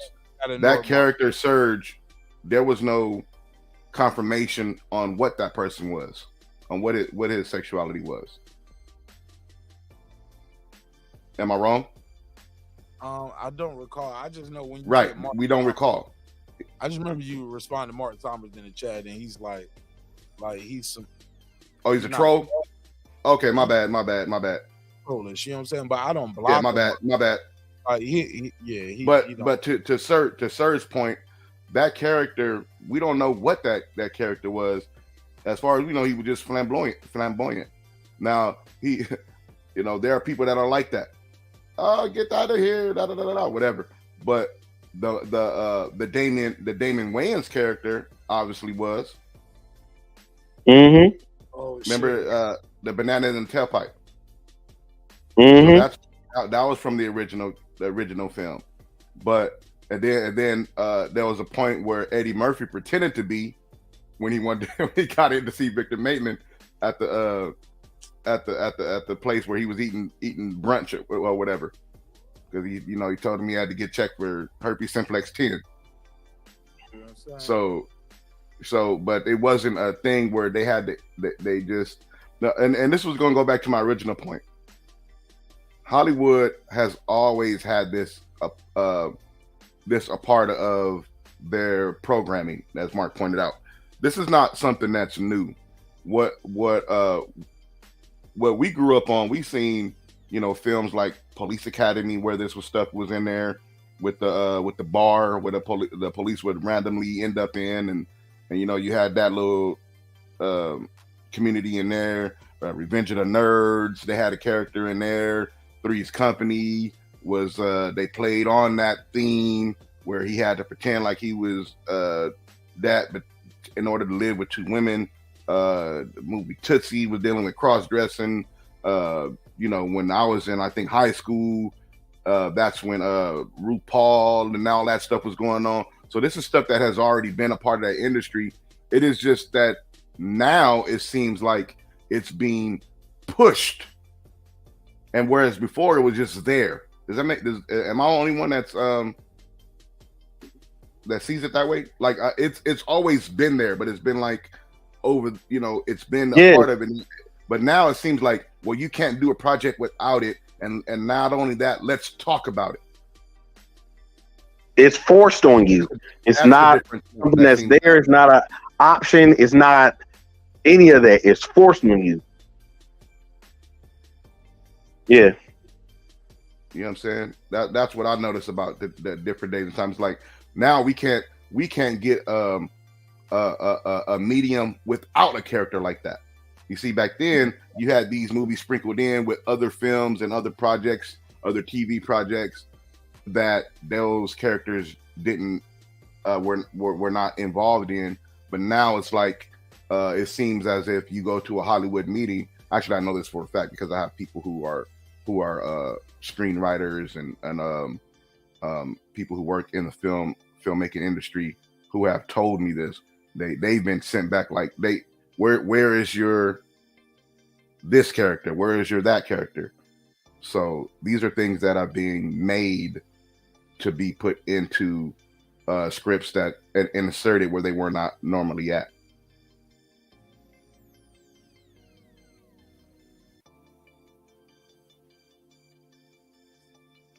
Yeah, Hollywood be doing their thing, man. They know what they're doing. And that whole part is about division, and I ain't gonna go all the way into the tinfoil hat conversations. But it's about division, because as long as they can keep you separate, you're not gonna work together, and you're gonna spend more money, and they have more control over you.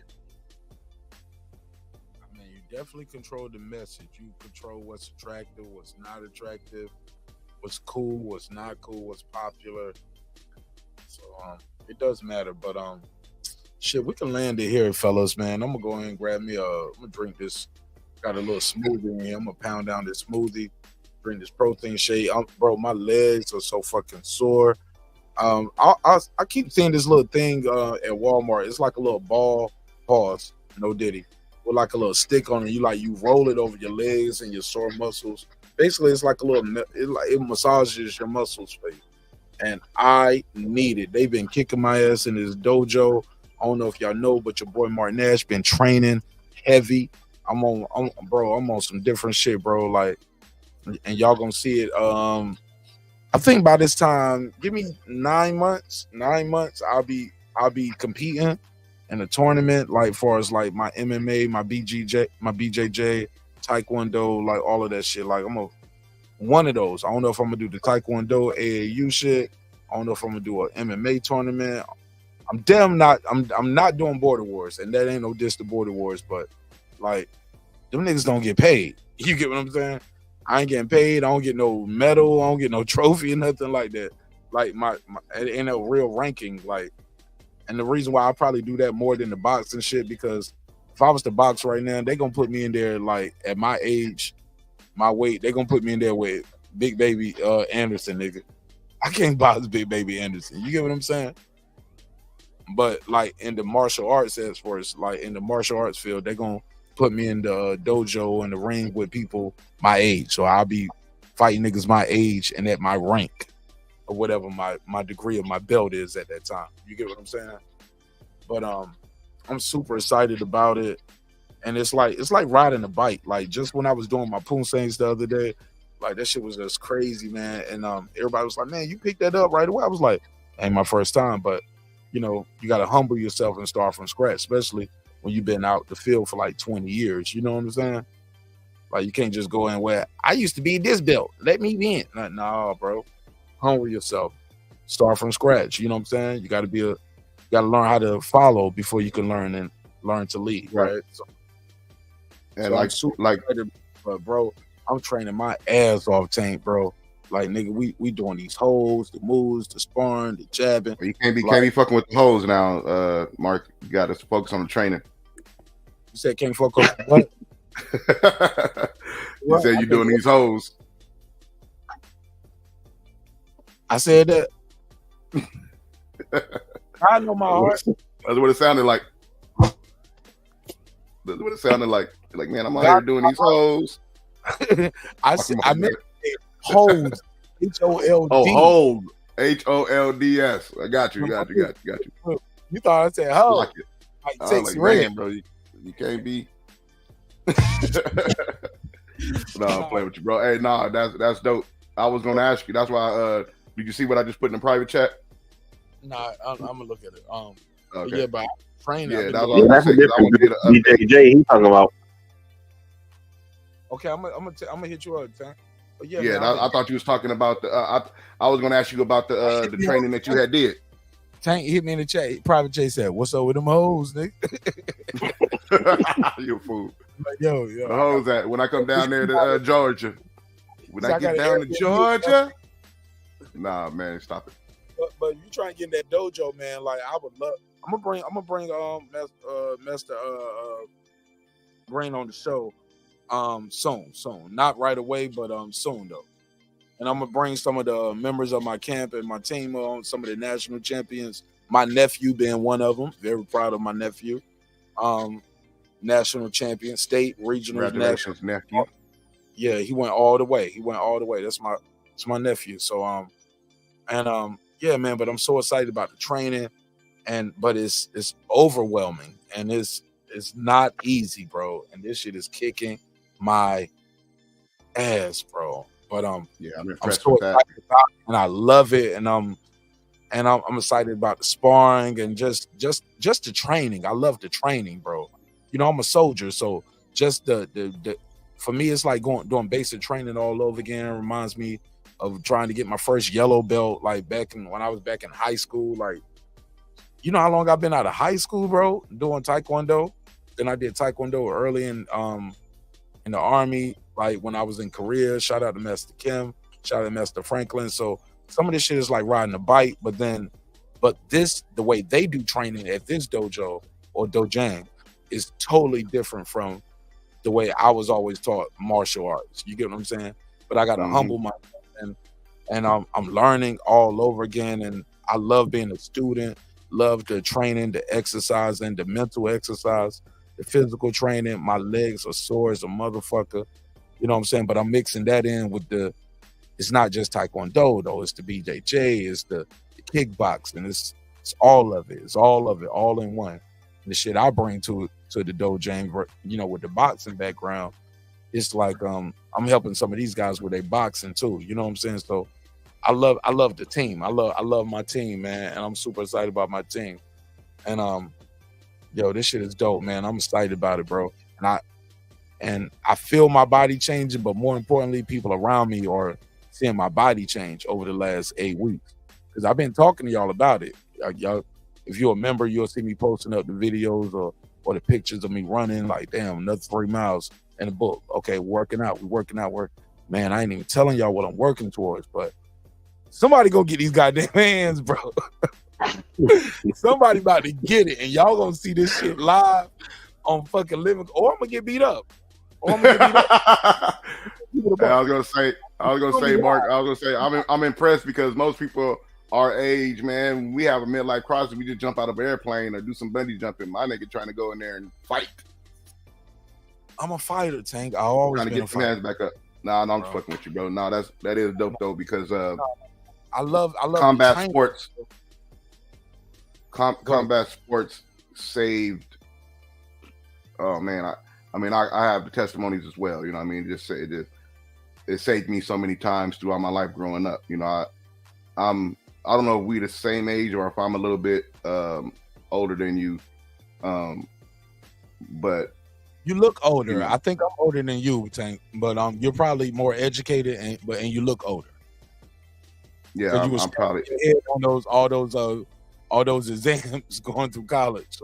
Nah, man, I you know when you get into your in your mid 40s, you start reflecting on certain things and like, man, you know, this could have went this way, this could have went that way growing up. And for me personally, if I didn't have the father that I had that was in the military, that was a Marine, and was a boxer coming out of the Marines, a martial artist coming out of the Marines, getting me involved in that shit when I was so young, you know, I would have been in a lot of trouble because without that ability, without that discipline of being able to defend yourself and the people around you, I probably talked myself out of more fights than I had to actually be in. And the ones that I were in, I was able to, you know, convince people that it was a bad idea to attack me the people that will witness those things. So without that, you know, that kind of helped save my life. But to see that you are getting back on that bicycle, you know, that's actually impressive. You know what I mean? What got me very, back very into it, impressive. like, really stop playing around, and because I kept dipping my toe into it, right? You know, and I'm talking about in terms of competing. Yeah, that right. We all been training, you know what I'm saying? Yeah, we all been training for 40, you know, but I'm talking about as far as competing. Different.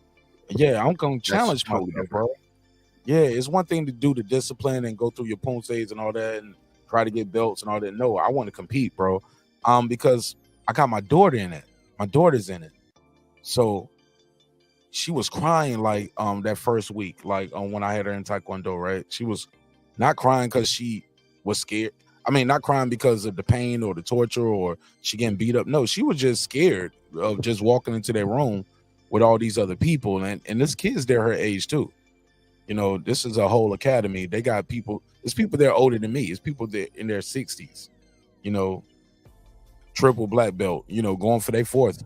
You know what I'm saying? And they training their ass off, going for their fourth degree, shit like that, in different disciplines. Right?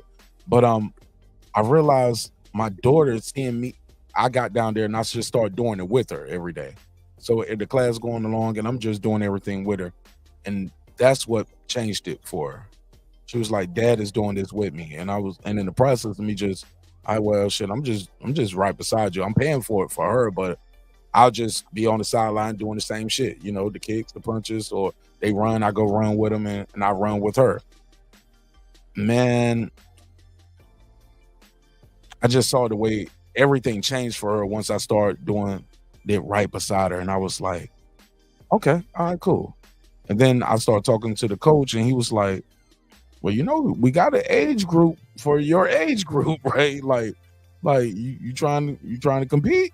Like, cause you got what it takes. Like you still got it. I was like, I don't know if I'm gonna pass medical, coach. You know, like motherfuckers gonna be. I'm like, you know, I got a podcast, right? You know, I be sipping a little tequila at night, right? You know what I'm saying? Like it's a late night. My liver is set up. Yeah. Yo, the way my liver and my lungs set up, I don't know if we're gonna make it. Gonna be the kush and tequila out of me. And he was like, nah, your age group is like 42 to 49. Or 41. Yeah, it's 42 to 49. He said, you might go in there and start fucking up these champions at 49. Like, you got what it takes. And I was like, challenge yourself. Let's go. Why not? All I got is life. All I got is time. Sure. And that's not promise. So I'm up here talking to y'all every night. We talk about fighting. We talking shit. So I'm like, man, I'll pick one. I don't know if I'm going to do the BJJ, the Taekwondo, but give me 9 months, 6 to 9 months. But he said, well, nationals ain't till a year from now. We just had nationals. I'm like, all right, cool. I got a year. But I'll know in 6 to 9 months where I'm at and what I want to do. But shit, just this last, because training is one thing, but when you training to compete, you training differently. Because that you working on strikes and like you doing different things because everything's about points when you competing, right? So like a lot of the training I'm doing is for competition, bro. I'm not training just to do this and do the blocks and the high-low blocks and all that, trying to get built. Nah, I'm trying to tap your ass right here. I'm doing spinning elbows and flying knees and I'm kicking here. I'm trying to kick you in your ribs here. Like, all my training is to inflict pain and to get points. You get what I'm saying? But pain first. Pain first, point second. And along the way, I'm spending some quality time with my daughter, and this just changed our relationship so much. Just she having her gi on, and I got my gi on right beside her, and it's like we in this shit together. Let's go, baby. You know what I'm saying? A shout out to Mr. Green, man. Like or Coach Green, however you want to call him, but super dope coach. We got the #1 dojo in Georgia, man. So we got the most national champions this year. So #1 in the country. I believe we got the most national champions in the country out this last one. Man, and shout out to the whole Swarm teams. We got this shit called Swarm Team. It's like it's a whole group of all the not all, but it's about 3 or 4 dojos here around the Atlanta area, and we all get together and we start training. We train. It's like a 4-hour session, bro. It is a 4-hour session. And this everybody who on that swarm team, this is the competition team. You know what I'm saying? So everybody got their dojos, everybody got their own disciplines and what they do, but the swarm team is the competition team, and there might be like 60 of us. And we going at it, sparring, and we sparring hard and we working hard for 4 hours. You know what I'm saying? So y'all will see me with the swarm team as we move forward. Y'all see me up here with my shirt on, promoting and pushing it, and I'm gonna bring guest on from the team, and I'm not playing, bro. I'm not playing, bro. And I'm just letting y'all know early on, like, I'm an open book on this show, right? So y'all holler at me a couple months from now, see if I'm still fucking with it. 3 months from now, 6 months from now.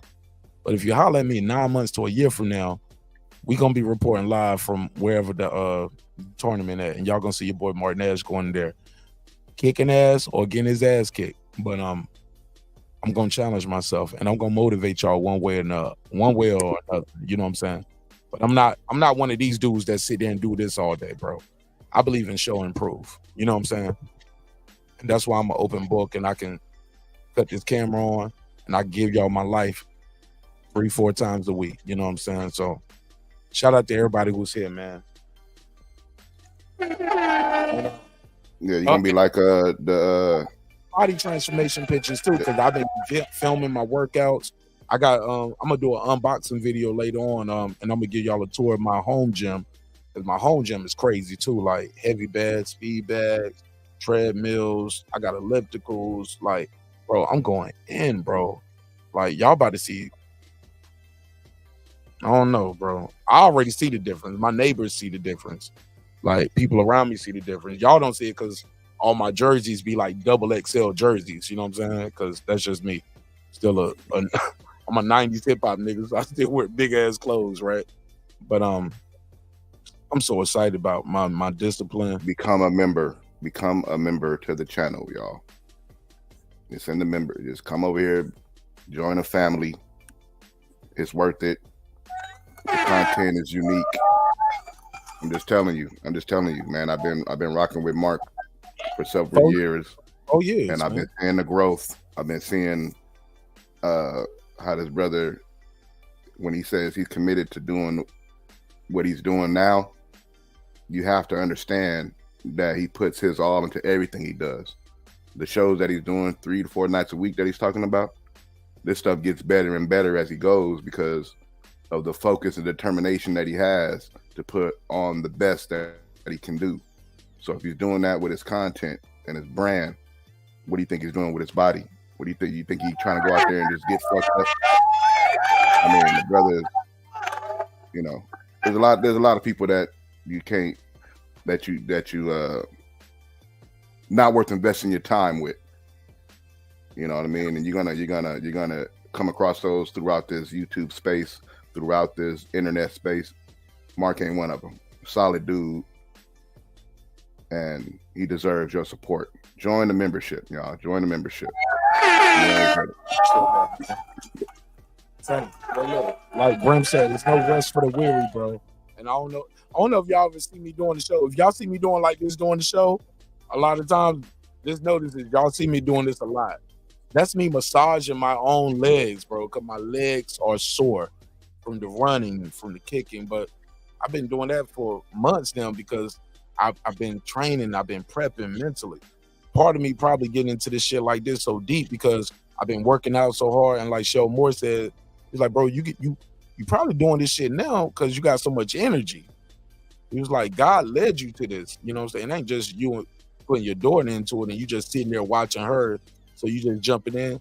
Nigga, you jumping in. You got all this energy because you've been running 3 miles a couple of times a week. You get what I'm saying? You got to do something with energy. And man, I'm so excited about competing though, bro. Like I'm excited, bro. Cause I was like, man, I love boxing, but shit, I can't go in there and box Brian Norman Jr. for real, bro. Come on, bro. Look at 23 years old. You know what I'm saying? But I could go in there and box another dude like my age. You get what I'm saying? Let's go. Yeah. Yeah, let's go. Or a novice. Get in there with a novice. Yeah, no, well, I mean, I don't care what your skill level is. I need to know your heart, lungs, kidneys, spleen, brain, all your shit don't been through 40 years like mine. Ligaments and tendons. Yeah, you got 40-year-old tendons and ligaments like mine. I can't go in there and beat up Brian Norman Jr. You know what I'm saying? But that's my advantage on a lot of people too. I'm gonna get the opportunity to work with Brian Norman Jr. A fucking world champion, bro. But also too, man, I'm gonna talk to Brian too, and I'm gonna talk to Pops, but about bringing Brian to that gym line just to talk to those kids and inspire them. You know what I'm saying? Because he right here in the city, and he a good dude. He's my brother. He's the homie. Like, I know he'll do it. You get what I'm saying? I know he'll do it. To talk to those kids and just let them know Georgia, Atlanta, y'all got y'all a world champion, and it's Brian Norman Jr. And he'll probably show y'all a couple things on the bag. You know what I'm saying? Because these are all martial artists. It's not like him going to talk to a class of kindergartners. No, everybody in here for that. You get what I'm saying? These are fighters. Teach them a little bit about stand-up. You know what I'm saying? Teach them about boxing, the hook, parrying, the jab, shit like that. So, like, long as the coach is cool with it, I know the homie gonna be cool with it. You know what I'm saying? It's a good photo op. You know what I'm saying? PR, giving back to your community.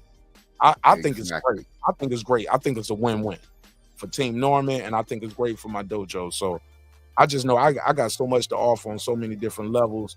And I'm gonna bring, if nothing else, I'm gonna bring Coach Senior in. I know he can teach some things to the kids. Like, far as when we go into the kickboxing, like, he can help them with their stand-up, the jabs, head movement, just little boxing exercises that we can mix in the Swarm team, because we about to sweep this shit next year, bro. We gonna sweep it. Shout out to my nephew, and shout out to everybody who's part of the green team.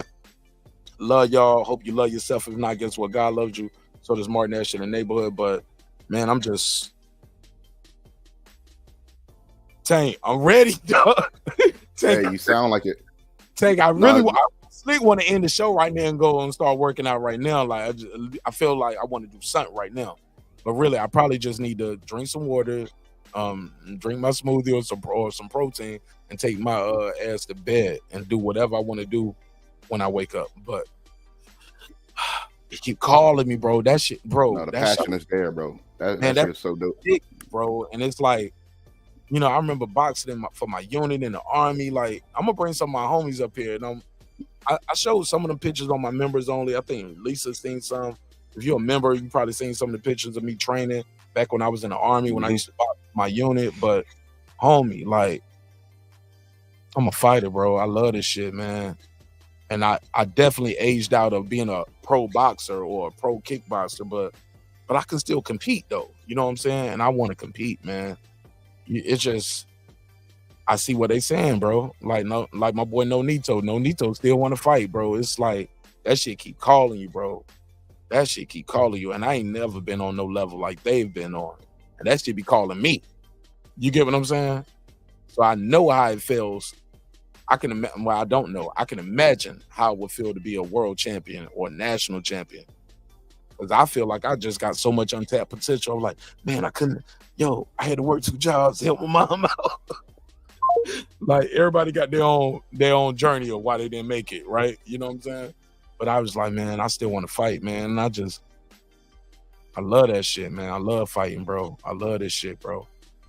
I love this shit. I love fighting, bro. So being able to put it all together with the grappling, the boxing, the kickboxing, the taekwondo, putting all my shit together, I'm like, man, I love this shit, bro. I can't wait, bro. I can't wait. I'm excited about going to the gym on Monday. You know what I'm saying? Ready to put some of this shit together that we've been practicing over the week and the last 2 weeks. Because I know we're going to be doing some shit this week. And then we got a belt ceremony this coming weekend. So people going to be getting their new belts. Like, people going up to black belt. Some people are going up to another degree. People are getting their yellow belt. Some people are going up to blue. Man, I'm excited for all the new members to our club. And I'm excited about being a new member with my daughter. And And God is good, man. I'm excited, bro, about life. I'm definitely excited about, you know, the internal, the physical, the mental, like the spiritual part of practicing martial arts and the discipline and just trying to be patient with other people. Hope they patient with me. But the shows are not going to be this long going forward all the time, yo. If I got time, I got time. But if not, I'm going to give y'all all y'all missing on the live stream, on members only, Patreon. But definitely the last 2 weeks of the show, I'm going to be doing 2 a days. With 3 a days. I'm going to be doing my runs in the morning. Or I'm going to do I'm going to be doing the weights in the morning. But then in the afternoon, I'll be doing the Taekwondo. Right after Taekwondo, we're going straight into MMA. So it's a lot. Then on Wednesdays, we're going to be doing 4-hour sessions. Or I think on Saturday, we're going to be doing 4-hour sessions with the Swarm team. So I'm going to be busy, yo. I'm going to be busy with that. But also, I got a company to run. I got a family to raise, too. So y'all lock in, man. Like, when I'm here, I'm going to be here. I'm going to be dedicated to y'all. All I ask you is click the like button. That's it. You know what I'm saying? And if you want the exclusive content, like my brother Tank said, holler at me on members only Patreon, just like any other episode. The only episodes I think I'm gonna be leaving up live are the episodes that are immediate reactions to fights. Other than that, everything I do after we do the live, just like that, I send that shit to members only in Patreon. You know what I'm saying? No replay for free. Gotta watch me live. When I'm live, I'm live. When I'm not live, gotta pay for the replay, man. Sorry. But thank you for your time. Thank you for your energy. I want to challenge y'all, eat better, drink more water, cut them squares out, nigga. Stop smoking them cigs. If you need to have a drink, all right, have a couple, but put that shit down, drink some water, drink a bottle of water for every shot you take. How about that? You know what I'm saying? And try to drink a little glass of wine instead of the hard liquor. If you need to have a drink, drink a little glass of wine or something. You know what I'm saying? It'll take less to get you where you need to go. Take longer for it to sit in, but you'll be all right. You don't need that shit anyway. Wean yourself off of it, all right? Challenge yourself, but definitely quit those cigarettes, my nigga. Put those cigarettes down, all right? Challenge all of y'all. Quit them cigarettes, man. You heard? Go ahead, take us on, bro. It was final thoughts. Yes, sir. And one of the people that's going to be getting promoted to his new belt that Marq was talking about is that nephew he was talking about earlier. So that's one of the people. You know, shout out to nephew, man. I love hearing stuff like that with the youth. And Marq said he was 15. You said he's 15, right, Marq? 15, 6'2". Yeah, he didn't tell you he's 6'2". You know what I'm saying? So he ain't no little dude. So run up if you want to. Yeah, he competed against the Yeah, and all of this is on the community page, man. Once y'all join the membership, so I'm gonna keep promoting that. Don't come at me for supporting my brother because my brother supported me. Oh no, you're a cone now. That's how we do. Nash, you're a cone. So, you glazing? Yeah. They call you glazing. Is that what it's called? See, I don't know what the kids call it today. Oh, back when I was growing up, it's called supporting. You support those who support you. You rock with those who rock with you. You know, all this new stuff, I don't know, man. But all I know is I rock with the people that rock with me. I support those who support me, and especially when they're doing good stuff and good work like Marq do, and are passionate about what they do, and are thorough in what they do. And that's Marq, man. I'm turned from sound engineering to combat sports to comedy to editing. I mean, you name it, he got it. You know what I mean? So, you know, y'all can call it what y'all want. I'm gonna call it promoting my brother, and you better get that membership. As far as me, you know, you can find me on YouTube at Tank Obadiah TV. You can find me at my other channel at the Sweet Science Examiner, and we're gonna be building up. It's called Tank the Sweet Science Examiner. Sorry. No, it's just called the Sweet Science Examiner. Okay. I'm sorry. Sorry about that. Check that. No, this channel that I'm on right now is Tank Obadiah TV. So this one you're gonna get more things, you know, talking about social issues, historical context, you know, anything that's miscellaneous. But as far as my boxing takes and anything that has to do with that's going to be on the Sweet Science Examiner, and Man, I'm your on. man, so I can share them because if I don't, Okay. yeah, when you drop the video, I do that.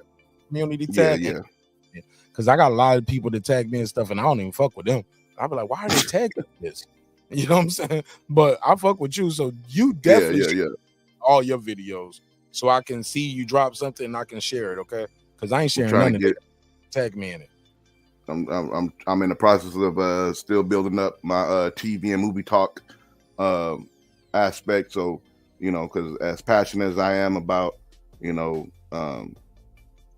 every, you know, combat sports or music and books, I am about TV and movies. So, you know, I'm into the behind the scenes filmmaking aspect of TV and movie. That's why I could get on and talk about the things that we was talking about with the agendas and the Rainbow Coalition. Because I myself am writing some stuff, so I leave that. I don't want to talk too much about things that ain't already done, but and you know, there's people out there that wish negative upon you once they know that you're trying to do something.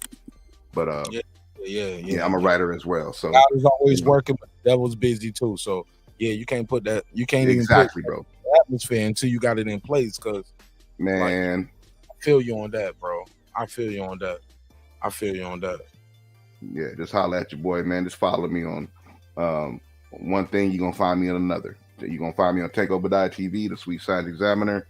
Follow us on IG, and then stay tuned. My man. All right, hold tight real quick, Tank. I got to tell you something funny, but I can't say it on air. But I know it's gonna make you laugh. All right, for sure. But I'll need your advice on it because it's a real issue for me. But it's kind of funny, but it's not funny. But I can't say Okay. it. But Yeah. Great episode of Breaking Beats where we break down business, entertainment, art, technology, sports, and anything else you and I feel like talking about. It is a hip hop political sports show with a comedy twist. We like to let the jokes fly. You know why life is serious enough, man. Life getting real serious for Jaron Ennis, man. Good luck to you, brother. Congratulations on your win. And life is definitely getting serious for former President Donald J. Trump. Somebody taking shots at you, literally. Keep your guards up, homie. Like, and y'all better keep y'all guards up too. If they can they can nip Trump on the ear. That's a headshot for you, homie. Like, you ain't gonna make it. Ain't nobody gonna double bag you and cover you up and let you. Nah, bro. They got you. So if they coming for Trump, they coming for you. And I'm not a quote unquote Trump or Biden supporter. I wish we had better options, but that's what we got. And they trying to kill one of the options. That's kind of weird. I don't know whose side that is. I don't know if it's the inside job or not. That's what the survey was for. I took a survey tonight at the beginning of the show, and I asked you all, how many of y'all think it was an inside job? According to the survey, and it's almost 600 votes. Damn, man, 600 votes.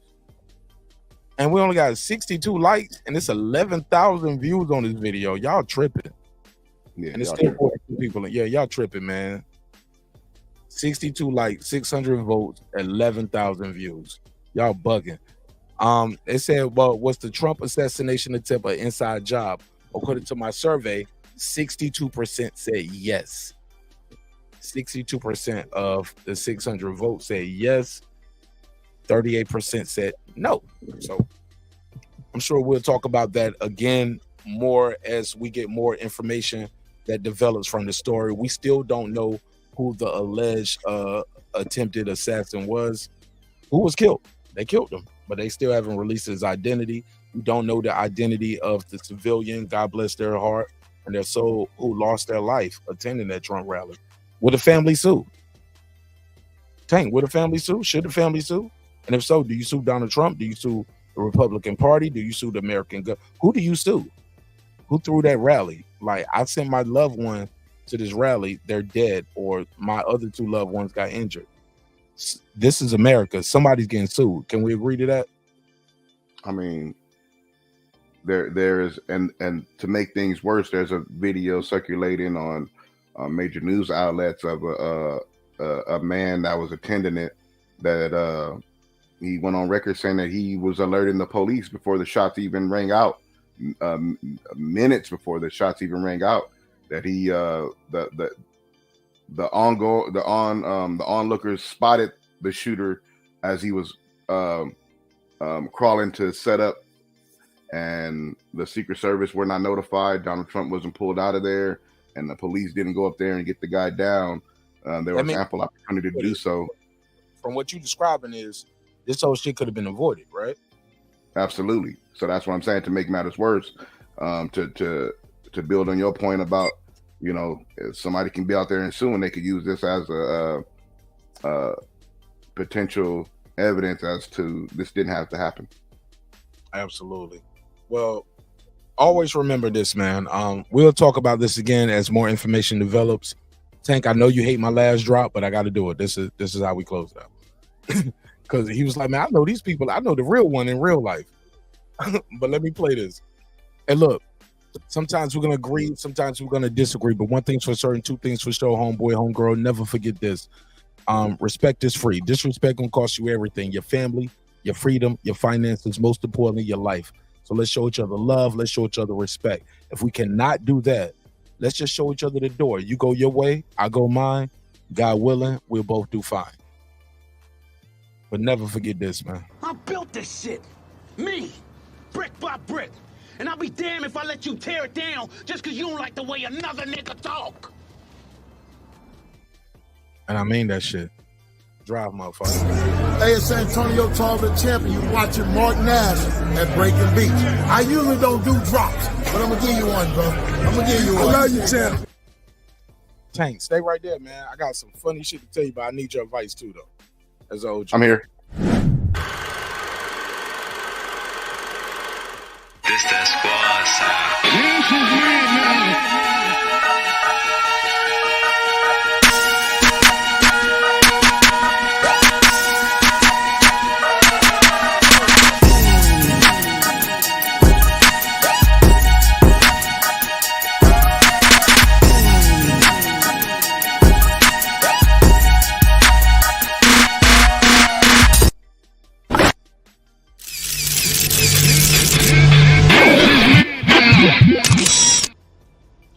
Subscribe. I don't care how many subscribers he has. Support him. So he made all this possible. He made this possible. Hey, Tank, that intro still give me chills. I was like, damn, look, I don't even think about it because I do it so much, but talking to you on the phone, I realized how far we came in 4 years. Talking to you in person. Man, we came a long way, right? Man. Let's get it. It's just so dope. Yeah, man, we came a long way, bro. And that's not even everybody. You get what I'm saying? It's just, Hey, but like I always say, I didn't make this possible. God made this possible. And so the viewers like you. I'll see y'all on the next one. Peace.